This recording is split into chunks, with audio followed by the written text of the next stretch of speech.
ladies and gentlemen, we're landing in Riyadh, Saudi Arabia, for the World Esports Championship. In a world where victories can be measured in gold and silver, some things are priceless. Surely expected, and Baron will find him. Can shine for one with a quick trade from Impulse. Some things are not bought with money. The base is too open. Now Philippines is now taking the base of Indonesia. Remember their name. The feeling of standing alongside your fellow countrymen, the emotion, the home crowd, the weight of a whole nation on your shoulders. Sometimes I get emotional by the fact that I got chosen to be one of the representatives of my country. And it's just a dream, honestly. Here it's not just about the game, it's about the pride that unites us. Every match tells a story. They need to some missed shots. Sound picking up another one, another headshot. No way! 4 kills! What has happened? From every corner of the globe. All eyes on WEC 24.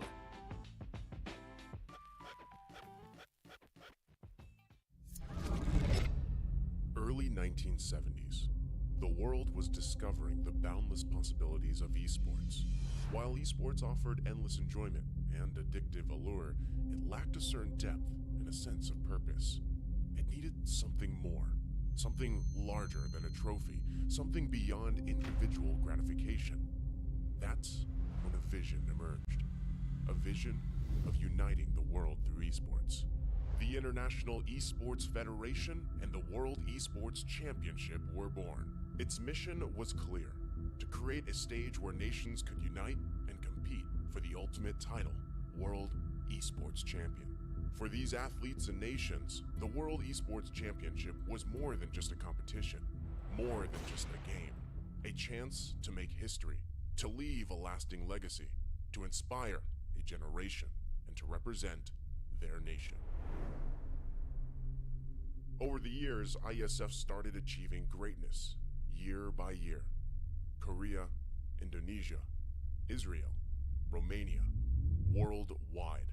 The World Esports capital changed, each year expanding significantly, getting bigger and bigger. Fast forward 15 years, Iesf was determined to show the world the most valuable World Esports Championship. 140 nations gathered in Riyadh, Saudi Arabia. The WEC 24 story. 2024. Saudi Arabia prepares to host the 16th World Esports Championship after a spectacle made in Iesf, Romania by Iesf for WEC 23. New president, new challenges, and quite a bumpy road ahead. As the calendar turned to January, the national qualifiers took place, breaking dozens of records. In a wingspan of 3 months in every nation across the globe, athletes competed to get one step closer to the World Esports Championship and represent their nation on the global stage. However, as fate would have it, the road to WEC 24 was far from smooth. Things went south. 2 out of 3 offline regional qualifiers were forced to go online. Even though that barrier occurred, the online regional qualifiers shattered previous viewership records. The hype for WEC 24 was real. Meanwhile, Africa. Iesf showed just how much potential is hidden in Africa. Over 180 athletes, 17 nations, and thousands of fans. All in one place for one specific reason: esports. The bumpy road came to an end. The slots for WEC 24 were secured and everyone was ready.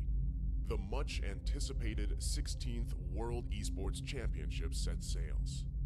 WEC 24 Day 1.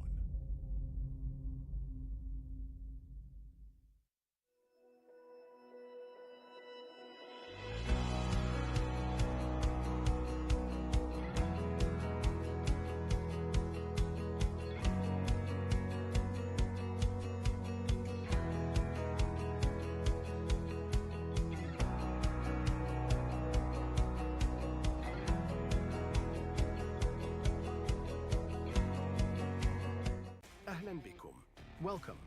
Bienvenue. Bienvenidos. Willkommen. Benvenuti. Добро пожаловать. Välkommen. Welkom. Bem-vindos. Hwanyin. Yokoso. 환영합니다. Hoş geldiniz. Καλώς ήρθατε. Swagat hai. Witajcie. Yindit nap. SEF Arena.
pursuit. Hanada given the call under the turret. They might just go ahead and secure the turret here. Oh, Cable jumping in, trying to keep the turret alive, trying to pop out the damage on Hanada. Hanada one hit away. Wait, does she stay alive through it? Whoa, she almost got Rafa in the exchange, but finally Hanada goes down. Man, what a drawn-out team fight. Overspace loves us. You're gonna have to clear out the Lord. It's already gonna be used. Space is already at half health. They jump on in. They're still working for it. Avatar the Guardian won't connect, so Pink misses that one. Lord finally goes down. There's the Spear Destruction. Multiple members able to get targeted down, and the base is just...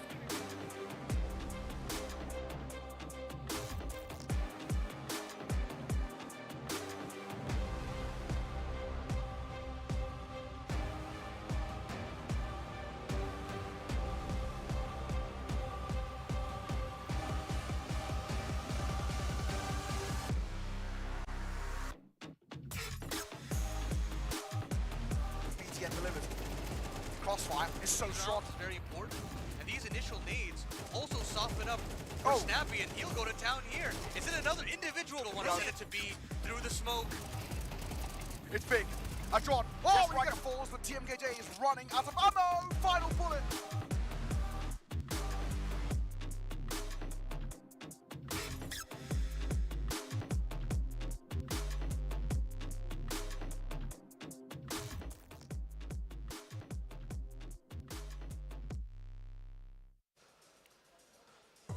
Welcome, welcome, welcome, one and all here to WEC 2024. This is a national championship to try and crown who is truly the best team in the world, nationally that is, in Dota 2. A few days ago, 16 teams flew here, gracing the sands of Saudi Arabia to try and compete for this title. We have managed to whittle it down to 8, and now they will be competing in the next playoff bracket over the next 2 days to crown a solitary champion for the year. Of course, we're going to be guiding you through this journey, figuring out who truly is the best in the world. And myself, my name is Snare, I'll be your host. I'm not alone, fortunately, I've got some wisdom on the panel. And right next to me at the moment, I've got T-Gov, UK legend himself. What's going on, fam? How you feeling? Not too bad. A little bit out of breath. I had to go run and get my glasses. I had some poor management, self-management, but it's okay. No, it's good. I think I'm excited. I think national Dota, I think it's pretty important. I like the idea of bringing together your own local community to then compete, and it kind of shows a little bit of a different kind of class compared to just the best players. Cherry pick them, build your team. But I feel I've played a lot of national tournaments with, let's say, like the UK guys. So being here, seeing like the Greek stack with Spartan, I don't know, it brings like just good feelings. Yeah. Definitely a lot of good feelings around right now. Everybody seems pretty happy, they seem pretty excited. One of the best parts about National Dota is that because one way or another the stakes aren't as high, right? We're not worried about TI, we're not worried about my long-lasting legacy in the game. I just have to be concerned about playing with my compatriots, playing with my countrymen. Actually, T, since you have had that experience on both ends, right? Playing with people in a normal professional setting, playing in a national team, talk to us about what the differences are in terms of how you approach the game in these natures. I mean, it feels like there's a little bit more kind of self-pride when you play the national, right? You got your flag on your chest. You got your kind of the people that you played the game with the entire time. Like because when you first play the game, right, you're playing with your local scene. Like you're going to your kind of local gaming kind of setups like we have here at WC. So I feel like this feels nice getting to compete with the people that kind of like raised you up into the game before you then kind of flourished elsewhere, right? So again, I think it's so important. But again, we've had so much Dota already played here, right? We've how many, 4 groups? Yeah. Intense Dota already. We had to whittle them down a little bit, but yeah, a lot of shocks already at the tournament so far. Speaking of, actually, that's a good point. We should take a look at what the groups look like to get us to this point where we are in the tournament right now. We had 4 groups of 4 to start things off with. This is the first group, Group A. Obviously, the way it works is in a very Swiss format. Winners play winners, losers play losers, the deciders play deciders. Looking at this group, Philippines T, they were sweeping. Hear this, my friend, right? #1 KDA, right? There we go. #1 kills, fewest deaths, most assists, there it is. highest amount of GPM, that's a lot. 3rd most of XPM of everyone in the tournament. I mean, they crushed their group, right? And also, looking at it, right? Philippines, they go up against Sweden in the first round. You'd expect Sweden, with some of the names on their roster, right? Charlie, Excalibur, Pablo, Bengen. Bengen used to just have previously played on mouse. Like, that's a pretty heavy-hitting roster, right, for a national team. But then they just got the whole series. I think it was like 40 minutes. It got concluded. 2 games, 2 20-minute games, and then Philippines, of course, again when they met kind of Saudi Arabia in the grand finals, it was the same story. They were just dominant once again. And I feel like they are going to be the favourites potentially for the entire tournament. Yeah. But they do have 4/5 of their roster all play on execration. A notable SEA team who have had good runs in the last year at some tournaments, struggled a lot in qualifiers, but the fact that they are a full roster, a national roster, rare in Dota, but in SEA, the Philippines, it's not too rare to have, you know, a 5-man roster from the same country. And that's where when they get to the national tournaments, they seem to excel. Because all the other countries, we don't really have national teams. We just have, you know, we have to drag them from different teams to come together. So I think Philippines just have that little edge right now. To that point, actually, I was looking at the stats. Over the course of the last 4 tournaments here at WEC, every single grand finals has had at least one squad that has a Southeast Asian team, yeah, basically exactly. representing their nation. So not very surprising to see them doing this well. I am kind of surprised, though, that we did see Sweden, you know, them dropping the ball, even though they ended up coming in through Saudi Arabia. I don't think that match was as easy as they assumed it was going to be. They got the W, but why aren't they looking as strong as we would expect, given the names on the roster? I think it's just a blend of how often do they truly play together, and maybe I think Charlie actually had an injury coming into the tournament as well. I saw on like Twitter he had like a hand issue or something. So you know, I feel like they could have easily had 2, 3, 4 weeks of prepared, and then Charlie, as soon as he has a hand issue, it kind of all falls away a little bit, right? He's going to have to, you know, maybe play with a stand-in for a little bit. Luckily, he did get to the event, but I think that alone can be enough to really throw off a team and their ability to perform, especially like you said, right? Philippines, SEA, they have been dominant when they get to these national tournaments, but yeah, Sweden just not being able to do it. But who also is struggling at national tournaments?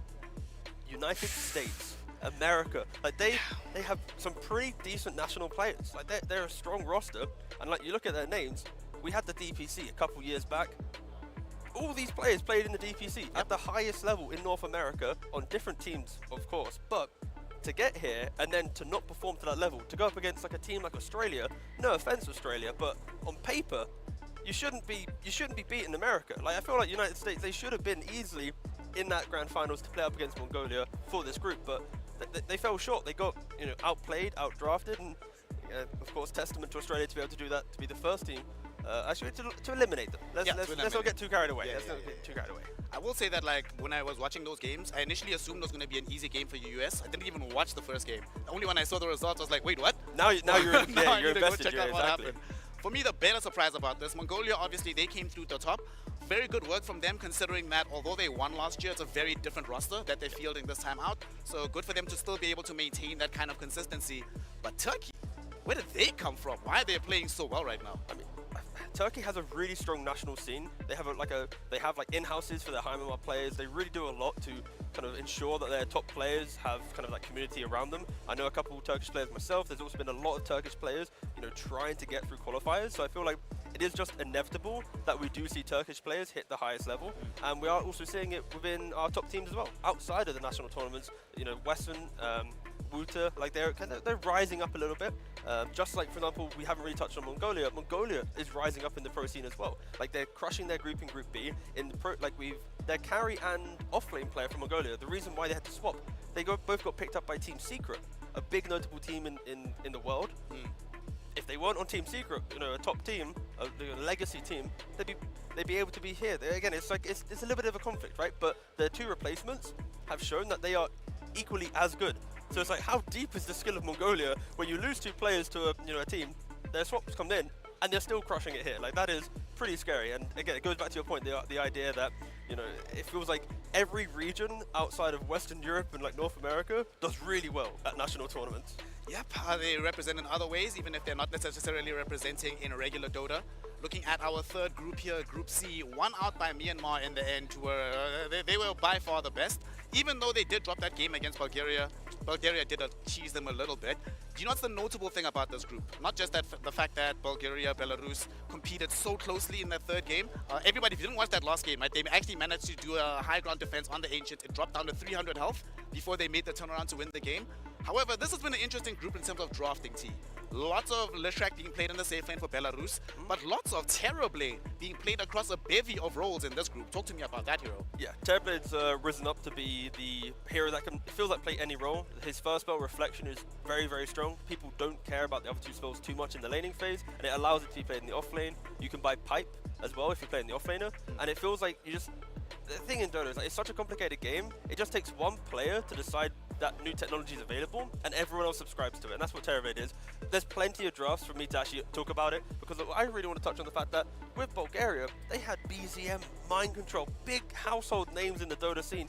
They weren't able to beat out Belarus, who, again, they had PO65, a pretty well-known name, but it is crazy to think that Bulgaria wasn't able to make it out of their group. And of course, Myanmar, they have been a team. They're a 5-man stack. They are coached, I believe, by Forev, so they've been trying in the SEA region to get through, but it is good to see them, you know, shine now once they get to LAN. I mean, Forev last year, he was the coach of Mongolia. Guess what Mongolia did last year? They won the whole tournament. So very good expectations for Myanmar going forward here in Group C. And we have one final group to go. Group D, this one is going to make me very sad. Tigov, talk to me about why I'm bleak right now. They can't see me on camera, but I'm hating life at the moment. Is it the fact that Greece didn't win the upper bracket?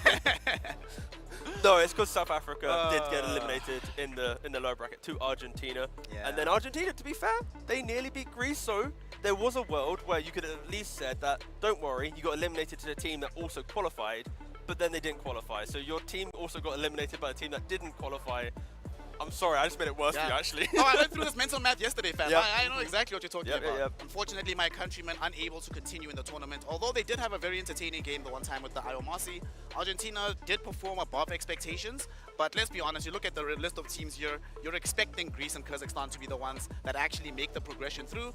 Greece struggled a little bit, but Kyrgyzstan, man, this was outside of the one game where they somewhat stumbled, I feel like they played this group very, very cleanly. Yeah, they have a lot of players that play at a very, very strong level outside of the national scene, which allows them to kind of enter the tournament with a lot of confidence. And of course, you know, I think we have a lot of expectations for Greece. They're yet to find it. The fact they're dropping games to Argentina with the players on Greece, again, that's where the playoffs, you learn a lot from the group stage, and depending on how well you do in the playoffs, you know, actually, it's single elimination. There's no learning. There's no learning. You just have to be good now. You're going to have to channel what was being said by Tundra a couple of months back, where it's like, you know, get all your losses out in the group stage, don't lose at all in the playoffs. Of course, that is going to be all 8 groups. We now know who the 8 teams who are going to be competing in our playoffs are going to be, where we start the day with the Philippines taking on Greece, Mongolia taking on Belarus, down on the other side of the bracket, Myanmar versus Turkiye, and then Kazakhstan versus Sweden. Now, all of us had a bit of a discussion as to how we think these results are going to go. The one I want you to tie break, because let me just let everyone know. All of us, we all agree Philippines are going to win. Everybody seems to agree Myanmar is going to win. Everybody seems to agree Kazakhstan is going to win. However, with Mongolia and Belarus, we have a 2-2 split between the two teams. So talk to me, Tigov. Why did you go for your option, and what do you think is going to actually happen in that matchup? So I lean towards Mongolia. I feel like the idea of having 5 players from the same roster when you get to national tournaments helps a lot. I think the fact that they are coached by Forev, a star player within our scene as well, and that really just pushes it over the edge for me compared to Belarus, where sure, they've had some good moments like you're mentioning, the PO65 carry Leshrac, but these are strategies that they work in a group stage when it's rapid fire. When you've had an extra little bit of time to think about the playoffs, you know what to ban, you know what to draft, like those things that carry you through the early stages of a tournament, you need to have a second or third plan, and that's where I'm questioning Belarus a little bit. Like, do they have those additional plans up against an experienced team like Myanmar? Yeah, that is a good question. How deep is the bag that they're going to be dealing with there? Of course, for me, the most lopsided matchup does seem to be Myanmar versus Turkey. You were just talking to me about how deep the Turkish scene can go. People are on the come up from that side of things. If you are on the come up but you're not there just yet, what do you think you need to do to try and equalize a matchup where you are the underdog? Unfortunately, it's going to be a pretty boring answer, but just make sure your draft has, playability at early, mid, and late game, right? Like, we've seen a lot of times that people try and, crush their opponents in the lane.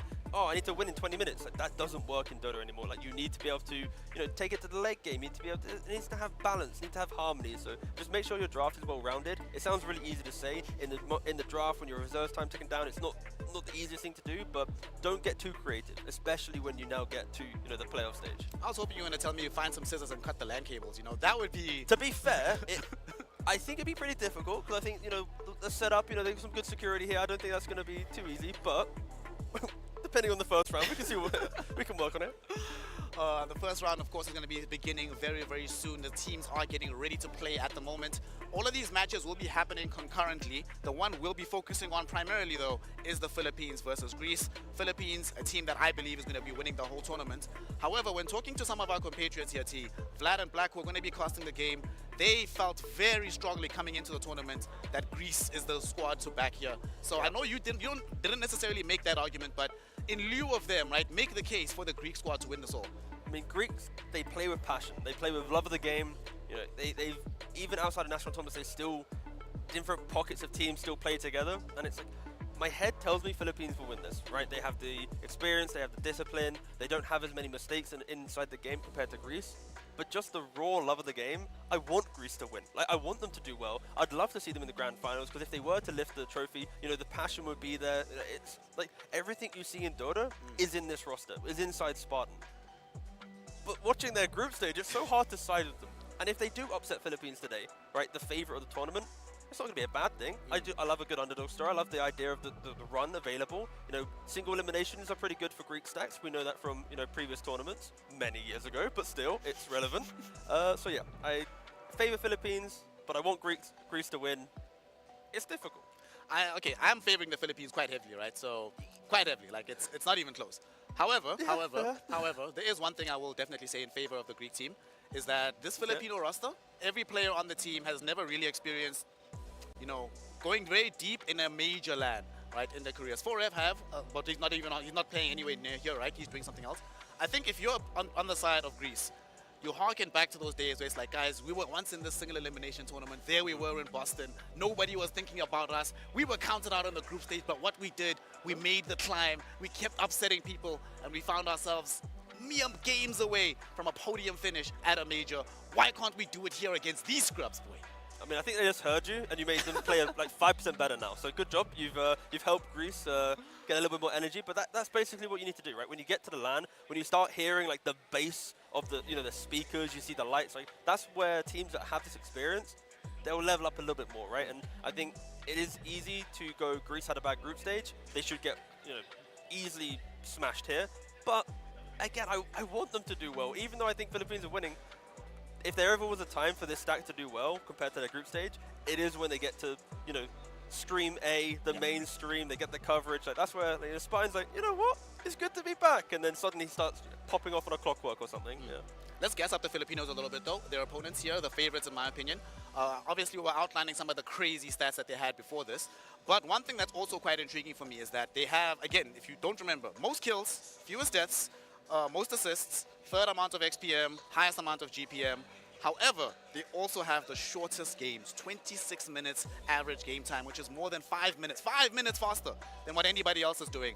T, how on earth do you post up numbers like this in games this fast? I mean, we could just say skill difference, right? Mid diff, carry diff, support diff, right? Like, of course, Philippines, they're showing that they have team class, individual class, right?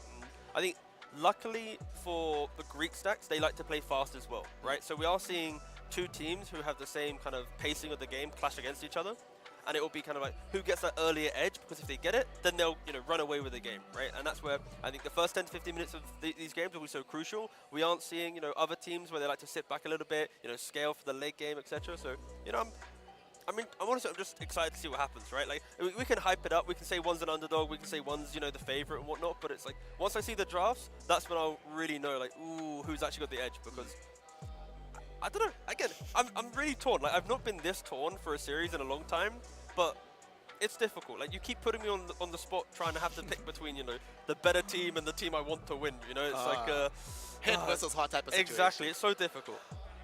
All right. So what we're going to do right now, before we talk about these drafts, which is I think one of the most important parts of the game, let's just remember who are the players that are important to us in this upcoming matchup. The Philippines, their roster here. I feel like, you were already mentioning how these guys have been playing together. They've been chilling on Execration. How long have they been on Execration together at this point? And what do you think? Is this going to be them preparing as well for the upcoming season?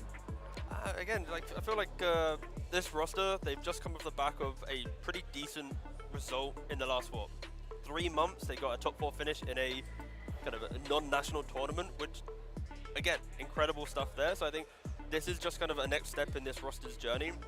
Luckily for them, their roster is able to play national tournaments and the non-national tournaments. So yeah, I think like you're saying, this is it's a step in their journey towards becoming a very strong team. And if they are to win this one, it will catapult their success in non-national tournaments. And then when we see the next WC next year, they'll probably come back, probably try and win it again, right? So I think it's just kind of like, again, Dota is a journey. Right now, this roster, relatively early in the journey, but still so strong to be able to beat out all the other teams. Yep. And of course, they've been looking decent outside of WESC competition. And their opponents, the Greeks, obviously not a squad to sneeze at, people that have a long amount of pedigree in this game. So if you're looking towards these Greeks, you would have noticed these names before. And we were talking about them being able to place highly at previous tournaments. But T, please remind the people at home when the Boston Major was? What, 2018? Yeah, pretty long time ago. You also put me on the spot there. I was like, wait a second, I need to do my Dota history. But luckily, that one's ingrained in everyone's minds. But yeah, you're going to see the roster here. Like, to be fair, it's a Greek roster. We love them, we know them, but some of them don't play as much anymore, right? Like Focus, the last big team he was on is like 2022. You got Fug as well. He played 2022 as well. They both played on Brame. Desire playing for Alliance or X-Alliance, Dandelions, bit of a mix-up. Spartan not having the great success at the moment. Skylark stood in for Alliance, but also not really playing. So right now, only one of their player has that international experience, gets to like the big tournaments. The other four aren't really at the same level compared to previous times that we've seen them. So that is why it's difficult to side with them, because like recency bias and whatnot. Philippines, they take it away. But again, these are a lot of household names. If you're an old school Dota player looking at some of these guys, you're like, yeah, I remember the good old days. You have no idea how many people you've pissed off by saying you're old school for remembering like Thug and them at Finem, and it's like, damn, that makes me old school. Yeah, but it's been like, wait, it has been 8 years. We're 2024. Yeah. This. Oh, what? Yeah. Dude, I'm only 27, but I feel so old now thinking about it. It's like 6 years to 27. That's like a lot of my life. Oh, well, it still astonishes me the joy of Dota. 5 years younger than me. Like, I don't know if you're gonna take it well or badly, but you just feel older. Okay, we can just do a little comparison. But wait, how? 32, bro. Damn! Look, he's the young man here. This is the whippersnapper. This is a 27-year-old Dota player. We got a 32-year-old Dota player over there. We've been around the block. Of course, one of the best parts. What role do you play? Oh, carry. I play position 5. That's like inverted. Like when you're older, you're meant to play support. And when you're younger, you're meant to play core role. So funnily, I went back when I was younger. I used to play support. The older I got, the more I was like, man. Oh, there it is. All right, really I'll be a carry in 5 years. Then I'll join your team. I'll support you from the outside. I'll be coaching. I'll be watched by then, for sure. I appreciate it. Thank you. Speaking of playing Dota, obviously the most important part about Dota is the heroes that you play within the game, the drafts that come across. And I want to talk to you about something, T. Something very interesting. Yep. So the most picked hero in the game right now, Luna, right? Do you want to guess how many games she's had so far? In this tournament. At this tournament. Ooh, I feel like it's going to be like a trick question. I should have just hit my tab with the results, but I've not. You know what? Just for honesty, I'm not going to hit the tab. Okay. And I'm going to guess 7. She has 19 games, the most of any hero in the tournament. I was hoping it was like no one cared about the hero. No. It's the most picked, but somehow WC people have found new technology. Okay. Listen to this. So the next most picked hero in the tournament so far, right, is the Earth Spirit, no, Clockwork, excuse me, on 15 picks. Yep. Luna has 19. Okay. Across those 19 games, she has a 68.4% win rate, right? She has 13-6 right now. And just for context, the only other heroes that have been picked more than 13 times, right, which is more than the amount of wins Luna has, it's Clockwork, Earth Spirit, and Terribly. That's it. Everyone else, Luna is just completely rinsing this tournament. And in terms of heroes with 10+ games and with a high win rate, she is third. The only other heroes ahead of her are Storm and Medusa, who are on 70% apiece. So she has a same win rate with double the games. What the hell is up with this hero right now? I mean, Luna is so strong because we can get into a little bit of draft talk if you want. I don't mind, but it's like you can pick Luna in your draft and you don't feel like you're ever revealing too much, right? Like other carries, there's punishment. You can go for a different hero to counter the laning stage, but Luna, strong laning phase, strong mid to late game. You can buy Kanda that deletes, heroes that don't have magic resistance in the late game. Like right now, Luna is the hero that does what feels like everything. Draft, play. At some point, you're gonna ask, please, can you patch the hero out of the game? I feel like everyone's crying for the hero to be patched out of the game. But that's also why Terrorblade, you mentioned it earlier in the panel, why Terrorblade is becoming a popular hero. Terrorblade against Luna in lane beats the Luna, prevents her from having a good time, forces her back to the jungle a little bit earlier. So now, at least, we're seeing some inventions to deal with this. I know I would like to think that some of these teams have thought of other ideas, because if you just leave Luna unchecked, she'll probably get a 68 to 70% win rate, to 80% win rate. Like, she is that type of hero, but Terrorblade's a good answer. We are seeing some other options down the line, but I'm really hoping teams like the Philippines, if they don't get their hands on Luna, show us some good, anti-Luna strategies, because, again, it is a hero that you have to respect. It's actually a good point that you mentioned about the TB, because a couple of the wins came from them not just picking TB and beat her in the lane, but you immediately rush pipe. Like, you go straight away into the pipe, try to decrease the amount of early mid-game magic damage she's able to put out. You tank up as well. I saw one player go for SNY AC Heart, and then you just go straight into the Luna. You tank all the damage alone, and with that new facet of the Terrorblade with the no minimum swap requirements, it shreds the Luna. She has no counterplay option against this. So I've been really much enjoying how people have been dealing with this, but I'm sure as a support player, you're not happy when you see Kanda Luna. She presses Q, you're like, well, there's half my HP, will boss. Yeah, I've got to buy a Glimmer Cape and reposition. I've got to be a bit more careful, but also going back to the Terrorblade for an extra second, the reason why Pipe's also very good, you pipe your illusions, and then you send your illusion with Pipe onto a support. Supports do mainly magic damage. You can't kill an illusion normally. Now you can't kill an illusion with a magic barrier. And then imagine if you have a Luna and a Terrorblade on the same team. You've got illusions running at you, Kanda's hitting you from out of nowhere. Like, you've got to be very careful.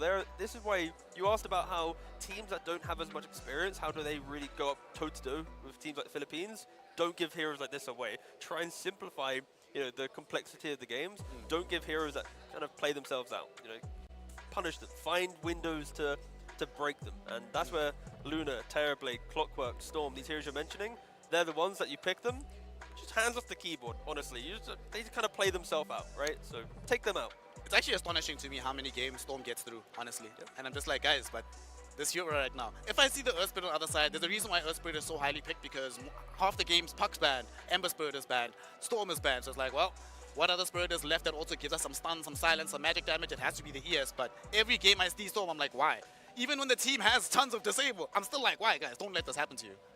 Yeah, I'm also just looking at the heroes now, kind of getting for the pool, and there's actually some heroes that I think are unpicked at the moment that could be picked, right? Like, Storm's really powerful, but like Warlock, I think should be picked more. Ancient Apparition should be picked more. I'm not seeing, I don't know. Actually, I was too quick on my notes. I didn't see if Ogre was where he was picked. Wait, I'm gonna look. You know what? I'm gonna spend time. I'm looking. Hold. It's fine. He was like top 10. I scrolled past him too quickly, but he is there. He is there. But it's like that's where aggression from laning phase helps a lot, and I'm seeing like a lot of generic heroes rise to the top of the tournament, because I think the generic heroes are good when you haven't been able to truly understand what you want to do as a team yet. But when you get to playoffs, that's when the creativity should excel. And I'm hoping a couple more laning dominated heroes can rise up, like the AA that I mentioned, or the Warlock. But again, we'll have to wait and see. The draft is it's around the corner. It's being cooked up. Again, I'm getting too excited to talk about draft, so that's my bad. No, we'll get there, fam. Honestly, I think that my favorite part about Dota, just in general, right, is the time that we spend theory crafting, right? Because 9 times out of 10, it's bunk, but every now and then, you come across an amazing idea, and you're like, wow, actually. And then you see the other team do it, and you feel like a genius. You're like, hey, I had that thought too. That was me. I don't want to gloat or anything, all right? But you segue to this. That's where it's like 3 weeks ago, a month ago. My main hero pool was Ancient Apparition, Ogre, and Warlock. And now I'm looking at it, and it's like Warlock's up top, Ogre's most picked, and Ancient Apparition, at least last week in the pro scene, shot up, right? So I'm like, the hero pool that I was raising my Mamar on is now there. And it's pretty cool to see. I think that's where like Dota's so complicated that like anyone's idea can work, because depending on how, like, let's say you have an idea that works really well for a 10-minute mark. It might not work later on, but then someone looks at it and then improves it, perfects it, and then suddenly that idea that was maybe a bit of a meme, bit of like a joke strategy, suddenly transitions onto the main stage, onto like a real play. So that's where our game is so beautiful. Like there is nothing stops you. There's no rule to say, hey, you can't go to the jungle at minute 1. Oh, technically, the creeps don't spawn until minute 1, so you can't go any earlier. But like that's where I feel like Dota, it really challenges like the creativity and like the complexity, because it's not just once you solve it, it's not just solved forever. It's just an ever-evolving problem that you have to keep finding solutions to. Let me try to sell you on an idea that I had recently, right? Okay. I actually played it in a game and I managed to win with this. I didn't plan to play it, right? So I queue up. I am going to give you my honest reaction. Just to warn you. Give me the honest reaction. Okay. So I queue up in the game, right? I wanted to play carry. That's what I do. I picked my Drow Ranger, right? I saw the offlane matchup. I'm like, seems decent for my Drow. I picked Drow Ranger. And then someone in my team picks Anti-Mage, right? And I'm like, but mate, you know, you can see what's happening here, right? I'm already in the lane. He does the classic thing where he's just like, screw you, I'm doing this or I'm feeding, right? And I was like, okay, fine. Since we're feeding anyway, let's just have some fun with this, right? So I decided to go into the offlane, right? But my offlaner was an Earthshaker. And he's like, bro, I need the farm. So I said, you know what, let me play 4 Drow. Let me see how this goes, dabbling, right? And I went, by level 5, it was 230, right? You try and max out the silence. Level 10, you get the Gust talent, right? And then I start with 4 staff immediately, right? No additional range, but effectively I play around getting in, dropping the silence, right? Trying to get myself out. Eventually, the other 5, he got a Glimmer Cape, and I was like, okay, bro, here's what we're going to do. I'll go in, silence them, turn 4-staff Glimmer, you just keep me safe, right? And eventually, they started like crowding onto me because it's a Drow Ranger this deep in the fight. You should kill the hero. You're conditioned to have to kill the Drow, right? Yeah, okay, time goes on. You know, I'm dying a lot, to be fair, right? But as time is going on, my team isn't. Next up, I buy a Blink Dagger, right? So I can reposition more effectively in the fight. And then we get to like 35, 40 minutes. My team is like, bro, why don't you just buy Hurricane Pike, right? I finish that off. Bro, wait, if you get Swift Blink, now you have some additional damage. Bro, actually, wait a second. Just carry now. You're a 4th core in the game. Now, obviously, we're playing very different brackets, right? But in your opinion, is it completely unviable to go for this 4-position Drow? Yeah, unfortunately it is. Because the lane's so weak. But it sounded like you were just describing what Deprofit support used to do like 2 years ago, right? She walks around, she has a big silence. She likes to be annoying. You want to try and kill her quickly because from the back line she's helping out. So maybe you're just describing what the future meta will be once a couple more changes come into play. But right now, today, I could not advise it. You know, if you're trying to raise your MMR, please, whatever, you know, Snare just described, it might be fun. It's probably a lot of fun. I'm not knocking that. No, it wasn't. It's not any fun. Don't do it. But no, I think fundamentally what you just described is like, because there are so many things in Dota, like if you can lean on one aspect and do it well, then it can eventually become a good concept in Dota, right? Like if you can push waves really well, that hero now has, you know, value within your team, right? So for Drow, it's not good. No, you didn't sell me on it, but the idea is like right now you have a good silence, right? Of course, in the future, if one little thing changes, and let's say her ultimate changes from being like bonus damage on a right click to being like a little bit more support-like, boom, that's where the change happens. And we're seeing it with like Terrorblade. It takes one change with like his shard to do more damage on reflection, and now people are like, well, I can play it support because this spell is so good. I don't need to have the core items because this spell is value. So you're just kind of describing like day 1 of a hero in its path to potentially becoming something. How about? And I tried my best to try and sell that and not just hate it, because I do hate it, but I'm trying to be nice. How about Aghanim shot on the Drow instead of just giving you the glacier with the additional range? Also increases the range of Gust. Yeah, it does. No, but I'm saying like if it makes it massive, like plus 400 range or something silly like this. Yeah. You know there's a hero called Silencer in the game. If you want to silence people that much, there's literally a hero in the game that does all of this, and it's unpicked. Oh my god, I actually don't remember the last time I saw a Silencer in a game of Dota 2. Even in my pubs, I just never come across the Silencer hero. I did lose to a Silencer the other day, so in my pursuit to get 12k, some random Silencer player, I was like, what an easy game. This guy picks Silencer. I double down, I'm like, easy MMR, we lost in 25 minutes. I've never seen a Silencer again. It's like, the guy just walks in, destroys us, walks away. And I'm just there like, refuses to elaborate. I'm in shock. I'm like, what just happened? It's like, in the entire like top immortal scene, like top 1000, whatever, it's like one Silencer game done. And I'm like, I was in it. He beat me. Yep, it's quite the hero. Well, we're going to be seeing, very unlikely he's going to be emerging in this game. However, our first draft of the day is available. Greece versus the Philippines. It is single elimination. You only have the one chance to progress here at WC 2024. On the Radiant side, we have the Philippines with the first pick. Greece chilling with the Dire on the second pick, of course. And look at this, evolution of the meta.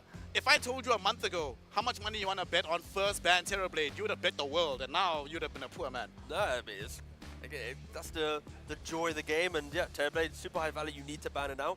And I'm surprised at the moment that Philippines aren't respecting Skylark, right? Anytime Skylark joins a team at any level, he's always going for like Beastmaster, tempo heroes. He takes over the game. He can play a good primal beast. Like when he played at another tournament, he stood in for the team.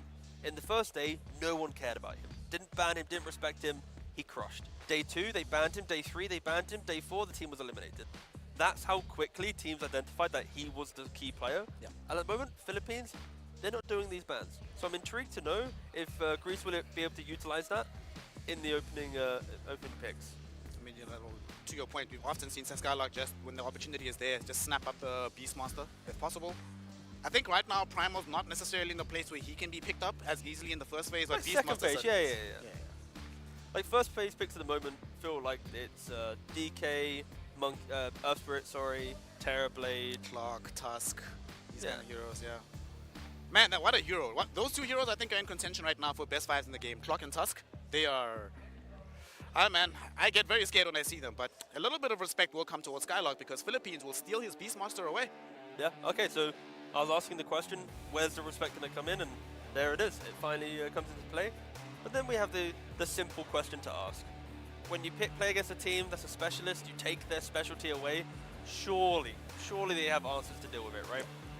Like, and again, against Beastmaster, he's very good against single heroes, right? His ultimate is a debuff immune piercing roar, which allows him to lock onto a single hero in any state that they're in. And on top of that, he doesn't really like playing against multiple cores. Like, he wants to kill that one guy, right? That's his entire job. I lock you down, I kill you, or I enable others to kill you. So maybe Greece here, they can start adding some extra layers of scaling, right? Like Alchemist, a very strong first phase hero. It lanes really well against the Beastmaster, and you can then pick a couple of heroes down the line. They don't go for that yet, but I like the idea of having like an Alch plus another scaling core. Like, ideally Terrorblade, right? That'd be perfect. Terrorblade plus Alch.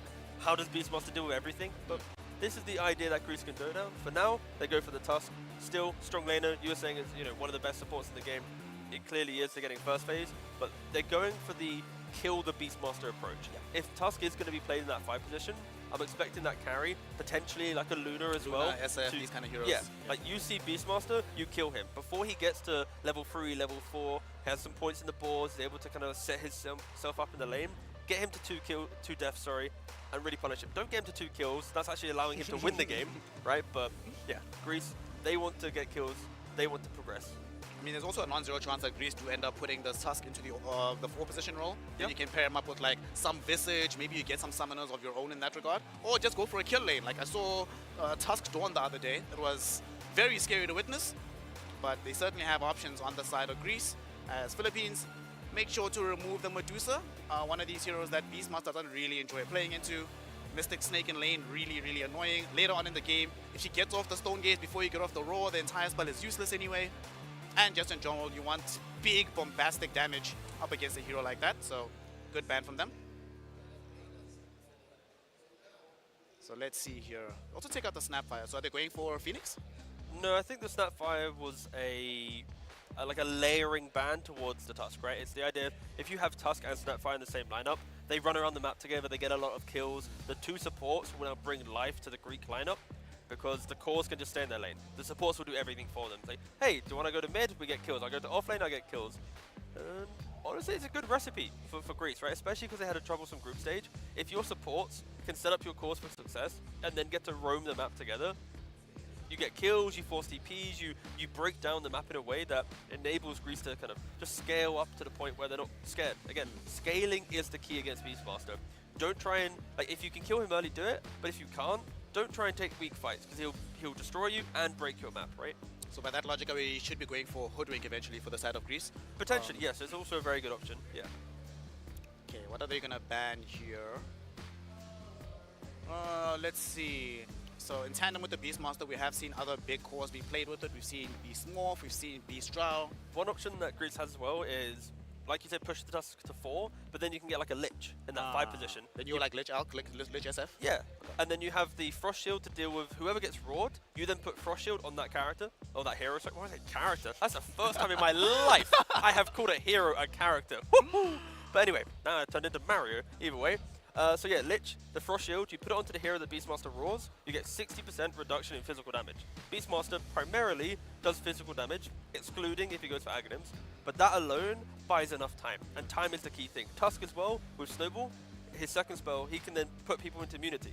That's also a big save, it buys time. So Lich Tusk, it kills on the map, it buys time, it punishes the Beastmaster, and then you've already mentioned a couple of good carries, it opens up your draft. So I'm actually now really excited that if they go for Lich, it could be a great option. But again, sometimes in drafts I get carried away by ideas, and then of course they got their own ideas, but if I was drafting right now for Greece, I think Lich would be a good option. Instead, they go for Crystal Maiden. It's still ice? It's still ice. ice. It is true. Yeah. And it's a traditional Beastmaster counter, right? Your Frostbite, you put it onto the boar, pretty much instantly kills off the boar, puts it very low, if not. And then on top of that, you enable your carry to go, hey, that guy's out of position. Let's go get the kill. So, yeah, aggression seems to be the answer. And we've also been saying that nearly for 20 minutes now. Aggression, fight, just Philippines. Active 20 in minutes. Faces. Yeah, like both teams, they want to do it. They're picking the heroes to do it. Of course. This will probably force the Beastmaster to play with axes in lane, right? Like, well, how afraid are you all of this Crystal Maiden with the Frostbite? Because the way I see it is that sometimes whenever there's like Ench, Crystal Maiden, these heroes that insta-destroy the boar, you just play around axes and try to... But you have to have the right lane partner in order for the lane aggression to actually be there with the axes. If your carry isn't able to enable the Crystal Maiden, then the Beastmaster can just still go for boars, right? Because then you have your birds, right? The boar dies, but then your bird hits the root, it punishes the Crystal Maiden. Crystal Maiden stepping up to try and punish the Beastmaster. Imagine there's a hoodwink or something with the Beastmaster. You're then containing the Crystal Maiden and killing her off, right? So I think it's a very, it's a balancing act between it all. We'll see once they go, but I look to you, I look back, and already there's 4 heroes picked up. But to quickly run through I guess the Philippines side, Naga Siren, we see it in the position 5 role now. Her ultimate is very good at both setting up engagements because you can song aggressively, putting everyone to sleep, quickly checking the high grounds, finding where people are, but also defensively. If you're losing the fight, just press that song. Yep. Guys, walk away, let's reset, run away from this area of the map. Once we're ready to fight again, we'll then smoke up and put ourselves in a better position. It also really complicates life into the Enigma, right? Because now as Enigma, before BKB you can never use the Black Hole, and after BKB you still have to be careful. In case you use Black Hole, they song and then reset the fight around you anyway, and your Black Hole doesn't have any necessary follow-up. I mean, Naga's just too good right now, let's be honest. In the game, she should be massively changed. Honestly, first phase banned. Yeah, we were talking about first phase heroes to get picked and banned. I kind of forgot like some of the big hitters, right? The Naga, the Alchemist, all these heroes. Here they are. Second phase, hello. Now they're here, or at least one of them is. And at least for Greece, though, we haven't really mentioned the Bristleback too much. But Enigma, because of the way he plays, he breaks down early towers. Bristle can slot behind that and farm the ancient stacks and farm the jungle very effectively, because whilst he's farming, you're reacting to the Enigma. Yeah. So Enigma is enabling Bristle to farm. But Philippines now go for a sniper, which is a very scary pick. Because we said about the fight disengage of Naga Siren, the Beastmaster naturally wants to step into the middle of the fight. Well, how'd you get to the sniper? Yeah. What hero on Greece? They have no reach. Other than Enigma with the blink on the black hole and a BKB, a lot of economy required. How do you stop this guy from just right-clicking? That final pick from Greece needs to deal with a sniper. Needs to be Storm Spirit, I feel like. They've already banned the puck on the side of the Philippines. Storm is available. You already have Crystal Maiden in the game. So I feel like you're kind of locked into going that for an option. And the Philippines will know that. So that's probably their most likely ban to round things off here. I really am liking what Philippines is bringing to the table here. They've got some push, you have some disengage, you have some fight potential. The one thing I don't like though, is that they don't necessarily have the best burst damage in the world up against this Bristleback type of hero. So if BB can get to that point of being able to fully stand his ground in the middle of the fight, force the damage onto him, things could become interesting for the side of Greece. So I definitely would like to see a bit more punch on their last hero for Philippines as well. Yeah, and to be fair, something that we haven't really mentioned with the Philippines lineup is the lack of damage, right? They don't really do damage with their heroes early on. Sniper is formidable and scary with 15,000 gold, right? Up 20 minutes of farm. At the moment, maybe 25, I was getting a bit generous there. But at the moment, like Enigma, Bristle, CM Tussler, if they actually ball up early enough, they can break this map before we see everything we're scared of with the Philippines lineup. And that's why the last pick that you mentioned, like the puck ban, a Storm, they are a little bit playmaker, they are very in your face, and that can really overwhelm Philippines and having to just react. And you don't want to react too much in Dota. Like, you want to be able to have that balance of you take the fights that you want to take, you defend a couple of objectives, but if you're only defending the entire time, you're probably losing out on effective farm or that extra kill or that objective that you want to go. So I think right now for Philippines, they need to be very careful. It's scary, their lineup looks scary, but very punishable actually. I mean, you made a point earlier about how they want to be playing in terms of reaching the sniper, right? Beastmaster can sit in the middle of the fight, dare the Greece lineup to play into him. But if they can get to like these bongo boots on the Enigma, get him like some pipe, some Crimson Guard, they actually will not be scared to just run straight at you, right? With all of these heroes. The Invoker... Sniper in the safe lane as well. I was thinking Sniper mid, but they put Sniper safe to deal with the Enigma, right? Enigma, we want him to break the map, take the towers early on, buy drum, bongo boots, drums of endurance, anyway, or boots of bearing, sorry, technically. But Sniper Shrapnel deletes the items, deletes the push, and then Invoker as well, he goes for Tornado, EMP, anti-aggressive heroes. That also prevents aggression early on. So these two picks are very good, but they go for a Queen of Pain. Okay. It is a backline jumping hero. It is explosive. You like to buy Dagon, it's a lot of burst damage. It feels like time is what Greece really needs to utilize here. Queen of Pain will be able to farm from mid. She will be able to get to her first item, but how effective will she be? Because if Greece aren't effective with their play on the map, the later this game goes, like half an hour, Philippines, like it should be, like the fight should play themselves. If they're losing a fight, Naga will fix it. If they're smoke ganking, Beastmaster and Sniper will get the kills, right? So I feel like Philippines, their draft scales beautifully, but if Greece are to win this, they are on a clock. It needs to be strong lanes, break them down, and be the aggressive team that we've seen them before, but so far, we've not really seen it. They haven't executed right now at WEC. So again, I like the lineup, but how they're playing doesn't reflect the lineup they've drafted themselves, but it's still true to themselves. I will say when I look at these lineups, the one concern I have about the Greek lineup is when you're playing into this Invoker, you know, Bristleback. I play a lot of Bristleback, right? I hate EMPs. One of my least favorite spells to have to deal with. So a lot of itemization is going to be required from Greece. They need to play fast and win fast if they want to take this one, or else they'll be dealing with this Alacrity, additional attack speed sniper as the game goes on. We're going to be finding out exactly how things shake out in our first game on the main stage here at WEC 2024. And to have this game between Greece and the Philippines, we have our incredible casters of Vlad and Black. Thank you very much, Snare. Thank you very much, T-Gov. It is a pleasure to be here alongside you, Black, bringing the first playoffs match in to the viewers. For our screens, we have Greece, the third seed of Europe, versus the Philippines, the #1 seed from Southeast Asia, Black. The draft of game 1 is done, and I've got some strong opinions about you, but about the draft, but I want to hear from you. What do you think of these 10 heroes? I really like the Philippine draft, actually. Like, we spoke about it previously before, why their group stage was so successful. It was because of their drafts and the versatility in those drafts, and I think they actually have quite a bit of an outdraft here. I have to agree with you 100%.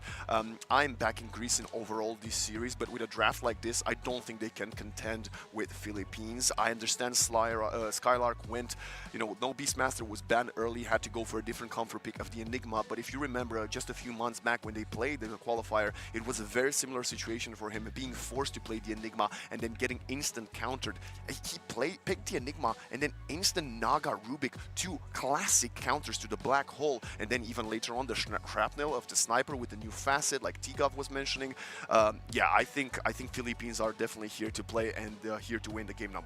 Yeah, it's going to be very tough for Greece to win, but as the panel already said, if they win, it will be very early into the game. You know, their lineup can scale into the mid-late game, but they have to do so on the back of a huge advantage. If the game goes anywhere even at like minute 30 plus, there's actually almost no chance for them to do anything in the fight, cause you have this Enigma who's supposed to be your I got you comeback factor in those team fights. You know, it's never going to happen against this lineup. Never. Like, never ever. You can't really go for the BKB Blink route, so he's probably going to go for a lot of early game auras. They're going to try to pressure the map a lot, maybe for an earlier Roshan, really get that Queen of Pain up there together with the Bristleback to kind of cut into the back lines, but it's going to be incredibly tough. It's going to be really, really tough. I think it might just be impossible, especially as I'm looking at this new matchup between the Queen of Pain and Invoker mid. And, you know, you roll back the years and Queen of Pain would have trashed the Invoker, but these days, with these new Invoker builds that people are running around, yeah, Invoker might fall slightly behind, but I don't necessarily see the Queen of Pain dominating as, you know, the history of Dota would say. And I want to ask you, what do you think the Invoker build will be for this game? And maybe not so much spells-wise, but what items is he going to go for? But we have seen a couple of different builds lately. Like, we have seen more of a right-click build where you go into the Hurricane Pike, and then BKB, you just really go into the fight, Electricity yourself, start right-clicking people. So that's been a very popular build lately, but of course we still have the old build as well with the Spirit Vessel, which can be very strong against a hero like Bristleback that always likes to build into the Bloodstone.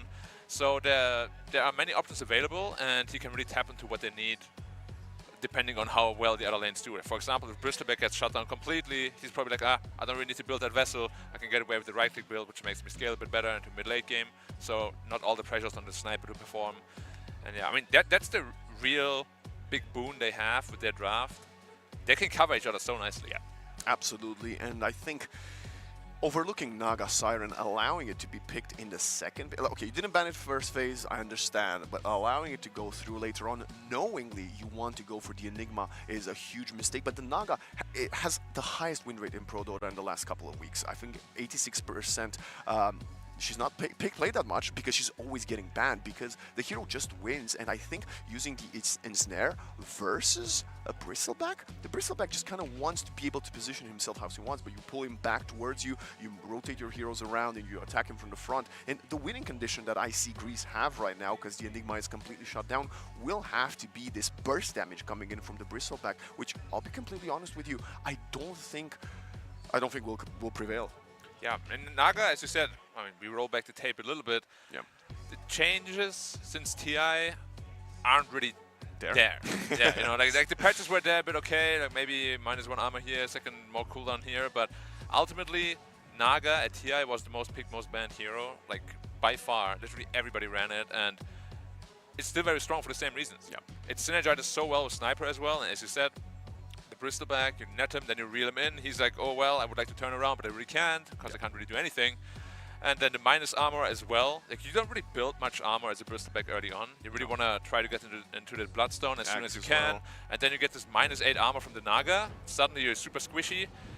It's going to be tough for him, but as we said, there is a world where they completely run over the enemy because they have the draft to do so. It's just, there's a lot of defensive capabilities from the Philippine side, and seeing how they performed in the group stage so far, yeah, heavy favorites. Heavy favorites indeed, as game 1 between Greece and the Philippines of Elimination Javier for the World Esports Championships 2024 is underway. We have Greece on the Dire side and Philippines on the Radiant. We have Lewis on the Invoker, Tino on the Trustworthy, Beastmaster, CML, Sniper, Shanks with the Rubik, and I believe, last but not least, of course, we are looking at the Naga Siren, who's coming on screen right now, and that's Jotun. Yep, they're actually doing a delayed smoke wraparound, which could catch the Bristleback off guard potentially, but you really have to be careful if you're Philippines. You have to make sure you kill the Bristleback first, because if those quill sprays start stacking up, that's really where it can rack up the damage. Looking at the map, they're gonna probably find the CM, which should be the easiest, freest kill possible. Yeah, Spartan shows up, Zaire is nearby, but Spartan will be the one to tank the gank. They actually want to fight here. No, Spartan gets taken out. Shanks getting the first black blood with the Fade Bolt. It could have been worse. You could have lost someone else. Maybe the Invoker could have gotten first blood. So Greece is not happy with that for sure, but at least they, could have been worse. Yeah, that's the good thing with Dota, or a bad thing, depending on who you are. It can always get worse or better. But yeah, giving up the first blood, it's not as huge of a deal as it used to be, especially if you still get the bounty rune trade. Yeah. So, yeah, they're behind a little bit. There's still lots of lane left to be played. And we previously touched on this, but Invoker traditionally used to be quite good against Quap already, but nowadays Quaps don't even really skill the Shadow Strike anymore. They focus more into their own farm, which means you can't really ever bully out the Invoker from the laning stage anymore at all. Yeah. Which also means, though, you will get into your Dagon a little bit faster, and you will be able to, rotate a little bit faster with a level 4 Screen of Pain much earlier. What do you think of this matchup, Beast versus Bristle up top? Do you think the Beastmaster comes on top a bit later on when he starts stacking the Wild Axes, or do you think the Bristle should pretty much punish all the time? It's a tough matchup for Beastmaster, but how Beastmaster plays right now is very different from how it played historically. Like, you really just want to farm up. Yep. You can stack your Ancients to farm up. With those axes later on, you can try to just play the lane with the axes as well. Because, as the panel already said, you don't really want to skill the boars against the CM. You just freeze them, and it's basically wasted skill points at that point. Yeah. But yeah, he should get his farm. Bristol will also get his farm, and then we'll see how the mid game develops. I was hoping for us to not see as much Beastmaster, because in qualifiers, the Drums of Slum meta was what allowed a lot of these teams to qualify to the World Esports Championships final. But no, we're back at it, taking away now Focus, pressured up top, nice blood grenade, but the Frostbite will slow Tino down. Focus very overzealous, but does have the full stick. We'll get back to half HP, and Shanks, one more Quill Spray will get the job done. Oh, nice last minute one pop from Shanks, and she'll survive. Yeah, but you can see the aggressive capabilities of the CM Bristleback lane. Like, you commit to the Bristleback, you don't kill him straight away. It's very easy for him to turn around. But of course, you're always going to have a decent amount of stick charters to work with. So far, so good. Lewis going for a couple of calls now, but right clicks to Thug, trying to make him miss the range creep. Not going to be the case. Up top, action Shanks. One more right click from the CM. Nice fairy fire, very last moment, but Focus really playing this very aggressively. All the way bottom, CML was taken out by the Enigma and the Tusk. Yeah, so even though they had that early first blood, it's now going really well for the Greek side. You can see all of the cores at the top of the CS chart right now. It's a very good, it's a very nice tactic here to use the tag team plus the Eidolon's right click. I believe that's what might have gotten the kill onto Sniper. In mid, Thug and Lewis are really playing at the very edge of their HP, but both of them should be safe for now. The Invoker doesn't have as much kill potential when he plays Quas Wex, especially early levels versus a Blink Queen of Pain. Yeah, that's a little bit of a problem nowadays with Invoker. You don't really have the HP, you know, as we see that the skirmish focus. If I can't kill him, he's still alive. Dino might be the one to fall here as well. Okay, has the wand. Back to half HP. Right clicks, and Spartan will not be long for the world as Dino throws the waxes and he slays both of them out of the map. The Beastmaster prevails. Beastmaster prevails indeed, but Sniper died once more, actually. So the bot lane is really not going well for the Filipino side here. And we spoke about previously how he is really the big damage leader, so Invoker might already be feeling like he will have to transition to this more of a right-click build. Absolutely. But, you know, not to take any way out of Beastmaster's prowess, right? If he gets an early axe, he might be the one to carry the burden of dealing a lot of damage early on. Sniper actually has to walk all the way back to the tier 1 tower because his TP is pulled down now. Focus, speaking of carries falling, he's not looking too healthy up top, but it's actually Shanks dying. I believe he was rotating and he got caught. No, actually, he just got Quill Spray down to death. Oh? Yeah, they attacked him from behind, and I mean, that's the hero like Bristleback though. If your calculations are just like a little bit off, oh, this Quill Spray will deal 200 damage, but then suddenly it's 2 Quill Sprays, and like, oh, I took 400 damage instead, and you just get bursted down immediately. Yeah, Bristleback is a very, I don't like playing against him. I love playing him myself though, just because of that. Like, oh, they're committing on me, guys. Let's see who dies. Is it you or me? I don't know myself. It's a gamble. EMP in mid will actually connect. Oh, no mana. No mana, but the right clicks of Lewis are not going to be sufficient, especially not on the low ground. And a Thug pops the bottle, charge. It's a level 3 Scream. It's a lot of damage. This is not a kill. This is not a kill, just yet at least. But I like the aggressive from both Lewis and Thug. They're trading a lot of utility early on. Courier does get picked off by Jotun. Another cold snap attempt in mid, Fairy Fire, and high ground misses. Thug will be safe. I gotta admit though, I'm a little bit afraid for the Sniper because he went into that facet, of course, with the instant shrapnel. Yes. But that makes it a lot worse at clearing stacks and actually farming and pushing out waves. So technically, every time you play that, you want to dominate the lane. But in this game in particular, his laning phase is looking very rough. Yeah, 17 last hits, the lowest of any of the cores on the map right now. He's not looking good at all, but Jotun's coming around with this Naga Siren. I think level 3 for Naga is quite a big power spike. If you could like reel in Skylark and then pop the shrapnels on top of him, there might be some damage. There's action up top right now. Tag team rotate from Desire. We do have a Snowball, and Invoker actually comes in to help his Beastmaster turn around with the Wild Axes. And they're trying to get something. Even Jotun joins up. Focus and Desire are going very low in HP, and the task will most likely fall, but they're going for the reel-in onto the Bristleback. Another beautiful long-range Wild Axes, and that's gonna be 2 heroes fallen from the Greek squad. Great rotations. And that's the synergy we spoke about from the Philippine spot already. Lewis though, oh, he's dead. Yeah. Ultimate being popped just to secure the kill onto Lewis, and it's at least something they got back for that. And I believe Lewis's TP will also be in cooldown when he respawns because of the TP to help up top. So the Queen of Pain will start taking a bit of the lead in the mid matchup.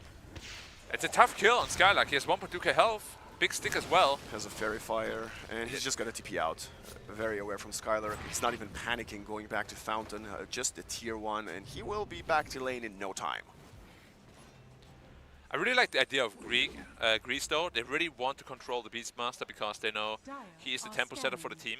So if he has a good game, it might get very tough for them. But they didn't even manage to get the kill. Nice response by the Philippines. They know what they have to play around that because right now the Sniper, as we said, he's full catch-up mode. You know, he won't be able to fight anytime soon. His damage output won't be the greatest. Oh, they're contesting the Wisdom Rune a bit too late. Jotun, the Wisdom Rune was taken, and so is your life. As Skylark level 6 already will start farming some of the Ancients. And the problem is, yes, the Beastmaster has gotten a few kills when they tried to focus him, but because of that, Shanks had to be by his side and didn't get that many stacks yet. In mid-rotation, Spartan coming from the high ground, nice Frostbite, and Lewis with the Ghost Walk will be turned exactly into that, a ghost. It's getting real tough now because you can't leave the sniper alone anymore against Enigma because there's Black Hole available, which means you constantly need to watch him now. We already said he can go to jungle if he wants to, but it's going to be a lot slower with the facet he chose. If he gets Black Hole, it could be a solo kill for the Enigma. Just look at the CS, massively in favor of Greece as well. Yeah, minute 8 is looking very, very good for them. The top 3 last hits for them, including 16 denies for Skylark. Very, very good early on from them. But this is what we wanted from Greece, right? We talked about the fact that their draft kind of falls off in the late to ultra late game, and they need, if they want to win, to do it pre-minute 30, right? So far, they're checking all the boxes that they need to. Ooh. Nice little sidestep there. And look at the build. He is going for the right-click one, Black. Meanwhile, Shanks will get spotted by Desire.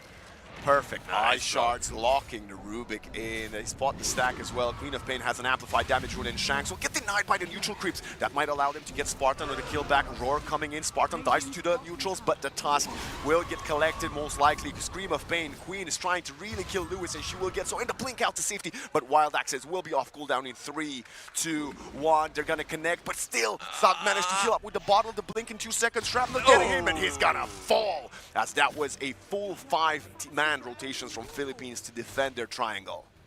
The funny thing is, though, even though there was a pretty favorable engagement for them, they gave Skylark so much room and Enigma farmed so fast. He got the tower, his net worth was skyrocketing. They actually gained a net worth advantage, despite losing 3 heroes. And look at that. He's so close, about 1,000 gold lead from having the full Crimson Guard completed, and that's gonna slow down the right clicks from both the Invoker and the Sniper even further. So a good pace from his Enigma. Like we said, we know why he picked it. It is a comfort hero, and so far he's been putting in the work, but we have yet to see level 6 on either the Rubik or the Naga, or a Black Hole for that matter. Yeah, it's very interesting the item build he chose to go for. To Crimson Guard, I completely agree with, but then Blink into BKB. We said how hard it's going to be to get an actual Black Hole off, but obviously, no, he's trusting in his own ability to maybe gauge the situation, maybe catch the Rubik inside of it, wait out the Roar. There are ways to play around it, but it's not going to be easy. Yeah. Even the Sniper ultimate, right? Like Assassinate? Can also cancel it, yeah. Or Naga Sleep. It's very rough one, but oh my god, look at the wraparound behind the T2 CML. He's gonna get caught. The Queen of Pain is there. Even Skylar coming in with the assist there, and it's gonna be Thug getting the kill over there. This Queen of Pain has been doing very good with the rotations. Level 9, minute 10. I think Thug is playing a very nice game, and now with the Enigma rotating mid, they might go for a tier 1 unless... Oh, Spartan is so brave. Okay, Spartan a bit too confident here. I think he's gonna get punished by Jotun and Lewis. It might survive a while longer. The Crimson Guard is not quite there yet. Tornado will secure the kill, and now Shanks spots Thug, but he will blink out, and, you know, Spartan doing Spartan things. Yeah. I mean, that is historically what he's known for. Yeah. And more often than not, it kind of actually creates opportunities for his team. They're like, oh, it's just a CM. Let's try to stick around and kill him. And then suddenly Greece reinforces him and actually gets a favorable trade because of it. We have a little pause. Spartan's FPS dropped, so did his HP. And meanwhile, up top, as I predicted, this Bristleback is rushing the Aghanim Scepter Black. And he has, I think he just needs the Blade of Alacrity to have it fully completed. And then he could decide if he wants to continue farming or if he chooses to join up with a team fight. I think that could very well be a possibility, right? The Aghanims kind of enables you to get online sooner, but the Bloodstone is the one that makes you more sustainable. Yeah, now usually the build-up is the Aghanim Scepter, which enables you to farm faster, enables you to fight earlier, and then you go into the Bloodstone from there. And once you have both these items completed, that's usually when you're hitting your peak for the early mid-game. And that is really going to be difficult to deal with because as far as I could tell, they don't have anybody that's building a vessel right now. No, not yet. No, definitely not with this Invoker build. Yeah. We might be seeing, just in a moment, if the Beastmaster might be changing up. I do want the Beastmaster to go for an Aghanim Scepter, but do you think, is there any possibility we might be getting a Aura first from him? Or the Spirit Vessel even? Could be. We've definitely seen a lot of Beastmasters going for a more Aura-heavy build, like Blink Dagger into early Auras. He already hit level 10 as well on the Beastmaster. He went for the Amp stack.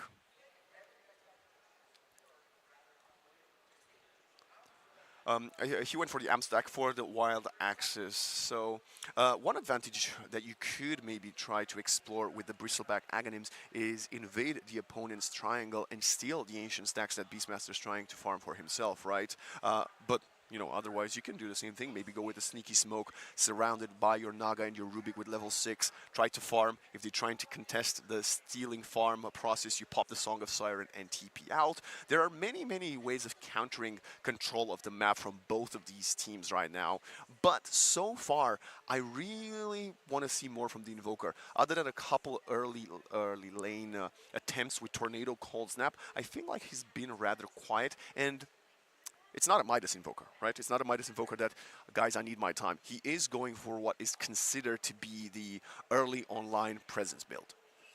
Yeah, it has historically always been the Invoker problem, at least the Quas Vex Invoker problem, where if your early game doesn't go perfectly, though truthfully his early game was quite good, you die a couple of times, now suddenly you're behind, you don't really have the best means of catching up, and especially with this right-click build, you're not going to be very tanky, you're not going to be very survivable. If the Quap and the Bristleback get up to a really good game, which seemingly right now they are getting to it, they'll get their BKBs, they'll just jump you, and there's nothing you can do to counter it. Yeah, I think you kind of cornered yourself in the draft, if we want to go that far, to break it down slightly deeper. You had the Sniper, this long-range right-click core, and then you also went for the Invoker, which enabled the Queen of Pain to deal with both of you in similar fashions, right? So Queen of Pain can do that to Sniper. Well, he can definitely do it to the Invoker. He's been trying to get away with the Ghost Whack, but it's always been a dust of appearance, and he's always got caught, right? That's why I'm a bit concerned about how his mid-game might go, but there's still plenty of time to play for. I also want to ask you, what would you like to see from the Rubik, item-wise? The Rubik, I mean, usually it's just the same every game. Like, it's either going to be Blink or Force Staff.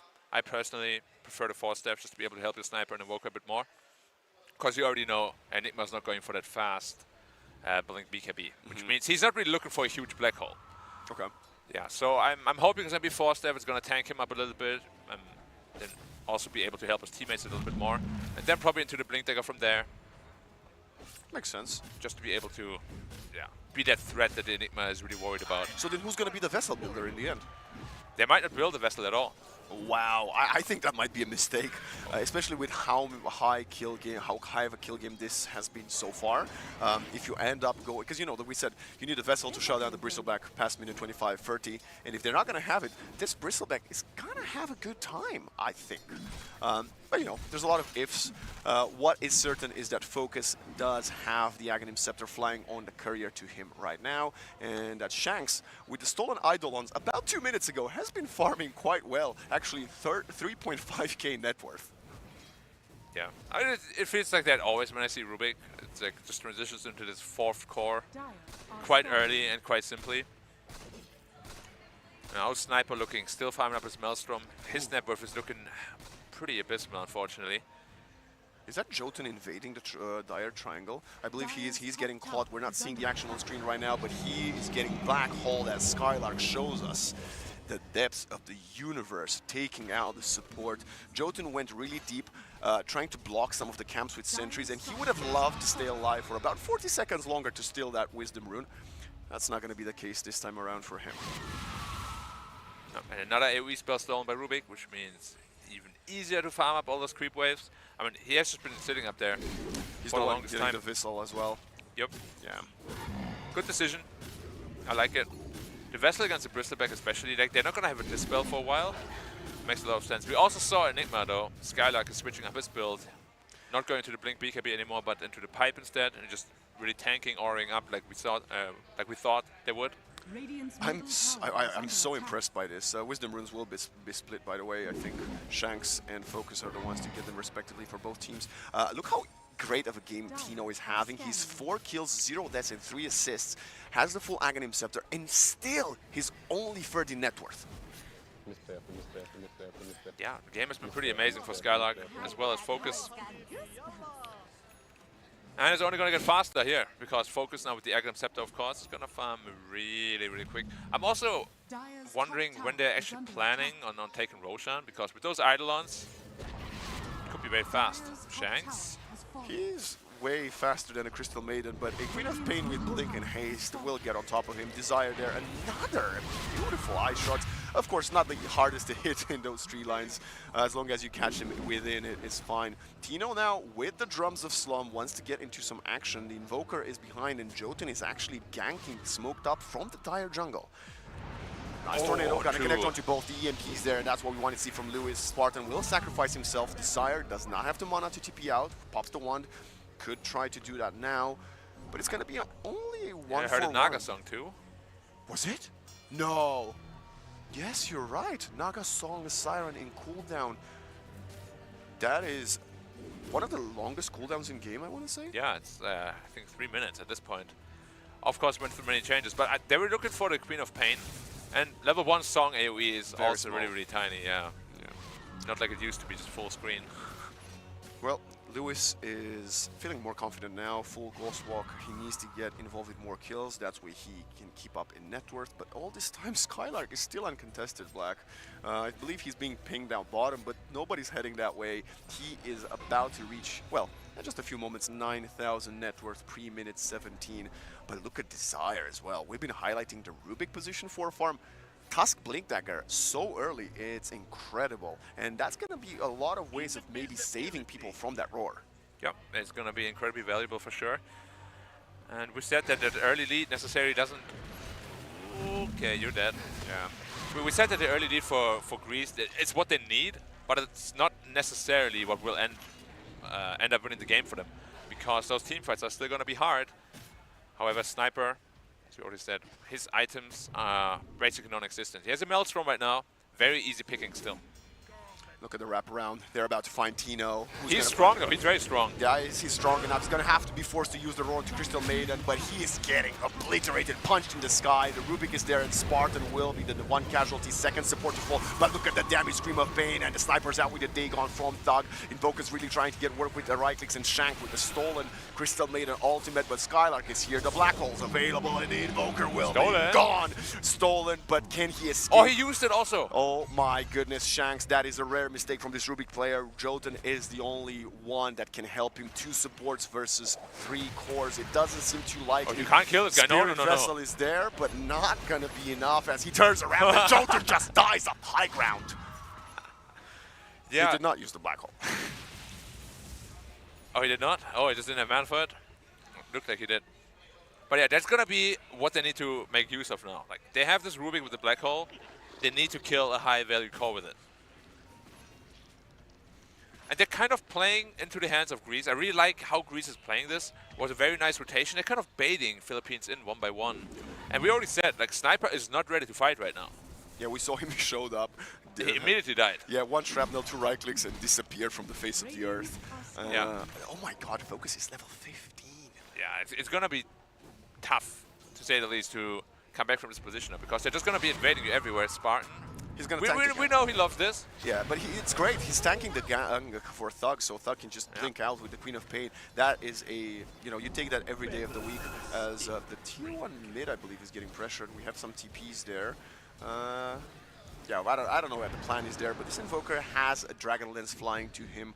And let's see if maybe next team fight, he can be the one to deal a bit more damage. What Greece needs to do now, I think, is try to figure out how to get this next Roshan and then really take out all the outer towers, make sure that the enemy can't leave their base, because they're going to need a massive, massive gold lead in order to crack that high ground. So much high ground defense on the Radiant. Naga Illusions, Beastmaster X's, Rubik spams, Shrapnel with Sniper there. Well, they're listening to you, Black.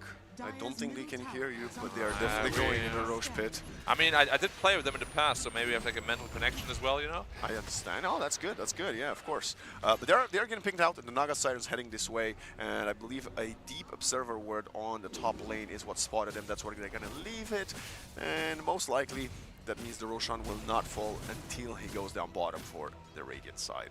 Yeah. We also got a Blink Dagger picked up on Beastmaster, so his positioning will be a lot better in team fights, and he can pick and choose who he wants to initiate on. I think he needs to jump the Tusk. Otherwise, Desire is just going to help save everybody. Yeah, but at the same time, he's not really going to show himself too easily, I'd imagine. Oh, they're going for it. They're going for Roche themselves. 30 seconds. It's already down to half HP. Skylark does have the black hole in just a few seconds, but not they know about it. They know about it. He doesn't have a blink. It might be too late. They need to go there. They're throwing the Eidolons in, but CML, Lewis, and Tino are unrelentless. Desire goes first, and the Aegis will get claimed by Radiant, and the Beastmaster Song of Siren comes in time. Focus will walk out. Tusk's trying to stay alive. Focus is not really decided. Walking back and forth, assassinate, and the Tusk will fall. Roar, instant buyback, and now they're Tino's strong. The black hole is online though, and the pipe is there. The Bristleback with the Bloodstone stays alive, and the Scream of Pain comes in. Invoker dies again. Desire is deep, is going for it, and the Rubik black hole is not going to be stolen. It's only the Scream of Pain. Double kill for Thug. Beastmaster is about to lose his second life. They're all falling on the Radiant side, and Jotun will be the next to go as Tino. That's a full team wipe, and Greece have done it. Lost the Bristleback. But, yeah, as you said, it's basically a 6-1 exchange. And the auras on Skylark are just a little bit too strong right now. They don't have much damage. We spoke about it before. Sniper is the only damage dealer. He is quite a bit under-farmed, and Skylark is quite a bit over-farmed. They just do not have the damage capabilities right now to go through all these barriers. And I gotta be honest with you, Black, this Invoker is a non-factor so far. He's going for the right-click build. He's tickling the opponents at this point. If maybe he had the Exort, he might have gotten more. Nice dodge. Perfect snowball. Blink out. Stolen. Not stolen. Almost stolen the Wisdom Rune. At least Lewis will protect that for himself. But he's only level 13. And look at the net worth charts on the left side of our screen. Well, good news for the Philippines is that Roshan is no longer a factor for quite a while now.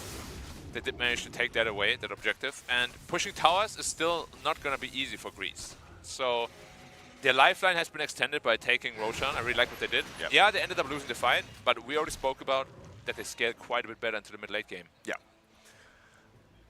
Now it's survival mode. Survival mode, try to get up. You just need more damage, honestly. You don't have the damage right now to kill. Yes, you did kill the Bristleback ultimately, but it took you 6 heroes to do so. Everything, including its stolen Scream of Pain. Sonic Wave, sorry. Okay, they're smoked up. Spartan might just tank this one again for Thug. Thug has half a shield rune available. Jumping in, Roar right away. Spartan is there. Sunstrike coming in just for a bit of damage, and the telekinesis. Oh, it's a massive gonna be kill. a knife. Spartan just TPs out under a Glimmer Cape, and yeah. You're a Crystal Maiden, not a Tusk. You can't do for your Queen of Pain what your other support could. Yeah, but there was a massive streak to give away.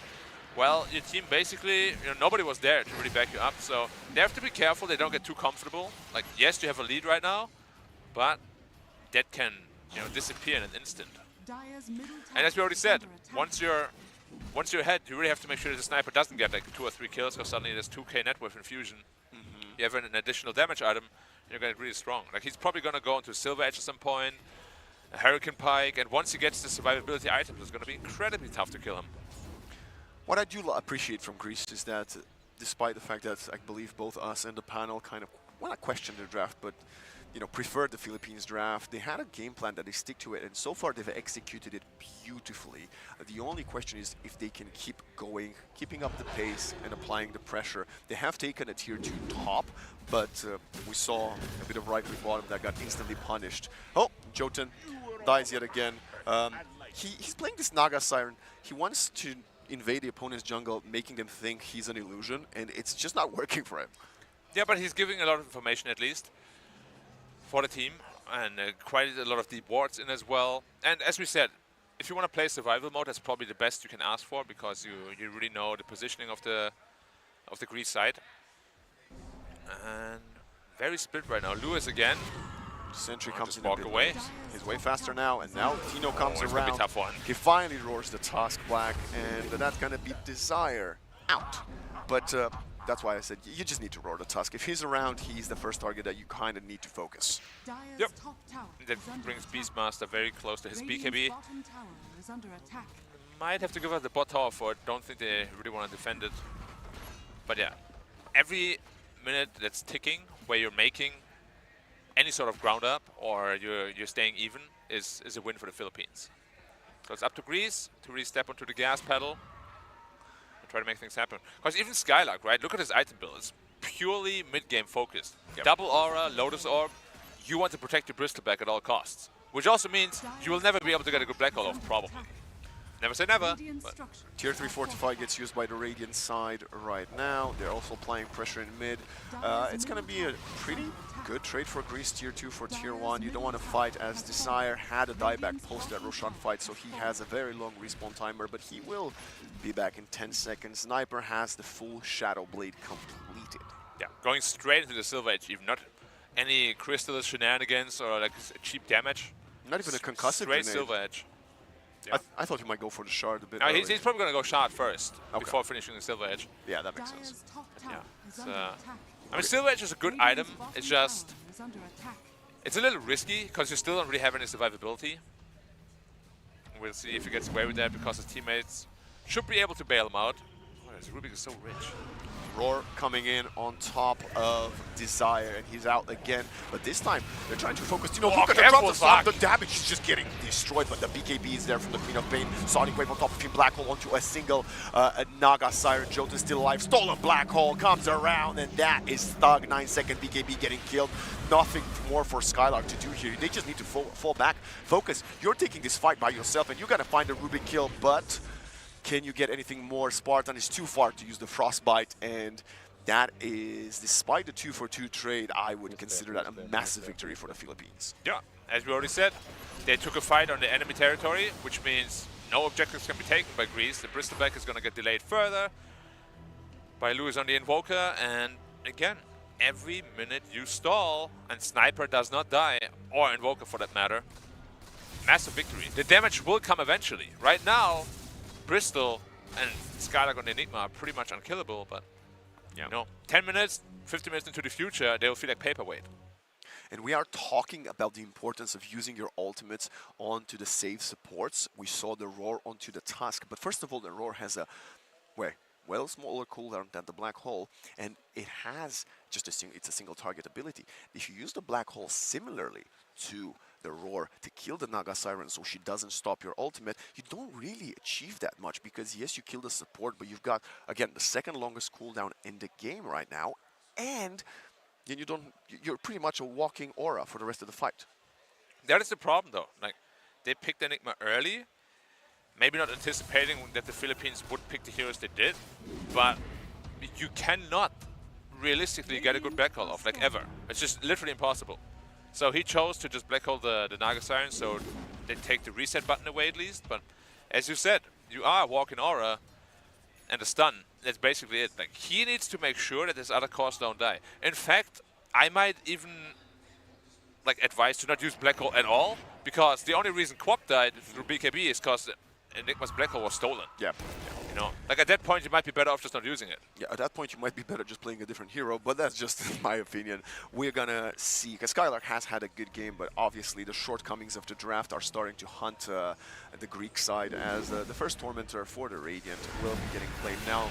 Let's see, I think they would love to get Shanks. The shard that teammate telekinesis is key, especially when you're playing versus the Black Hole, and even against the Ice Shards of the Tusk. So that's going to be another great way of repositioning and helping your teammates. And I gotta give props to Shanks. His positioning in the first 27 minutes of this game has been impeccable.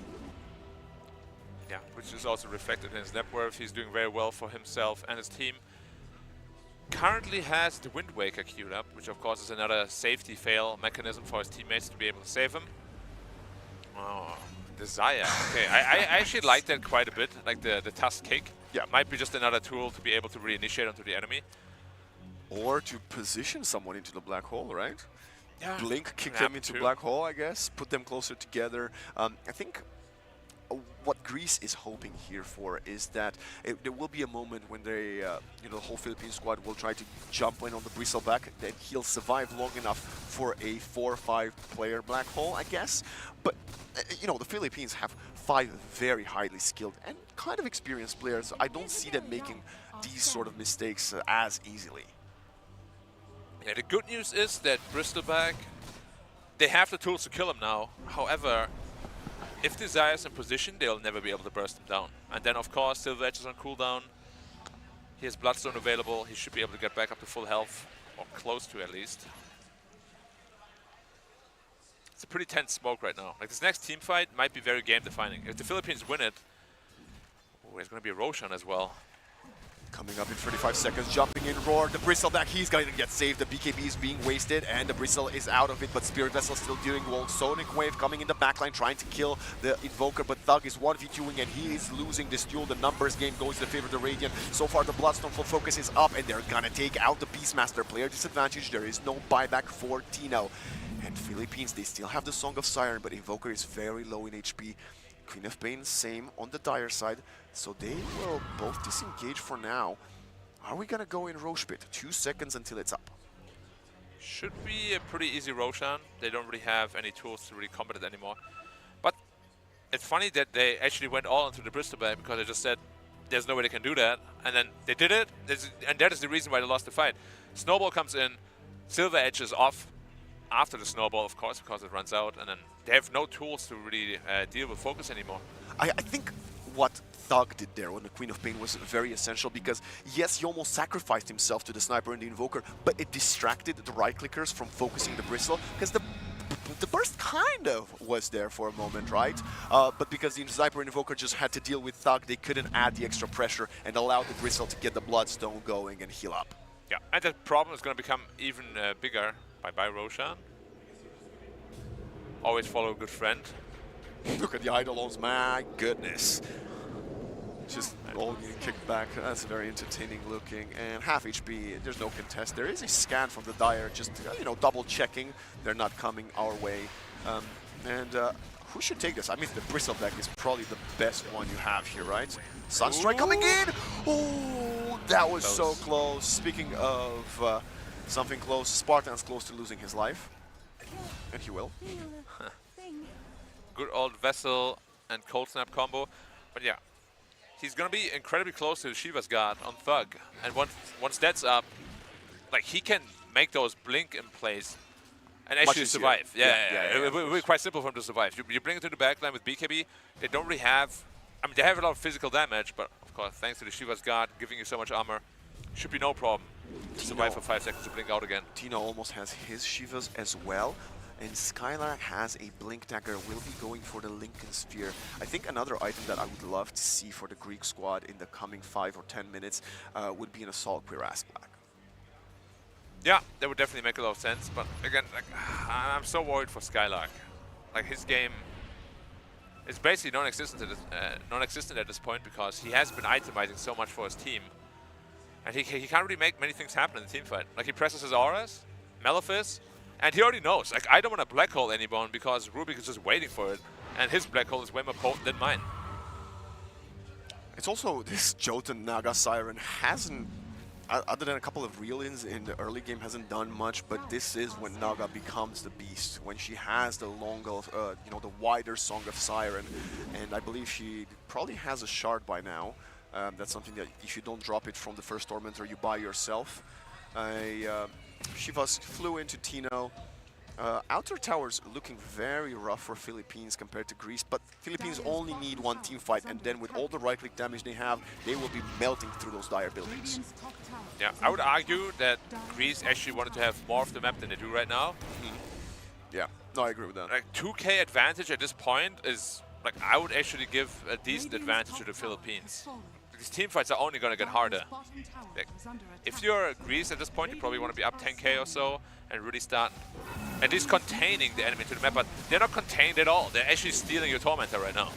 If I would have to go for a win probability, I would definitely give it to the Radiant squad, as there's a Tornado slowing down Skylark, stealing the Tormi. Okay. Oh, very close, Skylark. It would have been risky play to just blindly use the Black Hole, but it would have paid off. They'll probably get the Rubik though. Yeah, Shanks, I mean, it's something, but I think the bigger takeaway from this one for me is the fact that the Naga did not have the shard and she got it now from the Stolen Tormentor. Yeah, which is of course another reset button for the sniper. You heal him up to like roughly half health. Yeah. I mean, there's 40 seconds no Rubik where you should be able to, well, not be able to, you should try to force a play, right? It's very tough though. We spoke about the high ground defense. There's going to be axes, there's going to be sniper hitting you. But you do have an Aegis. You do have an Aegis. And a banner, right? I think there should be a banner. There should be a banner as well, yeah. But there's also one thing we didn't touch on yet much. This Invoker shard with the mini vacuum effect is incredibly annoying to deal with as well. Amplified don't damage. think he has it yet. Amplified damage on Desire. Yeah, Focus, no that's more tower mana. gone. 10 seconds, Fortified. This is used already. 2 minutes on the Aegis, Assassinate coming in, and Focus wants to die so he can full reset before the Rubik respawns. He will do so just now, has the BKB as well. Shiva's Guard jumping in, Wild Axes, Lotus up, Focus does not feel any of the pressure, but they will fall back, allowing the tier 3 to stand with just 60 HP. Yeah, so optimally for Greece, this Aegis they actually wanted to use to get a couple of barracks. But Philippines managed to hold off that assault for now. The next teamfight is going to be very telling. Like, if Philippines wins that teamfight, they're going to be massively ahead. If Greece wins that teamfight, they're probably going to get at least 2 sides. Depends on the buyback status, I suppose, as well, right? Yeah. Once that Skadi is up on Sniper, Bristol is not going to have a lot of fun in this game anymore. I believe that's why he's going for the Wind Waker on the Bristleback. And that would be a huge reset item for himself in the team fights. Also buying more time for the Quill Spray cooldown to run lower. Hex stun actually on the Invoker. Oh. Very smoke up. Interesting item pickup. Okay, Jotun is going to break the smoke most likely. He is playing under the Observer and the Watcher now with an illusion, but they are heading for the Tormentor high ground. Drums getting popped up, Link forward, and this Beastmaster is alone, but the Bristleback has to use the BKB. They use the kick. The Beast is out of position, and Skylark is getting hexed. He's getting stunned. He's getting shrapnelled, and they're really trying to kill each other's offlaner. The Beast is the first to fall, and now they're gonna go for more. There is no buyback. They need to get on top of the Sniper, but no vision. He's in the Shadow Blade, safety to the high ground. The Rubik will get caught. No, another blink to the low ground, and the Tusk gets the kill onto the Naga Siren. Black, where was the song? Yeah, I think he actually expected to get bailed out there, but this was an incredible play by Greece. Like, yes. Skylark puts himself in a position where he's like, guys, I'm here, kill me, I'm Enigma, I'm super important, you know, but we all know, like, he's purely just a tanky blob right now. So, perfect case scenario by Greece. His cannon fodder. Yeah, exactly. Exactly, he's not really fodder, he's more like a cannon wall at that point. But yeah, they jump past him. Tino is all by himself. And the kick, the Warriors kick from the Tusk was very, very crucial there from Desire. And now they're jumping in. Oh, instant stun, but Skylark with the perfect setup is going to be a black hole only onto the Invoker. Shanks, can you steal it in time? He's going to do so, but can you use it? Whoa! No! Sonic Wave coming in, and the first set of racks will most likely fall. They're even going for the Naga. Has to use the Mirror's Image, but the melee's down, and so is the range. CML trying to get to work. Thug, very low, will disjoint with the blink out. Second side is also in trouble. They're using the Glyph. Tino is back up in 3, and they need to respect the Beastmaster. I think that's probably all you can get right now. Get out, be happy with what you got. Maybe even get the tower as well. There is no mid laner for 35. You might want to force a buyback. You've got the banner. The damage is there, the Lotus refracted onto the Naga Siren. She has to use Mirror's Image. The Roar is available. Focus, you do not have an Aegis. Okay, drum and get out of there. Get out of here. A massive victory though. The net worth was like 1k advantage. Yeah. Now suddenly it's 11k. Or rather they gained 11k through that one fight alone. Now it's looking a little bit more rough for the Philippines. They still just don't have damage. Sniper is not there yet. And in fact, he's going for Skadi. Whereas Invoker is also, he also went for the utility route, so he's not adding any damage. Yeah, I think my biggest question mark this game has been the Invoker. And, I mean, do you agree? For sure, for sure. The problem is now with Sniper, he can't build any defensive items. He's a pure damage dealer. So he has to go into the Daedalus now to be able to even kill anybody, which means he's easy pickings. Are they setting up top? This is very optimistic. The Bristle is TPing, but they're gonna go for the Whirlwind Kick, Glimmer Cape. Just to support? They might just kill him. The BKB's there, TP out, the Black Hole will not be available, and you've used everything. The BKB runs out! Where did he TP? Tino! That's unbelievable. I think he might have wanted to go back to the tier 3. And I think he just TP'd a little bit too late with the BKB on, unfortunately. Small mistiming there. But he has a buyback at least, so... But no BKB. No BKB. Jotun solo killed by Thug as well. Oh, he's pretty tanky, right? Tanky enough. Yep, he is. Oh, TP out, TP out, TP out. Sniper has to go out. Yep. He'll be fine for now. And then this is the third amplified damage that Thug gets before they're trying to push a tower this game. And another aspect I wanted to mention, tier 4 items are just now available, and if Greece, that has the control, gets them before, they're gonna have even more of an advantage. Okay, they're trying to tickle this Bristleback. They're getting down to below half HP, but look at mid lane. The Eidolons are cleaning up the range racks. Yeah. Might want to finish that though, because of course the more Rex is down, the more time we're gonna have for a free Roshan. They don't want to reset, I guess. Get the melee, okay, alright, just 2 sides down, just like that. Okay. Of course you don't want to buy back on Tino. Especially now, you're in this position, 20 seconds.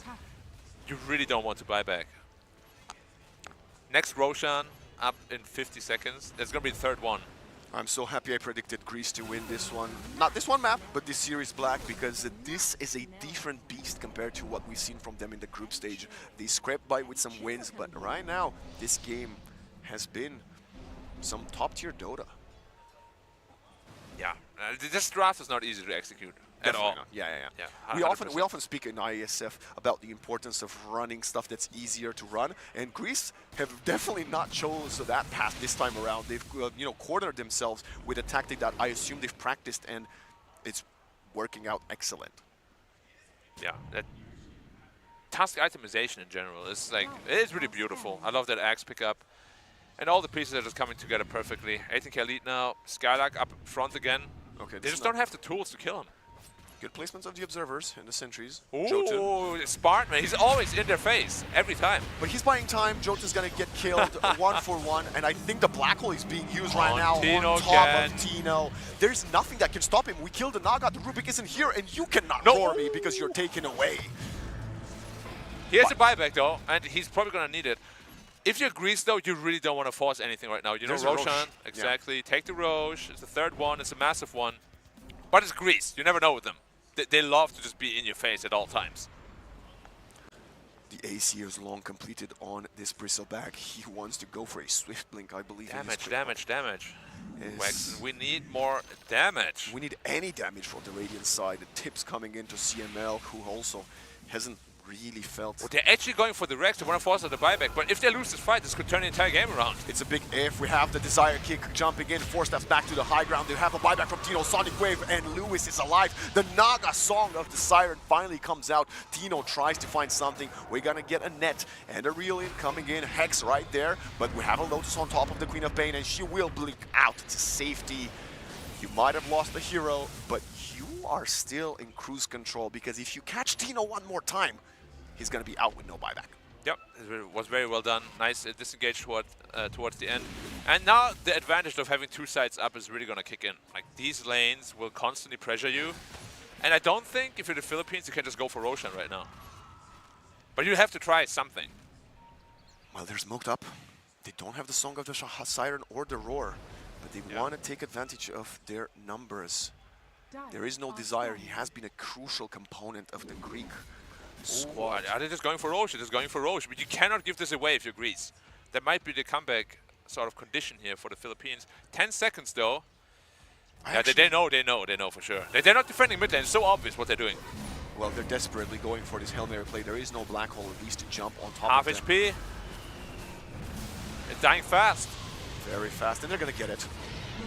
Ray Aegis on CML, Jotun and no buyback out for 75. Sonic Wave coming in. You need to all stuck in the corner. BKB turning around. Sonic Wave stolen, but the snowball is there. The Soundstrike does not connect. CML is trying to kill someone, anyone, but the only one that will fall is you. And they are not managing to even get them below 3/4 of HP. They're dying one by one, and Philippines are gonna most likely lose game number 1 with only a couple buybacks left.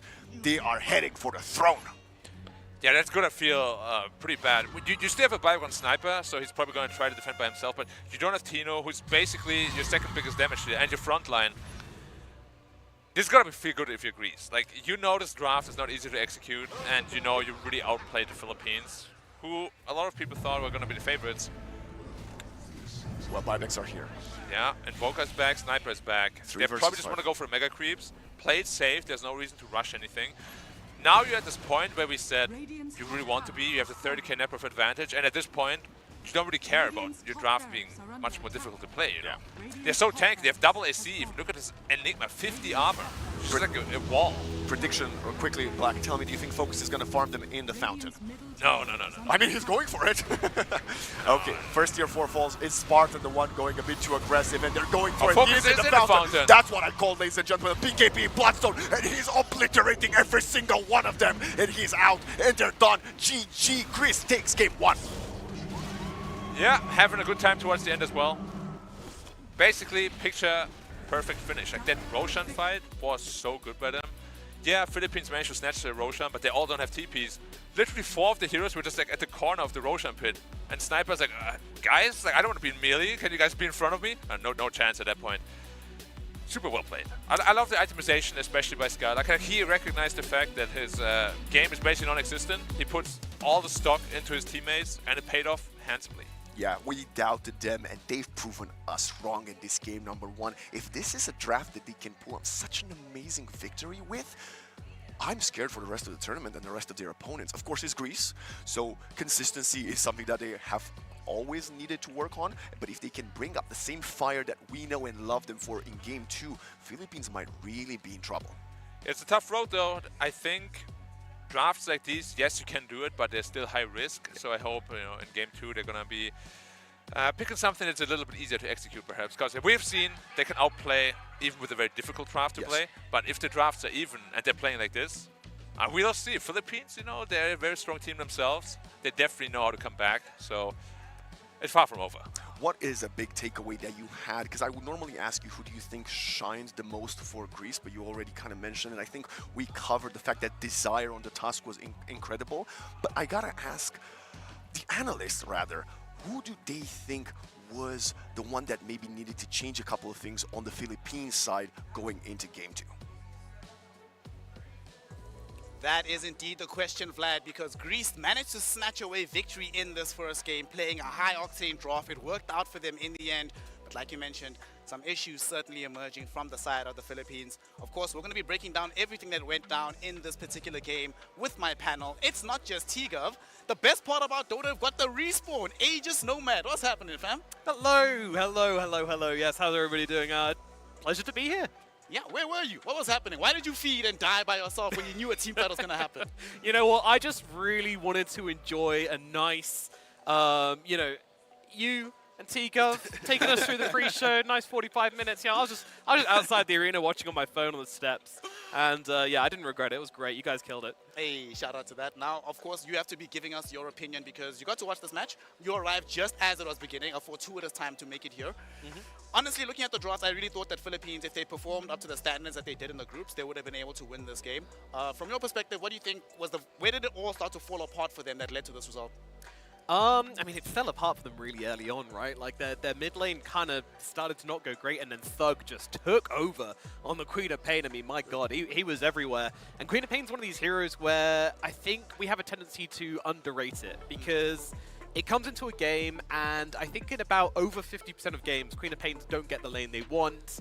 And if you do go for the lane, then you go for this dagger build, and it's just not that strong to be map present with it. But Thug managed to find a few good rotations, you know, where, especially with Spartan as well, just kind of grouping up, finding the plays, and just really starting rolling. Actually, I was kind of impressed that Philippines were able to get back into it at all. I thought this was just done, but they did actually fight back. Yep, they did fight back, but in the draft, we were worried that Philippines, you know, sure, they got some really strong meta heroes, but to get them online takes a bit of time. And their early game damage just wasn't really in play, and for Greece, they identified that, right? They brought the CM, the Tusk very early on to some early fights. Yes, Fug popped off on the Queen of Pain, but because of them breaking down the Beastmaster early on, ganking him several times, even if they traded a couple deaths their own way, giving Philippines a little bit of an edge, it didn't matter. They were forcing Beastmaster to react, not allowing him to farm up, and, you know, again, Fug, triple kill, contesting the Roshan, Bristleback, also uncontested, 15, 3, 14 at the end of the game, finishing with what, nearly like 34,000 hero damage. Sure, still not as much as Queen of Pain, but between the two of them, Philippines just couldn't handle the amount of damage that Greece was presenting. Yep, I think part of the problem that we're seeing through a lot of these replays that Philippines had this issue. two big heroes you have to take care of in a fight, right? If I'm Beastmaster, who do I roll? Do I roll this Queen of Pain who's going to blink around, killing my supports? Or do I roll the guy who's at the very front, who if I don't draw him, he's just going to run in, tank all the damage and kill us all anyway? And it's a weird situation, T, right? To be at the end of a game like this with Spartan Enigma, right? Spartan Enigma, and he's not your biggest problem. Yeah, no, I think. Yeah. There we go. I was waiting. I was like, my okay, bad, all right, it's all good, it's all good. No, but yeah, I think it's exactly the fact that you bring up Skylark Enigma as well. The way that he itemized, right? We identified the fact that because of Naga Siren and the Rubik, it might force Enigma to have to think about how to utilize Black Hole, right? He can either lose the spell to Rubik, or it's kind of nullified because you know his team just run away or heal up through the Naga Song. He goes for Boots of Bearing, Crimson Guard, Pipe, Lotus. He buys all the auras. So now it's like, we already said that Philippines don't really have a lot of damage, and now your Enigma is bringing pretty much every aura into the game to really punish them. Yeah, and I like that point as well. I was going to make the same one because you were talking earlier about the Beastmaster's choices. You know, it's like, do we do the Bristleback? Do we do the Queen of Pain? And what ended up happening in these late game fights is you got Skylark just walking into the front lines. He's got all these auras. He's got Black Hole. If you don't roar him, you're going to have issues. He's actually a really high value target to take down as well. And that is what we saw happening a lot. He got roared a ton this game just because, you know, he's just kind of threatening on the front lines without that kind of hard initiation style of Enigma. And Desire, we identified the fact that finding Sniper could be difficult. If this game was a lot closer for Philippines, they would have maybe struggled, you know, killing off Sniper. He went Blink, Aethelin, Aghanims. You find him, you just kick him back into the middle of your team. You just reposition him pretty much an entire screen's distance, and he's never get to play Dota. Or how he was utilizing it in this game, because Sniper was not really doing anything, just kicking the Beastmaster further away. Beast blinks in, Tusk now counter blinks, you don't get to fight. Yeah. So I think the fact that Greece are playing like this compared to their group stage, it's like we said in the pre-show, you cannot count this team out. They like to play aggressive, they like to draft aggressive. It will fall flat eventually, but when it doesn't, it looks like this. It's incredible. And also, like, with the Sniper, you know, you're kind of always playing at max range, right? Because there is this Tusk in play, you have to play at max range. You've got to be really far back. So when that Beastmaster gets kicked further back, what's he going to do? He can't do anything. Your damage isn't going to come in. The Beastmaster can't roar anybody because there won't be any follow-up. So it's just really awkward. And that was a really nice utilization of the Tusk, which I haven't really seen much of before. Almost every Tusk player we see is just going for that big target, trying to kick them into the team, trying to get them out of position. But yeah, just moving the team fight and isolating a maybe not like super damage-heavy core, which is pivotal to win the fight. But, you know, you just get the slightly higher value target, but it just works out better. I think that also, another way to add on to that point, right, is the fact that because you have Naga on the one team, if you kick away one of the targets, she now has an impossible decision to make. Nobody else on my team has reach, right? No one's buying Blink Daggers. So especially if you kick away my Beastmaster, do I Song to try and save him? And there's no actual guarantee I save him. Do we maybe try and re-engage that fight? And I think it speaks to the fact that, of course, over this entire game, we saw one effective Song. One from the team that got the Naga Siren early in the second phase. But Greece, it felt like they had a plan to deal with it. Is this the long-term answer type of solution to Naga Siren, or is it just particular to this game that they were able to deal with it so well? I think it was less the Naga Siren against Greece and more Philippines just really had heroes that didn't utilize Naga very well, right? Like Sniper was meant to beat Enigma in lane, it didn't really do that. He itemized differently. Then you have a Rubik to support. Like there's no fight, there's no go. It's always farm, and eventually then we'll see that come online. I think Naga excels when you have a lot of early fight, so then Naga pushes you forward and then has that insurance policy. There was no, you're not insuring anything because no one's going to fight, no one's going to kill anything, and they're just waiting. So it's kind of rare, right? Like all the other games we've seen from Philippines, there's like a Meepo or a Viper or some type of way to go, this is our time to play the game. This draft, it's just, wait, please, 35 minutes, 40 minutes, all right, now we'll crush you, right? So I think for Philippines going into game 2, they'll change up the pace of the game as they cannot just play on the back foot. When you play on the back foot against an aggressive team, you lose your map, you lose Roshan, you lose towers, you lose everything. You lose your identity. And Greece, this is not the Philippines we saw in the group stage. They just went. Well, not it might be Nomad, right? He's saying that they were trying to angle for a later portion in the game. We have to remember what region they're from, boys. Southeast Asia, the late game region. Maybe because they were crushing so much in the group stages, they're like, oh, let's just play some comfort. How we would normally roll at home. Because sometimes it takes that adversity in the group to make you play more proactively once you get to the playoffs. Do you think maybe they should have suffered at least one loss to prepare them for this kind of fast-paced game? They should have. Yes, they should have lost. I love that point. Yeah, there we go. I mean, but potentially, like, you know, potentially yes, because you don't want to have your first loss in this kind of situation where there's more pressure on everybody. You know, like, there's no second chances. You know, if that's going to knock you off your game mentally, then it can be a tricky situation. And that's what I would say for a lot of the teams coming into it. I don't believe that applies to the Philippines, though, simply because 4 out of 5, you know, they are the execration. Spartan, Warlock. Warlock. Think about Warlock. I'll talk to you later, but Warlock. What is this? It's really good. It's really good. That was some free coaching. You know, Thank you. Send them the Enjoy invoice game. afterwards. Yeah, you gotta send them the invoice and say, man. I feel bad now. I should say Warlock to Philippines as well. yeah. I want to shout, pick Warlock. There we go. Right, both teams. To be fair, if he goes back to his team and says we should pick Warlock, then wait. I think Greece have some issues. Wait, Warlock. Wait, I'm gonna get the picture. Okay. And I'll show the picture to the Philippines. So there you go. I've got a lot of Warlocks. See it from afar. So now There Philippines, they got the Warlock picture. They're locked and in, bro. Greece got They ain't the looking. Warlock verbal. Oh. So now I They feel are meant like, I feel like I've given both teams Yeah, Give it some sure, fair game. equal information. If they There win we go. with your only issue here is if they win with Warlock. If Yeah, they then it's your pick fault. Warlock off of a single statement without me giving any reasoning, because again, the way that Greece play, that's what Warlock does right now. Fatal Bonds, Shadow Word, shove the wave, super aggressive, break the map, amp your team up. It breaks these static lineups. That, honestly, could have been a game for Warlock. Okay. I'm watching it, I was like, oh, they could play Warlock here. I was excited, I was all giddy. They obviously didn't, because we're watching the game. But if he got all of that information from me just saying the word, he's the GOAT. He's Then the boom. Might have to call you T-Genius if that ends up happening. If they pick Warlock, I'm also kind of scared, because then I have some influence over it. But, you know, we'll see. I was gonna say it's it's tricky for you, but to mention, to just circle back on the whole mentality thing. I don't think it's too big of an issue for Philippines, just because 4 out of their players are from execration, right? So they should have that mental backing, that experience together to be able to bounce back and be fine. So I feel pretty good about them, at least from a mentality perspective in game 2. I think we'll be able to see them play it, putting forward a very competitive second match. I'm hoping to see, actually, one of my favorite games I saw from them in the group stages was when they went off lane with the Iomasi. And the reason I loved it so much is because I saw my South African boys play that combo, get dumpstered. Then I saw them play it and it did amazing. And I'm like, see, boys, here's the template. Iomasi is the combo. If you're playing like ranked with a friend, you pick that combo, right? Like you break games. And you don't have a soul. Yes. But competitively, it doesn't really seem to carry over that well, right? Because people kite it out nicely. It's so prevalent and so known in the pubs that people understand it in a this is at the top level sense, right? So I feel like I'm down for Philippines to go for these type of strategies, because at least from my understanding is it's just super quick. It's aggressive. And Greece just done that, and they dominated. And I feel like when you get to like national tournaments, being the aggressive team, dictate the tempo, you don't allow your opponent to kind of find their rhythm in the game. Compare that to other types of, Dota. There's often good plan Bs and Cs. But right now, with this type of Dota, like when you're bringing players to to play for their country, there's not always like the understanding of each player and how to perfectly synergize, right? It's like any national sport. So now when you bring them here, it's like that's why aggressive Dota is the best for this stage.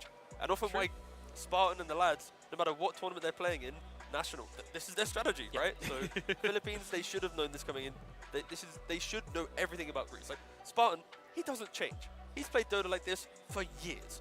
When the meta dictates it, he's at the top of the game. When the meta is not aggressive, he's at the bottom of his game. Like he lives and dies by the fact that aggressive Dota is his thing. I'm very surprised though, Nomad, because in the group stages, Philippines also were living and dying by this, right? They were playing the fastest games, having the highest tempo kind of drafts. What do you think happened in between yesterday and today that made them say, let's see if we can slow it down a bit? Is it experimentation, or did they just, I don't know, have different ideas about what it takes to win the tournament? I think it's just showing a bit more respect towards Greece, maybe, than compared to their other opponents. And I think they should. I think, that this Greece team, as you mentioned in the pre-show, very strong 5 players. They know each other very well as well. So what you're saying about maybe not understanding each other, I don't think that this applies very much to Greece, as they, whilst they don't play together regularly, they know each other very well. They all talk, they're all friends and everything. So a bit of respect coming out from Philippines and just being like, okay, we will employ some other strategies here. We will prepare for their aggression. Will their aggression be better than ours? I don't think that's really been what they've been talking about, but I think this was just their idea to countering the aggression and being like, right, we'll just, we'll throw in the Beastmaster with the sniper, kind of brick wall them a little bit. It's always really nice if you can pull that off. It feels like you put them into an unwinnable situation if you can just build that wall and have your sniper kind of just chill in the back lines, you know, and then there's so many things to chop and change in that strategy, which you can just do it again and again, and that would kind of break Greece. So it was kind of like a gamble, I would say, in that regard, where you know, you swap out the sniper for Drow or Terrorblade, any you know, even maybe Medusa, a little bit different, but there's a bunch of other things you can do to change the style, but the idea remains the same. Thankfully for Greece, the idea didn't work, so they will have to. So I'm maybe expecting aggression here from Philippines. What do you think? Yeah, a little bit. I think the fact that they had Naga and Rubik, then they have like a sniper, like they have a lot of heroes who do the same thing compared to other games. Like I'm looking at their lineups. They had Visage, Leshrak, Marcy. Like that screams kill you. The next game they have Batrider, Earth Spirit, Terrorblade. Terrorblade nowadays very aggressive, right? Like every single one of their drafts up until Greece had like 2 or 3 components of let's go find a hero, let's go kill them, let's go make our statement in the game. That just wasn't here. And also I'm looking over across the room and I'm seeing that it seems to be the Philippines have quite a large support network, a lot of a big crew compared to like Greece. They got like one lad with them, like they've got a big huddle. So surely someone in the huddle has come to a good conclusion on how to improve in game 2. Surely. Surely, it has to be the case. Yeah. Speaking of this entire place right now, if you do not know at home, we do have the other matches playing concurrently at the moment. Scores are somewhat to be expected, but one surprise though. Myanmar did manage to take their first game without too much surprise there. Obviously, we watched this particular game with Greece taking the W. Sweden, though, managed to get the upset and defeat Kazakhstan in game 1, and that of course means that Belarus also fell in their opening game here. The thing that is a bit of a problem to me, I'm not going to mention which team, but Nomad, some of these losses you could see on the faces of the players that they're not in a good mental headspace right now. They need some backup. So what do you do when you're in that position? You're not playing at home, you don't have your coaches around, you don't have your crew with you, you don't have the Filipino huddle backing you up. How do you reverse your mental fortunes in that situation? I mean, it varies entirely from person to person, right? Like everybody's different. How would you? How would I do it? How would you do it? Ooh, Come on. you know, I'm quite an outdoorsy person. For me, you know, if I'm ever tilted So at a he'd game, run away. He'd run away from the yeah, stage. yeah, I'll be out there. I'll be baking in the in the Saudi sunlight. You know, like a palm tree is what I'd be doing. But no, I think just having the kind of mental maturity to talk and be able to be like, you know, even if you do get heated in the game, right, that's fine, because ultimately everybody should understand that the reason you're getting upset or the reason that you're getting annoyed is because you're passionate. Is because you want to be here and you want to be doing well and you're not.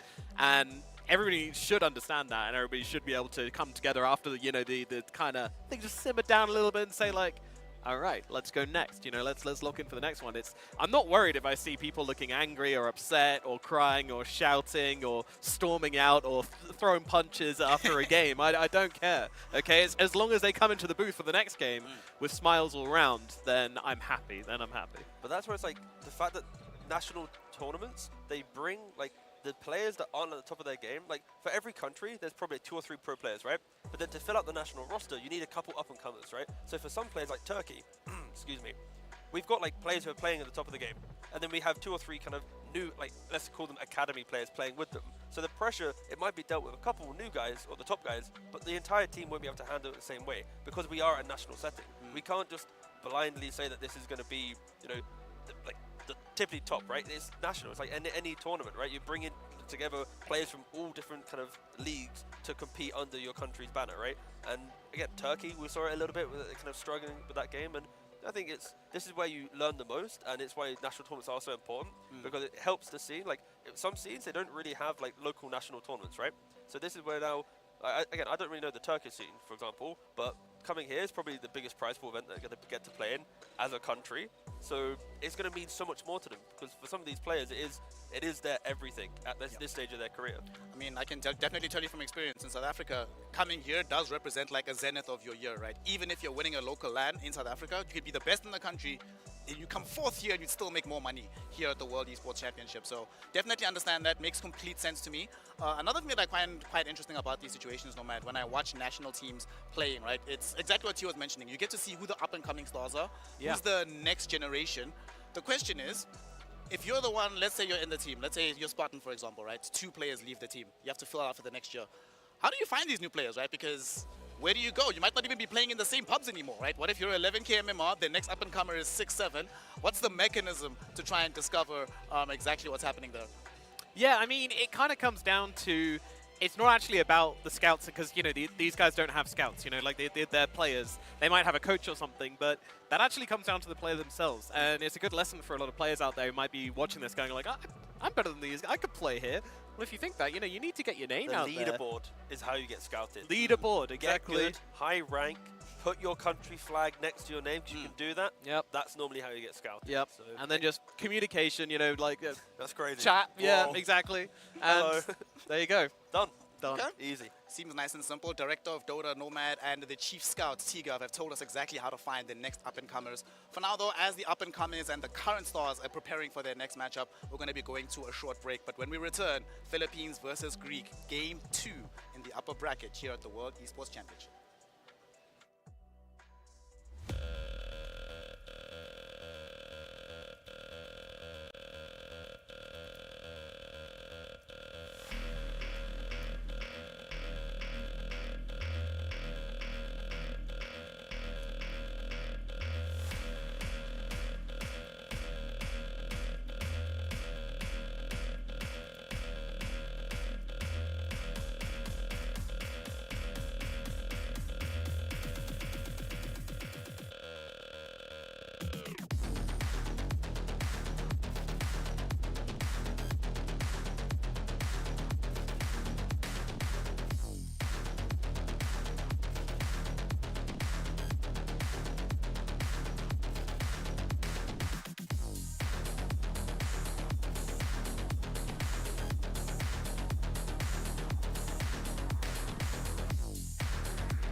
Welcome back, one and all. We are here for Game 2 between the Philippines and Greece. A match that's going to determine who progresses into the final day of the competition and who has their journey here at WEC and Here and Now. Before we get into the game, yet again, I'm Snare, joined on panel by T-Gov and Nomad.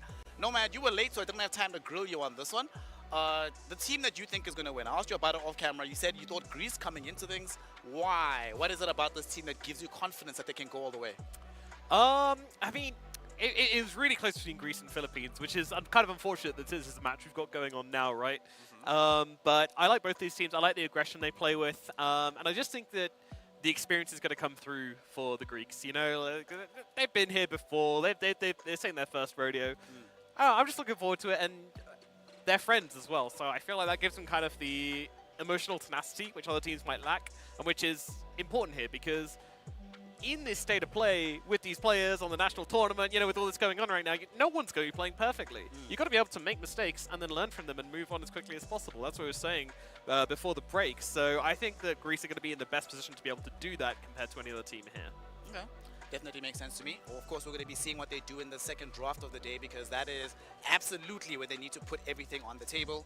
Of course, we had a significant break, so maybe the Philippines have had some time to rejig their thoughts about how to approach this draft as we do now get into it. We have the Philippines who are chilling yet again on the Radiant side, and the second pick, though, will be Dyer for Greece.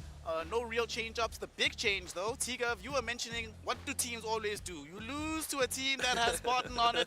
What do you start doing? Oh, Skylark, excuse me. You start banning Skylark heroes. You just love Spartan so much. Yeah, You're just living in your head rent-free, but it's okay. But yes, you play against Skylark, you don't ban Skylark, you lose to Skylark. That's the kind of, obviously, the riff on the Alliance one. But yeah, the banning out the Enigma this time around. No, I think, yeah, fundamentally, they tried going into the series with a respect Skylark with the Beastmaster pick, don't ban anything else, we'll see where it gets us. It didn't work out. In their prep, during the game, they've decided, you know what, ban out both of the heroes that beat them, the Enigma and the Bristleback, which is going to open up for some additional heroes to kind of get through that first phase. But the joy is, though, I think for Greece, we're talking about philosophy now. You know, philosophy of the draft and play, less about heroes, because there are so many heroes in Dota that can emulate what an Enigma does, what a Bristleback does. Sure, Bristleback is probably one of the best at frontlining, running at you, and just being unkillable damage, but, you know, the thing stands, and Greece themselves actually banned the Beastmaster. Even though they beat it, they respect it. I think mainly because they've lost the ability for, you know, Bristle or the Enigma themselves. I think they like these heroes against it, but yeah, respect's going both ways. You know, when you're saying they have a philosophy of Dota, for some reason I'm like, what would deontological Dota look like? What's pure Dota? We yet to solve it. This is our quest. It's our ever-evolving mission each year. So we have no Tusk. Obviously, that hero is crazy. So now, without that being in the pool, the most obvious one is the Clockwork here. Or is there some other support that you think Nomad might deserve to be picked first overall for Philippines? Yeah, unless they're cooking something up. I mean, they could go for the Ench as well, right? Like, not only does the Ench give you really strong laning presence, which they were sort of lacking previously, it also gives you that ability to kind of preemptively answer a few things which Greece might like to do. So I'm always online for an Ench, but Greece going for the Shadow Demon. Yeah, Shadow Demon, very formidable hero. It has both offensive and defensive capabilities. In laning phase, because of your Disseminate, you are relatively... sorry. Because you're Shadow Poison, you're strong in lane, but the game you're strong to Disseminate. You can buff up allies by 20% or reduce their enemy's HP by 20%, so just really annoying the entire time. On top of that, Disruption, you know, banish a hero, ally, or enemy, so, you know, it plays itself out, very strong. No real complaints for Shadow Demon being a first pick overall. I like this as well because it also denies I can't go for like some Primal Beast, you know, these sort of heroes that immediately get disrupted once I get into the middle of the fight. I might even not want to really be playing Alchemist in these kind of situations. Shadow Demon, one of these S tier heroes. I'm actually kind of shocked that it did get through here, but now you got to deal with it.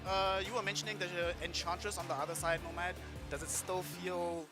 Wait, what hero was picked? I think we just have a yeah, we don't know. I'm sure we'll get production to update us on what hero that is supposed to be. Oh, it's the new hero that got released. Kez? No, it's PNG. Oh, I see. PNG Strongest master. hero in the game. Yeah, it's Panglet. It would be really funny if it was actually Pango. If it's Pango, then Then you're actually a goat right now. I'm gonna retire. Hopefully the other heroes will be much more visible. So, Marcy. All right, so it's Marcy. They are going back for the high-octane, high-activity heroes that we were talking about a little bit earlier. We've seen them go completely undefeated with the Marcy in this tournament. What pairing do we want in this situation, though? So Marcy doesn't wonder. I mean, obviously, you could meme the IO for sure, but I think Marcy, alone from combos, is very good against Shadow Demon, right? The idea of your 4 position, jumping mid-fight to go find the SD. Like, if SD steps up to disrupt an ally, you reveal yourself, you show your position, and Marcy, you know, with the rebound is perfect at repositioning to punish that Shadow Demon, prevent additional spell usage. So yeah, I think, you know, Marcy is just like a nice little nod to Shadow Demon. You know what? You've got this hero, I now counter it. Respect, like, you know, respect going both ways. Like I said earlier with the bans, like a lot of respect in this draft, it feels like. Yeah, big Marcy fan as well. I doubted the hero for a long time, but eventually, just being able to jump in, AoE stun, dispose, what an ability as well. You know, even if you do end up being a wet BKB, flannel. Yeah, I mean, even if you do like feed and not end up being that right click, I still think the hero offers you value. But ultimately, you know, in the ideal Marcy game, you're also kind of transitioning into a core later on as well, which can be really strong. So yeah, I mean, I'm a Marcy believer after all. I hated the hero for a long time, but overall, I'm one. I think people got better at playing it as well, honestly. Yeah, it is extremely high skill to play. Like, I genuinely think Marcy can be one of the hardest, simply because you're throwing your body into a fight without any defensive capabilities, essentially. You're just there. So compare that to a Clockwork or a Tusk, you know? Tusk jumps in, he's got a snowball, he's fine, easy mode, training wheels, you know? Same thing with Clockwork, you know? You're like, oh no, I'm in the middle of a fight. Oh wait, I've got cogs surrounding me, you know? It's so Play-Doh. Meanwhile, Marcy players are out here sculpting a beautiful Michelangelo out of clay in their bare hands. You know, if this is a Marcy support, one thing I would very much like to enjoy, whether it's off-lane or support, at some point you do get the Aghanim Scepter, and I doubted how good the silence on the pulses would be, but it turns out to be very, very good. There's still options for them to also go for some, actually with Invoker now, T, I want Shadow Feed. Give me the Bodyguard, give me the Alacrity, let me just right-click through everybody else. That's exactly what I was going to be leaning towards, right? The fact that Philippines are amping up for a single core to do it all, right? Be it with damage, lifesteal, attack speed, it's going to be very scary. It's going to be very scary when Philippines take over like that, but you know, again, Greece, they've set down just, you know, a foundation with their draft. 2 support picks. They're not trying to flex anything. They're not trying to like hide their heroes. Like, ooh, what lanes are going to go to? It's just 2 good laners. And Hoodwink, it brings life to, you know, Centaur. Brings life to very, you know, different heroes that, you know, can sometimes struggle in lane at the moment in meta. But you know, maybe we get a bit carried away there because of course Snapfire got picked up as well. Okay. To some degree, also buffs up with the little shred of minus armor. You're buffing up your own core whilst also taking the armor away of your enemies. So there's a lot of aggressive tendency right now for Philippines. A big switch, at least from game 1. Yeah, definitely. I like what they're moving to, and it's kind of what I said after the last game that we will see. Their playbook is very deep, so we'll still see them moving, and it does look like they're moving in a slightly more aggressive direction. Doesn't have to be. Their draft's still pretty open, especially with the flexibility of this Marcy. But yeah, we'll see what they end up doing here. Greece need to respond. The only issue I can see with Greece is that they have grabbed both of their support straight off the bat, so being able to answer anything coming out from Philippines in an on-call position. Hey, there we go. Look at that happy face. Shout out production, giving us what we needed. And we get the puck, and we get the Centaur. T was just talking about how that hero could be enabled by this Hoodwink. Strong lane as well. Multiple sources of stun, which I like a lot for the side of Greece. They're never going to be in a position where they can't fight. There's always capability to do something in the map. There's a dancing act with Greece's lineup where we want Philippines to change up their pace from game 1. They have, but now they're playing into a lineup that's very good at baiting you in and then getting punished, right? So you want to jump a hero, there's SD to disrupt to save that hero. There's a puck coil to, you know, contain that area. You're jumping in, now you're punished. You're here, we have to take the fight. You cannot run away. And then Centaur, you stampede, you disengage. So I feel like Greece, yes, they're playing a different style, but they're kind of playing into, you know what, let Philippines be aggressive. Because if we just play well and execute, our heroes are really good at dealing with that aggression. So then the Monkey King pick from Philippines, it is trying to break that defensive style. Monkey King is so good from mid laning phase, jumping into the game, you know, quite literally. You know, using the tree line, just getting early like Mage Slayer, any cheap items to increase the momentum and the pace. Greece themselves, they want a slow game. They want to, you know, farm up, TP to defend each other. Don't really want to go too crazy on the map. Don't want to, you know, quick smoke. Everyone wants to hit creeps. So I think Monkey King is really good at just, again, like I said, punishing that a little bit, potentially. I like what you said about it being a dancing game. I think that dance could potentially go wrong for them as well, though. That's kind of what this Monkey King is doubling down on. Yeah. You're looking at a Marcy, an Invoker, and a Snapfire. So these guys have stuns, but they're not the most reliable. You know, Cold Snap is the only instant one, and it obviously requires follow-up. You know, it's a very, very short stun, so you require a little bit more. And then the other two stuns, you know, the Marcy jumping in and the Snapfire jumping in are obviously the easiest things in the world for the puck to dodge. However, they are fantastic follow-up stuns as well. So all you need is a little bit of extra. All of a sudden, this Hoodwink, this puck, you know, But are they enough stuns to actually contain the fight in a Wukong's? That's my fear. I like the idea of the early game Monkey King, but when we talk about Monkey King for like the late game, it's like, look at my Wukong, this is my fight. Just press Stampede. You might get like a cookie on you, like a cheap stun, but after that, there's not a really, you know, that big team fighting hero to combo with the Monkey King to ensure that the late game fights around objectives isn't just Greece just walking away. And look at the Greek bans as well. You know, they're making the same read. They're like, get that Mars, get that, you know, big AOE control ultimates, get them gone, and we should be fine. So I was thinking Mars, guys, because Mars would have been amazing. I think that would have been like a game-breaking pick for them. So without the Mars, without the Magnus, what other big AOE team fighting styles are left? They took the Centaur, right? Are we going to be picking Enigma for ourselves on the side of the Philippines to try and get that control? Boss. Is it banned already? Oh, it is. First Very first one, yeah. It's a long time ago. Yeah. It's okay. It's okay, we forgive you. But next time, you won't be forgiven. Okay, last chance, last chance. That's it. We'll take that lovely jacket from you and over wear my it. cold dead hands. Sand King could be an option. Oh, Death Prophet. That I did not see coming. We're talking about team fight initiation. Instead, they just want more tempo, more pace. But again, the bans reflect that the Alk and the Morphling, they outscale DP, they can punish DP heavily. So they wanted this DP for quite some time, and well, the Death Prophet. So yeah, fair play. I'm not too keen for it. Yeah, I hate that pick. Talk to like, us about it, I'm not like, I don't need to kind of like mince my words here, but I really, really dislike this Death Prophet pick. And the Luna to follow up from Greece as well. Such a tied up, stable carry. Nothing exciting coming out from them, but yeah. So the thing with Death Prophet is it's really out of meta. It's locked into a high cooldown ultimate, and you need pacing. They do have pacing, so if there ever was a time Death Prophet could work, it is with an Invoker, a Monkey King, the Marcy, like a lot of go. You're laning as well with a Marcy, so Marcy Death Prophet, pretty decent lane, melee body for a ranged hero. Like, I don't have complaints with that. The issue is when you look towards the Greek lineup, right? Your Luna, she can buy Kanda, big burst damage to punish a DP who wants to play a fight over time. You can also, if you really want to go Skadi, you don't normally, but you technically can. Daedalus rips through a Death Prophet. Death Prophet has armor issues. Luna does plenty of physical damage. It's like, in regards to like just the general matchup, the Greek lineup looks really good, but there is a world, like we see a repeat, where if Philippines play super quick, Greece never comes online, it's like game one, right? Like, we like Philippines lineup for the late game, but they need to get online. They never did. If Greece never gets online, sure, but the issue is Luna always gets online. You never shut her down, so I am favoring Greece. I think their lineup looks very strong. And a random Death Prophet. I haven't seen it for a long time. Will it work? Let me play devil's advocate for this Death Prophet show, boys, right? So I'm looking at this draft. You have Monkey King, we have Death Prophet, we have Invoker, right? They might not have the most reliable disable, but what they do have is very good area control, right? We can't keep the enemies in the area, but what we can do is when we initiate... Exactly, I pop Exorcism, and then we just stand there and say, we dare you to fight into us. So there is potential. There is hope that the Philippines can make this draft work. Their bag is deep, but is it deep enough to secure a victory here? We're going to be finding out as Game 2 of Philippines versus Greece takes place. The wonderful casters. It's Vlad and Black. Take it away, gentlemen. Thank you very much, our lovely panel. Black, this is a very upside-down draft. That's the best way I would describe it. It feels like the roles of the teams have been completely reversed from game number 1.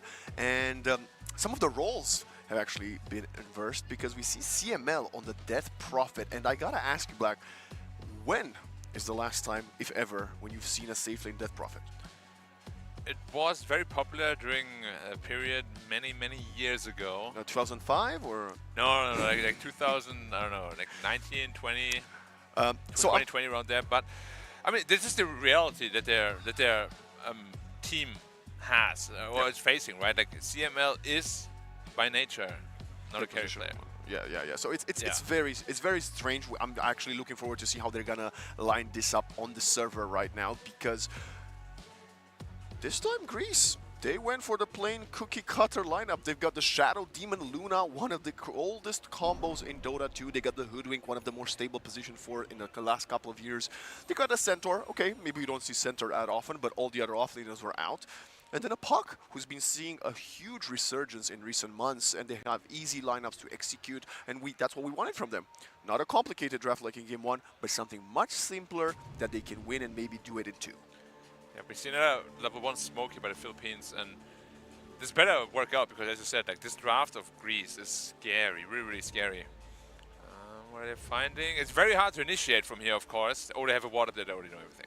Yeah, Shank's smoke will get dissipated, Jigs and up. it's gonna be revealed. Well, okay, so here's the real problem. In Game 1, yes, Greece basically had the same sort of issue that the Philippines have now. However, I feel like they had better answers than Philippines now has in Game 2. So it's going to be incredibly hard, and to begin with, the answers they have aren't nearly as good. So you have to shut the Luna down, you have to make sure the Puck doesn't go crazy.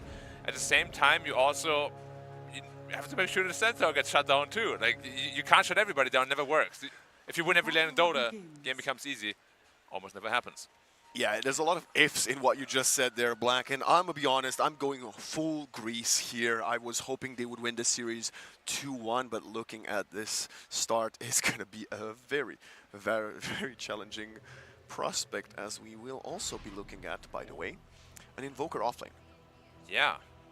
Huh. CML safe lane, so they're not swapping roles. They only went for this draft, and it's very confusing for me because Tino historically is a very versatile Death Prophet player. Yeah, I gotta admit, I really don't like. I mean, Invoker as a support, we've seen that work out a couple of times, but the reason why it's not being played in the offlane as much, like support can work, yeah, because it's a strong support trader. Yes. But as an offlaner, yeah, your lane isn't super okay. Never mind. Okay, you know what? never Invoker mind. offlane. See it in your Perfect. pops next day. Perfect. Ladies What I was alluding to is you want levels on that hero. You know, even if you win lane, unless you really crush the lane, your mid game is going to be really delayed. Although the lane, obviously, you know, working out already. They want early aggression, and they got that within their first blood. Okay, Ooh, Shanks will be careful though. die. Okay, goodbye. Yeah. At least this is going to give Tino a bit of space by himself to maybe get a bit of the extra XP that you were mentioning. Spartan with the Shadow Demon. I myself love Shadow Demon, of course. You as a core maybe not so much, Black, but I think this is a hero that is actually going to force Spartan to play way differently to the way we used to. You cannot be doing the same Crystal Maiden plays and sacrificing yourself all the time because you need to be the backline that protects his teammates. I'd agree with that assessment, but you don't know Spartan very well. That is true. Up top, he is the one to fall, like we just said. But the illusions turn around. Tornado coming in. Focus is actually feeling a bit scared there. The Invoker illusion right for another job. Shanks is not going to get on top of Focus, but the Luna does not have a salve. Bottom, it's where the action takes place. And easy Bushwhack Acorn shot into extra damage from Skylark to take out Jotun on his Snapfire, and I really hope Jotun will have a better performance on the Snap than he did on Naga. Luna cut out position focus. What? He's gonna kill Tino here? No, he's not. The glaive doesn't bounce enough. And it's Tino with the second kill on the board. Spartan is here. He's gonna kill Tino. No, nope, he's not. He's just healing up with a full snap. He's coming back. Spartan, this is very dangerous. If he gets disposed, he's out and done. He's gonna get the kill, but Tino wanted to reset, and he still gets the gold. However, the experience did all go to the Shadow Demon, so it's still a pretty big win for him. But yeah, you really want to make sure that this Invoker, the biggest weakness is, as I said, like he's weak without levels. The fact that they're actually winning on low levels is a little bit concerning, because you want to be able to crush that lane if you're Greece here. And of course, Luna, I mean, the panel already mentioned it, it's very hard to shut the hero down fully. Even if it loses lane, there's always recovery in the jungle to be found. Desire versus Jotun. Hoodwink versus Snap, but one lane we haven't really looked at that much is the Monkey King Puck.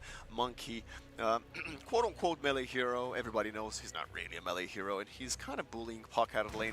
20 lasses to 7 denies, way ahead of Thug, and Lewis is definitely getting a bit of a, you know, vengeance from that Game 1 when the Queen of Pain was all over the Invoker. Yeah, Puck historically has been a really strong laner, but he got nerfed so much. Ooh, Desire is gonna most likely fall Good to night. the Siphon. Yep. Bushwhack was a nice attempt there, but very long range, and DP is such a strong laner. and so it's not it makes CML that perfect got the sense. kill, by the way. It was Jotun that got the right click. So CML would have loved that extra bit of gold boost, right? As the last hits of the Death Prophet are not looking good at all. When is the next Puck patch going to be where they increase his base damage again by like 5? Oh, please don't. No, we Because don't want that. It's really funny how the hero went from like terrible in lane to really OP in lane to now once again pretty terrible in lane. There's almost no hero that loses to Puck. His base damage is just so low, his nuke damage is incredibly tiny, but of course his mid late game is incredibly strong. See, Black, you know me, I love my best of threes going all the way to the third map, and I would like this to go that way, but I also don't want to see Death Prophet safe lane and Invoker offlane in my pubs tomorrow, and so maybe not. Those are good heroes. Yeah. I don't know why people hate on them. Definitely, yeah. It's very fun to play. Death Prophet just said, oh, focus down again. Another Just as he kill. came out of the jungle. Now, I really have to say, I don't like what the Greece is doing up here. Focus going to the jungle that early means that they're basically giving Invoker free reign in the lane where he's at his weakest. Like, he's only going to get stronger from here with more levels. Yeah, Tino I'm not sure what the reasoning is. Tino's having a blast up here on this Invoker. Yep. The supports trading tips. Nobody's in any danger here. And, you know, it's minute 5, almost 6. We see the Shadow Demon rotating to help the Puck secure the rune. Thug putting pressure on Lewis. Oh, will miss the first Shadow Poison stack and will force out the Marcy TP. 30 seconds until the Power Rune spawns. But it's action bottom. Desire cannot join the rest of his team. Blood Grenade. CML is very aggressive, trying to keep Skylark slightly further away from the creeps. But, you know, whenever we look at it here, it seems like CML has the upper hand, but I can just look in the right-click left corner, and it's not really the case. Yeah, it's quite hard to lane against Centaur, it always is. His instant attack animation, and he just gets so much damage per level up. That's a great laner. Always has been. But yeah, CML is definitely making up with some of the lack in CS by killing... Oh, Cookie just barely off the mark. Could have been another kill otherwise. He does not have Siphon for 3 seconds. He's actually getting turned Oh, on. yeah, He has careful. it right away. And he's going to have another Siphon in a second if he can find Desire. He's healing so much. And Skylar is trying to keep Desire alive, maybe with another hoof stomp, but no. Does not want to risk get caught by another nuke. And we have a pause with a tip right away. Misplay after misplay, says Shanks. Okay.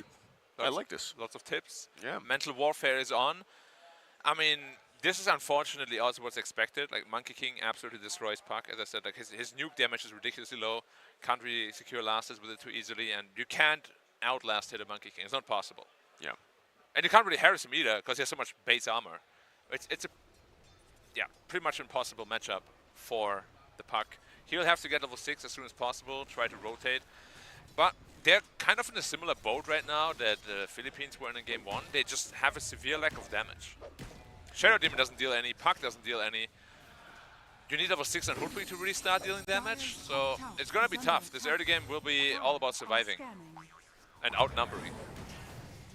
On the bright side, the Wisdom Runes will get traded, so Greece will not have to contend with that. They do use a scan to just double check if Jolton was invading, but no.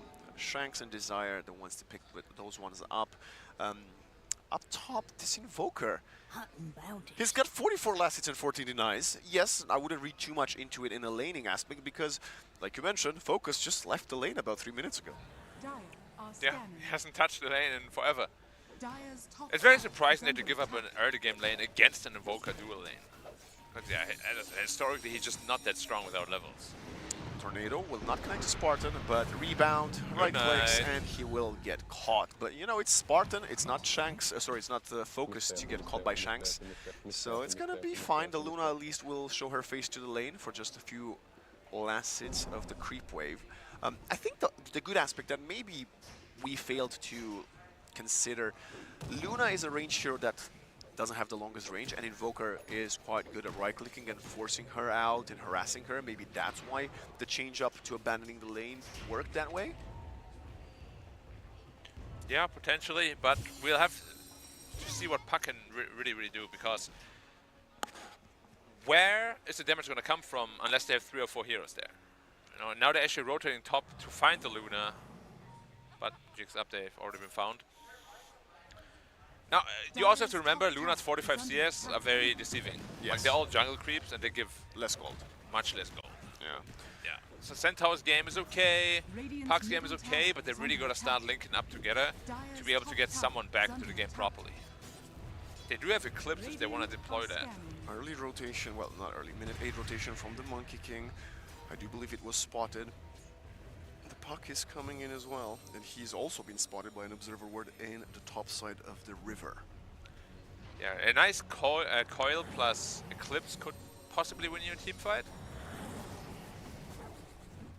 So they have what it takes to fight, and they got damage to kill maybe 1 or 2 heroes, but they have to kind of draw out the fight. Okay, Lewis gave up. He's going in. He uses the Boundless, forces out the Stampede. He wants to get on top of Spartan, but they will be safe with the usage of the Stampede. And that is one big question mark, because Centaur used to be a traditional counter to DP, right? DP uses Exorcism, you Stampede away, and then that's it. You completely disengage. You make her waste her big ultimate.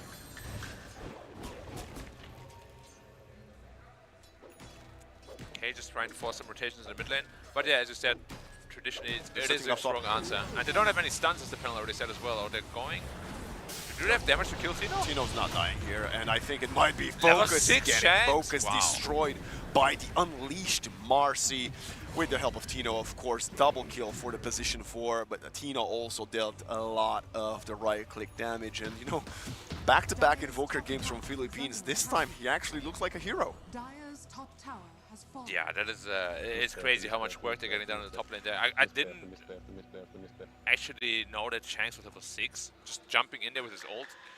And we all know how strong Marcy is with an Unleash. Yeah. Completely destroyed Focus. And, I mean, we did say that it's almost impossible to shut down Luna, but I dare say they kind of did in this game. It's still early on, right? Luna has a lot of mechanisms to catch up in farm as she progresses.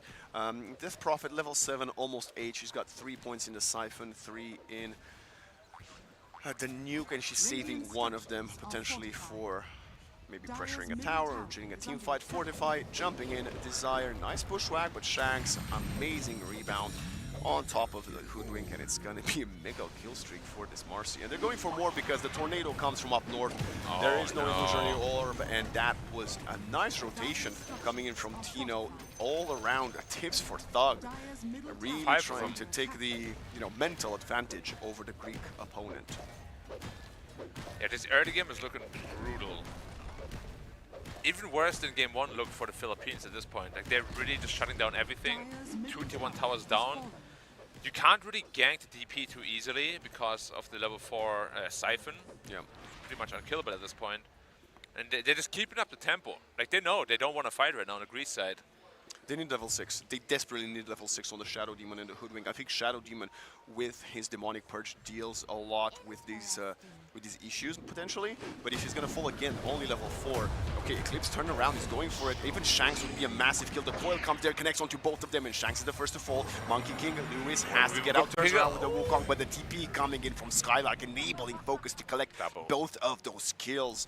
And well, I wanted Shadow Demon to be 6. He had impact even getting killed at 4. That's what they needed, though. Very nice rotation. Double kill for the Luna. And yeah, now she is back in the game. Skylark is also incredibly rich. I mean, CML is free farming. He's most likely going to claim this tier 1 tower if he really wants to be persistent. He's got another quarter, and the Focus gets caught by a Orchid already. Ghostwalk Orchid Invoker. At minute 12, this pretty much makes the game impossible for Puck. Like, he has no way to dispel that silence, and wherever Invoker is, he can pretty much solo kill the Puck. I guess Spartan can save him, right? Yeah, but if you want to stick with the Puck all the time, which historically is a hero that just wants to be by himself and push out side lanes, can't really do it now anymore. Until he gets the Blink Yules. Might even forego the Blink and just go into Yule straight away. He might need to, as they're going to spot Desire bottom. Tino, Tornado, up in the air. EMP Spartan is nearby. He's going to save the Hoodwink, enabling the Puck to come in. There is no Orchid, so the Puck has a very low TP by the time he comes. position 4 is dead and they have to get out of there. They tried something, but nothing really going in their favor as Spartan gets double killed by Jotun's Scatterblast from the low ground.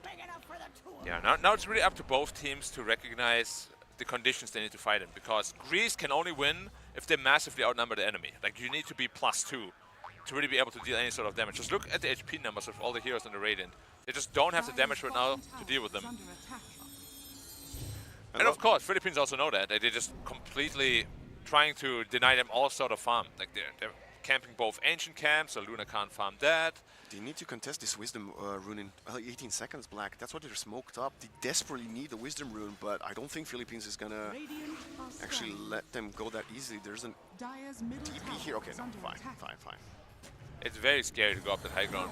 The monkey is hopping around in the trees, but it's not the easiest thing to play Monkey King in the trees when there is a Shadow Demon that just plants poison. Yeah, and Shanks is just taking some time to farm his BKB. He already has 2 components done, he's just missing the recipe. BKB Marcy this game will be absolutely insane. Like, he just jumps at anyone and kills them. And just pops them.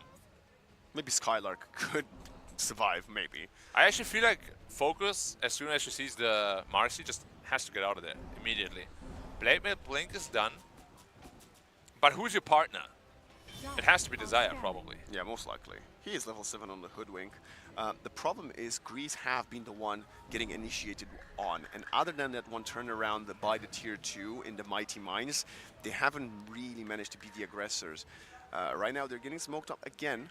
Jotun and Shanks together, heading for the Luna. They are pinging her. Tino is in the Ghost Walk, but he will reveal himself to the creeps. Puck is also not going for either the Blink or the Yules. He's committing to finishing the right-click build, which is Witchblade first. This is going to be very, very risky for Thug. Yeah, mine's always Witchblade first just because Puck has so many damage problems. And then it's usually between Blink and Yules, especially if you play against an Orchid. But yeah, he's just so underfarmed. Well, they already are. Can't believe how rich Tino is. Invoker offlane, ladies and gentlemen. We keep on talking about how high of a win rate Luna has in every single tournament, even about 70%. It's going to be dropping now. Yeah, it doesn't look like this game is heading in their favor, but at least, I guess Philippines have been kind of stalling for the last 2-3 minutes. They couldn't get on top of anyone. They don't find other kills or objectives, and that's good. A late game Luna versus late game Dead Prophet and Invoker. I know which one I'm taking. Losers are trying to set up for the bottom. They know he's there, they know he's there. It's a bait. Spartan with a perfect bait. It's going to be a jumped in, turn around. Focus is there with the Eclipse. Lewis is very tanky in the Wukong's command, but the magic damage is more than sufficient. But a lot of spells were used there, and now Coil in the river, catching 2, would love to get the kill into the Snapfire. She wants to cookie up high ground, and the Bushwhack does not connect, but Thug follows through, and it's gonna be a nice jump forward. Now the Invoker comes around, they have a hoof stomp, but they don't have mana. He is silenced, he is hexed, he is getting killed. It was just a pig pole, but the Bushwhack, look at the Sunstrike coming in, Tino! Almost getting Skylark, he's gonna blink out north. Shanks still tries to pursue, but the Fog of War will enable the Centaur to survive. Who would have thought? Usually not having any boots and Centaur being slower than usual. Everyone's like, oh, wow, it's such a big problem for him, but this time it actually saved him. If he was any faster, that Sunstrike would have connected and he probably would have died. He does have the double Bracer and the horsepower facet, right? But you did notice, like, Monkey King, they needed to spend 3 whole ultimates to even bring him down. Yeah, and that's why they got turned around like that so easily afterwards. And I don't even think they killed the Snapfire afterwards. Did they? I don't think so. Or maybe they did. No, they did. And then the Tornado turned it around on the other 2. Okay. Yeah. But yeah, still exactly what Philippines won. Like, their cores are surviving for the most part. Invoker, man. Like, this is like a real right-click Invoker now. He's the real carry. He's got the Specialist Array as well. This is what we wanted to see from Lewis on the Invoker in Game 1. Tino saying, no, it's fine. I'll show you how it's done. Wants to connect to Desire, but okay, Shanks really going for his CML. Okay, guys. Yeah, they're not TPing for this. They're not using Stampede. They're just going to easily kill him. I think it's because the Greek squad is clearing a big Ancient stack. They were 3 players there, so I assume that's what was happening. Could also be terrified. The problem right now is that Puck can't do Puck things, which is really just push out the side lanes all the time while staying safe. Now the good news is once he has Dual Scepter, or Dispel, whatever he chooses to go for, they do not have any means of actually killing him. They have no instant stuns. So he really should not die once he has a Dual Scepter. Unless, of course, you know, they spring like a massive trap. This Dead Prophet sidekicked by Marcy? Did you see the damage directly? Well, it's just any hero. Marcy is a good hero. Yeah, but like even the attack speed with the Mage Slayer as well. I mean, this is kind of interesting. I like the theory crafting. At least Focus is kind of catching up in farm. Yes, he loses his second network, but when you're a Luna, you want to be first, right? The fact that he's still behind the Invoker and the rest of his team is also not really getting online with more farm is very concerning if you're supporting Greece here. Yeah, but they are getting their key pieces in place slowly. Well, let's see if they can... One team is all it takes sometimes with Dota, and you're dead. Stampede. Or you're not dead. He does not have a warp, but he does have a phase shift. He's going to try to get out there, turn around. Nice. It's a coil, but they're in the Wukongs. They don't have the follow-up. They're just going to disengage. They've thrown everything in the kitchen sink at them. But both teams are unfazed. 10 players still alive. We do still have a Eclipse and an Exorcism, respectively. Usually this kind of turnaround would end up in a complete team wipe or massive victory at least, but the damage of Greece right now without the Luna is pretty laughable. Makes you wonder, like, if she was right there, what would have happened? But I like the approach that Greece has taken. Play defensively, really just stay alive. Once you get into this mid-late game at a somewhat comfortable gold level, things should go your way. Tier 1 tower will fall. That's the first that Greece manages to claim. Focus actually right now getting the last hit and the top network spot as we speak. Also, we haven't seen Monkey King in a while. He had a very early Maelstrom Orb of Corrosion. I'm wondering if he's going to go for a fast BKB second. Yeah, BKB is always a very safe choice, especially nowadays. Marcy has hers. Oh my god, Shanks!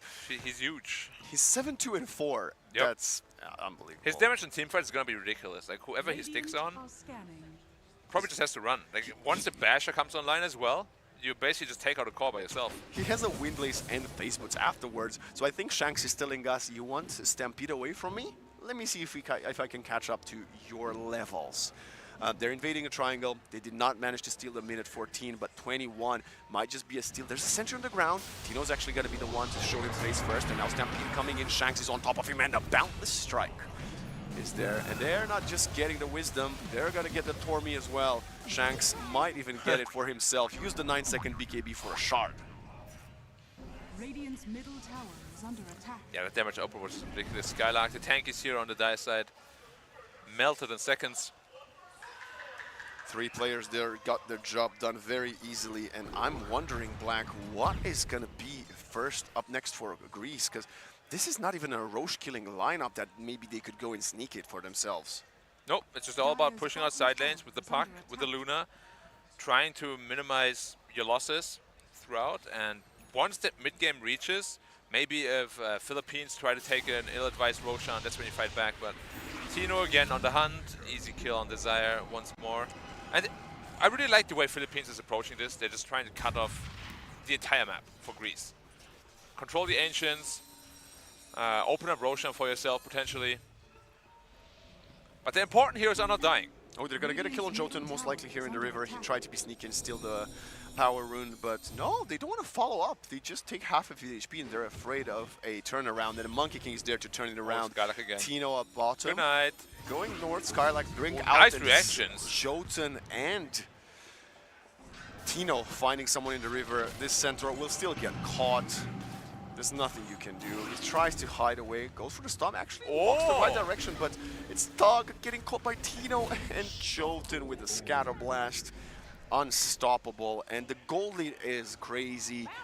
The kills are very much in the Philippines side, but Black, the XP, we haven't seen the XP graph, but I feel like that is the worst side of them all. Yeah, there's going to be an even bigger lead than the gold lead, probably. Now Roshan's going to go down, courtesy to Exorcism. And if it wasn't go time already, now it is even more of a go time for them. Yeah. I'm not entirely sure what you do now as Greece, because again, you can't really push side lanes until you have the heal scepter. Maybe you should have prioritized getting it a little bit sooner. Luna is also terrified of trying to push out the side lanes. But of course, they're on the prowl on the Philippine side all the time. Nice. BKB's done at least on Luna. Almost maybe they can fight back with that. Almost tanking gold lead. I wanted to just bring this up for a second. And Shanks is out farming. The Centaur is also not very far from the puck. That entire gold lead is the Marcy. If you just delete Marcy from the server right now, then we'd be looking at even net worth. Radiant's middle tower is under attack. Focus. Going for the Kanda next, the classic, of course. All eyes on him, really. Like the entire team now, just a support cast. Puck to be able to really deal any sort of damage. Probably needs another good 15 minutes or so at this point. Aghanim Scepter also finished on Death Prophet. I really like that. The Alacrity right-click Aghanim Scepter attack speed on the Death Prophet is something beautiful to see. Okay, never mind. Tino says, nah, I'll do it myself. But it looks very cool. CML was sending Ghost galore at the Tier 2 tower, and they don't want to claim all the outer towers. They have the Aegis for another 4 minutes, so they are heading for the high ground. It would have to be 5-man defense. The game could potentially end right here, or... Shanks is in front, BKB up, Eclipse comes out, but the Skylark Stampede comes a bit later. Finally, they manage to find the support. And look at Tino. Tino is the one dying. The puck coil comes in, but the DP is siphoning all the HP. The Gleipnir comes in, the puck's locked in. He has to use the Yule Scepter, but the damage is not there for either side until Lewis throws the Boundless Strike and takes him out. Skylark is back. He gets instant Orchid. Nice he cannot Orchid. stop, and the Wukong's commands on top of Skylark. It's dead. There's nothing that Luna can do by herself. Desire does not have a Maelstrom, and this is looking worse and worse. Lewis might be a bit aggressive, has to fall back as they are all eating a lot of damage from the glaives. That was so close. Like the entire team of the Philippines could have died, but they all make it out with like 100 HP. That was a very clutch Orchid. If that Storm comes out, probably at least 2 more heroes will die. It was really, really close.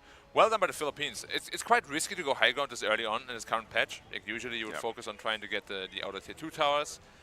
And I think they're going to be a little bit more careful now after what just happened. Because this game could have literally just gone Greece's way with that fight. If you give Luna a small chance, she can completely turn it all in her favor.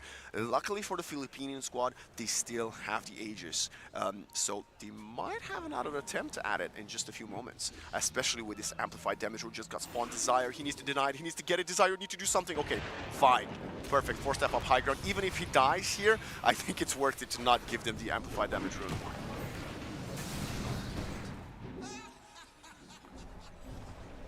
Alright, now they are doing what we kind of alluded to do. Tier 2 towers are going to be falling momentarily. Invoker is huge as well. You just see a lot of heroes nowadays. If you get ahead a little bit, like everyone's just so tanky. Look at him. 2.5k health on an Invoker with survivability tools. Yeah, it's gonna be tough. But we've seen he almost died instantly in that one fight. Yeah.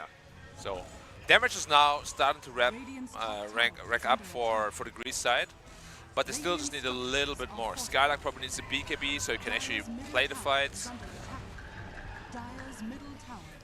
There's one more. And when is Thug gonna be able to do much of anything, really? Because like, so far he hasn't really been able to show much at all. Definitely not. He went for the axe on Centaur. Workhorse time. It's gonna be fun to see. It is a 4 protect one that we're witnessing right now. The Greek positions 2 to 5 are just there to enable focus, and that's why. And they're peeing out. That's a good catch. Focus. He's getting kissed. He's getting stroked. BKB. That's the BKB. Yeah. He will go out. There's no burst, and they're gonna catch CML on the way back. That was a perfect bushwhack coming in from Desire. What's the Aegis time at 20 seconds? Excuse me? Why are we still here forcing out the Wukong's command? This might be a massive victory. Puck joins out, and that is a great escape. They're still trying to find him. We have the monkey in the tree lines. Really would like to get on top of Thug, but now Greece has the player advantage. They know the age is expiring. We have the Cardial, but they're jumping on focus and they're ganking him out. What a last minute save. DeLuna is back. DeLuna is up. She has the Eclipse, but she will still fall. They're trying to get the supports in the backline. Desire very low in HP. Thug is getting focused by Lewis, and the Aegis was popped before it expired, and Tino turns around. He's now godlike. The action continues. There we he go. has a triple kill. He goes beyond the Gleipnir on top of Puck, and that save from the Centaur made us hope, but it seems to be heading towards a team wipe as Puck is nothing else to do. Will most likely get caught. Has the blink. Will go outbound. Let's strike a bit too soon. Sunstrike does not reach the Fairy Tail's wings, but still Philippines with an amazing 4 versus 5 turnaround lag. Yeah, probably they should have just taken what they could have. Like, you kill CML, you're probably... Yeah, you should just be happy with what you got. Chasing that a little bit longer, knowing that Luna doesn't have BKB. I love the decisiveness, the decisiveness of the Philippines to just take that fight. Because they know Luna has no BKB. We just jump him. Once Luna's dead, there's 0 damage coming out. Again, though, Greece, the way it all started, looked magnificent. Yeah. No, Luna baits, a lot of TPs, they cut off the DP. But yeah, just overstayed their welcome a little tiny bit, and it was again so close. Tino died with like 2 seconds left on his Aegis. Shanks had like 100 health, was leeching through all the damage. It could have gone either way again, and I feel a bit bad for Greece, honestly. I feel they're trying really, really hard, and things are just not going their way. I think it's also been Lewis playing very, very well on this Monkey King. He finds the right target and, you know, pushes them in uncomfortable situations and forces them to be, you know, either away from the fight or just singles them out. So far, he's had a great game on this Monkey King. Yeah, it really odd that the Philippines have been having a great game. Yeah. And are they gonna wait for Roshan, or are they gonna try to be, you know, a little bit of a daredevil again and go for the high ground? It's risky. I think they're going to wait. The next fight. They should wait. This is their elimination game potentially. If Greece turns it around somehow, and we know how strong Luna can get, it would be very risky for them. So you might need to just be patient and hope you get a good timing on the Aegis for the Roshan, and then you might even get, you know, a banner or something to help you a bit more. Or maybe not. Maybe they don't care about what we say, and they're just going to go and poke at the high ground again with the exorcism this time around. Oh, wow. Okay. Now, if they lose this fight, as you said, this might be Roshan and maybe one team for Greece. But can they lose it? Look at Shanks. They're actually saving the Hoodwink. They have not used big spells just yet. The Eclipse is coming in with the BKB right now, but the BKB is not protecting his CML. He's trying to heal up, and he will not do so successfully as both of them fall, but Focus gets caught. And the Wukongs by Lewis and the Gleipnir. So it's a 2-for-1. Do they still want to stick around? Tino is right-clicking the melee racks, but I think you're a bit too optimistic here, and that's why they are fake retreating for now. They still have BKB.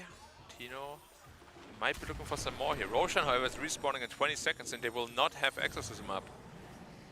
Oh, but there's also no Luna for 50, so... Ooh, oh, okay, that was quite close. That was very close. The Orchid would have been right there at the end of the Boundless Strike, and the puck would have been annihilated. And now, 40 seconds, no Luna. I think it will have to be Greece, the ones to contest the Roshan, as Philippines will get there soon.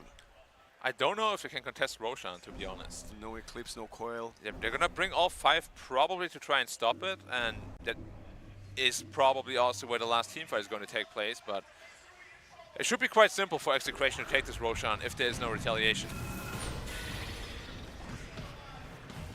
Yeah, they're not even waiting for the death. Oh, that damage output is pretty crazy. Yeah, they're doing it in 3.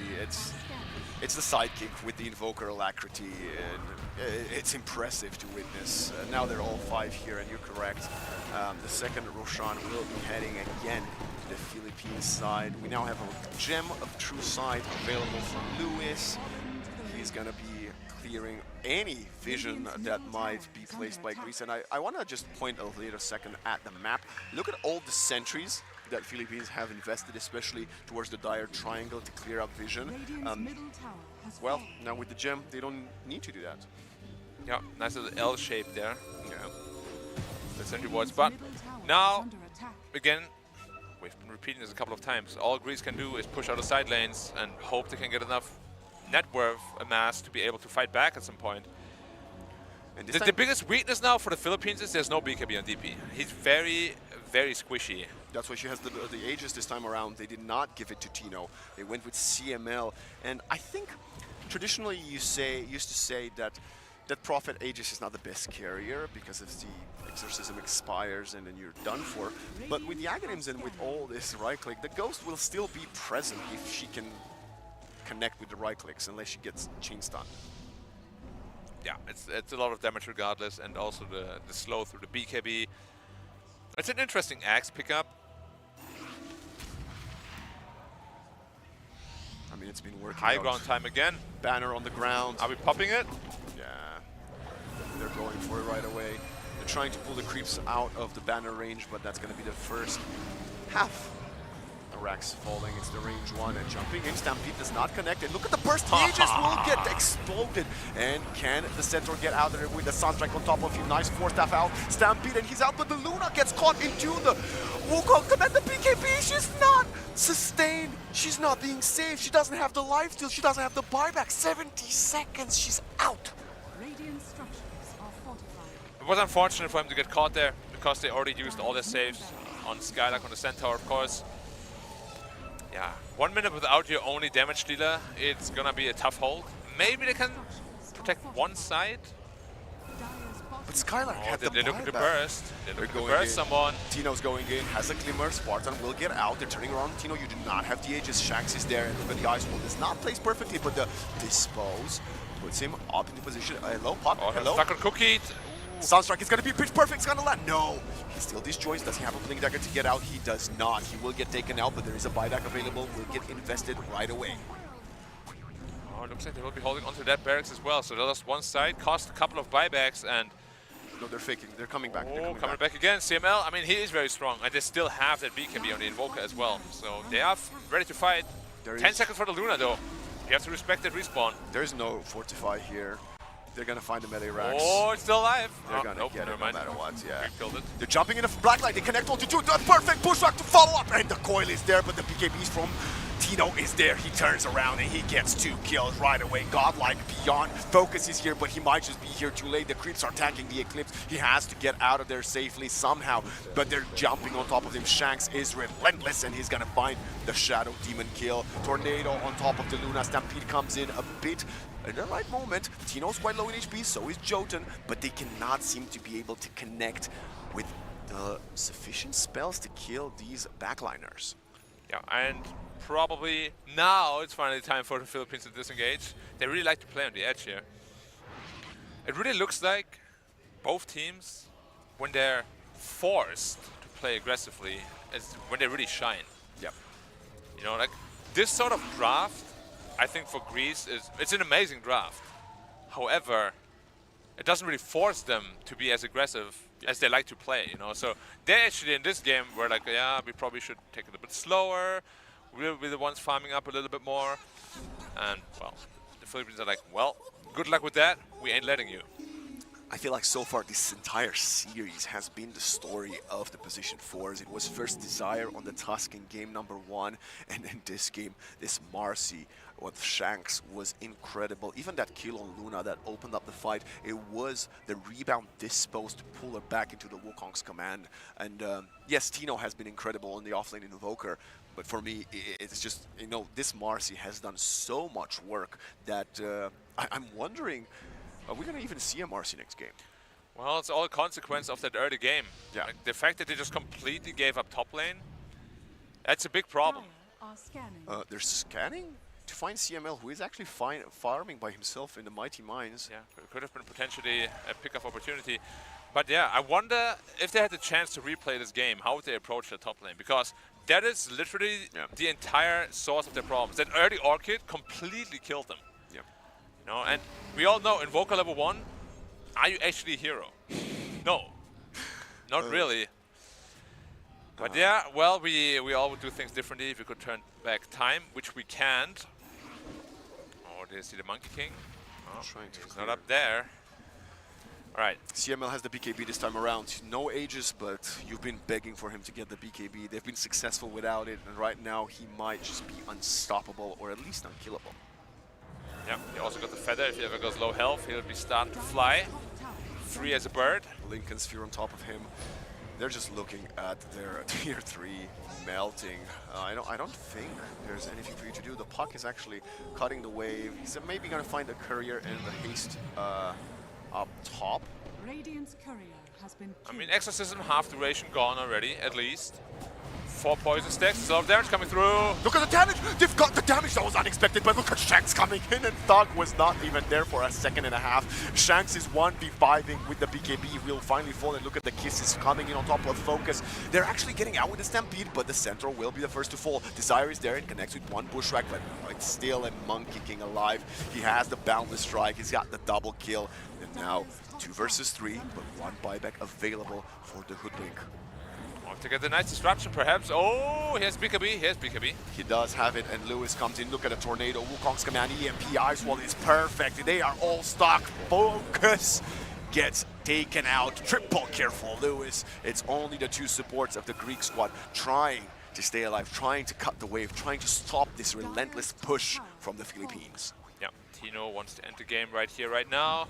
Hitting the Rex with a lot of right-click damage, of course. There's no Luna. No puck, all the damage is pretty much gone. If Desire dies, it's game over. Makes it a nice escape. Tornado does not connect. Desire is buying time, but they do have another Fortify if they want to use it. 5 seconds until the puck is back. The EMP pulls Spartan back, has to climber out to safety, and they do connect. Vacuum EMP. What a silly ability. They actually do manage to defend the Rex. They have to disengage because the puck coil would be devastating here. So they have another lifeline, their last lifeline. And call me crazy, but I don't think CML is going to get caught like that again. Yeah, and Roshan could spawn in 30 seconds. I guess the bright side is Focus is about 400 gold away from his buyback, but that's the only buyback. What's here just going for it. All right, goodbye Rex. Yeah, easy peasy. 4 spirits. Well, that was their lifeline, and now that is gone, which means now you just sit back, you wait for Roshan to spawn, you kill Roshan, or you're the Philippines, you smoke up and go. Yeah, which seems to be what they want to do. If they can catch one of the they want to burst, so they're throwing him in. Oh! Shanks is in, connects to 2. Oh my goodness, they're all dead. 1 by 1, they're falling. The Stampede is out. The Luna just respawned, but what can you do? You're in your fountain, you're alone. The puck is by your side, but GG gets called as Thug does not believe they have what it takes to defend this one. Philippines take us to a deciding game 3. Well played by the Philippines. I mean, we know that the love aggression, the way they played was absolutely amazing. Although I do have to say, there was a lot of moments where they could have actually potentially lost this game. Yeah. Like the first high ground push and a couple of really deep team fights, you know. If there's just a little bit more luck or maybe 2 more seconds of time for the Greece side to set something up there, you know, suddenly the entire game turns on its head. And I feel like, yes, the Philippines play super well, but if they took like a little bit more precaution, this game would have been absolutely one-sided. But their over-aggression was, well, I guess a blessing and a curse in this game. Worked out for them, but it was a bit scary. I'm really intrigued to see if Greece can actually bounce back from this. And, you know, the Philippines had yet to lose a game up until this first one, and they already did it. Greece has played 2 best-of-3s up until the 3rd map in this tournament already, so at least we know they have the mental tools to reset and bounce back. But I think I don't know actually what their draft approach is going to be, because they won what seemed to be an impossible game for them, and then they just got completely shut down, or surprised, would you rather say, because they were not like, you know, they had the better draft, but they still lost. It was kind of like in game 1. Yes. Like, the draft was really good, but does it suit the team perfectly? That's the only question I have, because we all know they can play these heroes, they can play the draft, but does it really play to your strengths to be on, you know, the defense? Because I think both teams, obviously after game 1 and 2 now, they love to be aggressive. Yes, absolutely. The fact that they picked this draft and knew they have the mid-late game secured probably kind of lulled them to like a sense of security where, yeah, we just need to survive to the mid game, to the late game, you know, like I'm gonna give this Invoker complete free farm top, I just need to make sure I get my own economy going. If they had a more aggressive approach to the game, they would never be like that, you know. No, I can't give up my top lane to the Invoker, there's no way. Like I need to pressure him out of lane. But yeah. Well, that was an incredible game 2 from the Philippines to bounce back, ladies and gentlemen, and we are gonna be blessed with the third deciding matchup between Greece and Philippines, and we'll see you after just a short break.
Well, there's no problem. If you had a gun, shoot him in the head.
Welcome back, one and all, here to WEC 2024, where we are headed into our first Game 3 here of the playoffs. Philippines, they made a comeback in the second game. They were able to play this area of denial lineup and able to secure victory and drive us to the decider. I'm Snare, joined yet again on panel. I've got the Mad Titan Nomad, I've got the Wise Man T-Gov, and I've got, gentlemen, a 10.5-minute Orchid power trades on an Unvoker in the offlane. Insane performance. Take it away. Do you want Oh, to hype yeah, it up? no, Please, I hype could it jump up. on. Yeah, I please. feel like, I mean, yeah, it was ridiculous. Like, getting first blood, obviously, very, very nice in order to set him up for that, and then just kind of being left to his own devices, honestly. Like, I mean, it's not what I expected, and it's not what I think should have happened, but then, well, what does should matter in a game of Dota 2, am I right? Yeah, I mean, that's the thing. If you believe in your strategy, it's going to work out, and, you know, coming into this, the Philippines, they had a clear idea, right? They wanted to have pretty cool lane setups to be able to then catapult themselves into the game, right? You got Marcy Invoker, you then had Snap Death Prophet, and a mid Monkey King. Monkey King's going to free from the mid lane, then you bring both the ranged heroes in due to the Snap and Marcy being very formidable laners. Yeah, on screen we are actually looking at highlights from game 1, not game 2, but that's okay. But in this, in the second game, the Philippines were just able to just lean on each other a lot and make the moves. And I feel like that's kind of the theme of the entire series now, right? In game 1, it was the supports on Greece, making the moves, leaning on the cores to then break open the game, right? Game 2, Philippines are now doing the same thing. Like, whoever is more active is the team that seems to be winning, right? That meta doesn't really dictate to, you know, outside of national play, it seems, but right now, if you can just control the first 15 minutes of the game, you're able to do so much more than your opponent. Yeah. Another thing I think we noticed, we spoke a lot, Nomad, about the prowess of this Luna, how strong she could be throughout the game. But I think them swapping the lanes of the Death Prophet, instead putting the DP mid, putting the Invoker in the offlane, I do not think the Luna was prepared for how much pressure she was experiencing in those first 10 minutes. Yeah, but she recovered really, really well. But I mean, yeah, no, I don't think you come into that game thinking that you're going to have a tough lane. So that was a bit of a surprise, and maybe starting from a slightly lower position than he was expecting on focus. But yeah, I mean, ultimately it's still Luna, right? Like, you get your levels, you hit to the jungle, you're going to be fine. Dead recover, you know. Like, I don't think when it came to hitting your kind of timings on the Luna, there was any real issues there. I think the Luna was pretty well farmed and just couldn't really just make up for the rest of her team's weakness. And of course, you know, with the Luna, you basically give her the entire jungle, right? So you got to go and try and find other stuff on the map. Meanwhile, Puck just was, I mean, I don't think Puck got a single kill this game. Like, he was just dead over and over again, unable to really kind of, you know, that's where your issues are coming from. And obviously, just a bit of a mess from Greece, honestly, which I didn't expect to be saying from this point. But it can always happen, you know, maybe overconfidence, maybe just being unable to recover from a really, really messy early game, which I think is the kind of headline here. Yeah, I mean, we're not really giving out MVPs, but between Tino and Shanks, they would be vying for it, right? Like, because of the map play from Marcy and Invoker, you're looking at the scoreboard here, right? You got 13-6 from the Marcy support, 14-1 from the Invoker. Like, they just kept hunting around the map, they kept fighting stuff, and you can argue, like, should they really have this much farm? But because of them playing the map after laning phase, they were getting so many kills that the farm was coming to them, right? Because they were seeking out the engagement, seeking out that next fight. And that was the reservation that I had with the Greek lineup. I like the look of it once it gets online, but it needs to get online, right? It needs a little bit more time. It doesn't really play the map too quickly. Yeah. It reacts and it's slow. But when it's online, boom, it's one of the best ones in the world, right? That's where Philippines punished it. Yeah, and we could have easily been talking about that the other way around, right? That's why we came into the draft saying, or came out of the draft, I should say, saying that this Philippines draft has its issues. You're walking back I'm from your... Yes. You're trying to be like... Yes, 100%. You said that you hated the Death Prophet. Rewriting you the were history very books. passionate with it, and now you're trying to rework it a little bit. I can feel it. Yeah, no, I always said that I hate the Death Prophet unless it wins, in which case I love it. Best hero in the game all of a sudden. Yeah, that's always a caveat with any statement I make. But no, I mean, like, for the Death Prophet especially, like, it was mentioned that this draft defends areas very well. So if you're ahead, you can get to those areas, and then suddenly you can't approach with the Luna doing Eclipse and stuff. You know, that's always going to be the case. I just think, but yeah, I mean, maybe I underestimated the Death Prophet a little bit, but I still think it was more enabled by the Invoker and by the supports that you mentioned as well. Yeah. 100%. And that's where coming to the third and final game of the series, Marcy ban could easily be a thing, right? I think just the way in which Marcy brought everything else to life, where it's like, I can see a world where, let's say Invoker gets banned in the second phase, whatever, Marcy's still going to bring the same thing to a Visage, to any other hero that likes to go and, you know, poke his head into a jungle, like, "Ooh, who's here? Oh, you're dead now," you know? So I think Marcy is, to me, potentially the little gem from this game for me. I mean, to double down on the fact that they're also playing this Marcy in Don't multiple lose all your roles. MMR on the panel. Not all, don't double down too much. That you know? sounded actually really. You have more than like 80 MMR. I'm sorry. That's. Are you sure? You know, you haven't played with me yet, man. You know. That's true. Games are tough. Okay. Is panel MMR different to real MMR? I would like to think that real MMR carries over to panel MMR, but then panel MMR is divided by 2. Because the lights really hurt your thinking. Okay, all right. It burns your brain. Yeah. What I was going to say is that they play this Marcy on multiple roles, right? We obviously just saw it now being played by Shanks amazingly. Tino has played it beforehand. We know that they can play it in a carry role. Unlikely, but it is possible from them. So definitely that has to come into the batting mix. And speaking of the performance of this Marcy, for me, the thing that really changed the game was when the Marcy picked up that BKB. Because before, yes, you are soaking in all this aggression. Yes, it's difficult. But you're hoping at some point we're going to hit our level 12s, our level 15s. We can kill her before she can enable the fight.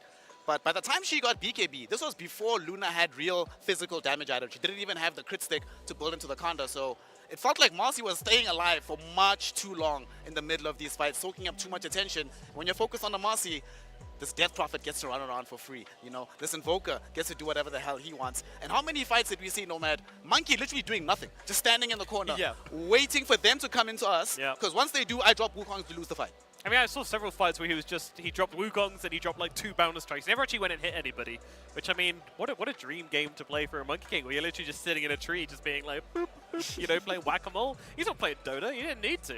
It's even doing it for him, and yeah, I mean, part of that's massively down to that Marcy being able to just get involved, get in there. So yeah, gearing up for game number 3, really looking for this to be happening again. You know, Shanks, I think he could pick 3 heroes. It's going to be the Marcy, it's going to be the Clockwork, it's going to be the Tusk. Anything else? And I think I might have some questions for Philippines and about whether they'll be able to take this 3rd game. That's how important I think getting Shanks in this initiating position 4 is going to be for them. And that kind of makes sense as well when you look at the team as well, because 4 of them from Execration, their 5 player is not. So it kind of makes sense how you're looking at this now and going like, okay, well, you know, maybe this is how the one player who's not going to be quite in sync with the rest, you know, the other support has to kind of make up for that in some ways. Like, I don't know how in sync they're feeling, but from the games, that's how it looks so far. We had the Nagasaran who was kind of in that high impact support role in the first game, and it just didn't really do the same thing. So going to the 3rd game, what do you want to see the adjustment on the side of Greece here, T? We've spoken about the Marcy a little bit, but in terms of their own heroes, how should they be picking to maximize the strengths of this team? I know Spartan can play Shadow Demon and has played it well before, but isolated to this tournament and today, I feel like he needs to be on a hero that maybe calls Desire to his lane and like is a little bit more aggressive. Like playing Shadow Demon, it's a bit more, you know, methodical, right? Like you secure your lane, you make stacks, you wait, you're patient. I look at Spartan, the way he plays, the way he, you know, carries himself, he's got a completely different mentality, especially today, and Shadow Demon doesn't really sync with that. So I want to see him on like, you're describing the heroes for Shanks, probably the same type of heroes, right? I want to see him on a Clockwork, even the Crystal Maiden from game 1, because like as soon as he sees like an opportunity, he's like, Desire, TP to my lane, we can get a kill. And you can feel that they're already making the motions to open up the early game. But on Shadow Demon, he's maybe a little bit quieter, and I think his voice is needed to bring life to this stack. And again, aggression is key. Both teams, when they've been aggressive, they have won their respective game. So the 3rd game, all I care about is who has the better lanes. Whoever has like the better lane setup, the ability to, you know, convert, get early kills, I'm probably going to believe in. Because it doesn't really matter about scaling. That doesn't really happen here. It's just mid-game. We just fight. Over. Yeah, we just fight, It's, the games are decided pretty quickly for the most part. I mean, we've had a few attempts at comebacks, but not many which have actually come through yet. But to double down on that, I think it's the reason it looks like this double downing as well? Yes. Okay, now all the MMR's gone. I'm an all-in kind of guy. Okay. You know, I double down every chance I can get. All my MMR on the line here. I'm not going to double down on the But this is a very safe point to make, though, because when you're drafting, I always feel like, especially if you're not playing as a really well-established 5-man team, just get an aggressive information getting, initiating position 4 or 5, you know, I don't really mind, whichever way around you want to play, and then 1 more defensive backline, possibly saving if you can, but, you know, there's not that many in the game that are viable, but either way, a backliner on a support as well, right? It's really hard to go wrong when you have the 2 of those. It simplifies your game so much. You're not going to have any problems with your support, Joe. I just think it's so difficult to, in Dota in its current state, to have all of your initiation coming from your cores. Because you're going to throw someone in, and they're going to get killed. Like, people don't survive initiations much these days, right? So if you throw in a core all in on that initiation, then, you know, just like we've been all inning on the panel, it's not going to go well for you. So you need to make sure you can just do it so much easier on a position 4. You don't even want to throw everything on him. You know, if a Clockwork hook shots you, you're not going to like drop ultis on that guy. Like, that would be idiotic. But if a Centaur jumps in on you, yeah, like ulti away. You know, that's fine. A core kill, absolutely worthwhile. So it's a lot of information. It's a lot of, you know, soft committal which it gives you. And I think that's just going to simplify these guys' games so much. So yeah, if there's one thing I'd like to see with every team here doing, I think literally every team here should be working on this, in my opinion. Okay, definitely makes sense. Right now, while you all are not aware, we're watching, of course, the Philippines taking on the side of Greece. Other results have been coming in the meantime. Sweden pulling off the offset of the day. I did not see it coming. Literally nobody on this panel saw it coming. If they tell you they did, they're lying. But Kazakhstan did manage to get the W 2-0 over onto them. Myanmar currently tied 1-1 up against the side of Turkey.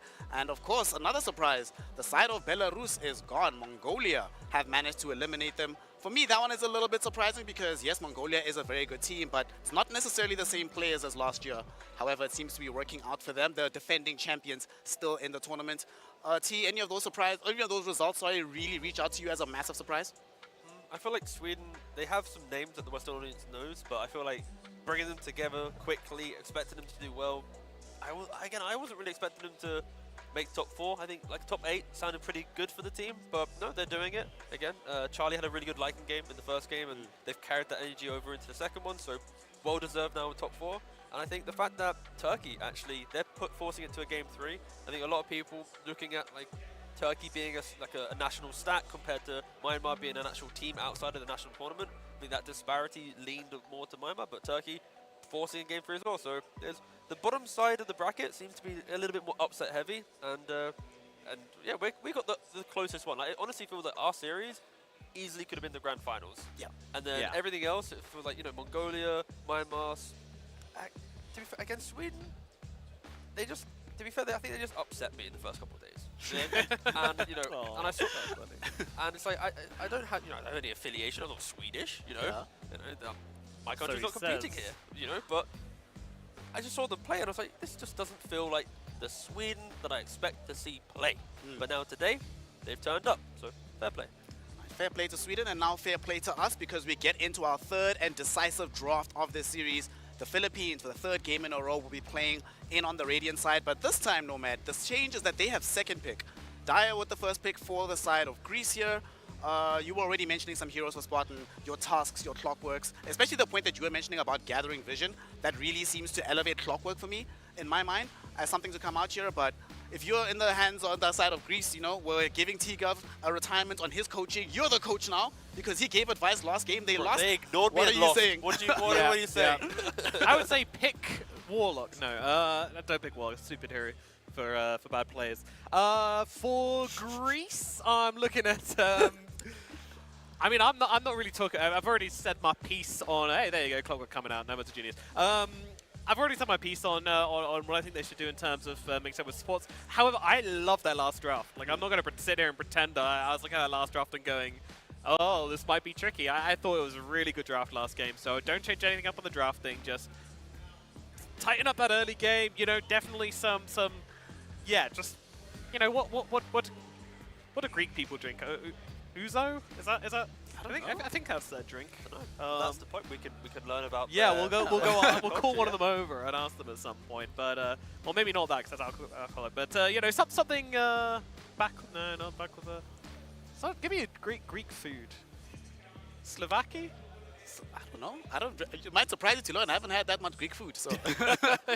I'm going to learn a lot. Again, like, they're here. That's the point. Yes, you know, we can learn about their culture. Well, either way, enjoy something the Greeks do together. Smash a plate. There we go. They can smash a plate. That's what they love doing over there. Every Greek restaurant, they do that. So smash a plate, get into game 3, get on the same page. And yeah, starting things off, they'll be the ones taking the Invoker for themselves. My goodness. Baby. I can't believe I'm seeing a situation where an off-lane Invoker needs to be deny-picked. Where you're like, yeah, guys, you know, they already have Clockwork. We know how good this Invoker can be. We know how good it can be with Clockwork in tow. So yeah, let's not give them that. Obviously, they want to be able to play it themselves as well, and this is presumably going to lead into a buff-up lineup on their side, but the fact that it was in their minds at all is a good thing for the Philippines, makes their drafting a little bit easier. Sure, and I think for Greece at least, they're going, do we really need to go crazy with our draft? Like Invoker, it plays out most games, right? Like it lanes really well against most matchups, it doesn't really have any bad matchups. It always activates a carry, like you mentioned, with Alacrity, it controls team fights. You could say there's some damage issues early on, but it scales into damaging with levels. So the hero, if you're in a game 3 decider, tournament lives on the line, I wouldn't be opposed to seeing your mid lane get an Invoker, right? It's not as volatile as picking an Ember Spirit, for example, where there's plenty of counters to that hero. Invoker, it's stable, nothing crazy, and yes, they are potentially scared of this flex that the Philippines have created. The great thing about Invoker these days is he doesn't have to cast spells anymore. I mean, most people with a brain would argue that that's not a good thing about Invoker, but when you're drafting, that is a good thing about Invoker, because you don't need to worry about silences or lockdown or anything like that. Like, he clicks like the best of them, he can get solo kills, so stealing the draft. he gives you a lot. And yeah, they really are just, really just going back and rinse repeating. I like your draft. It would be a pity if something happened to it. Yeah, which is funny, because well, I definitely favored the Greek draft last game, and now they hated their draft so much they're trying to take the other draft. So. Alright, but if Greece copies the draft identical, everything pick for pick, and they pick Death Prophet, what's your reaction? Guaranteed loss. Okay, you're sticking true to your guns. That's what I want on the panel. No flip-flopping, no matter. Right? Absolutely not. Thank you. Right, so we do have the Snapfire. One thing they do have in spades right now, the Greek lineup, is certainly going to be magic damage throughout the course of this game. So for the Philippines, we need to also stop their team fight, and ideally a pipe buyer would be quite nice into the Invoker and the Snap. But already Clock answers a little bit, right? Because both Invoker and Snapfire play behind objectives and throw spells from a distance. And now, Clockwork, you already mentioned the Vision, the Flare, you hookshot onto Snapfire. So defending objectives is pretty easy for Greece, but if they're not in the correct position, then Clockwork can dismantle that and enable the fight. So I think Greece need to add a couple more layers to how they want to defend their side of the map. As we do, I'm guessing that's. No, wait, Marcy's already Marcy's banned this time. Oh. It's another mystery hero to be revealed later. Oh, but it's with a Shadow Fiend. Okay. But Shadow Fiend's going to lane with a Clockwork, so it could be a Rubik, maybe. Could be Lich. This feels quite fun. This is like yeah. Guess. Okay, let's say guesses. I'm saying Lich. I think this is a Lich. Based on the games we've seen so far, I lean Rubik. All right, Nomad. I would say. Could they Naga? Yeah, I'll go Naga Siren. Why not? Okay. We'll find out soon. Naga, Rubik, and Lich. We're going to get this information in a little bit of time. Fortunately, the Greek team do not have to worry about this fog of war that we're dealing with. They know exactly what's up. What do we want to combo this with? We're probably going to be getting our lane. This is what we need, actually. Yeah. Power-ups in the draft, you can use, this is a mystery pick, which will be revealed later on. Okay. It was revealed as Muerta, yeah. None of us would have guessed that one immediately. I mean, in this game, we already have a Clockwork, right? We've seen a lot of games. Clockwork jumps in, drop the cogs. The calling on top of that can be immense. Gives them some additional damage. Deadshot is one of the best spells in the game. And in the middle of team fights, being deadshotted while SF is near you, you die 100% of the time. There's no escape away from the triple raise combo. Whew. The speed of play, like, how are they laning this? Greece have just picked. So we've seen so far we've seen offlane Invoker just now. We've seen Lesh mid, Lesh carry, safe lane. Yeah. Mostly safe lane over here. Mid, yeah, and not support. Not this tournament, but in previous tournaments just before this, and in some of the qualifiers, some teams that aren't here did pick it 4, but they're not here, unfortunately. Did they win? Yeah, exactly. So right now, like, if we're going away from national meta, just purely on Dota meta, they've got 3 mid laners. Yes. That's hype. And there isn't really flexibility on these heroes outside of maybe this tournament. Normally it's not. Yes, we sometimes see Earthspirit support, but it's not really that good. We saw Earthspirit offlane, played by OG recently, but that's a very specific reason. And I am very intrigued to know what they're going to do here. Like, maybe it could do like a Lesh +1 offlane.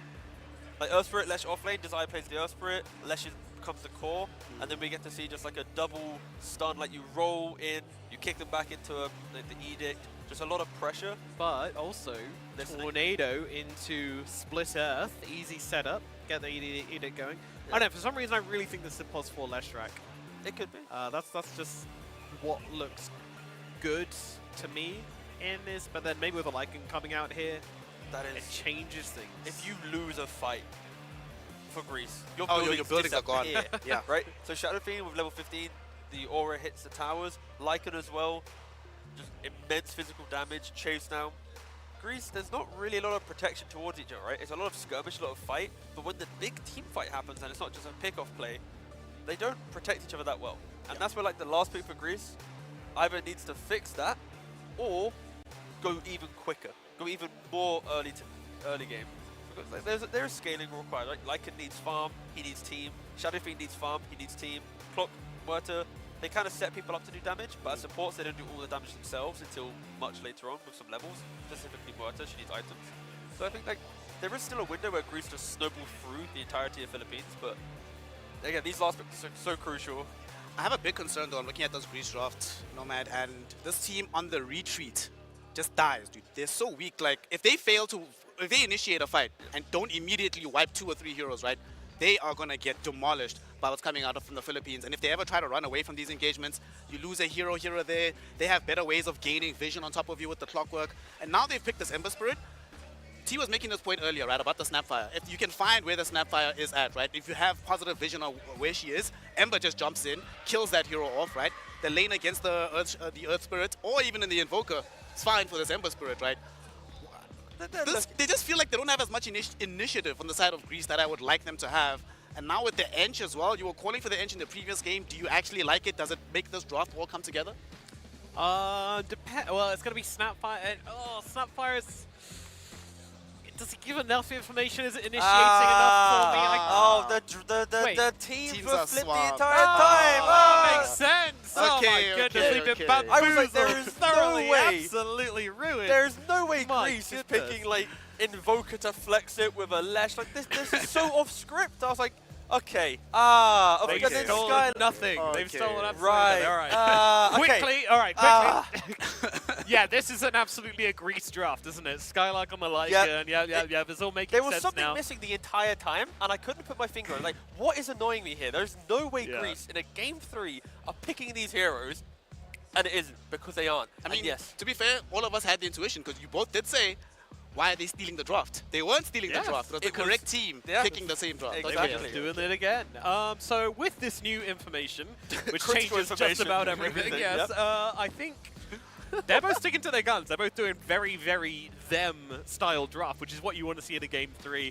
Not a ton of adjustment here. Overall, for me, I'm going to go for Greece because they've done more of the support thing I was talking about with the initial. You know, I think Snapfire in charge is a little bit weak, and I think they might struggle to enable. Wait, that's a core Enchantress. Yes, I was about to ask you about this. Yo, let's go. Never mind. Let's go Earn your paycheck, Philippines. brother. Earn I your love paycheck, core team. Enchantress. Talk to us about I'm committed offlane to them edge. now. There's not much to say. I feel like Philippines just getting creative. We can sit here and break it down, but they're picking some different heroes. They don't care about like the wider meta of the world, and they're just gonna have fun with it. You know, they believe in it. They're going for it.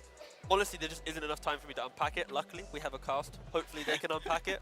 But I think Greece, they have what they want. A lot of comfort, a lot of things that, like, we were liking the fact that if you lose a fight against a sign-up, they'll break your map, they'll break your base. So I still think that still holds true. It doesn't matter what team's playing the draft. If Philippines mis-execute, everything just disappears. Ember takes over the map, Lycan takes over the map, Clock will hunt you down. So I think there is a balance to it, and maybe that creativity will be the reason why Philippines get eliminated. But the confidence to have that creativity in a Game 3 is very commendable. But I feel like it does put like a bit of pressure on them, and I am favoring the consistency and the kind of the scaling of the Radiant lineup. But again, I want to learn some stuff with this draft. So cards on the table, you're going Greece? Sure. Philippines. Ench. Personally, I really hope the Philippines wins because they have a very intriguing draft here. And this Ench, well, it depends, right? The Ench lane goes decently well. He's able to get to a good timing, maybe on some pipes, some Guardian Greaves, have some defensive items. That could keep them in the game. But if not, we could be seeing Greece progress into the tournament. But let's find out how this will all break down. The result of Game 3 will be brought to you by our gentle giants, our Vlad and Dominic. Take it away, boys.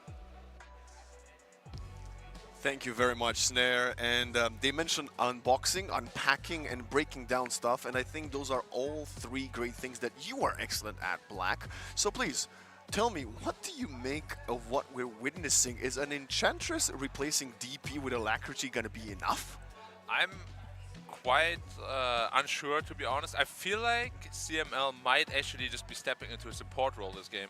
I cannot confidently say that I believe anyone's going to run a carry Eng. Like, you know me, I like to do crazy stuff, like Bane mids and whatnot. Yeah. But I myself would never run a carry Enchantress. I just feel like it doesn't win you games. So, again, I do think he's going to take a backseat and actually play a support, and then Shanks will be... No, never mind. No, he's not. No. Let's check everything. Okay. Apparently we have a support Leshruck and a carry Eng. So, now let's go back to the beginning. Yeah. Enchantress, Invoker, we've seen this attempt last game. Yep. It was the Alacrity DP with the Ags. Enchantress does not need the Aghanims. Yep. She will max out Impetus, I assume by level 7, and then she will become that turret that with the Alacrity attack speed hits, kills. Is it good? Well, I'm gonna say right now, I don't think they're gonna leave Tino on the lane again by himself for like 10 minutes. Well, I hope not. Well, that ain't happening anymore. And Invoker, Leshruck is not the easiest lane either. Like, you have a Tornado to potentially set up a Split Earth, but the Tornado early levels is really low duration. So can you really hit a Split Earth of that? Probably not. It's gonna be tough lane for them, especially into a Clockwork. Like, playing Lesh into Clockwork it feels awful. Yeah, Clockwork really is bad. also one of the best supports in this current meta. Yeah. I believe it was banned the first few games by Philippines themselves, Yeah. but this time around it was Greece that had to ban the Monkey King and of course the Marcy that they played last game. So that's why we don't see them now. Well, what is the rationale behind playing a carry Eng? It's so weird. I mean, I understand what the Philippines is going for. Like, Yes. they want to put CML on the heroes he's really comfortable with because, as we already said, he's not really a carry player. But, yes, Eng is an incredibly strong laner. He's probably going to do really well. What happens when the Radiant says, well, I'm going to press BKB now? Your carry just doesn't exist anymore. You know, Invoker doesn't exist. In fact, no hero exists in this game when BKB is popped. So I'm quite worried for... No hero on the dire side. Yeah, I'm very worried for the Philippines. Because like, if one item counters your entire draft, that's a big problem. Yeah, but that's the beauty of Iesf and the World Esports Championship. Like, we often see very much stuff that's out there, and Philippines, or the Execration roster, we could even say, has brought the best of it to the table here in this elimination game of the playoffs. So let the people know around the world tuning in to see if an Enchantress carry is actually more meta than a DP carry, or if it can defeat this phenomenal combo classic in this patch of Shadowfiend plus Clockwork. I would just like to note that, yes, we have a lot of crazy experiments, but more often than not, they actually don't work out. They fail. Yes. So, I mean, I'm intrigued. I'm an Eng lover. I've been playing core Eng for a long, long time. Of course, there was with the Alt Aghanim still, which, in my opinion, is still quite a bit stronger. But yeah, please show me what you got with it. Because in theory, this looks like an incredibly tough uphill battle for them. Yeah, and of course this time Tino is off lane on the dire side, which kind of changes a lot of what you can do, especially when Leshruck by your side. Spartan with the Clockwork could get punished by a 2-range hero lane, but you know, it's big could. We'll see if that's the case. Meanwhile, in mid we have a classic brother versus brother matchup in the form of Earth and Ember Spirit. Yeah, it's pretty much just a 5-5 farm trade lane. Neither should really be able to kill the other unless there's a massive misplay. And then, once level 6, as always, it's about the rotations. Maybe the supports will come in and try to help you out a little bit with the water runes at minute 4. We will have to wait and see. The laning phase, I'm really not expecting too much crazy action on any lane. Like, Lycan can't really kill. No, Clock SF is the one lane where there could be action. Yes, and I do believe, I think Nomad covered this during the panel. The supports on the Philippines side do not achieve that much when it comes to rotations in the early game, whereas when you have a Clockwork, it can definitely enable the Air Spirit a lot more when he goes for the power runes in minutes 6 and 8. Yeah, no, for sure. Like Clockwork, and there's a reason he's so popular, right? Super long range initiation, you can tank for your team, strong laning phase, like you name it, he got it. So yeah, it will be, as you already mentioned, quite a bit of an uphill battle. So far, Tino is pretty even with the Shadow Fiend when it comes to right clicks, last hits. He's also doing quite well in the harass department. Shadow Fiend and Clockwork both below half HP, forced to play from behind. As this Leshrac is not achieving that much, but throws a lightning strike every now and then to, you know, recharge the sticks of the Radiant safe lane heroes. And this game 3, of course, like we said, is an elimination for both teams.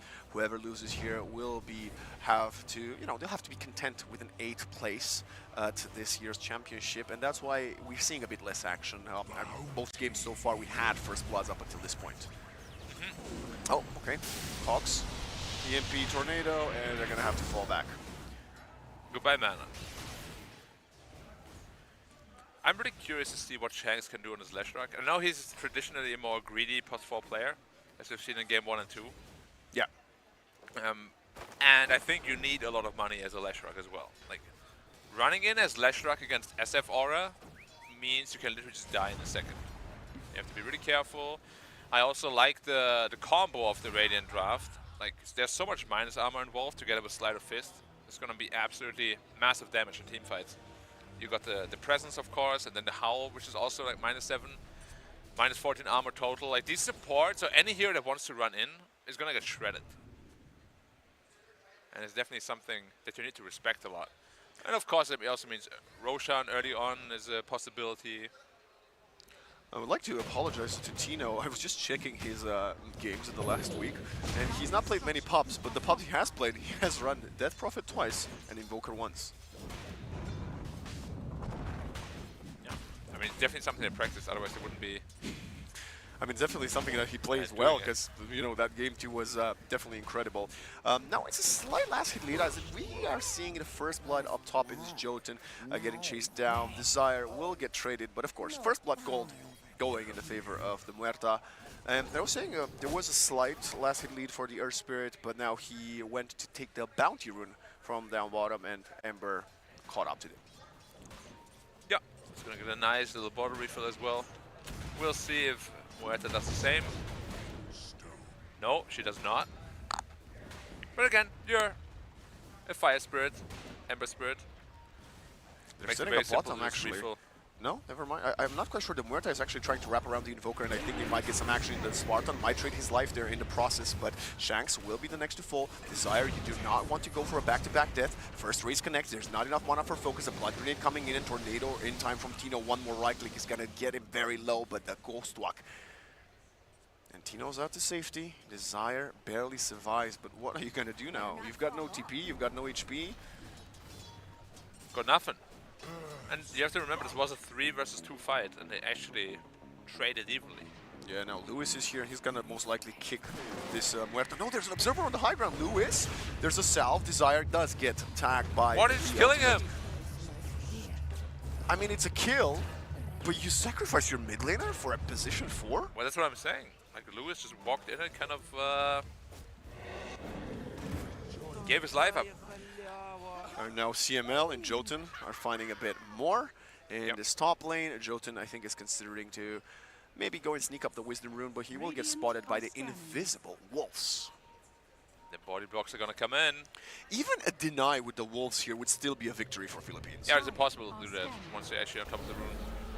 Oh, this looks like a freebie. Nice. Mid cookie takes the wisdom, gets lasted. It doesn't. It was a slight attempt at going for the deny, but during nighttime they got both wisdom runes. Actually, Clockwork took the bottom one.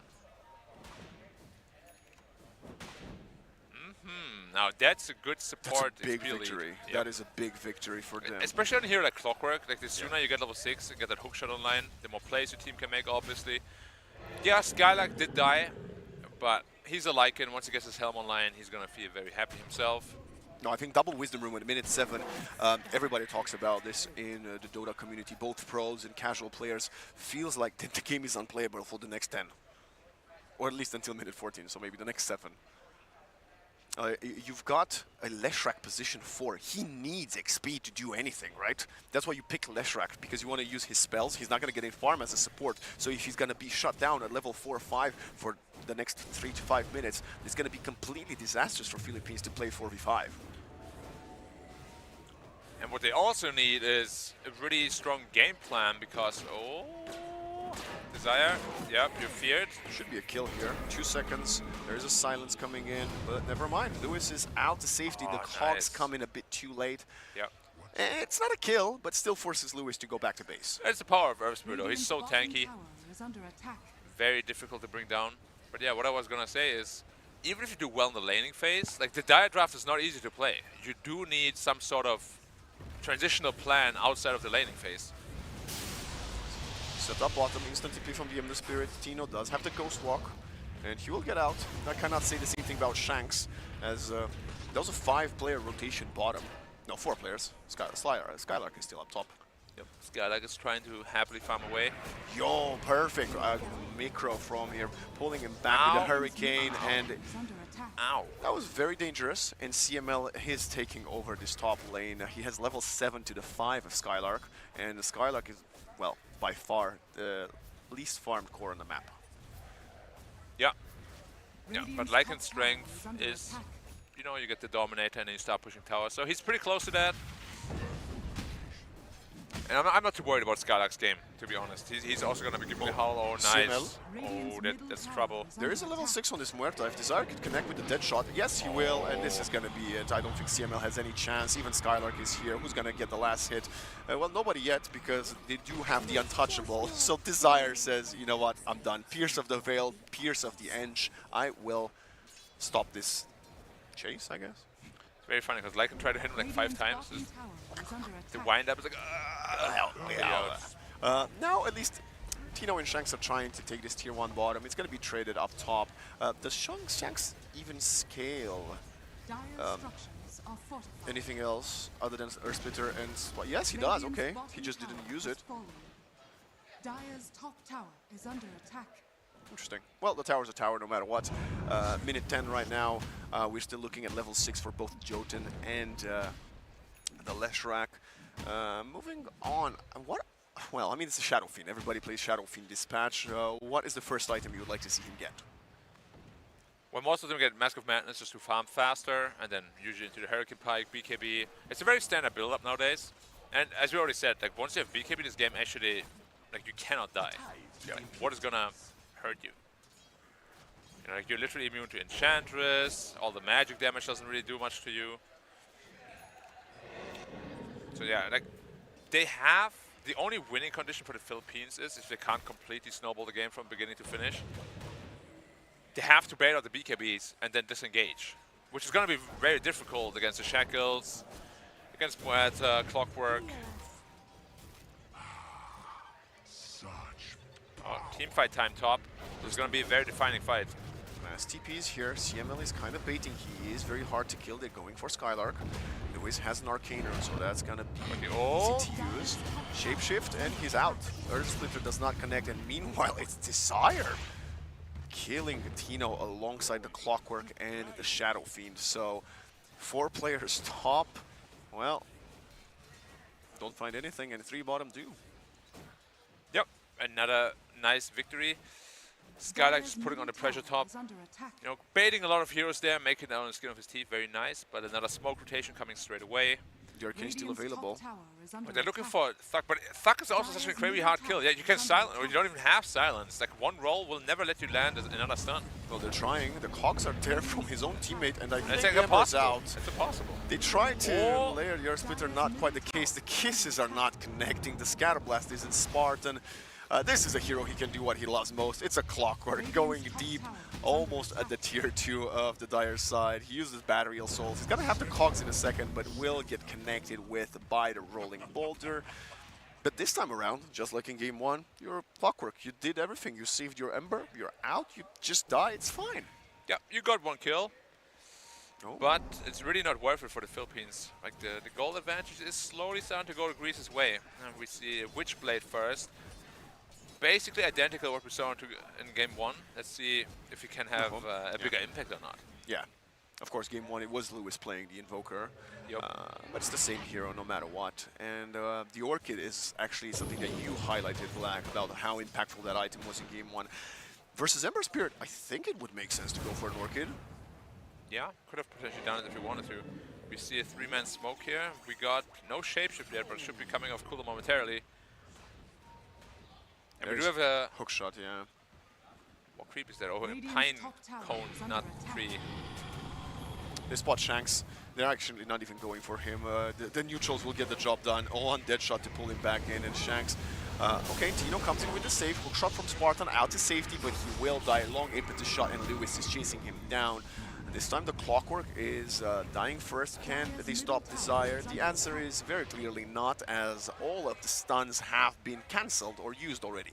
Yeah, very nice TP out, good situational awareness. Dire's top tower is under attack. And again, to highlight that, that's the big problem of Skylark. Oh, no shapeshift. This could be a very big kill. He has no boots either, there's no way he's getting out of here. Yeah, there's no TPs, no nothing, and nobody that can save him. And yes, we do say that the Philippines need to do something, and they're starting to find stuff, whereas Greece at the same time, they're free farming. But you can't just keep losing players. I have to admit, I'm a little bit worried about Skylark playing Lycan. Like, he's historically a very selfless player, but Lycan is a very selfish hero, Yeah, and this patch in particular. And we can see that he is not prioritizing his own net worth very much. That could become an issue come mid-game. Yeah, and I think the mid-game is the big point of contention, because I don't think there's anybody doubting that if you do manage to go past that into ultra late game, you have Shadow Fiend, Ember Spirit, they will be able to outscale an Enchantress. Yeah, but right now Enchantress is incredibly strong, sitting at like 400 HP, 1400 HP. And Shanks, how is his Leshrac looking? Okay, not terribly underfarmed, but again, Leshrac into this lineup is very, very scary. Another pick-off. Another pick-off, easy one. Desire. Yeah. Iesf still farming away though. He's getting very rich. His BKB timing will be quite strong, or his Hurricane Pike timing, depending on what he goes for first. Spartan could get on top of Jotun here. Might have been actually go for CML. No, they're gonna go for the Snapfire. Damage. Easy kill. Pure right clicks coming in. Spartan is very slow, but it's fine. It was both enchanted and slowed from the boulder smash. Okay, finally, that's what we wanted. Greece to find a kill. Mage Slayer fully done for Thug. He started working towards his Black King Power as well. And that's, again, what you said is a big turnaround point for Greece, because there's nothing the Philippines can do when the big enemies are online. Lewis gets caught between a rock and a hard place, but Focus dies to the impetus shots, and he's out and done. Barely makes it out alive, but yeah. As SF, Blade Mail is like your biggest enemy. The fact that Earth Spirit has it just makes him pretty much unkillable against the SF until he has his own BKB. I like that bait, it was very, very well done. And you can just see the power spike of Enchantress in this early game. Yeah. So strong. Impetus did an insane amount of damage. I believe she also went for the enchant facet, which allows you to have extra attack speed on every single target that is enchanted. So yeah, Ench is turning into an absolute machine gun so far, as she's got the Falcon Blade. She's gonna go for full Pike afterwards. She just has the Blitz of Knuckles, because of course she wanted to get the Witchblade first, and now they're going up top again. I'm a little bit surprised that they're not trying to kill us Enchantress more. There's no Hurricane Pike or anything for herself to save. Oh, Lewis. Smart by himself. Who caught who? And I think the answer is me. We caught you, as the clock is, well, destroyed. But it was a Lash and an Earth Spirit with an amplified damage. Look at Skylark. He's getting baited at the Twin Gate. He actually used Shapeshift there. Wow. That's a big cooldown to use. Absolutely, and now CML is aware, most likely, of the positioning of someone. Gonna spot Skylark. There is no tier 1 tower left, but there are 3 Filipino players in the vicinity of Skylark whose shapeshift will run out. That means he should also be falling back, right? Yeah, that now means he's on the sidelines for 80 seconds, still working on his Helm of the Overlord, which is of course one of the most expensive items in this entire patch. Once you get it though, you're really, really strong. But again, his farm is not the best right now.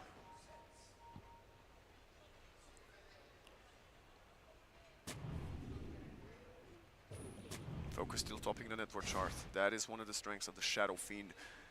Easy farming with the raise, high DPS dealer with the right clicks, and the BKB will be here after just one more light click. He's gonna have it flying his way. Oh, they caught the Ember Spirit, the one player that has not been changed on Apple team now. And Thug, he's managed to getting out for now. There is a reset. Now the kisses are coming in, but Thug is sidestepping them very nicely, and Joltu now is being the one caught by Spartan. I don't know what Spartan's doing, but he's really trying to enable his team to turn around, but he was by himself. Maybe a bit of a miscommunication, and Desire pierces the fail. There is a drum popped. He's trying to deal some damage to Lewis, and the supports of the Greece squad are just falling one by one. Yeah, both Desire and Spartan are having pretty rough games, as you can see. It's very well reflected in the net worth. And basically, most of the advantage right now is just the difference in support net worth. Yeah. And as we already said as well, Skylark's game is not the best. Once he gets the Helm of the Dominator, of course, or Overlord, yeah. you can just control one of the big dragons, easily push out all the side waves, and then get money back that way. But yeah, when is the lineup of the Radiant going to come together? Because so far, they're always kind of trickling in one by one. They haven't really taken a fight together yet. Well, not at this rate, not anytime soon, as Skylark still needs about 1,300 gold from his Helm of the Overlord. It's a very, very costly start of the game for this Lycan, who has been an utter non-factor so far, and he might be getting caught up top if this Invoker can sneak up on him again. I am trying to keep up, to keep an eye on the map as we see Thug farming here, and they did catch him again. He's getting completely shut down, which is going to enable the Torment or Steal. That's massive for the Philippines. Getting the opponent's Tormentor at minute 20, easy 1,400 net worth increase. Freebie. And of course we do with all 5, you take minimal to no damage. That was a nice dead shot attempt, but sadly not much more. Oh, the battery assault was not available. Oh, we got a hook shock. If you go in, you... Ooh, that's risky. Follow up, guys? Guys? Guys? No, okay, never mind. He just gets caught, and now Desire is in between 4 other opponents. Focus is finally here. Gotta go for the Requiem of Soul. That is a perfect searing chains, and that will be the first kill onto Lewis, who was on a wicked kill streak, but does get taken out, and that's a huge gold influx. What about the damage? Focus is coming in, and CML's actually destroying each other. The two cores are so strong. CML versus Focus, Enchantress versus Shadow Fiend, but it's also Thug in the front line fighting Tino, getting him down, but CML is relentless. How are we gonna kill this guy? Okay, searing chains. He's gonna die. There's lots of minus armor. Raises. Yep. He turns around. Good okay, night. miss up high ground. Desire almost died, and This is the scary part of this game for the Philippines. I think they were actually not allowed to make this mistake. Yep. Now Overload is up. Second BKB will be up soon. And you have basically zero fightability anymore in these team fights. Yeah, we'd love a fight recap right about now to see what the damage was like between the Enchantress and the Shadow Fiend, but we can pretty much assume that both of them dealt a lot of it. And that was a fight that they started after Spartan was killed very early on. Yeah. How do you deal with the Ember Spirit from this point onwards? Here's BKB, which practically makes him unkillable if he just pushes out side lanes by himself. And the panel also already mentioned the scalability of the Radiant is just insanely much better than the one of the Dire. Yes. Support Leshrock is going to start melting at some point. Enchantress is Enchantress. She's going to start melting once we get like Silver Edge or similar items. It's going to be a tough game. Very, very tough game from here on out. You need a bigger advantage if you're Dire. If you lose one more fight, things are going to start looking very hairy for you. Well, also at minute 22, teams should start considering potential going for the Roshan. The first Aegis might dictate a lot of the mid-game pace. There's a smoke up. Hookshot does miss as Shanks was directly and even blinks out. Wow. He is very farmed, 6.4k net. He's farmed, but Blink Dagger first means you're very squish. Still. Well, I think the point is if you do get caught, you die no matter what, right? But the Blink Dagger enable him to just not get caught and reposition whenever he wants in a team fight. Yeah, but so you do have to remember it's a very selfish item too, right? If it was a 4-step and stuff, it could actually help teammates too. I mean, this is a Leshrac support we're talking about. Yeah. I mean, you're right. No hook shot. Okay, now they're heading up towards Roshan Pit. They're wrapping up around. Spartan would love to get in the proximity of someone to just get them inside that expanded armature cogs. All right, this is going to be a team fight. This is going to probably be the game-deciding team fight even. If Greece wins this and gets a Roshan on the back of it, they won this game. It could be a disaster. If Philippines win, I don't think actually they won the game. Oh my god, Roshan is going to fall pretty fast. Sunstrike is in. Do they know how close they are though? Are they respecting it? Yeah, they are respecting it. They're getting out of the pit. They have the Ember Spirit to break the smoke on the high ground. The Searing Chains will not connect onto the Earth Spirit because he has a BKB. Look at Mel! They're going in. The Earth Spirit is getting destroyed, but the Clockwork falls in the front line as Enchantress has a lot of damage. Instant buyback from the Snapfire. They're chasing Tino down. He is dusted. He is busted, and he's done. As he had no chance to survive. This is punishment from what you did to us in Game 2. As now they're speedrunning this Roshan, running to the pit, and Philippines decide to not contest again. Yeah, you just saw it, like under the Howl and SF Aura, which obviously gets even stronger the more heroes die around him. I'm pretty sure he just got 2-tapped on the Invoker. Like there was like one crit of the Lycan and lost like half health. And there's no amount of bonus armor you can build at this point in game where you can survive that. Shanks, you're living a dangerous life, my friend. Oh, Desire. He doesn't just have the blink, he bought the Kaya as well. Yeah, he's going full core. I mean, they might need to at this point. I mean, not at this point, but in another 5 minutes or so, having 4 cores versus what is this oppressive Shadow Fiend might be the only attempt at solving the issue. Tornado will miss. Spartan does fall to Lewis, I believe, all the way in mid, and that's gonna okay. Slow down the push. The tier 2 will not fall. There was still a 45 available. It's also Shanks cutting down the creeps, so that's very good for him. He's dead. But see, this is the bright side. He might be greedy, but if he does these type of plays, he buys time, and if he dies, he's a support, so it doesn't matter.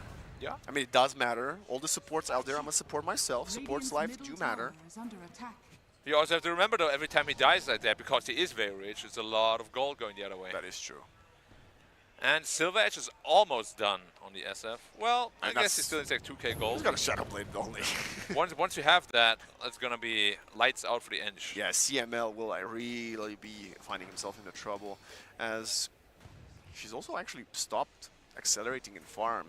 When you go for this Enchantress core, she's not a flash farmer. She's not a Luna, she's not a Shadow Fiend, she's not a Medusa. She needs to find kills, and because she hasn't, she's right now 15 net worth. And Tino, goodbye.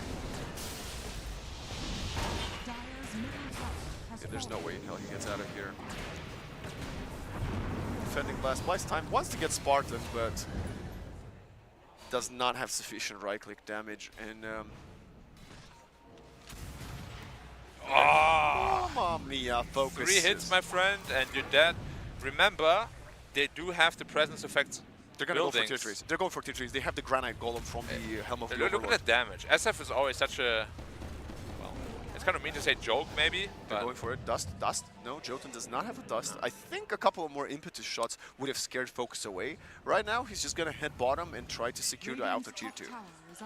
Yep, and they can also take the enemy's Tormentor and be like, payback time. You steal ours, we steal yours. But then it's not a steal, right? It's a trade. You're like, we give you something, you give us something back, right? Well, if you steal mine and I steal yours, we're still stealing from each other. I guess that is true. Yeah, Tormentor will get claimed. Also, the Granite Golem Ancient is very good with the Aura. It was a nice attempt to... 3,100 health on the SF. What is that? What is actually that? It's 26 minutes. He's a level 19 Shadow Fiend. Yeah. And I guess also the fact that every SF skill stats now. Yep. Single point in your third ability. He didn't even have one. Oh, didn't he? No. Okay. Wow. Full stats. That's funny. Well, now, this is the point in the game where if I'm the Philippines, I'm not sure what to do. Like, what do you actually do? Like, I'm trying really hard to figure out what I can do in order to get back into this game. But again, I have no answer to BKB. I have no bashers. I can't really split push because there's a Clockwork on the map and an Ember Spirit. They just have the answers for everything on the Radiant. They put themselves in this situation within this They did, but they still got to play with it, right? Yeah, of course. And even if we, as observers, have a hard time figuring out what they can do, imagine how they're feeling in the middle of a game where it's like super stressful. This is elimination. Well, the story of game one was a kick. That was a walrus kick. Maybe in this one, the answer might be an Earth Spirit Aghanim Scepter. Maybe, but then the BKB is still gonna... Yeah. Well, it's gonna be tough either way. If they win, it's really gonna be a huge comeback. Well, it's a huge if, as the Aegis still has 45 seconds, and they are just outside of your tier 3 tower bottom. They are wandering around. The Earth Spirit needs to come back. Look at the damage. CML tries to use a bit of the impetus shots to upset this focus Shadow Fiend, but he is, again, he's not very upset. Yeah, he's definitely not. Tornado might come in and chip him at the very end. Yes, perfect. Now 20 Beast is seconds coming in with Aegis. the MP. They will pop the Aegis. He does have a BKB available. Can the chain stun him up? I don't think that's the case, but at least you didn't waste another 20 seconds for the Aegis to expire. And you wasted your kisses? No? Yeah. Well, objective completed. Now it's time. The thing is, Greece doesn't actually need to do anything. They can just go back and farm, wait for the next Roshan if they really want to, set up a couple of pickups in there. SF even has potential for solo kills with this build as well. So there's just a lot of overall threat around the map that the Philippines don't really have the greatest answer to. Other than the Earth Spirit, there's nobody on the Filipino side that will survive if they show up to lane and next to Focus. Focus would just Shapeshift, what are they looking for? They are trying to find someone, and it's going to be Shanks with his Blink Kaya build on the support Leshrac, so he is quite elusive. The Wolves are also trying to identify his positioning, but he will be fine.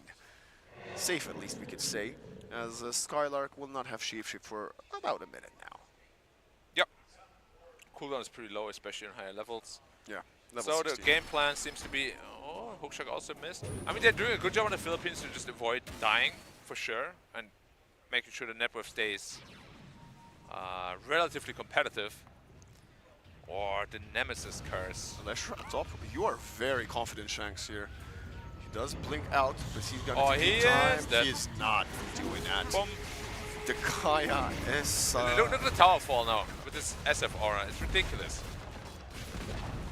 In case people don't know, SF aura literally halves the armor of a tower. It's ridiculously strong. Yeah. Well, TPs get spotted by the Rocket Flare. Silver Edge used by Focus. I still think Greece should be waiting for the next Aegis, but they are feeling in control of this game so much that maybe you don't want to give the Philippines the time for the next Aegis, but I don't think that's the problem, because, again, you got an Ench as a position 1.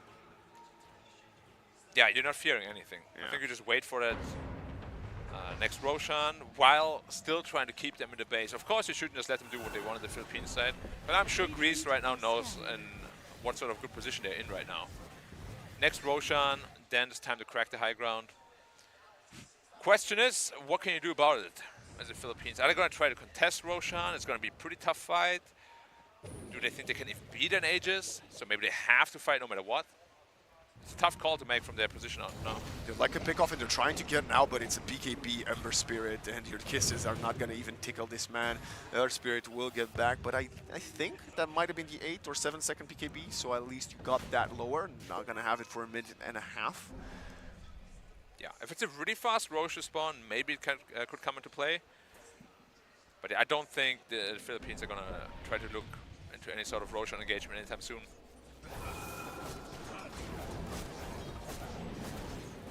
What's the Enchantress's items like? She's only level 16. She's actually very He has an axe queued up, which, okay, in case you don't remember, is the little friends thing. Yes, yes. Which is kind of weird. I mean, it's okay against the Overlord, I guess. Definitely, yeah. That's the only thing here. But the thing is, if he's aware of it, because he's a Lycan under Shapeshift, he's permanently hasted and beyond. He could literally just take another creep, and then the creep hitting you is dead. And the whole Aghanim is wasted. So I'm not the biggest fan of the Ench axe. In fact, I've never bought it myself. I think it's a huge waste of gold. They're smoking up. They're turning to go bottom. They might catch the Shadow Fiend. Roshan will respawn in about if they can kill SF, 2 minutes, sorry. That would be massive.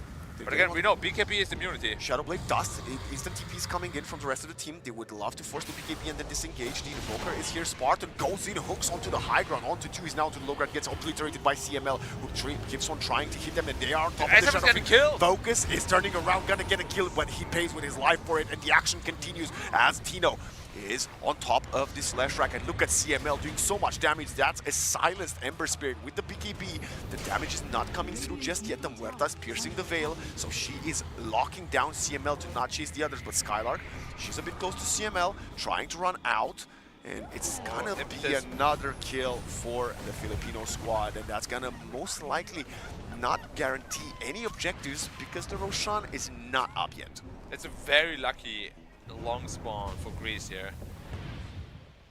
It basically is the maximum possible timer. Like, this is what you can't allow yourself to do. Being caught out one by one and then TPing to the outpost, which of course is the longest TP time in the entire game. Trickling and TPs like that is what costs your team fights really easily. Yeah, and losing 2 cores, including the Shadow Fiend, I mean, you wanted to protect him, but maybe sometimes it's just better to cut your losses, right? Yeah, but to begin with, like, at this point, they should really feel the need to stick rather than farm around the map individually. Yeah. And I actually think this fight was very, very good for Greece. Of course, they lost heroes and whatnot, but their mindset now, the attitude towards sticking together is going to be much better. 100%. It was also a very good area for CML to find in from the high ground of the Twin Gate to the little spoink she did over that little pit area. Allowing yourself to reposition and still have vision on the opponents is great for Enchantress, because if she is uncontested or she's easily repositioned, then she can do well. What we saw just then. Just look at this. This is like the worst case outcome for the Dire. Roshan is going to go to the area that Greece is now contesting. So basically, in theory, there should be a free Roche for Greece. Skylark's TPing top already. Yeah, this is brutal. Well, okay, they're all up there already. Never mind. Skylark, gotta be careful. He has an AC now, so it's even more minus armor. Are they just giving up Roshan? The Shadow Fiend is very far away. He's finally making his way up top. I guess they can't believe their eyes that Roshan actually is so slow to spawn. Yeah, Roche is bottom, and it's going to take about another 7-8 seconds before he makes it to the Dire top hit, and it's a wraparound smoke up, and the buybacks are not really there. This could very well be the last hurrah. Greece fully invested in this one. Yeah, it's going to be a very important fight. Rocket Tournament live on the line. Instant cogs, pushing back. Spartan has broken his smoke, and so has the Ember Spirit. The Desire gets spotted. They're jumping. What's just going in? Shadow Fiend turns around, and the snap is gone. Jotun buybacks right away. They're trying to find more. We have the Howl and the Shapeshift. They're hooking CML, but CML just Hurricane Pikes and kills the clock as it's another loss casualty for the Dire side. They have to disengage as this is a big chase from the Lycan. They still got their BKBs on the Radiant as well, so they didn't use too much. But without Spartan, they don't have a great initiation. It's all on Thug, basically, to keep damage in place. They have no Shapeshift either. CML gets caught by the Atos. Oh my god, the break right away! She got destroyed. Thug's on top of her. Focus with the second. The BKB Shadow Fiend is chasing them down. We can hear the Greek squad shouting. It's gonna be Dino destroyed by Desire. It is a 1 versus 4. If you want to fight for the Roshan, the answer is no. That is absolutely... Look at that physical damage. That's exactly what we were talking about. Minus, I don't even know how much armor at this point, 20-something. Ench got effectively one-tapped. Yeah, it was the break from the Silver Edge and then the Ember Spirit on top of her to secure the kill. And now he spots the Earth Spirit. He has to get out of there. Also, the Earth Spirit has purchased Midas Shivas in the last, well, 26 minutes or so since we last checked his inventory. But there's nothing you can do. The buybacks aren't there, Black. Minus 17 armor now from the presence. Wow. That is ridiculous. Look at the buildings. What is a building, by the way? Well, there is going to be the first Fortify. They still have BKBs. I think Radiant can actually just stand their ground here and fight. Oh my gosh, these buildings. They use the banner. That's going to be the second... never mind, it's just all gone. It looks ridiculous. 15 seconds is going to be more than enough for them to secure the second as well, but they will have to force out the final Fortify as the Philippines back towards the wall could very well be eliminated from this tournament by this massive Shadow Fiend. Yeah, Iesf is here to slap, and slapping he is. Goddess of Tanning now finished up.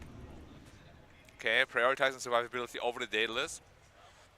I think Satanic is key. The one time he did die in previous Roshan fight, or Twin Gate fight, if he had Satanic, he would have stayed alive. So I respect that. Yeah, I like it too. Always, unless needed, you should always itemize for survivability. Like, you only itemize for pure damage if you really, absolutely, necessarily need it. Survivability is always the key to win. Because obviously, last fight showed everybody we don't need more damage. Like, if you can one-tap there +1, you're probably okay. Probably. Probably, yeah. I mean, you didn't quite one-tap him, so, you know, some people would call you weak, but... There's no smoke. The scary thing is also, of course, Muerta +4 can always transition into a very heavy-hitting hero as well. Now, what are the avenues where they can come back here? Are there any? Tough to see at this point. I mean, there's 4.2k gold on the Earth Spirit. I did say the Aghanim Scepter might be one way of dealing with it. Let's see if it's Kicking SF into the fountain, maybe, yeah? Yeah. Kick the SF, and then, you know, while you kick, you also cast your Hurricane Pike of the Enchantress on him, maybe? And that way is like impetus flying. And I don't even know at this point. It's gonna be the toughest mountain to climb in the history of this tournament, as right now the second range axe falls, and look at the damage break right away. CMEL gets Glimmer Caped and back to safety. Look at the damage flying onto focus. He does have the Aegis for another 2 minutes. Kisses get wasted, 75 seconds in cooldown. 4.1k health on the SF. Of course, the Titanic is still available as well. Maybe just leech up on the, on the Ancients. No problem. Back to full health and rinse and repeat. And you have to remember, anytime that there's a Daedalus now as well. Now it could be a real one-tap. This could be the one-tap of the century, better than football players. Let's see. There is another Rax bottom, so you maybe should give this one up. They're getting Searing chained. He's not hitting them just yet. The snap gets out. Shanks going in aggressive, and there is a Earth Spirit on top of focus. That is the Aegis target, and look at the damage. They're just kiting them completely. Lewis does roll the rolling boulder into the hookshot from the Clockwork. You need to help your Earth Spirit. He's just falling. He does have a buyback. The Sunstrike coming in, and it's gonna be Desire getting claimed back, and that is a small victory and the gem on the deck. Okay, small win. Do they want to continue fighting here? Of course, Earthspirit didn't buy back yet. It would be a 4v5 fight, and Greece is taking the safe way out, which means Aegis won't be utilized to actually get another barracks. Nice defense by the Philippines. Well done. They could go for a play here, but it's actually smoking up. I thought the Philippines might be going for a play, not Greece. They are the ones trying to find something. Tormentor will be heading in the hands of them. Oh my god, almost dying to the Tormentor. That is a history of Iesf with losing players for this. And it's going to be Lewis getting the teammate Geomagnetic Grip. Well, they might just focus on the Rex right now, while all the heroes are healing in the fountain. They have nothing to fight right now. Yeah, they're gonna take it easily. Tino is there. Tornado is not even gonna connect. That's a huge blunder. Yeah, massive heal. Hookshot connecting in, double cogs onto players, but he's an Earth Spirit on top of them, and the Emperor Spirit's gone. He did not have the Aegis. You have it on focus, and look at the Ice Wall's part, and he's completely locked down and killed by CML with the rainbow shots coming in. Focus has to turn around 18 seconds with the Aegis, and he finally does fall. There's a 4 versus 2 right now. Earthsplitter comes in pitch perfect with the cookie into the buyback. Nice buyback with He connects onto both of them, and they are dying one by one, but they do still have buybacks. This is not just over yet. Very well could still come back into this one. They're respawning, they're buying back. There is a buyback. BKB, I mean, for focus. And look at Skylark, he's just running towards their fountain so that he enables the teammate to get out. He also out soon though. It's fine. He'll die. But and they got the Rex in the meantime. Mega creeps, minute 42. Alright, I love the play they just made there. Like, Thug all along probably told his teammate, okay, just take the fight, you know, I'll buy back, no worries. That was really well done. Yeah. Completely caught Philippines by surprise. Like, you could tell as soon as Thug bought back, everyone was like, ugh. Yeah. We're dead. Panic button. Yeah. Game Philippines was good. Versus Mega Creeps, minute 42. They have won every single game they've won. They won pre-minute 30 this tournament, and this time they have been taken to the very deep waters of this best-of-3 quarterfinal.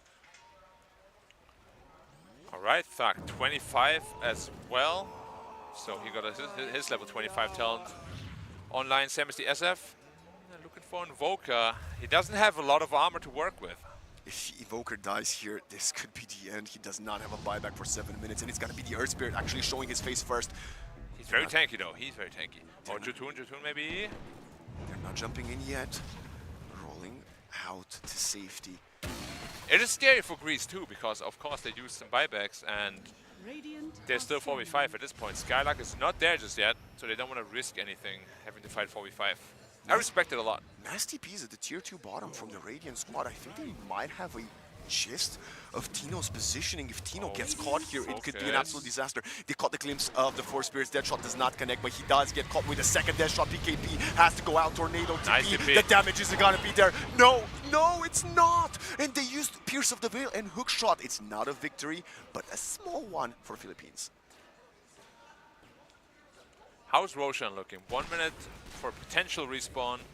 Now it's really a question, does Greece want to play it super safe, or are they going to go and try to finish the game just now? I think you got to give your Ember the Aegis. I think so. I think you can't choke now. Realistically, they should not be able to lose a team fight at this point, but there's always a risk in Dota. Of course. You want to take that risk. Never say never. Spartan under the smoke. He does have a ninja gear. Of course, minute 44, all the tier 4 neutral items have been claimed already. And, my god, his clockwork is so poor. He's got his Solar Crest and his shard at 44 minutes. As I told you before, can always be worse, you know? Yeah. At least he got something. I mean, they're winning. Yeah, I mean, this is how Spartan always plays. He's always in the enemy's face. Clockwork is basically made for him. I believe you're right. I think if they do win, or when they will win this one, I don't think we'll see any team allow him to play Clockwork for the remainder of the tournament. And we now have the Aegis respawn timer. It's going to be 2 minutes. Smoke up. Everybody's under smoke. They're not patient anymore. They want to go, and I think they might just pick someone up. They know Shanks is not there because he cleared the wave up top. Spartan going towards where the Tormentor is. Shapeshift is popped, which means go time. They're on the high ground. Lewis is under the Glimmer Cape. He's going to break the smoke. Has the Shiva's Guard. He's a tough catch. Off the mark. Everybody saw that. And they're out. Well, honestly, it might be a blessing in disguise. Oh, we missed. Let's go for Roche. Oh no, let's wait for Roche. Tragedy struck us. They're keeping top. They want to get Shanks. Focus is right behind him. Does he have detection? He's a Shadow Fiend with 6 items. Probably not. Very slow, very tense moments as the Greek boys can smell, can taste the semi-final. Jotun with the old chat Roshan respawn timer. A bit of nerves there. Is it, makes you wonder, was it intentional, Well, creep into the mind a little bit, and now they tipped him. Now the motivation for the Philippines just rose to the next level. They need everything they can right now. Well, we've got the luxury of actually knowing when the Roshan will spawn, and that's going to be about 17 seconds from now, as there is no way the Philippines can contest this. They are struggling to defend their high ground versus Mega Creeps. They don't have the lineup for this. Maybe other than the Leshrac, everybody else is very, very weak with clearing AoE neutrals. Neutrals? Creeps. Roshan is just about to spawn. I think there's a wolf in the pit, so we should be seeing some... There isn't. There is not. He just respawned them. He just sent a wolf now. It's going to take some time for them to check again. They do have the BKBs once again. Are they going to try before the Roche this time around? Okay, Rocket Flare is going there. Yeah, they're going to go Roche, most likely. There's an amplified damage rune onto Thug. Maybe that's why they wanted to go early. There's a full Daedalus on Desire as well. Yeah, well, we spoke about Muerta, being able to transition into becoming a core and popping people. Well, now the problem is... Who takes the Aegis? I'll give it to Thug, probably. Okay. Yeah. I mean, looking at Bybit's status, he still does not have his for another 2.5 minutes, so it makes sense. So give it to Thug, and then now the problem is they have Ghost Scepters on a lot of the heroes, but Muerta deals increased damage to Ghost Scepter heroes. Yeah, so she's a ghost. Exactly. So are you going to Ghost Scepter and die, or are you not going to Ghost Scepter and die? Pick your poison, you're dead either way. Aghanim's already consumed by the Lycan as well. He's gonna, if he bites Focus, got the Aegis, okay. If Skylark bites Focus, yeah, we might see the highest crit damage in 2024. No. There's a chance. No, we had Sven's and stuff. Nah, no way. Sven is a beast. There's a chance. I believe. I hope. Well, let's see. The fastest attack speed, maybe, because he has Feast of Souls. If he does, if the Ember Spirit does get caught, though, he does not have a buyback to rejoin the squad, and the Aegis was given to the Shadow Fiend. They've wrapped up all the way from top back to the Dire Triangle. The only question we have is, what are we waiting for now? We are waiting for Shanks to potentially get picked off. Oh my god. Forces out the shapeshift. Skylark. There was a very early pop. Like, Skylark is very trigger happy with that. He'd actually just pop it. But yeah, I'm not completely on board with the decision of giving it to the SF. Because to begin with, he has the Satanic to stand his ground and fight. Yeah. Whereas Thug is a little bit more vulnerable. Like, once he doesn't have BKB, he's actually in big trouble. Do you think this is the plan? They're gonna wait out with the Aegis another minute of it until the Ember Spirit gets his buyback? Because that's what the game plan, like the Ember is farming the Radiant jungle and the others are just trying to not allow the Philippines to evade from their fountain, from their base, I guess. Yeah, I mean, of course, buyback on Ember Spirit would be the perfect case scenario, and he's very close to it, just 800 gold away. Probably just going to farm that up. 2 minutes left on the Aegis at that point. Plenty of time to finish the game. Bloodstone on Shanks, I don't think it's helping him at all. As before he gets to deal. Look at his armor, minus 10 just from a howl. And then there's SF, and then there's AC. Yeah. And then there's Death. Buyback timer, all the Ember Spirit will expire in 10 seconds. SF is bitten. Doesn't have money, and he is going for it. We got the focus, Shadow Fiend. Shadow Wolf. He's shouting, he's going for Lewis. 1, 2, 3, below half HP, and Lewis does disappear for a split second. Tornado's out, Lewis is still stuck in the cogs, and the impetuses from CML are taking out the Clockwork. The action continues, but the creeps are invading the base. It's a 1-for-1, no buyback for the clock. Impetus coming in. Sunstrike does not connect to Focus, and Focus would really like to get on top of the Enchantress, but he does get stunned as Snapfire just melts at the feet of the Radiant heroes. Instant buyback from both heroes. CML is silent and Desire is pushing him back, but the Aegis has been lost by Focus. You need to get out. Oh my god, the Ember Spirit playing with fire. He does get caught. Look at Shanks chasing down the Ember Spirit, but he's very speedy. The damage isn't gonna be enough. Manages to connect with the Searing Chains, and the Sunstrike will be very far off mark. He's going for more, and now Shanks, you need some teammates, you need some help, but the only thing you'll get is destroyed by Focus's right click. That's another stack for the SF Aura. They're going for Desire. Yeah, but he's pretty silenced. No, he's dead. He's pretty dead. Yeah, nothing the Muerta can do, sticking true to the name, and the Shadow Fiend also quite slowed in the back line. No more Aegis. That was a fight where Greece had a lot of tools in their favor, and they're buying back. They don't want to wait for more. They want to go now. They want to force out the buyback. Very risky though. They're only 4 years alive. Like, Spartan has no buyback. He's not there. They're going to be fighting this 4v5. And correct me if I'm wrong, but I feel like he kind of griefed the SF, right? After he was bitten, he's melee. And that's not what SF wants to be. Okay, they're going for CML, the BKB. This time it's the Ember Spirit being beaten, but Focus is going for the tier 4s, and look at the damage. Tino has the BKB, has to go back. CML goes to the Fountain, and that is a dieback right away from Jotun. This Enchantress is not doing anything. This Earth Spirit has to turn himself to stone, goes back to Fountain. They're focusing the Ancient. The buyback, the Fortify gets used. Ice Wall, there is no damage, there is nothing. They're chilling it down. There's the stun. Lotus, Force Staff, he's going out. He's gonna do it, and the Ancient has fallen. Greece make it to the semi-finals. Getting the job done. Early game looked a bit tough, but as we said, the draft, you know, they were allowed some misplays here, but Philippines, they had to play absolutely perfectly from beginning to finish, and that never happens in Dota. Yeah. Like, literally, perfection does not exist in Dota. I admire the bravery to go for a draft like this. Very unconventional. But as we said, as so often in life, experiments are there to be punished. And our favorites, Black, way before this whole tournament started, we both predicted Greece to go all the way after what was a monstrous battle. They are still in contention right now, made it to the top 4, and look at them, they are so happy, but they don't want to get too overzealous because there is still one more best of 3 they will have to play later today. Yeah, at least they got 2 lives, quote-unquote, secured now. Like, even if they lose now, they still have a 3rd, 4th place match secured at least. Yeah. So a lot of playtime left for them, but of course, everybody wants to make it to the final.